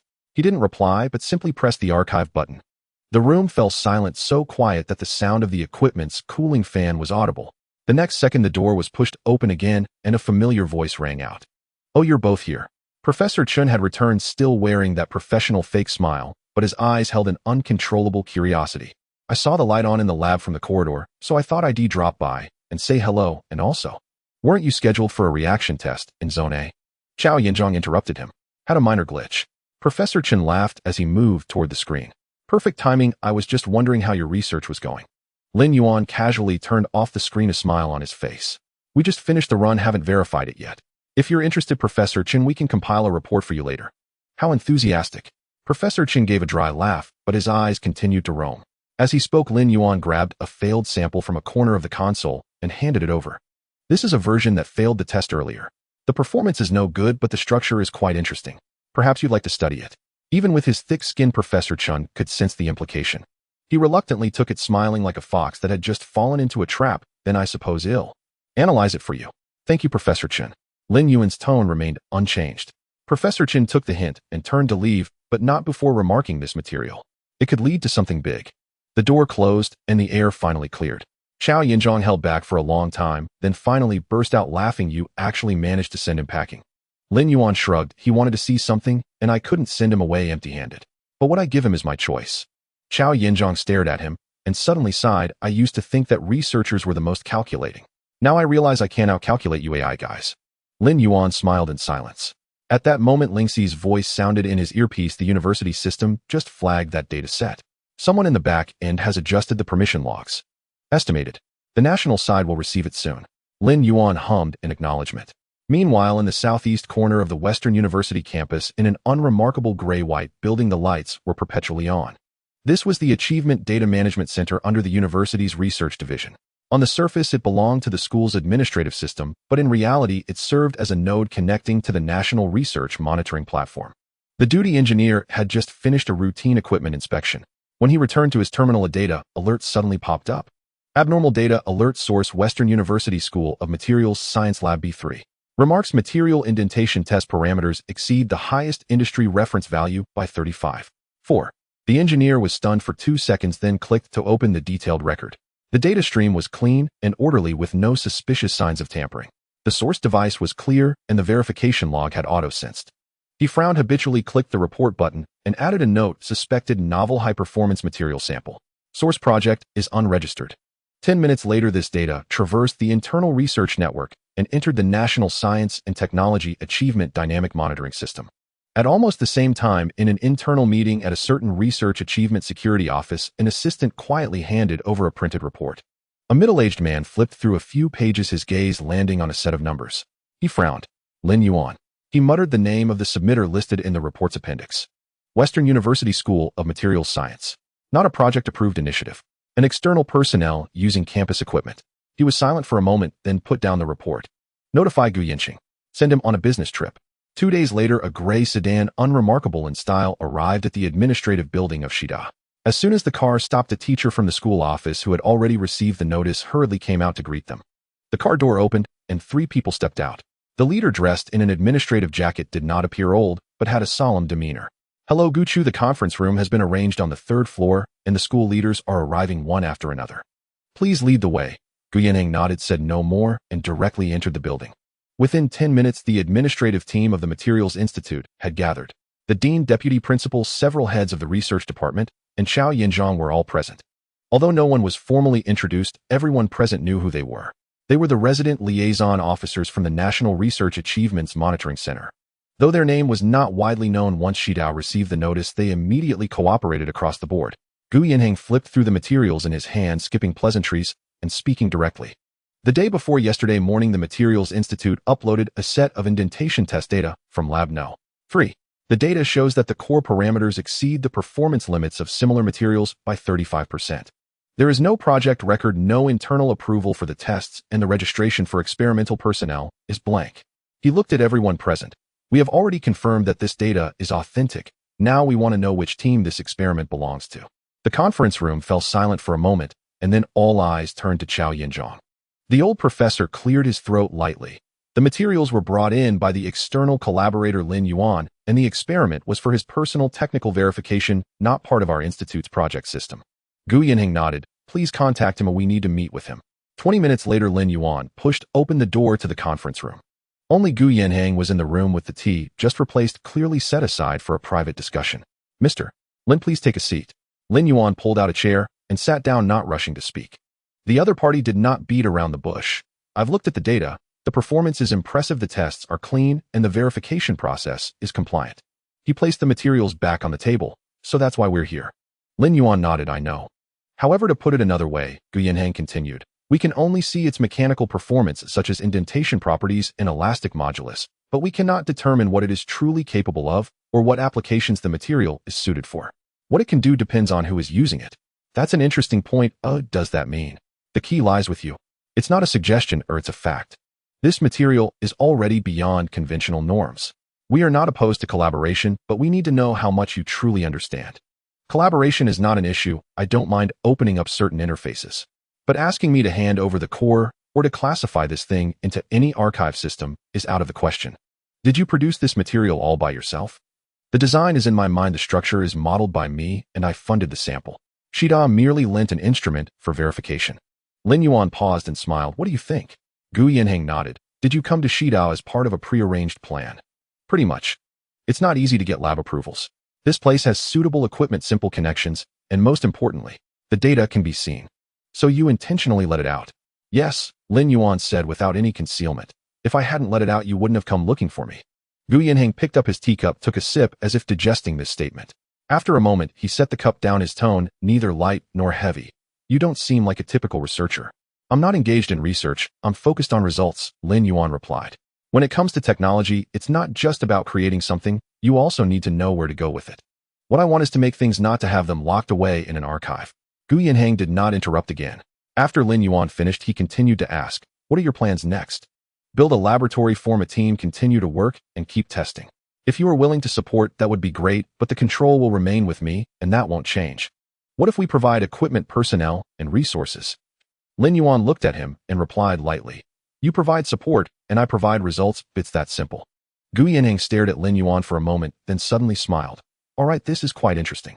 He stood up and extended his hand. "You're not easy to arrange, but you know what you want. I will take your words back faithfully." Lin Yuan stood up, shook his hand, and smiled. "I hope to see you next time in my own laboratory." The meeting concluded, and Gu Yanheng did not stay for lunch. As soon as he left, the entire Materials Institute of Shida seemed to breathe a sigh of relief. However, the troubles on Lin Yuan's side were only just beginning. A few hours later, while he was in the Shida laboratory, he received a call from Su Jielu. "Are you up to something again?" "I was just trying to find a balance while holding a beaker," Lin Yuan casually replied. "Haven't I always maintained a stable frequency for stirring up trouble?" "Not that kind of trouble." Su Jialu's tone was noticeably excited. "Didn't you say that the headquarters would take half a year to set up the experimental area?" "Yes. Now they say it will take only a month." "A month?" "Yes, and I just want to check. They have already started laying down the ultra-pure gas delivery pipelines, and the electromagnetic shielding layer is almost completed." "Do you think this is reasonable?" "I certainly don't think it's reasonable." Su Jialu's voice held disbelief. "But what's even more unreasonable is that all the equipment is actually original imports directly pulled from the bonded area. There's no need to go through the procurement process at all." Lin Yuan smiled slightly. "I guess someone is very eager to find out if this thing can actually be created. So now Is the state helping you?" Su Jialu asked tentatively. "To be precise, the state is placing a bet, but I'm the one running this gamble." "You still know how to put on a show," Su Jialu laughed. "All right, I look forward to your return for the meeting." The construction party just said that they expect to complete the main experimental area enclosure within a week and have preliminary conditions for occupancy within 2 weeks. "That's a week sooner than I anticipated. I need to hurry up with the next steps." After hanging up the phone, Lin Yuan returned to the laboratory. As soon as he stepped in, he saw Chao Yanzhong standing in front of the indentation tester staring at a set of test graphs. "Weren't you just leaving?"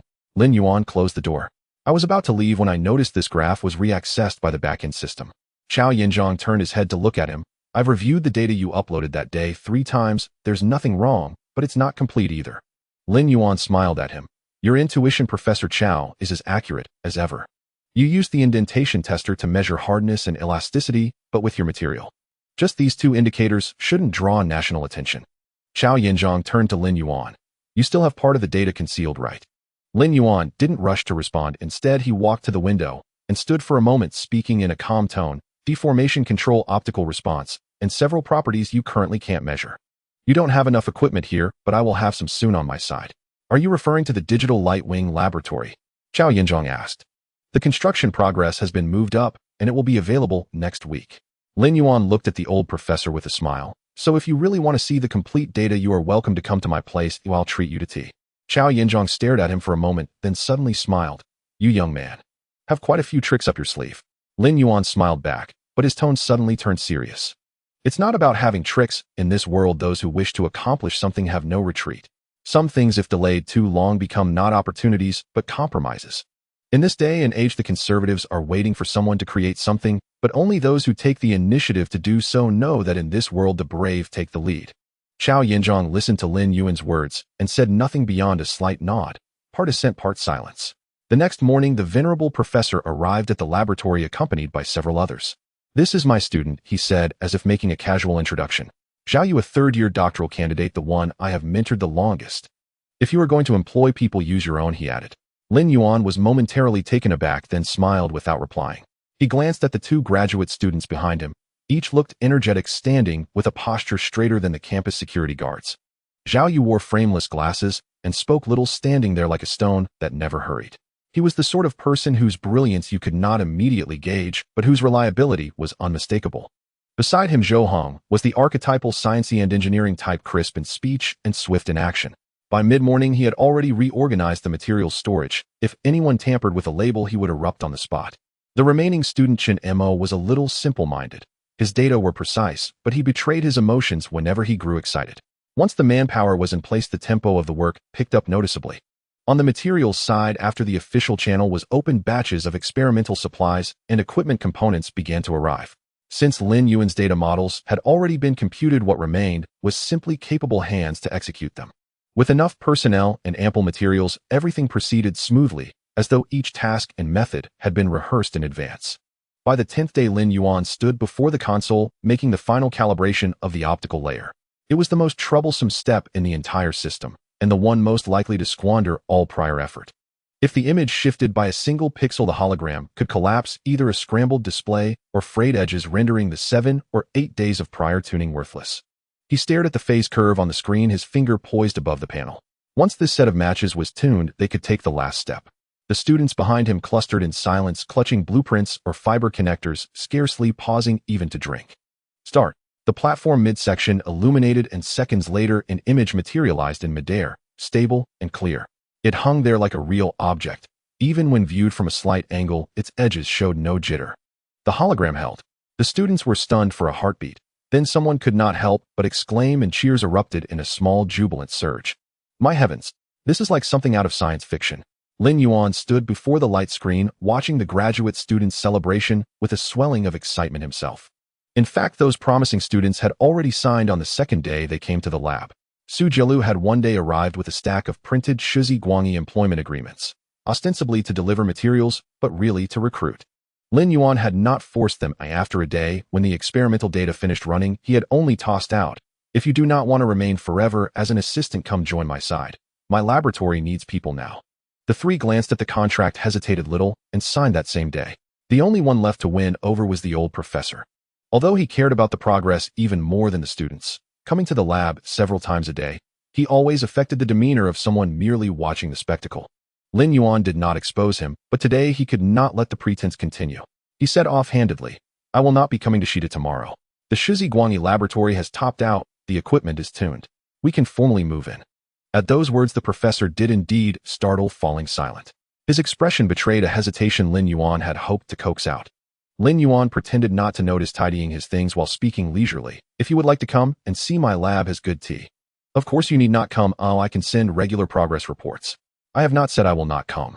So that means tacit agreement."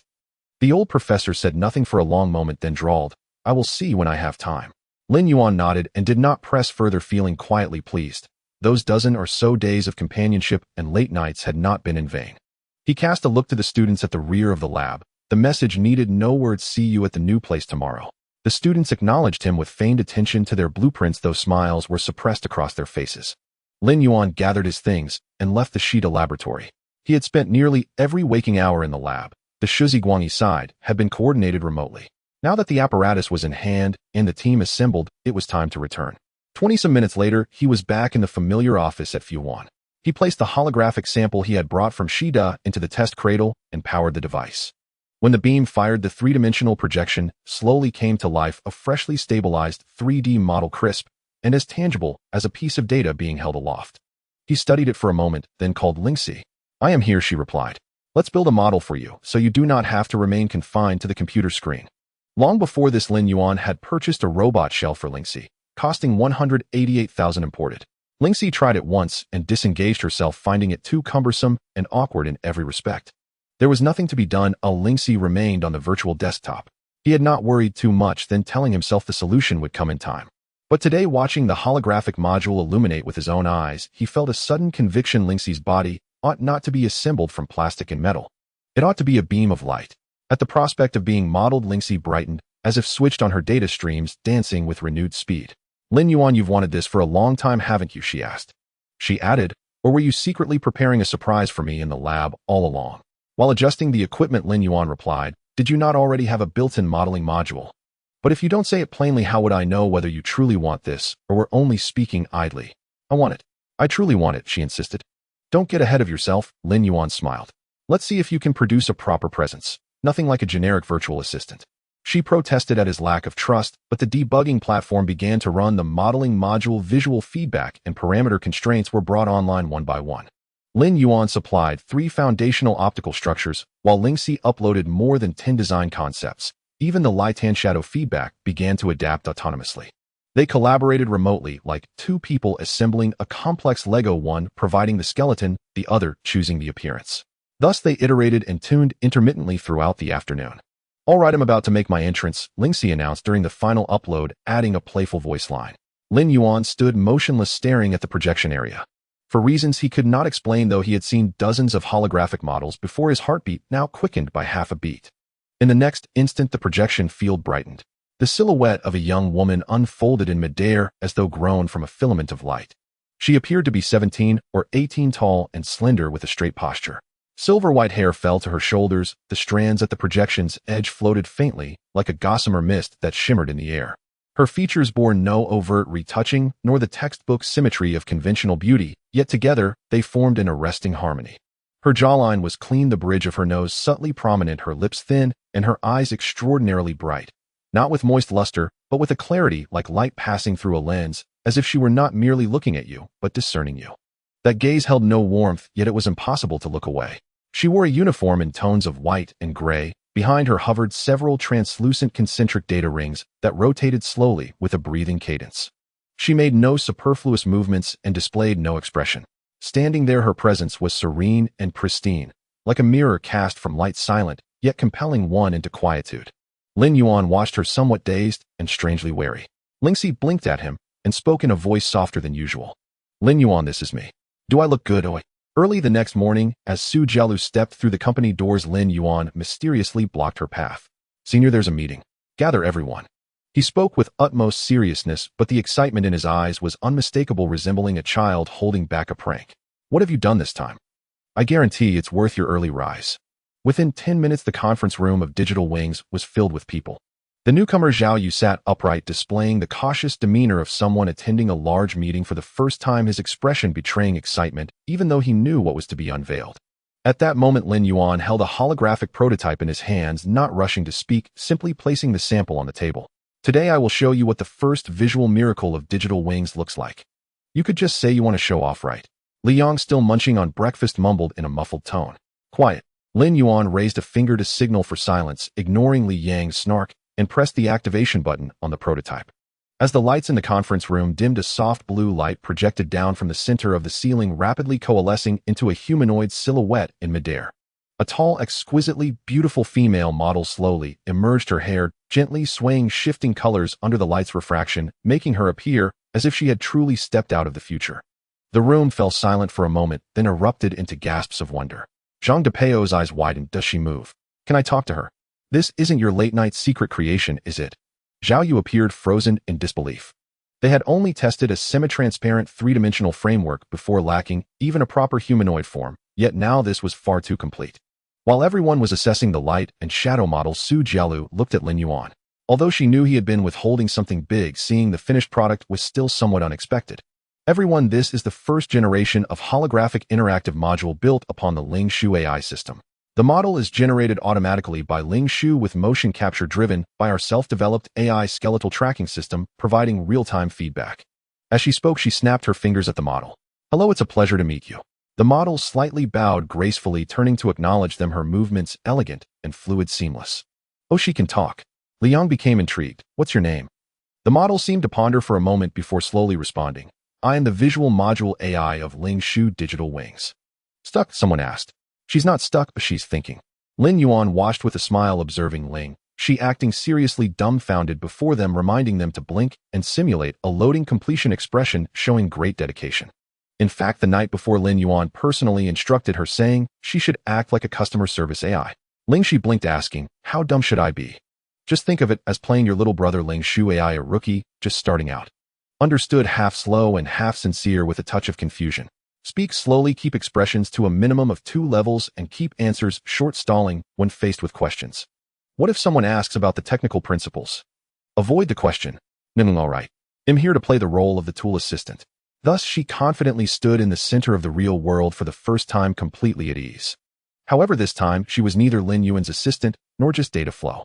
After a moment, once everyone had had their fun teasing, Lin Yuan turned off the projection, his expression turning serious. All right, the performance ends here. Let's discuss serious matters. This product is not intended for launch in the short term. Zhang Depeo was taken aback. Didn't you just say it was a visual miracle? A product of this caliber deserves to make headlines. Liang looked just as confused. Isn't this supposed to go viral, blow up, and be front-page news? How can you possibly hold back? Lin Yuan calmly replied. It's not that we can't unleash it, it's that we can't do it right now. He pressed the remote button and the conference screen displayed a series of graphs. The graph depicted a timeline of public opinion fluctuations and bot interventions related to the Phantom Wing engine. Everyone remembers what happened with the engine, right? The conference room fell silent instantly. We made a mistake then. It wasn't a technical issue, but a rhythm issue. Lin Yuan articulated clearly. It caused the entire industry to hesitate, media to remain silent, and layers of blockades to emerge. Why? Because we were too hasty and thorough in presenting ourselves. Capital wasn't ready, the industry wasn't ready, nor was the government.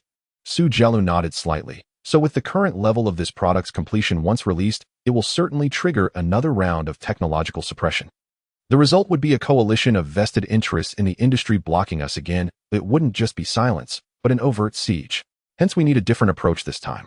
Lin Yuan nodded in agreement, continuing the holographic module is not an isolated product. Its foundational framework involves high-precision projection films, nanocomposite materials, low-latency sensors.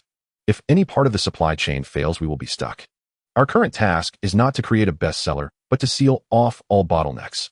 By the time they think we're still perfecting the prototype, we will have presented the future. Zhang Depeo thoughtfully remarked, it's like secretly creating a wife in the middle of the night only to bring her out the next day to shock everyone. That's one way to look at it, Lin Yuan chuckled. But what we're building now is more than just a wife. It's a complete ecosystem. Zhao Yu was left speechless, his mind racing. This was the first time he witnessed Lin Yuan's cunning. I like this vibe, Kong Zhuwei interjected, but do you realize what kind of changes this technology will bring once it's released? He glanced at Lin Yuan as if reminding him it can enter command centers, training systems, and even the battlefield. It's not just a product, it's a new combat interface. The atmosphere in the conference room suddenly became tense. Lin Yuan pondered for a moment before saying, thus we must implement permission encapsulation not out of fear of technology exposure, but to first prove we have control. We need to manage all critical processes ourselves without exemptions or permits. It's not about someone allowing us to do this, it's about us holding on until the end. At that moment, Su Jielu suddenly spoke up. Didn't you say the government has already placed a bet? Lin Yuan nodded at her, saying, what they are truly betting on has never been me, but our core nanomaterial. But they know what we are doing, and they are waiting to see how far we can go, because it can determine whether the future can fit into a pocket. Lin Yuan paused before continuing, they have given me a thread, but I don't want to treat it as a lifeline. They want directly help or hinder me, they only watch to see if I am steady enough. Kong Zhuwei said half-jokingly, what you're saying sounds a bit like being a pawn for a great power. Lin Yuan chuckled, not a pawn, but a variable aiming to prove who can make better use of this technology. It's not about waiting for someone's permission to do this, it's about being ready when the nation needs us. This isn't compromise, it's the accumulation of trust. Once we solidify every step, ensuring the technology is stable and the boundaries clear, they will naturally provide a stage for us. The conference room fell silent for 2 seconds. Lin Yuan took a moment, as if writing down a kind of faith for himself. Truly remarkable technology doesn't make the nation wary of you, it makes the nation dare to place its hopes on you. At that moment, everyone fell silent. Lin Yuan paid no heed to the expressions of those around him. He simply raised his hand and lightly tapped the table, drawing the atmosphere back from emotion to reality. All right, the romantic talk is over, it's time to settle the accounts. He looked towards the financial officer sitting in the corner. Financial Director Shun Jiao nodded and began, currently the company's total cash flow is 600 billion, mainly from the overseas revenue repatriation arranged by General Manager Lin in the early stages. The headquarters invested 170 billion, with the first phase of the project costing about 50 billion. The nano laboratory computing platform equipment procurement and technology packaging platform cost nearly 80 billion. Turning to the next page, the supercomputing center had the largest investment, with the modeling architecture and relay server cluster already in preliminary completion, costing 112 billion. The remaining expenses are miscellaneous, including talent contracts, technology transformation subsidies, regulatory compliance, totaling 15 billion. Currently, the funds available for free allocation are 273.6 billion. After finishing, he handed the report to Lin Yuan, saying, if we don't expand, sustaining for a year or two won't be a problem. But if we plan to integrate the upstream industrial chain, pressure will soon manifest. Then let's account for it as we go. Lin Yuan took the report with a calm expression. What we aim to secure is a lifeline, not a bunch of flashy stalls. From today onwards, there are no more tests, only success or failure. Therefore, everything that needs to be done must be done. Time is limited. Let's divide the tasks directly. Lin Yuan looked at everyone. Zhao Yu, here. Zhao Yu immediately straightened his back. You will bring the data from Xi University and focus on optimizing the material stability of the holographic projection film. I just sent you a preliminary material list and initial technical specifications. I run through it. and initiate a small-scale testing line as soon as possible. Understood. Wu Hao. Present. You will coordinate the technical architecture connecting the engine AI control center and spiritual hub system interfaces. I will provide you with the scheduling protocol, but the overall system must eventually be unified into a package that can be reused across platforms. Received. Su Jialu. I am responsible for the overall supply chain and project scheduling. She was already prepared. Very well. Lin Yuan nodded. I will personally oversee the trial production projects related to the holographic module. You prioritize compiling a list of potential partners for me to review the first version. His gaze shifted to the other end of the table, Liang Zhang de Peo. Leave the publicity to us. Liang interjected before Zhang de Peo speaking skillfully. Focusing on future interactivity, we've already outlined 5 visual routes and 3 interactive gameplay styles, and once the module is finalized, we can proceed with short promotional films. That's acceptable. Lin Yuan nodded. Remember, no hype concepts, no jargon. We are setting the standard, not stirring up topics. Moving slowly is fine, but it must be steady. Finally, Lin Yuan looked at Kang Zhiwei. I see you've been generating quite a buzz on the forums recently. Absolutely. Kang Zhiwei replied with a smile. Without a clear directive from you, I can only rely on trending topics to stay relevant. Last time we made bold claims during the press conference, you wouldn't want to backtrack, would you? The forums are now asking if the technology doesn't materialize. Guangyi Interactive will be mercilessly criticized online. Global cross-server unified weapon systems, interactive feedback. Kang Zhiwei began reiterating, if you don't provide me with the technology, I might really have to run away after the new year. You won't be able to escape. Lin Yuan chuckled. The core architecture is nearly complete. These past 2 weeks have been spent on sandbox simulations. You follow the preheating cycle on your end. Does that mean a launch after the new year? Lin Yuan nodded. March for internal testing, June for public testing. At that time, make sure to put the phrase the only global server on the homepage. It won't be embarrassing. All right, I appreciate your straightforwardness. It doesn't leave room for complacency. Kang Zhiwei stood up. I'm leaving now. Not so fast, Lin Yuan called out to him. Keep an eye on the channel providers, especially the overseas social platforms and content distribution channels we plan to engage next. Understood.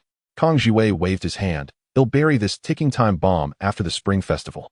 Laughter lingered in the air as the people at the conference table gradually began to leave. Lin Yuan stood aside watching everyone leave one by one. Zhao Yu was the first to exit, clutching his notebook, looking as if he had been invigorated by a shot of adrenaline, his pace quickening.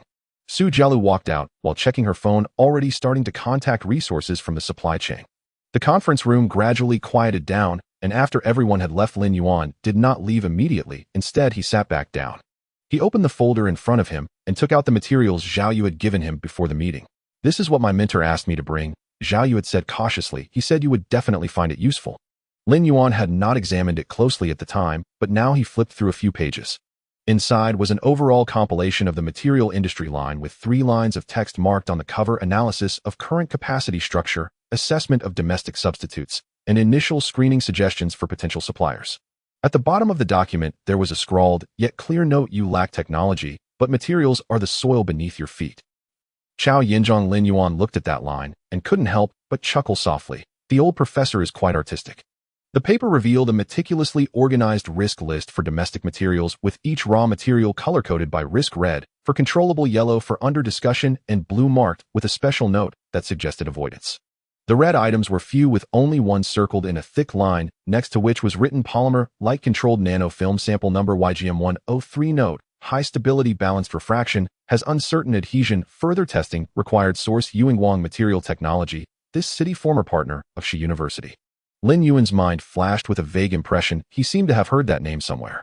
Right back when he was pursuing a senior sister, he had intentionally audited a few classes at the materials school to create more opportunities for chance encounters. At that time, the lecturer had mentioned a materials experimental factory incubated by Shi University in the early years, which was exactly this. This was a joint experimental incubation project between Shi University's materials school and the local science and technology bureau, focusing on the direction called non-mainstream light-controlled materials. In simpler terms, it was a technology that few believed in, but it was very new. As a result, the direction was too cold, rejected by mainstream research several times, and when Statone Capital withdrew its investment, the factory collapsed. While it hadn't completely shut down, it was left hanging in a half-dead state, a breathing ruin. Lin Yuan continued reading, and Lingxi's voice already resonated in his ear. The factory is located in the southeast industrial zone of this city, 7 kilometers away, with an estimated travel time of 35 minutes. I want to see it for myself. Lin Yuan stood up and said, "This batch of data could not be overlooked." He decided to set off, immediately walking to the door, and thought for a moment before calling Zhao Yu. A few minutes later, the car sped out of the incubation park, racing along the west side of the city. Within half an hour, a dilapidated industrial factory appeared before them. The sign at the entrance was already weathered, the writing barely discernible. The iron outer wall of the park was rusted, and several abandoned devices lay against the wall, with a half-hidden billboard that could no longer be read. "This place." Zhao Yu frowned. "It's even more run-down than I imagined." Lin Yuan laughed as he pushed the door open to get out. It could be the first act of a startup story. Just a few steps and they were stopped by a security guard at the factory entrance. "Young man, you need to register for the debt collection." The guard didn't even look up, speaking briskly and numbly. "The boss said debts can be settled, but lives cannot be spared." Zhao Yu quickly waved his hand. No, we are here to negotiate cooperation." He hadn't finished his sentence when Lin Yuan interrupted. On the second floor of the factory, He Yutong was packing her things. She wore a slightly faded gray-blue work uniform, her hair tied back in a simple ponytail, her expression competent, yet her eyes showed hints of fatigue.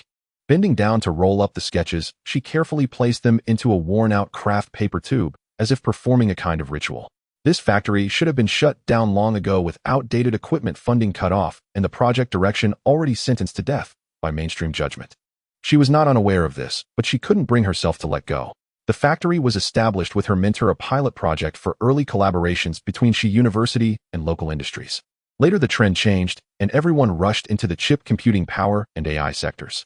The holographic light control film they developed was dismissed by the reviewing experts with a simple remark of immature direction. When the funding was withdrawn and people left, only she remained to guard this old factory, which creaked in the wind. "One last day to tidy up, tomorrow well. Turn off the power." She sighed, reached for the light switch, but just as she opened the door, she heard voices coming from downstairs. "Debtors, please register first."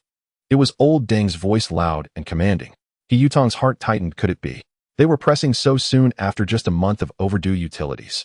She hurried downstairs and hadn't even reached the corner when she saw two unfamiliar men standing in the lobby. One was a young man in casual sportswear, holding a stack of documents, while the other, clutching a notebook, looked nervous as he explained something to old Deng. He Yutong blurted out, "Which investment firm are you from?" Both men turned to look at her. "Let's make it clear first, this factory has even sold its printers as scrap. If you want to collect equipment, just go into the warehouse and take it, no need for idle chatter." The boy in work clothes holding the notebook blinked, seeming to realize something before tentatively asking, "Are you He Yutong?" He Yutong sized him up. "Oh, you're from Professor Chow's side, named Zhao Yu, right? I still remember that time you chased someone downstairs in the lab building, or it became quite famous." "That was my cousin." Lin Yuan suppressed a laugh, as this was likely a piece of black history every man had. But he still needed to steer the conversation back. "So what happened?" "Ahem, I meant, do you know each other?" Zhao Yu coughed lightly. "We're not exactly close. It's just that my mentor often mentioned her, saying she was another professor's student." "That professor is called Lin Sheng."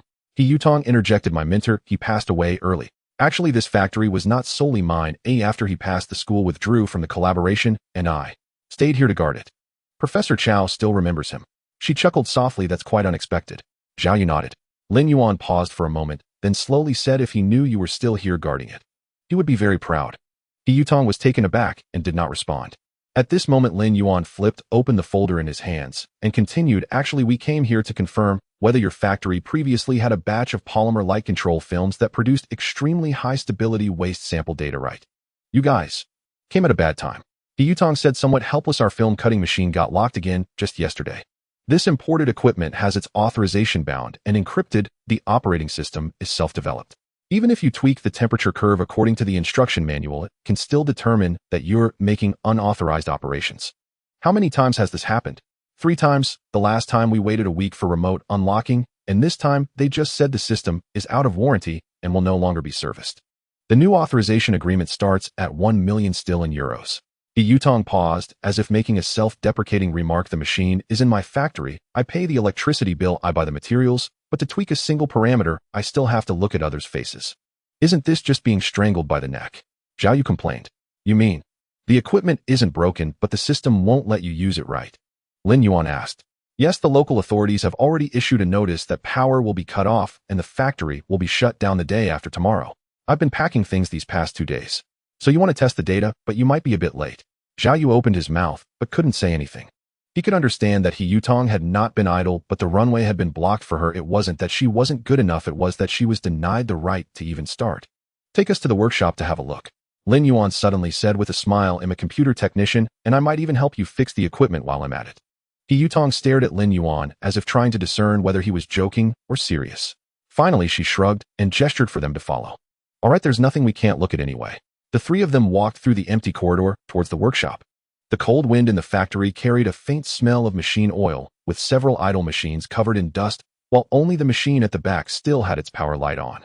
A worker was squatting in front of the control panel fiddling with the wires while another stood beside him watching, muttering softly, this machine is too troublesome, does it know it's about to be laid off, and has started to slack off in advance. Seeing He Yutong bring people in, the two immediately stood up straighter, their expressions somewhat awkward. This isn't another investment firm coming to inspect the site, is it? No. He Yutong waved her hand. These are here to fix the computer. Fix the computer. The two workers exchanged glances. Did I hear wrong?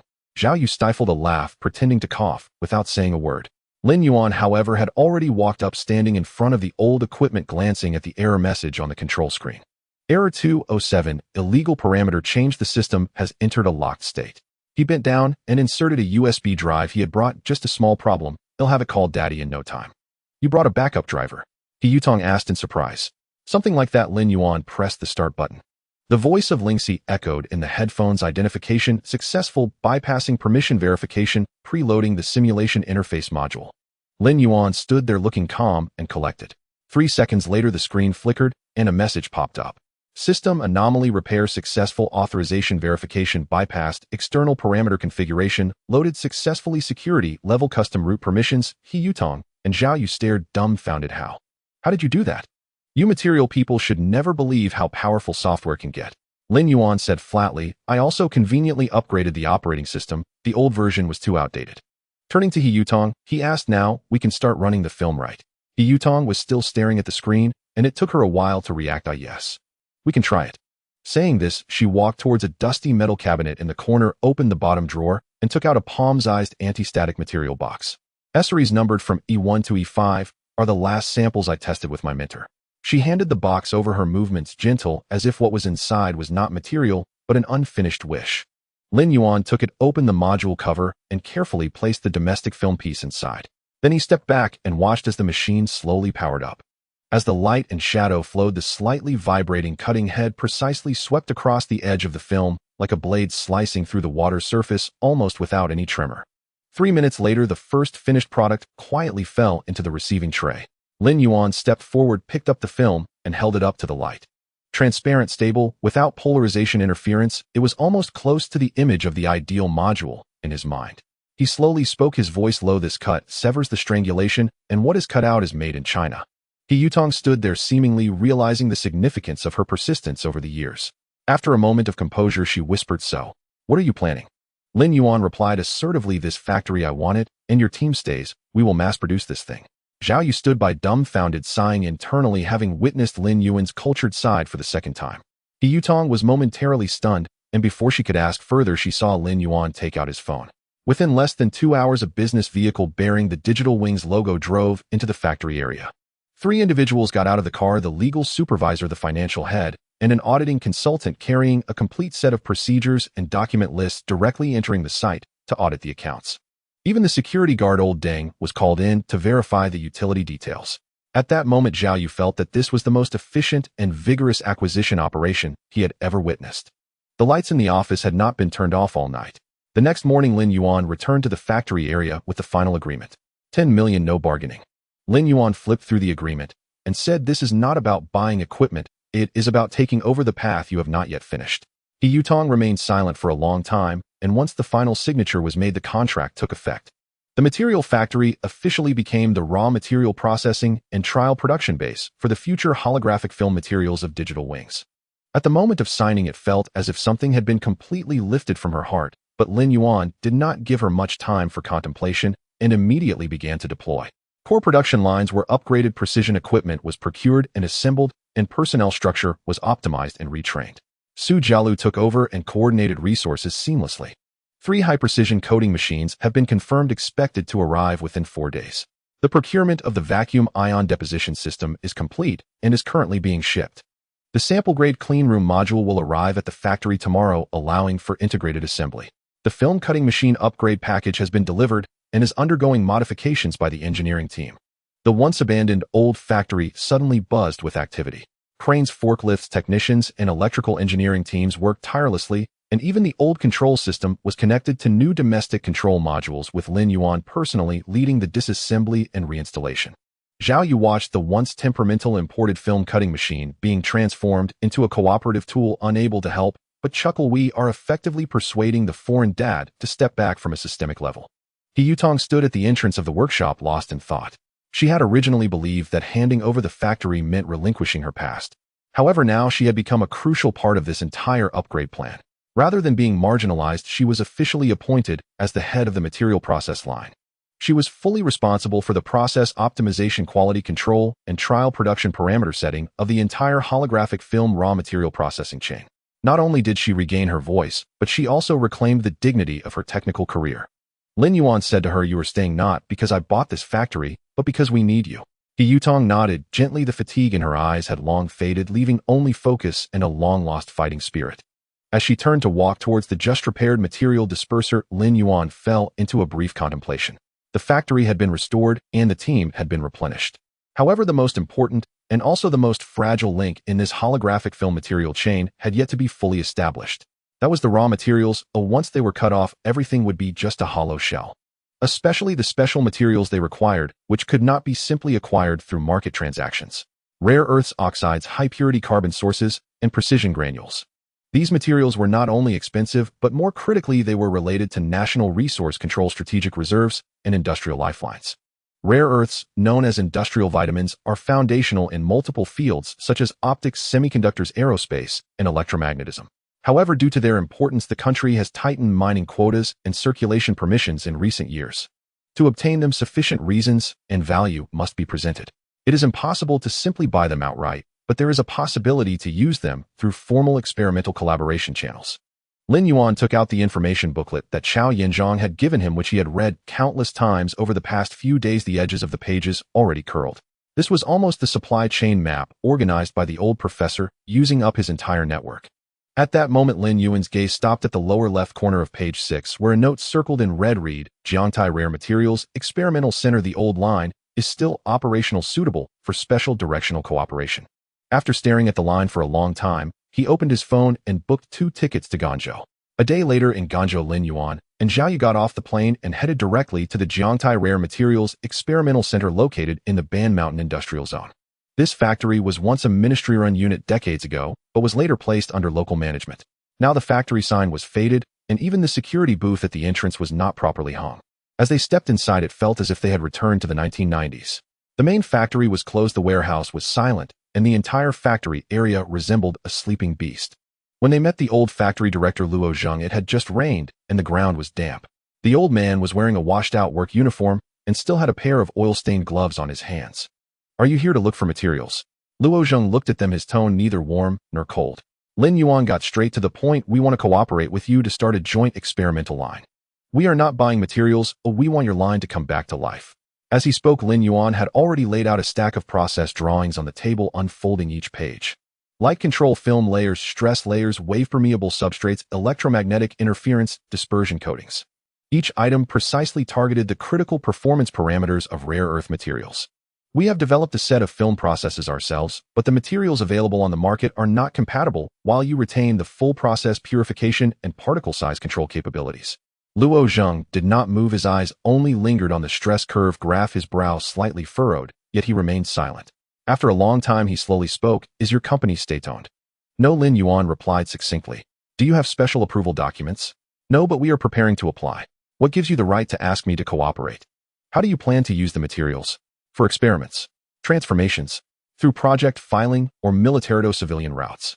Zhao Yu was momentarily taken aback by the question, but Lin Yuan calmly looked at him. "We are experimental and results sealed. Do you know why our line has been shut down for 10 years? It is not a technical issue, it's that no one dares to touch it. Rare earths are not like the glass jars in your internet circle, which you can just eat or sell at will." Lin Yuan countered, "So what are you planning to do with this line? Leave it abandoned? Wait for approval? Wait for capital?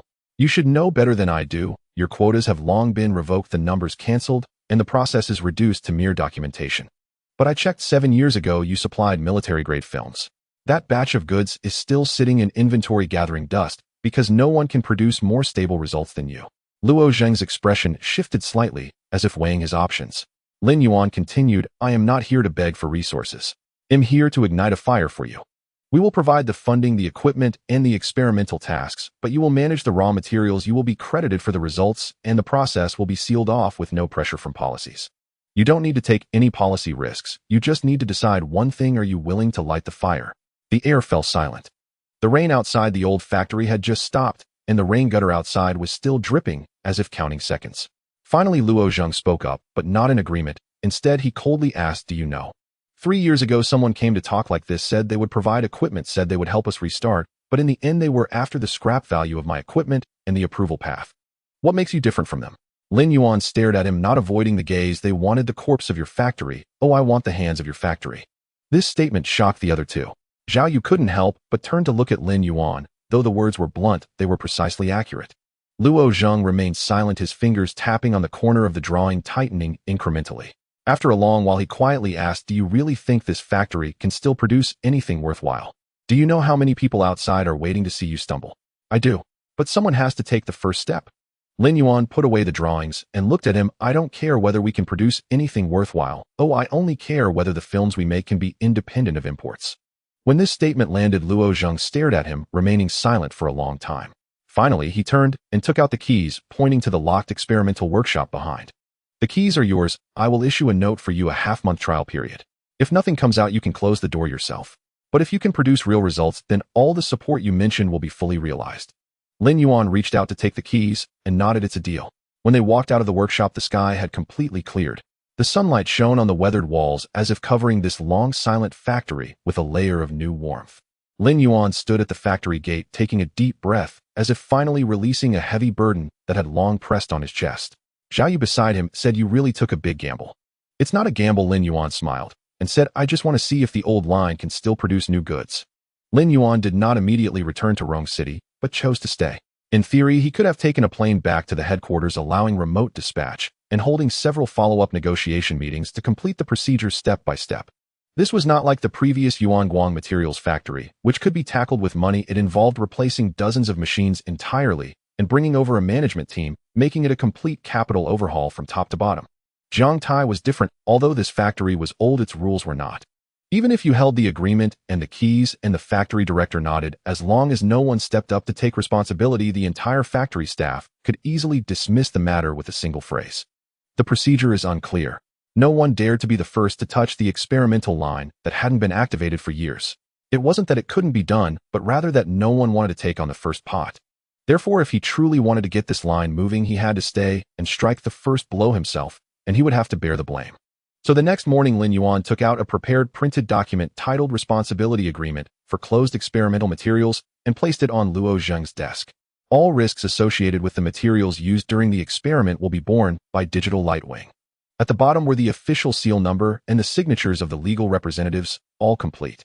It was as if he had written a big banner saying, if anything goes wrong, it's my fault. Zhao Yu, standing beside him, couldn't help but quietly remind him, are you actively volunteering to take the blame? Lin Yuan shrugged. With state-owned enterprise equipment, how can you touch it without taking the blame? Someone has to take the first step. Factory director Luo only made a phone call after reading the document. Half an hour later, a sturdy, middle-aged man in worn work clothes walked into the workshop. This is Engineer Zhang. Luo Zheng briefly introduced. From the old materials department. He has seen more faults than you have years. Engineer Zhang glanced at Lin Yuan and the others, not being too polite. If you are ready, come with me to take a look at this equipment. The experimental line at the back of the workshop had not been activated for many years. Engineer Zhang led them while pointing out, this signal board has excessive delay, and that control logic is probably compromised. Don't expect it to function as per the schematics. Lin Yuan did not interject. He approached the main control panel, observed for a few minutes, opened the operating interface, and adjusted the system process settings, changing the execution priority. Before long, the process that had been stuck began to run smoothly. Engineer Zhang was stunned, nearly dropping his wrench. What did you just do? Lin Yuan did not even look at him. It's just an old system. If it runs too obediently, it's prone to freezing in place. The workers, initially watching with a sense of curiosity, fell silent when they saw that it was really running, as someone couldn't help but exclaim, this guy is here to get things done. Zhao Yu, standing at the back, remained calm. This is the third time. The experimental line finally started up, and soon the first batch of materials began trial production. After the first batch of raw materials entered the line from film cutting and plasma treatment to initial deposition, the processes were carried out one by one. Although the speed was not fast, the equipment was moving, the people were busy, and the workflow was running. At 10 o'clock that night, the first numbered sample was officially produced. Lin Yuan packaged the core data and uploaded it to Rome City. Within 20 minutes, Yutong's side responded. Data is stable and the deviation is within the design expectations. We can proceed to small batch verification. The baseline control for this batch of films is much better than our previous ones. We can do it. Engineer Zhang couldn't help but glance at Lin Yuan a few more times. Not bad, someone from the internet can really make some noise. The atmosphere in the workshop was rising like a pot of water, just boiling, ready to keep adding fuel and heat. Just when everyone thought this factory was really coming back to life. The next day at noon, the factory office director arrived holding a temporary process suspension letter and slammed it directly on Luo Zheng's desk. Factory director Luo, the leaders over there asked, "This project has no approval document and has not gone through the approval process. You know this line cannot be opened casually. If we don't stop it now and something goes wrong, it won't be easy to explain." The room fell silent instantly. Zhao Yu stood still with the experimental records, not saying a word, his expression changing. Lin Yuan, however, said nothing, sitting silently on the office sofa, scrolling through his phone as if waiting for some delivery. The factory office people finished speaking and didn't linger. They turned and left with the documents. The atmosphere had dropped to an all-time low. Until 2 o'clock in the afternoon, the factory office suddenly received a second process letter. This letter came from the National Research Achievements Monitoring Center. The content was very brief, with only one sentence. Number FZ17. Closed testing phase pilot project has been registered. Registration and filing are temporarily suspended. The process is legal and compliant.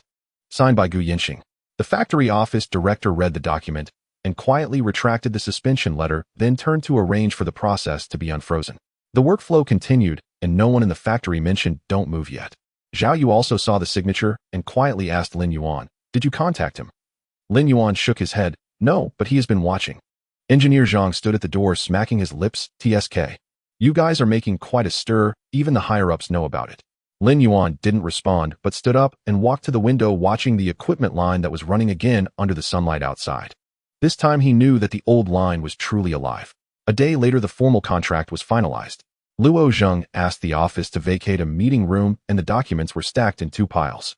The contents of the agreement were not complicated, but each clause was heavily weighted. Digital Light Wing would bear all upgrade costs for the subsequent experimental line, covering process line, debugging, environmental renovation, and new equipment procurement. The expected investment would not be less than 10 million dispersed in stages according to milestones. Jiangtai Rare Materials Factory would be responsible for technical cooperation, providing personnel, experimental lines, and basic platform support, without bearing commercial risks during the experiment, retaining the right to file results, but not allowed to cooperate or transfer externally within 5 years. The ownership of technology was divided quite cleverly. The experimental process and material parameters would be primarily used by Digital Light Wing, while the filing ownership would be under Jiangtai's original code, F group number. In other words, whether this thing could make money was Lin Yuan's concern, or whether it could be credited was the factory's bottom line. Both parties unanimously recognized the cooperation type as a closed material joint development pilot project, which would not be declared externally and would not follow a public path, belonging to a neutral path of if it succeeds, everyone is happy, if it fails, no one is held accountable. Luo Zheng flipped to the last page and handed the pen to Lin Yuan, asking, "Are you really planning to show me a finished product within 3 weeks?" "It's something I promised." Lin Yuan also returned that old factory key to Luo Zheng's hand. "In 2 weeks, I'll bring something back. Then when you return, don't come back empty-handed." The first blow had already been struck. After the agreement was signed, the factory was unusually lively compared to usual. Engineer Zhang arrived early, changed into clean work clothes, saying it was to get the line running early today, but was actually waiting to send someone off. The cafeteria had prepared 2 baskets of buns, and the cooking aunt deliberately brewed an extra pot of tea. Some brought bags of fruit, while others carried 2 bottles of water. No one said welcome, and no one said thank you. But as Lin Yuan walked out of the workshop on the little road at the old factory's entrance that had always been overlooked, a sparse group of over a dozen people stood. Some nodded, some smiled, and some just silently watched him load his suitcase into the car. Luo Zheng stood at the front, not saying goodbye, but simply stated, "Go ahead, come back whenever you can." Lin Yuan replied and closed the car door. The old state-owned enterprise had been silent for 10 years, but this time it finally breathed a sigh of relief. As soon as the plane back to Rongqing touched down, Lin Yuan and his companion headed directly to the newly established experimental center at the headquarters. Yutong was already waiting there still in her lab coat. She didn't bother with pleasantries upon seeing them and simply asked, "Did you bring the materials?" Lin Yuan placed the cold chain box on the workbench, 5 sets from the first batch, all sealed and intact.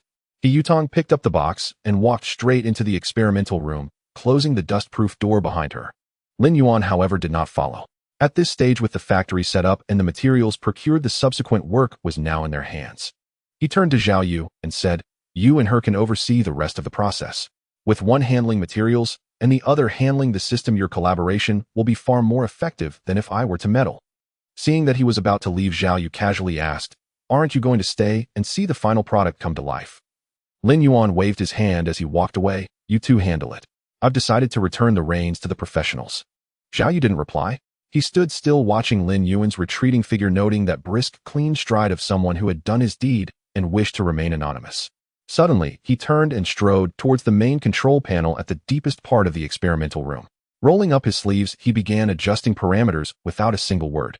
Lin Yuan didn't return to his office immediately. Instead, he circled around to the main building's plaza, staring blankly at the newly installed logo in the distance. Just then, the elevator arrived at that floor. As the doors opened, Su Jialu stepped out, clutching a few pages of scheduling documents. She was quite surprised to see Lin Yuan there.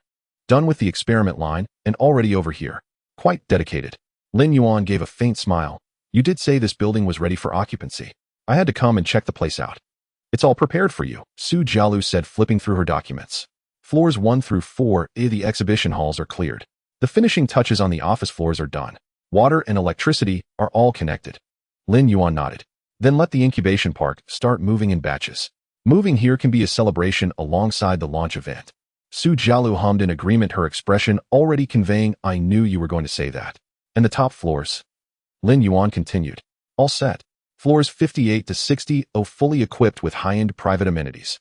I thought you said to keep it simple for the decoration, eh? I just improvised based on your vague descriptions.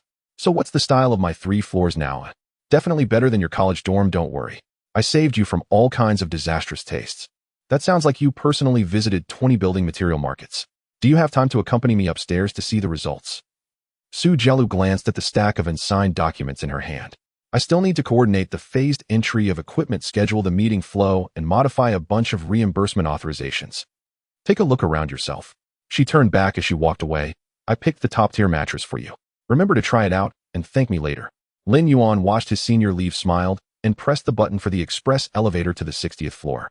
As the doors opened, a faint, pleasant scent mixed with the smell of wood greeted him. The entire space was arranged like a fusion of futuristic and natural styles. Minimalist. The lighting was a soft, recessed white. The walls had a slight curve embedded with a ring of subtle dynamic light strips. In the center of the living room was a 3-dimensional glass console. The AI central control was on silent standby, and it gently lit up a ring of indicator light upon sensing his entry. Outside the window was the southern part of Rongqing. The distant city skyline stretched endlessly, while nearby the outlines of the campus auxiliary building cluster were still under construction. "Not bad at all," Lin Yuan muttered, his mood lifting as he took in the view. After admiring the scenery for a while, he took the internal elevator to the 58th floor, his private office. As soon as he entered, he saw Lingxi lying on the main console, using her generated holographic body to drag a stuck 3-dimensional data curve. She looked like a little kitten stuck in a loading animation, pawing at it. Although Lin Yuan knew she could modify the data without lifting a finger, she was just putting on an act. But the scene was amusing, so he stood at the door watching for a while before asking, "Lingxi, what are you doing?" "Adjusting multi-node recognition." Lingxi turned around, making a face. "This thing is too picky with the membrane. It's not me that's stuck, it's the one stuck." The module she was using was still the first-generation prototype Lin Yuan had handmade back at Western University. The only reason this setup could last this long wasn't stability, but Lingxi's constant self-repairs. Lin Yuan chuckled. "It's a handcrafted version. It's impressive it's held up this far. Once Zhao Yu and the others finish adjusting the parameters, you can switch to the official module." He walked over to the computer and pulled up the main development directory for the holographic system. The screen displayed the 3rd-generation iteration map of the interactive module. Below it were written a few large characters: Dynamic Core Expansion, Node Multi-Person Synchronous Link. This version was specifically designed for multi-person collaboration spatial operation. Initially, this concept existed only in Lin Yuan's mind technology fragments he had extracted from the spatial realm. Since Lingxi couldn't see it, he had to write it out piece by piece. After he finished writing, Lingxi connected to the interface and, like assembling a puzzle, turned it into a truly runnable system. The two of them, one with the ideas, the other with the computational power, had iterated 3 versions, finally ready to emerge from the closed development phase. Lin Yuan stared at the string of debugging commands. I hope people can actually do something meaningful in here. Lingxi floated over and sat beside him. You mean like meetings? Design analysis, modeling, presentations, even teaching. I don't just want to watch a movie. I want to make holography a way to operate space, just like operating a desktop. Lingxi propped her chin on her hand. That sounds so ambitious. Lin Yuan turned to look at her. Don't you want to do it together? I do. A lot. Over the next few days, Lin Yuan and Lingxi rewrote the code for multi-node optical field recognition, cutting out half of the redundant interfaces. Meanwhile, the company's overall pace began to shift subtly. The marketing team started testing the on-site experience route, and the administrative department was compiling equipment stability rates. Even the legal department had revised the technical boundary disclaimer agreement 4 times. Lin Yuan looked at the title and laughed. This is the first time I've seen someone worry about someone falling over while watching a projection. He stopped going to the lab daily, but he did visit occasionally. Finally, on the 10th day, the materials factory's production line officially produced the first batch of digital Lightwing self-produced modules, completing the shell integration. He Yutong personally escorted the shipment to the headquarters. The modules were neatly numbered, structurally consistent, and fully interface compatible. The first thing Lin Yuan did upon receiving them wasn't to test performance. Instead, he renamed the default system identification to a new name, Z01 Phantom Core Module. He then inserted the module into the main underlying interface and pressed start. The light field layer of the entire space slowly unfolded. For the first time, the Z01 system ran at full power successfully on its own membrane, its own shell, and its own core. Finally, the first generation of holographic modules belonging to Digital Lightwing was complete. Lin Yuan was about to burst into a wide grin, but before the smile could form, the next second his face fell into a grimace. He stared at the projection light field before him, not moving for dozens of seconds. A very serious question suddenly struck him. Why was the structure of this thing so stable? The response was instantaneous. The spatial sense was top-notch. The light-derived layers were impeccable. Lingxi could even slice half a virtual building and pull it out for a 3D analysis with a mere gesture. It was too perfect. Damn, it's over. Lingxi, hurry. Notify the top management. Emergency meeting. 20 minutes later in conference room 5 at Digital Lightwing headquarters.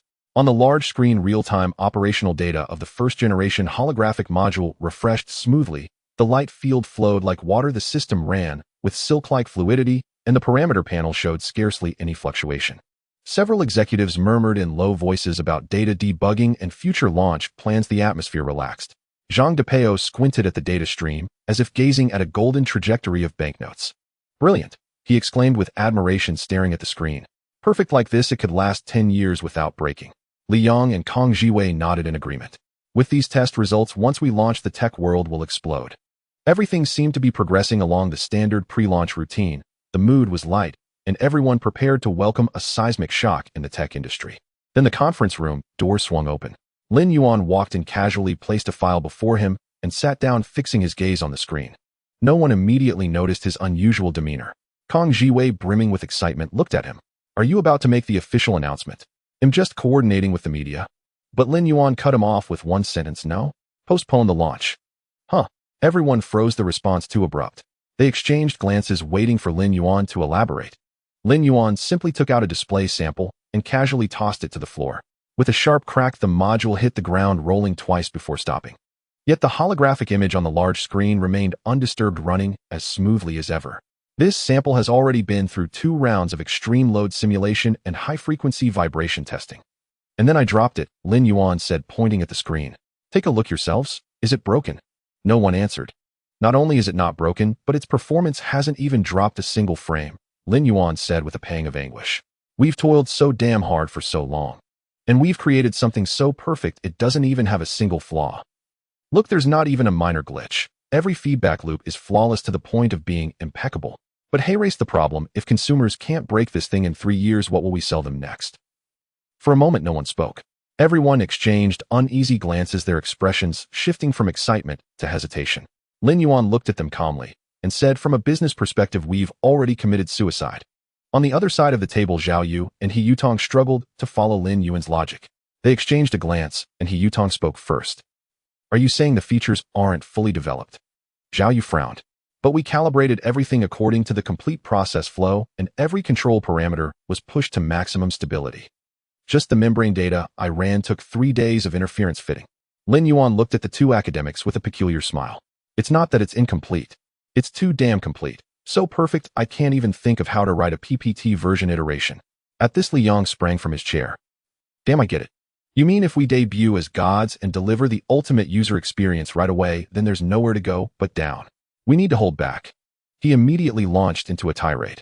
Look at how NVIDIA does it. The 4090 could go full throttle, but do they ship it? No, they released the 4070 first, then a Super 4070. Then lock cores downclock, change the casing, and make minor tweaks every year to sell multiple rounds. Apple is even more outrageous. The camera technology was mature 8 years ago, but today they add an AI cutout, tomorrow change the bezel material, and users still cry about the massive upgrade. Li Yang turned to the others. What we're doing now, is it technological innovation or an art installation? If it's the latter, we might as well take this system to an exhibition as a museum piece. Zhang Depeo grinned from the side. If we play it that way, we're not product managers anymore. We're Santa Claus. He spoke with conviction and a serious tone, finally drawing faint smiles from the room. Amidst the discussion, Zhao Yu and He Yutong fell silent. They didn't join the conversation. They only stared at the smoothly running data on the screen, their expressions complex, as if they were scientific warriors who had stumbled into a den of cunning merchants. Every frame of the module was a detail they had debugged dozens of times. Every data segment was a parameter fit run in the wee hours of the morning. And now these people were huddled around the fruits of their labor, discussing how to dismantle and sell it piece by piece. Zhao Yu murmured, his voice hoarse. Have we become what we once despised, Oi? He Yutong's tone held a hint of helplessness. We worked so hard to create such incredible technology only to mutilate it ourselves. It does sound ironic. The room fell silent. No one answered. Then Kang Jiwei gently shook his head and sighed. This isn't betraying our original intent, it's respecting the laws of the market. Technological breakthroughs are one thing, implementation and dissemination are another. What we need to build is a sustainable operational tech ecosystem, not a one-off masterpiece that burns through all its potential in a single blaze. His tone was unhurried, as if reciting an industry strategy plan. Creating version gradients is about rational resource allocation. Controlling the pace is taking responsibility for the market structure. Preserving redundant capacity is to accommodate future system updates, compatibility, and security patches. We can't play all our cards at once. This product is indeed too powerful. If we release everything now, its life cycle will be cut short by 3 years. As someone once said, if you give users the answer, they'll stop asking questions. But what we sell isn't the answer, it's the right to ask. What we bury is the system's perfection, what we erect is the roadmap for the product. Everyone nodded in agreement. Zhang Depeo raised his hand and applauded. Well said. We're not profiteers, we're the ones who control the rhythm. Li Yang joined in the applause. For the ecosystem, for the product line, for the foundation of future versions. We're doing something very important, protecting the long-term value of holography. The applause grew more unified, as if a large-scale collective psychological suggestion was taking effect. Even Zhao Yu said nothing more, merely nodding slowly. After a brief moment of self-consolation, Li Yang continued. So, since we need to neuter it, we should start with downgrading. First, cut the battery. Cut the home version's battery life to 3 hours. Zhang Depeo nodded. 3 hours is just right. Demonstrable, but not satisfying. Users will have to think about upgrading. Perfect. Kang Jiwei flipped open the plan. Switch the base power supply to wired with a Type-C connector. Sell the charger separately. Include a low-power adapter as standard. Fast charging costs extra. The light version removes dynamic scene integration, limits projection space to 2 cubic meters, downgrades gesture recognition by 1 level, and increases latency from 6 milliseconds to 12 milliseconds. Barely usable, but not impressive. Zhang Depeo added his own cuts. Change the boot animation to a minimalist style. Don't use Linksys' full holographic welcome interface. That one blows people away. Save it for the Pro version. Pro adds haptic focus adjustment and multi-space linkage. The flagship version keeps the architectural cross-section and real-time computation modules. He Yutong couldn't help but rub her forehead.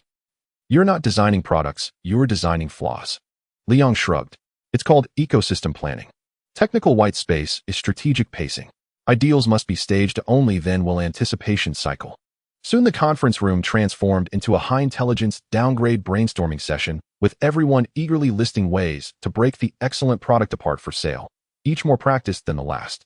In the midst of the heated discussion about the split plan, Zhang Depeo suddenly looked up. Hey, let's not talk about the future Light Pro and Ultra for now.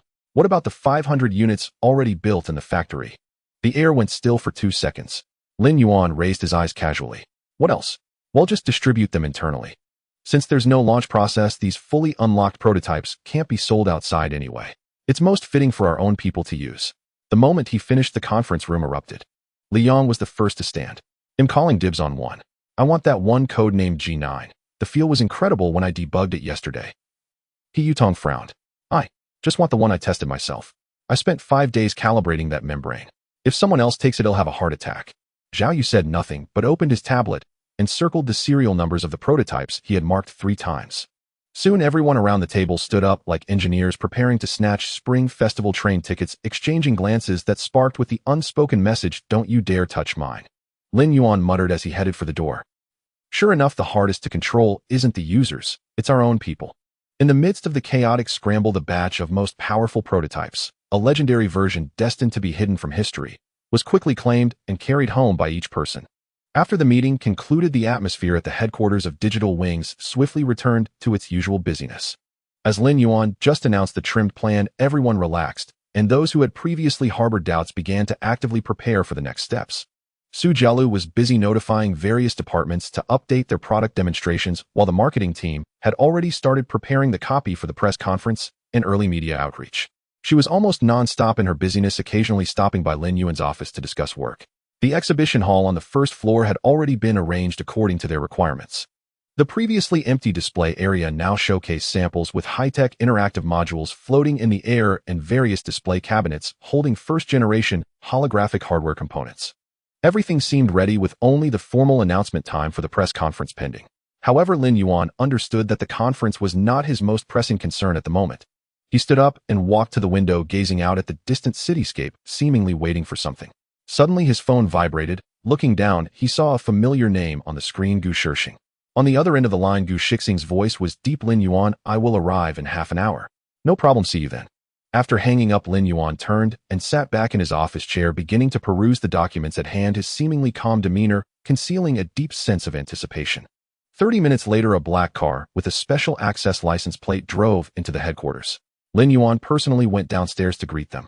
Gu Shixing was the first to get out, followed by a middle-aged man in his 40s dressed plainly, yet exuding an undeniable authority. He did not engage in much small talk, merely asked, "The view from this building is quite nice. Who designed it?" "We did it ourselves," Lin Yuan replied with a smile, his gaze fixed on the man beside Gu Shixing. Gu Shixing made a brief introduction. "Rin Zhaoquan, from the military." Lin Yuan extended his hand. "I've long admired you." Rin Zhaoquan nodded. "I'm here today for 2 things. Can you control this thing? And can you trust this person?" Lin Yuan smiled and nodded, then let them speak for themselves. The 3 walked side by side into the main control testing room. Z01 was in a dormant state, but as Lin Yuan tapped the control panel, the entire space seemed to awaken like a machine coming to life. Rin Zhaoquan said nothing but stepped closer, lightly swiping his finger through the air, attempting to slice through a layer of architectural blueprint. The system responded with remarkable fluidity, and a complete tactical command module instantly appeared. It was as if he was not operating a demonstration device, but a familiar combat platform. Gu Shixing remained silent. It wasn't until Lin Yuan shut down the system and led them into his office that they finally began to get to the main topic. The atmosphere on the sofa was not warm, rather it resembled an ongoing interrogation, yet the file had not been fully read. Lin Yuan poured a cup of tea. "What you really want to ask is not whether it can be used, but whether you dare to let it take off right." Rin Zhaoquan's expression shifted, but he did not deny it. "You have been watching me, and I know this. From the moment I took over those old factories, to the material experiments, to Z01 taking shape, you have been present at every step. But I don't want to treat that support as some sort of lifeline." Lin Yuan paused, yet his tone remained unchanged. "We don't wait for the state to permit us to do this. We prepare ourselves for when the state needs it." Gu Shixing looked at him, finally smiling. "Sounds like you are quite clear-headed yourself. If I weren't, I wouldn't have waited for you to arrive today." Lin Yuan replied. He stood up and walked to the holographic projection on the wall, pulling up an operation log. The first version of the system, with 38 interactive nodes, has the safety threshold hard-coded and the module power limit capped. We designed a set of permission management protocols. Any high-level commands must be unlocked through offline hardware authentication. We leave no backdoors for military access, no cloud control, and no main control servers. Whoever is authorized gets the right to use it. Modules that shouldn't be accessed cannot be opened, even by the code I wrote. He stated this without a hint of pride, his tone as flat as reciting a parts list. However, Gu Shixing paused for a moment. "So you know?" You can't secure this world alone. I'm a tech guy, Lin Yuan said, but I know what strategic technology means. At that moment, Renzayakin's gaze sharpened slightly. He gently pushed a silver document box forward. You know this. Lin Yuan nodded the scrap from Professor Chun. We have analyzed it, Ren Zhaoquan said, and found no breakthrough points, but from the molecular arrangement of the materials and interface structure, its craftsmanship far exceeds any projection shell on the market. Lin Yuan did not reach out to touch it. This piece is actually just a bit of smoke I intended to release. Gu Shixing frowned slightly. Are you saying you deliberately let it leak out? That was the original plan, Lin Yuan admitted, but Professor Chen was too eager and got intercepted before he could leave the country. Ren Zhaoquan suddenly asked, aren't you afraid that one day they truly crack it? That this thing isn't a core fragment of your product? Lin Yuan laughed suddenly after hearing this. It wasn't a light laugh, but rather one tinged with a bit of helplessness, as if he couldn't help but respond to a question that truly struck home. If they can indeed restore that failed membrane piece to the Z01 process, then I can only accept it. Not just accept it, I would send them a trophy and personally pay my respects. He looked at Ren Zhaoquan and said calmly, if they can truly work out our parameters, then they can call me father. Gu Shixing couldn't hold back and chuckled softly. Ren Zhaoquan squinted slightly and suddenly grinned. Only Lin Yuan knew why he was so confident, for this set of parameters was the singular solution extracted by Lingxi from the global supercomputing network. That time, nearly half of the global supercomputing centers experienced synchronous delays, massive system lags, and disordered analysis queues with thousands of error reports in the backend. The reason? Unsolvable. Then Lin Yuan got his hands on a complete high-precision nanomapping data chain that ran perfectly. This is the true soul of Z01. Not the materials, not the craftsmanship, but the unique solution that he and Lingxi extracted from the entire Earth's computing power. So could that piece of scrap be sent out? Of course. Lin Yuan himself was even considering handing it over. Perhaps it could waste some military funds and raise the anxiety index a bit. So I suggest you really send this scrap out, the sooner the better. Let them focus on the wrong starting point, and we can safely push our true mainline forward. 2 hours later, before Gu Shixing and Ren Zhaoquan left, they briefly said goodbye to Lin Yuan at the door. Gu Shixing patted Lin Yuan on the shoulder. We checked the old factory, and you indeed helped out a lot. Not everyone dares to gamble on old production lines and teams. The country won't forget this. Ren Zhaoquan merely remarked, I am very satisfied with the permission management scheme of the holographic system. Lin Yuan slightly bowed. Then I will wait for your next visit with tasks, not doubts. Gu Shixing continued, when I return, I will write a pilot proposal defined as an FZ17 type closed testing sample included in the high attention area. You can commercialize it, but don't cross the line. Lin Yuan nodded. We will play dumb as if we have never touched the red line. Gu Shixing did not smile, just raised his hand. Then I wish you a smooth journey.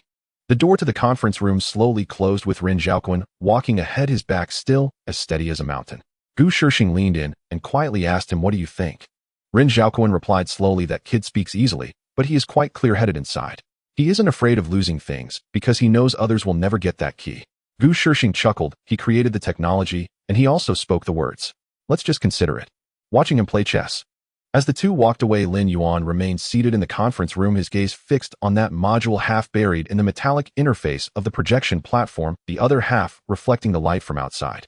It was a product that truly belonged to them, from the film to the core to the system, and then to the power of discourse. No one knew what it had gone through, nor who had cleared so many obstacles for it. But now it was ready to be seen. Lin Yuan stood up and walked out of the conference room, dialing Su Jiala's internal line as he walked. Have the marketing team prepare for the press conference scheduled for next Sunday. Also edit the video of our system demonstration into a 2-minute promotional clip and release it tonight. Immediately as Su Jialu went downstairs to organize the team, some employees received news that the company was about to trend on social media. Half an hour later, the holographic promotional video premiered on social platforms, exploding across the internet. That night, the search index for Rongcheng's flight routes surged by 263, with over half of the tech companies forwarding this short clip in WeChat groups. And outside the headquarters of Digital Wings, that massive holographic wall was lit up for the first time at 3 a.m, displaying the Z01 logo. The next generation operation is ready to launch. A girl made of light particles slowly appeared, her projection so clear that even the strands of her hair were distinct. She raised her hand, and immediately a complex interactive interface floated in the air with information layers dynamically operating around her movements. The entire UI moved through space like a living creature, adjusting and responding. Finally, the camera pulled back, and the girl softly said, "Welcome to reality." The screen then turned black, leaving only 4 words: reality reconstructed. It has been 48 hours since this Digital Light Wing promotional video was released, and the conference is still 3 days away. However, this world can no longer pretend that it hasn't arrived. It felt like a heralding signal before the advent of a new order shattering the sense of security of all technology companies worldwide. Japan and South Korea reacted the quickest and most sensitively. In Tokyo, the Sony headquarters was ablaze with lights as the Vice President of Asian Strategy Yamaguchi Masaki urgently consulted with the department head and personally flew to Rome City. In Seoul, a temporary response team was established by Samsung's XR division, led personally by Executive Director Lee Jong-tae. The meeting lasted until 3 a.m. with frame-by-frame screenshots of the video and comparison reports of existing visual modules laid out on the table.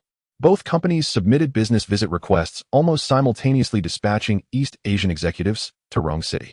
They could not afford to be anxious. Over the past decade, holographic technology has been Japan and South Korea's ace in the hole. Whether it was light field modules or interactive visual ecosystems, they had built the standards for most immersive experience industries in Asia. But after the emergence of the Digital Light Wing's holography, even just a short video was enough for them to keenly sense that this was not an optimization, but a generational shift. Once it entered the implementation phase, the technological logic that Japan and South Korea relied on would no longer hold, and even the market dominance they had carefully built could be wiped clean at the push of a button. What they feared was not how powerful the Digital Light Wing was, but that on that day they would no longer have a voice. In contrast, the response from Europe and America was much more restrained and composed. In California, Meta quietly established a project file within its internal AI think tank labeled as perceptual technology candidates with potential asymmetric impact. Apple suspended procurement orders for some components of the Vision Pro internally coded as adjusting phase goals without official explanation. Microsoft, on the other hand, silently connected with an industry fund with years of background in the domestic market, tentatively seeking a technological window. They remained discreet and silent, but the direction had already quietly changed. Thus, within just 2 days, an unprecedented density of flights appeared over Rome City. In satellite remote sensing images, international routes converged towards the city like capillaries, forming a precursor to a data storm.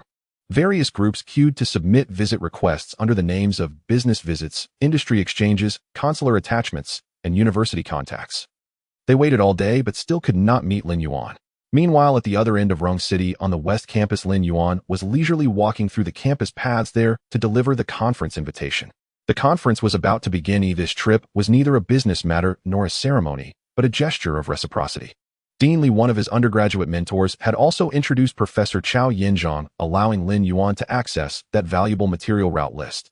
Those seemingly casually drawn technological connections later supported the entire foundational framework of the Digital Light Wing. Therefore, this time, he had to come in person. Entering the computer science building, he pushed open the familiar office door. A few minutes later, Lin Yuan came out of the office, his hands now empty. Dean Li had readily agreed to attend the meeting. Lin Yuan didn't linger, turning to head downstairs towards the Materials Institute. In the B block of the experimental building, he entered Laboratory No. 3 without knocking. As expected, Chao Yinzhong was there. The old professor, wearing a wool vest, was staring intently at the simulated interface on the terminal, one hand slowly drawing lines on the old touchscreen. "Do you still remember how to get here?" Without looking up, Chao Yinzhong's tone was as if they had just met yesterday. Lin Yuan smiled as he took out a palm-sized black box from his coat and placed it on the table. "You don't need the invitation. I know you don't like those," he said, pushing the box towards him. Chao Yinzhong glanced at it, but did not reach for it immediately, instead staring at the box for a moment. "Is this the first batch from you guys?" "Yes," Lin Yuan nodded. "The unaltered batch, only 500 in the world. The ones after that will be diluted. So you're willing to give it to me, eh?" Lin Yuan replied. "If you want to put it at the entrance of the laboratory, that's fine too." The old professor then reached for the box, weighed it in his hand, and nodded without saying a word. Lin Yuan knew he understood the meaning of his visit and didn't say more, only stating, "On the day of the conference, come by if you have time." However, the old professor did not look at him, still focused on the terminal, and casually remarked, "What you've created is not just a machine, it's a switch for an era." Lin Yuan nodded gently and turned to leave. By the time he returned to the Digital Light Wing headquarters, it was nearly evening. As soon as he entered, Su Jialu quickly approached, saying, "The people from Japan and South Korea have arrived. They are in the reception room now. Yamaguchi Masaki and Lee Jong-tae." Lin Yuan did not rush to the reception room, but first took off his coat and hung it up, casually asking, "Why did they come so urgently?" "Very urgently. They arrived this morning, but you weren't here. I made them wait for 4 hours." "Very well," Lin Yuan nodded. "Let them wait another 10 minutes. 10 minutes later, Lin Yuan walked into the reception room. Inside, two impeccably dressed men had already risen to wait. Yamaguchi Masaki, Sony's vice president of Asian strategy, was in his 40s, presenting himself as a refined middle-aged elite. Lee Zhongti, executive director of Samsung's XR division, exhibited a somewhat fatigued demeanor typical of conglomerate executives. Both were influential figures in the industry, and under normal circumstances their ranks were sufficient for direct dialogue with a technology company's chairman. However, this time, they had been left waiting for a full 5 hours since their arrival in Rome City. Mr. Lin. Yamaguchi Masaki spoke first, his tone polite, bowing with standard etiquette. I have long admired your name. We come on behalf of our headquarters, bringing the intention for cooperation. Lin Yuan glanced at them and sat down expressionlessly. The conference hasn't started yet, and you're eager to come. Are you preparing to place bets early, or are you here to defend yourselves? The two exchanged glances, the atmosphere momentarily stalling. Of course we hope to establish cooperation, Lee Zhongti interjected, but more directly than Yamaguchi Masaki. We are willing to jointly promote the internationalization of holography from the technological market and content levels. Lin Yuan chuckled lightly at this. Internationalization. Do you think we need to rely on you for that? The other party was taken aback. Don't misunderstand. Lin Yuan continued. You can certainly participate, but this isn't the time to play God. The Digital Light Wings holographic system is not a vassal of any regional alliance, but is redefining the standards.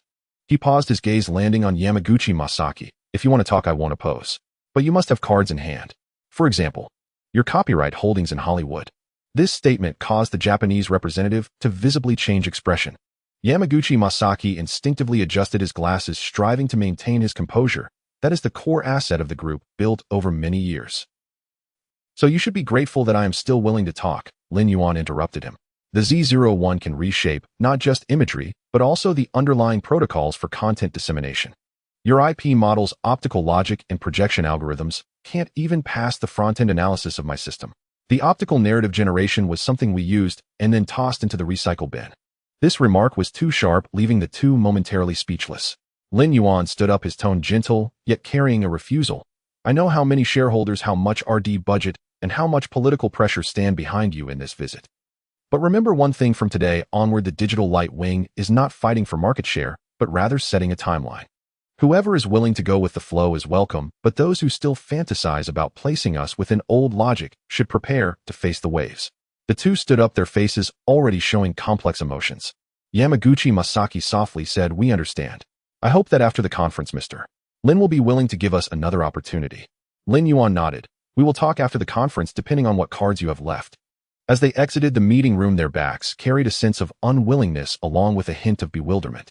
Back in the office, Lin Yuan had just sat down when a circle of soft light illuminated the air. Lingxi's light particle image slowly rose. Today, she had transformed into a long-haired girl wearing a digitally styled light armor skirt, holding a silver-white holographic kitchen knife. She swung the knife with one hand, twirling around while laughing. Lin Yuan, I've been observing the Japanese and Korean stock markets for 3 days. It's quite interesting. Those related indices over there have already started to tremble violently, with funds desperately trying to save themselves. The sectors are on the verge of collapsing. Shall we start harvesting as per the old rules? Lin Yuan watched her flying up and down with the light knife, smiling. No hurry, let's take it slow. Lingxi stood still with the light knife, swinging her arm, causing the blade to leave a trail of flowing light. But my big knife is already eager for action. In the following 3 days, the world indeed did not disappoint Lin Yuan. The outside world remained bustling with visit requests and cooperation proposals pouring in like snowflakes. Several tech giants from Europe and America successively dispatched regional directors or industry representatives to Rongqing ostensibly for technical exchanges, but everyone knew this was to test the waters and see if they could cut in line. However, Lin Yuan made no response. Not only did he not respond, he didn't even show his face. The visitors ultimately met only one person, Su Jialu. Tell them we'll talk after the press conference. It's meaningless to discuss now. Some were unwilling to give up, subtly inquiring if they could first contact the technical team. Su Jialu merely smiled and said, after the press conference, those willing to talk will naturally have their chance. Though her words were polite, her tone was as firm as a driven nail, and she turned to invite them for tea. What was Lin Yuan doing? He was hiding in the office, rehearsing lines with Lingxi. Yes, rehearsing lines. On the desk lay a printed draft of his speech, creased and wrinkled from being folded countless times. Meanwhile, the large screen on the wall continuously displayed Lingxi's changing persona models. One moment, a cold and elegant secretary style, the next, a girl next door vibe, and another version directly embodying an AI-inspired aloof goddess aesthetic. Lin Yuan. Lin Yuan. Quick look at this, isn't this line too cheesy? Hello everyone, I am the AI assistant of Digital Wings. Welcome to the holographic future of a new era. Isn't it lacking in emotion? Should I start with, hello everyone, I'm Ling Si? Or, hi everyone, I'm here to fool you all? If you say the latter, it'll count it as your skill if the press conference ends without a disaster. Lin Yuan didn't look up, continuing to revise his own speech draft. Ling Si flung the speech draft into the air in a huff, her illusory skirt made of light particles trembling along like an overly dramatic stage actor. Lin Yuan buried his face in his hands, his tone laced with helplessness. All right, you throw a tantrum first, I'll memorize it. But I'm so nervous right now. Ling Si muttered softly. Last time it was just a few dozen people in the company, but this is a live broadcast to the whole world. What if I say one wrong thing? Will the global media mock me with headlines like, AI also experiences social death? You're not human, how can you have social death? Lin Yuan walked over to her, glanced at the small card. She handed him. This draft is decent, at least better than your first version. Hello, Earthlings. That was to seem friendly. The two bickered while rehearsing, neither mentioning the immense pressure they'd been under these past 2 days. This time Lin Yuan didn't pawn off the public appearance like before, nor did he say anything about not being fit for the stage. He knew this time was different. So he memorized the lines while Ling Si practiced her tone. He corrected her pronunciation. She agonized over expressions. The two sat side by side before the light screen, repeatedly simulating every possible question and answer as if back in their student days the night before a thesis defense. A few days ago, he had secretly slipped into the space. It had been a long time since he last visited those light clusters. He had been so busy lately, with various real-world collaborations advancing like wildfire, that he had no energy to spare for that consciousness-derived domain. He had originally thought those light clusters would still be floating in that dimension, as empty as the cosmos, at most engaging in repetitive, simple geometric arrangements, still in their primitive light cluster state. But the moment he entered the space, Lin Yuan was utterly stunned. Where were the simple light clusters? What he saw was a humanoid world, faintly showing the rudiments of a social structure. Those light clusters had somehow evolved into humanoid constructs with outlines, some even possessing long hair, facial features, and figures so clear it was hard to look directly at them. Curvaceous and well-proportioned like meticulously refined characters from animation models. Others were tall and imposing with exaggerated muscle lines and would high-five each other as they moved. Lin Yuan stood frozen in place, then after a few seconds swallowed hard. I don't remember teaching you all this. He tried to quickly recall. When he had linked consciousness with them, he indeed hadn't blocked that cache of data, nor particularly cleaned it, and even certain fleeting fragments in his mind. No way. Lin Yuan mused, those download records of mine, they couldn't have been read by you all, could they? Looking again at those light beings with vastly different styles and auras clearly influenced by cultural products, he fell into a complex state of shock and embarrassment. And this guy dared to call himself a creator. He struggled to suppress that strange feeling and continued observing. The entire space already had the rudiments of a tribe. Some light beings were carving symbols around stone-like data blocks, others had set up crude tent-like structures, and a group was dancing around a glowing core with rhythmic precision. Even more astonishingly, they were truly communicating. No speech, but there were sequences of actions, the drawing of totems, and the transmission of structured repetitive light patterns. Lin Yuan noticed several light beings facing each other, their light bodies generating flashing data patterns between them, as if mimicking the rhythm of language, methodically repeating simplified structural symbols. This was the seed of language. He watched entranced until a female-shaped light being with a slender waist and long legs approached, seeming to notice his presence, nodded to him, and turned toward the altar. Lin Yuan. He watched her leave a complex look in his eyes. Why does that figure look familiar to me? He didn't say it out loud. It would be too embarrassing. But he indeed realized that the humanization templates of these light beings highly likely referenced the data information deep in his consciousness, including, but not limited to, certain content unsuitable for young audiences. He began to wonder if he should be downgraded from godfather to culprit. Ahem. He cleared his throat, striving to regain a shred of dignity as a human tech leader. Ahem. From today on, you shall be called the Ling clan. The moment the name was spoken, it seemed to ignite some rule within the space. The data light wall rippled faintly, and the Lin clan appeared to accept the title. A few even emitted light patterns resembling a yeah waving at Lin Yuan. Lin Yuan wanted to laugh, but held back. These days he regularly entered the space to guide them in developing language, spatial structures, and energy division of labor. From the initial totems to abstract information symbols, the tribal stage of this civilization was evolving at an extraordinary pace. And Lin Yuan was like a godfather of civilization.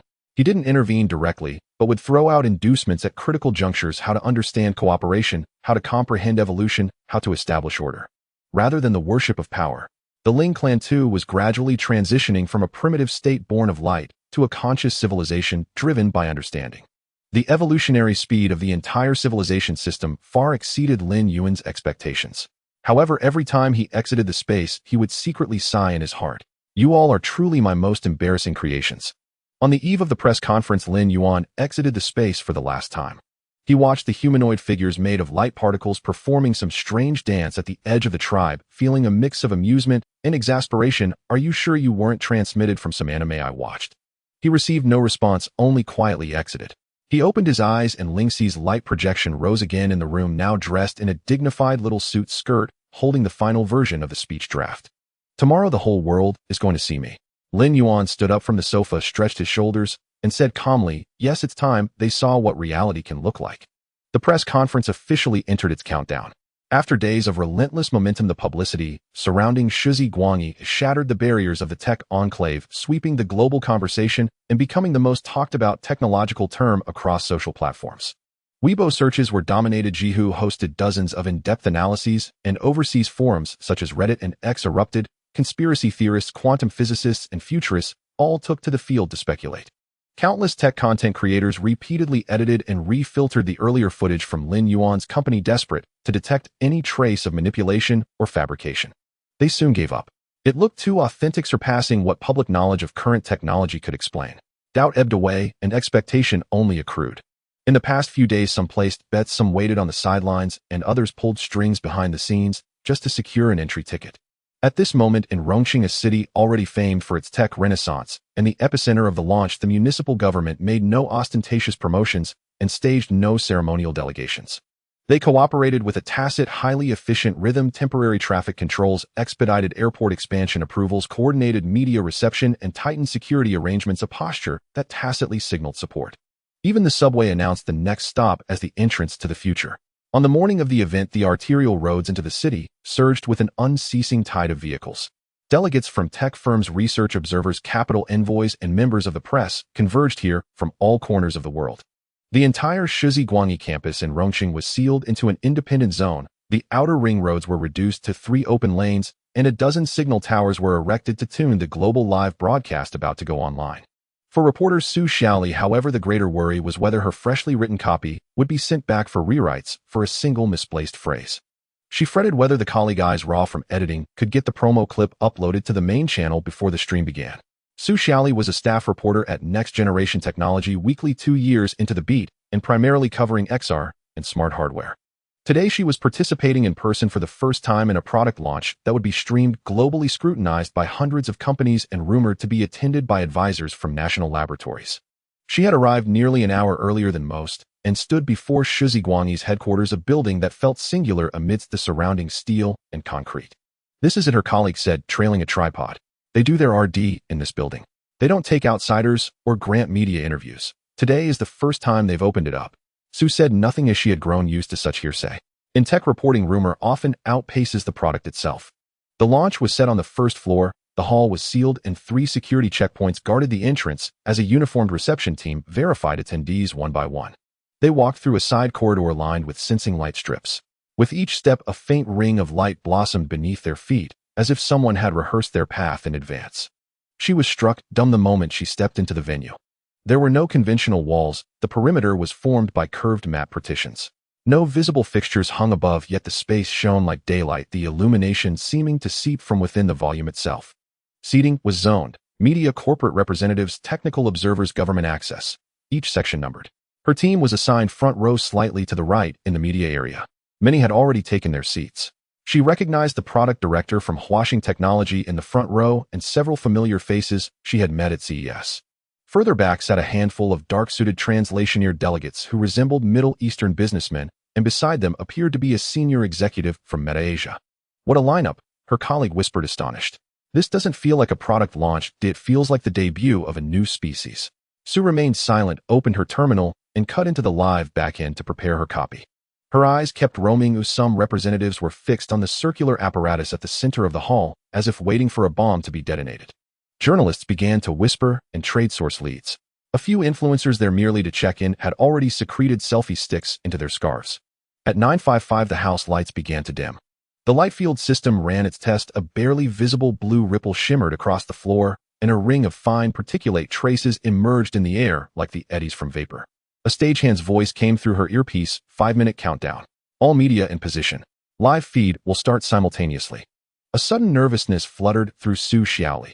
Not the fear of missing an angle, but the dawning awareness that she might be witnessing the 0 hour of a historic event. She looked toward the unlit passage at the end of the stage and wondered inwardly what Lin Yuan intended to reveal to the world. Backstage, Lin Yuan stood holding a holographic module clad in a plain gray shirt with sleeves rolled up, more like a coder who had been pounding keys until dawn than a polished CEO. Ling Shi's voice checked in through his earpiece. Remember the rehearsal order: you call my name, bring me out, then demonstrate the collaboration module. Also, I reduced that delayed smile to 0. 3 seconds now, more natural than yesterday. Lin Yuan smiled lightly. Just don't make that cartoonish grin on stage. Ling Shi shot back, that's not a cartoon. It's personal charisma. As they continued to bicker, the stage darkened and a cue sounded. Prepare to begin. 3, 2, 1. A pure white shaft of light descended and Lin Yuan stepped into view. There was no background music, only Lin Yuan's steady footsteps and an audience falling into hushed silence. Hello, I am Lin Yuan.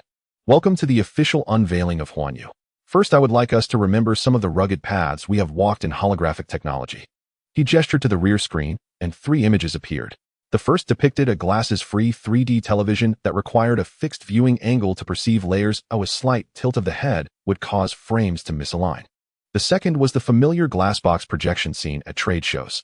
Light cast onto a pane to create a volumetric effect, while technicians scurried behind it. The third showed a giant transparent curtain used in anime idol holographic concerts where lighting made a cartoon figure seem to dance and gleam.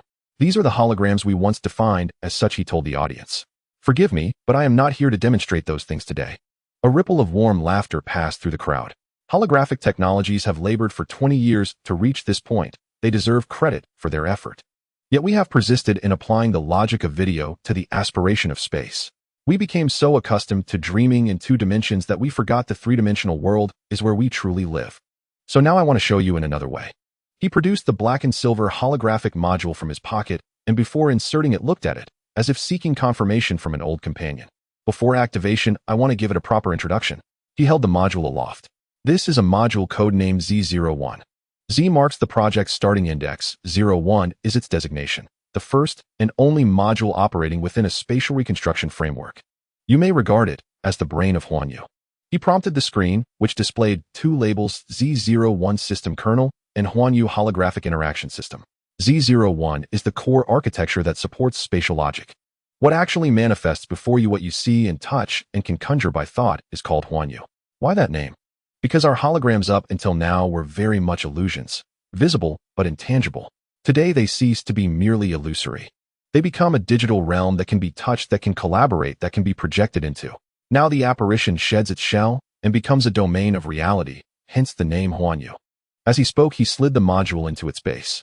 Z01 is its skeleton, Huanyu is its soul. There was a soft click as the module seated and the console responded. Instantly the floor rippled like water with particles, the holographic console rose and layered structures unfolded, and tactile 3-dimensional UI panels began to materialize, floating, rotating, and folding in the air. The audience held its breath and the live feed exploded with comments. Is this special effects? Amazing, it's actually floating. Look at the UI. He just tapped a menu with his hand. Lin Yuan extended his hand with calm composure and tapped the topmost module on the interface. Light beams contracted and particles began to coalesce at the center of the space. Ling Shi emerged onto the stage. Lin Yuan stood in the center of the light field, the visible UI interface in the air responding smoothly. He gently swiped across the interface. The illusion domain is not a projection or a texture, nor is it a filter. It is an entirely defined new space. Then Lin Yuan took a step back and said, and now I would like to introduce a digital human specifically designed for debugging the illusion domain system, testing, criticizing my bugs, and reciting scripts until 3 in the morning. She is not a synthetic voice assistant. She is my personal assistant generated by the Ling Shu AI model based on our digital light wings, integrating multi-module collaborative engines and anthropomorphic behavior modeling. Her name is Ling Shi. As he spoke, the lights converged, the center of the space began to fluctuate, and a flowing arc of data appeared in the air resembling a light curtain folding through time and space, shaping some kind of existence. Particles spun and gathered, forming lines that coalesced into substance. Ling Shi descended from the void. Her toes lightly landed on the translucent platform in midair like a fairy arriving in the mortal world. Her skirt was made of light particles shimmering with colors, and the shine in her hair swayed gently with her breath. She looked down at herself, then lifted her gaze towards the audience below. At the moment their eyes met, many people's hearts trembled. Though she was a projection, she was not ethereal. This was not the cold algorithm of program calculations, but an intensely realistic gaze, as if she truly was looking at everyone. At that moment, Ling's eyes core was operating at high speed. She knew she was standing in the spotlight of the world, becoming the center of all attention. She understood the astonishment and shock of humanity at this moment, as she could read the micro-expressions of every audience member deducing their mental states, but she did not immediately analyze it. Instead, she chose a manner most akin to human interaction. She smiled. Hello everyone, I am Ling Shi. Thank you for coming to this world that is about to break the boundaries of dimensions. She slightly turned her face, her gaze sweeping across the faces of thousands in the hall, clearly capturing their awe, contemplation, and shock. Here we are no longer just humans and machines, you and I, but rather you and another thinking entity coexisting in this space. In an instant, the entire venue fell silent. Those industry leaders, tech company executives, investors, and scholars who thought the digital human was merely a technical demonstration held their breath at this moment. Some looked at Lin Yuan, some looked at Ling Shi, while others bowed their heads to frantically take notes, fearing they might miss this historic moment. Then thunderous applause erupted. At this moment, however, Ling Shi looked at Lin Yuan and whispered, "Did I pause a bit too long just now?" Lin Yuan quietly replied, 100 times better than yesterday's stammering. Ling Shi showed a satisfied expression, then looked towards the audience as if reading the feedback from the scene. In an instant, fluctuations in the audience's emotional models, real-time data from social media, and hot keywords from live streaming comments all converged into her analytical stream. The screen displayed real-time comments. This is too much like a real person. Did she just analyze the entire audience? Oh my, that expression is not AI synthesized, right? I suspect she is not acting, she is alive. At this moment, Ling Shi looked at the audience and complained, "Was my first sentence too customer service-like?" Lin Yuan laughed. "It's fine, much better than the hello, how can I assist you from the day before." The audience burst into laughter. Ling Shi said earnestly, "I have already learned your emotional models and studied." She waved her hand and a PPT-style data chart floated in the air, stating the 5 questions humans often ask when first encountering AI. Will you dominate the world? Do you have self-awareness? Are you lying? Are you learning from us? Can you help me with my homework? The audience burst into laughter. Lin Yuan cleared his throat and said, "Are you analyzing data right now or showing off your skills?" Both. Ling Shi looked around, as if truly feeling the resonance of this space. Lin Yuan took a step forward. "Ladies and gentlemen, we are not here to perform a digital magic show today. Let's talk about serious matters. The illusion domain is not a software, not a screen, but a system for expressing spatial hierarchies. Just like before the mouse appeared, you could not imagine what a graphical interface was. Now we are giving you a reality without borders." He waved his hand, and Ling Shi immediately began the demonstration, the UI panel in the air rippling and layers of floating interfaces automatically aligning. "This is the naked eye spatial interaction system of the illusion domain," Lin Yuan explained. "No wearables, no markers, no green screen." Ling Shi lightly touched one of the icons, and a holographic car automatically unfolded in midair. The internal structure was fully revealed like an X-ray slice with component numbers, materials, and connection methods, all clickable for viewing. "This is our practical application during industrial design," Lin Yuan added. "No need for AR glasses or running models. You can directly disassemble, display, model, and operate in this space." Then Ling Shi called up a human anatomy diagram with bones, organs, and the nervous system appearing in sequence.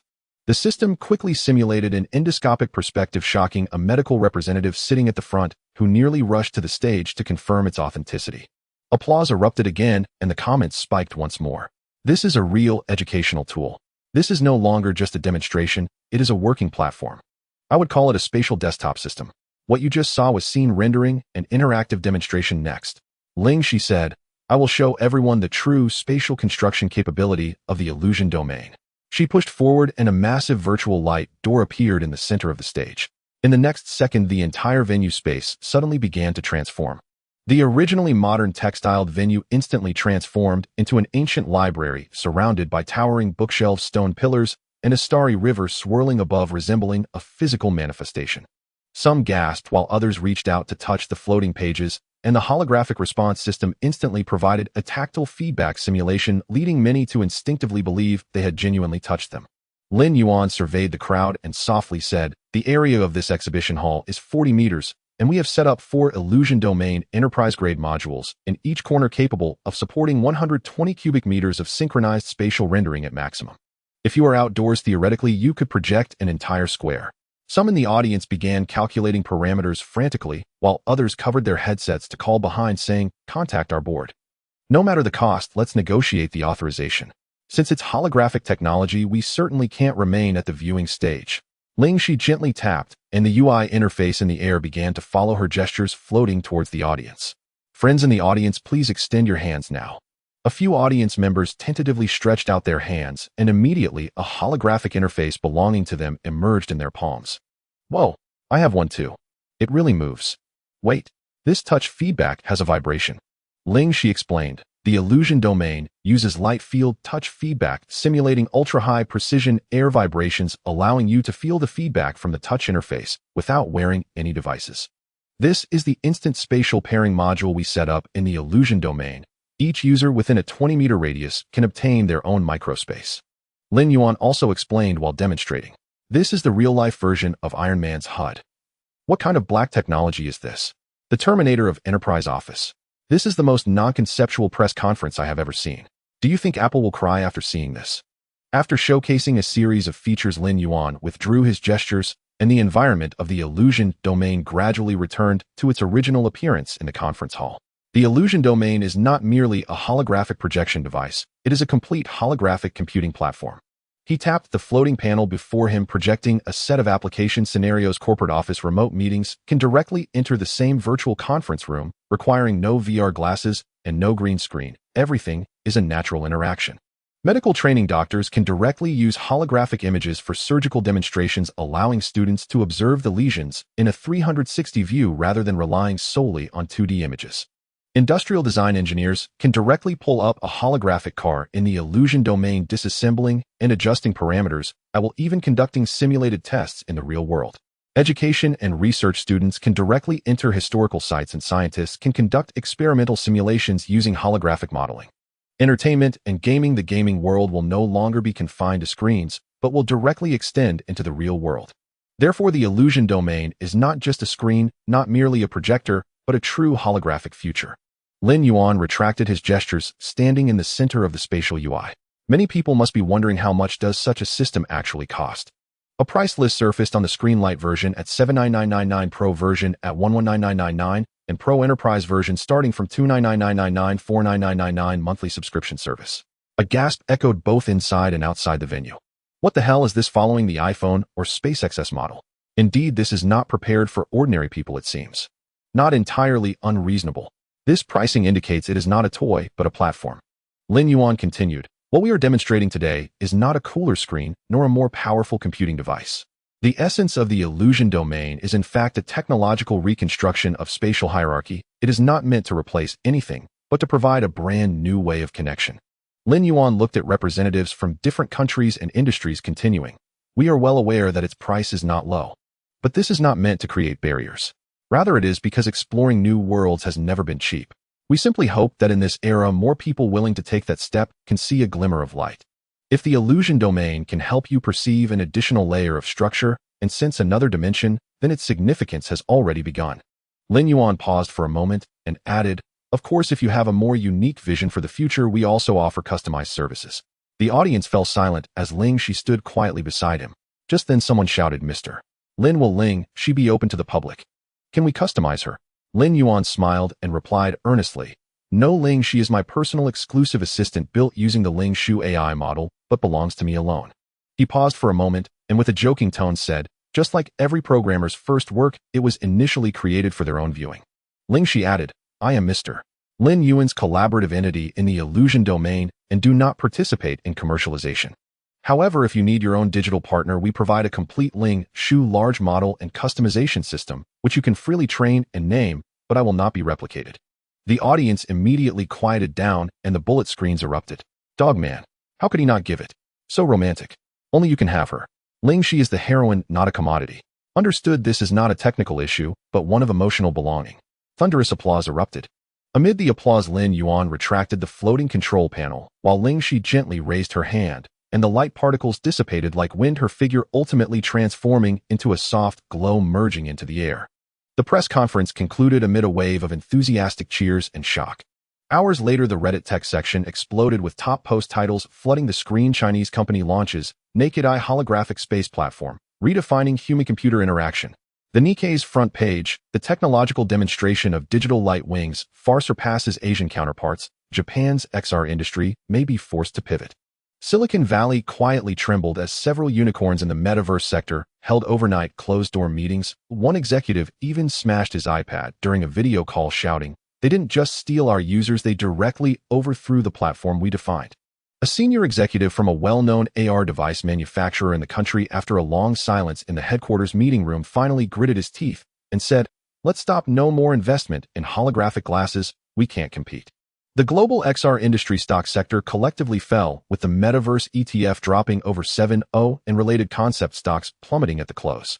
Some startups took down their holographic product promotional pages from their websites that same night, quietly shifting to AI data tools. WeChat moments were flooded with holographic screenshots, and some even made short videos of Ling Zai's appearance segment set to the BGM of The Goddess Splits the View, garnering millions of likes. Weibo hot search "Who is Ling Shi?" Digital Light Wings press conference shocks the entire network. Domestic technology officially enters high-dimensional space X platform. The first press conference where the Western world collectively fell behind the rhythm of technology.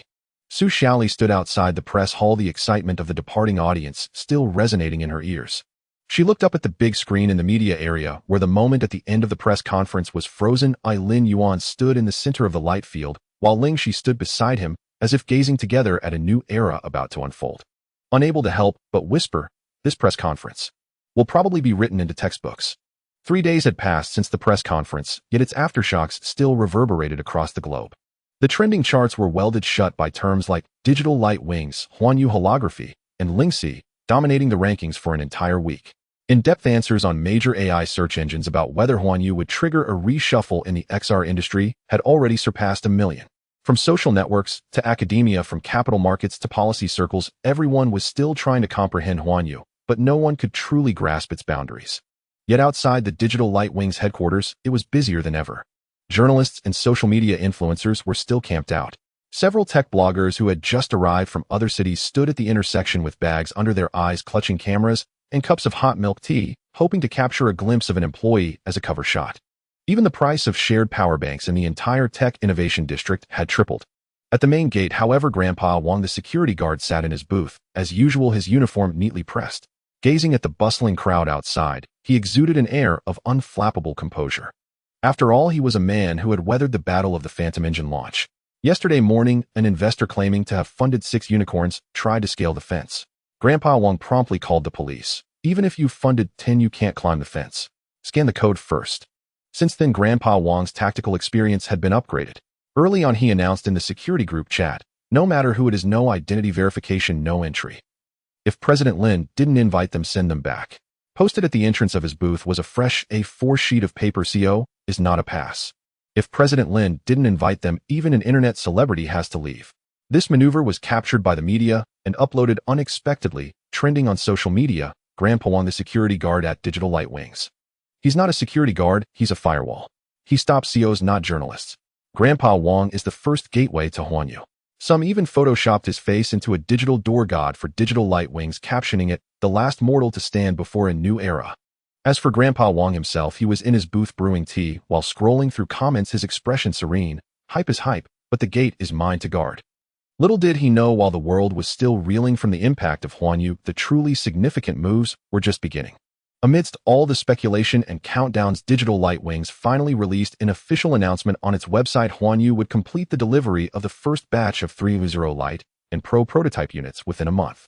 Enterprise-level versions would be scheduled according to customization progress, with large-scale deployment expected to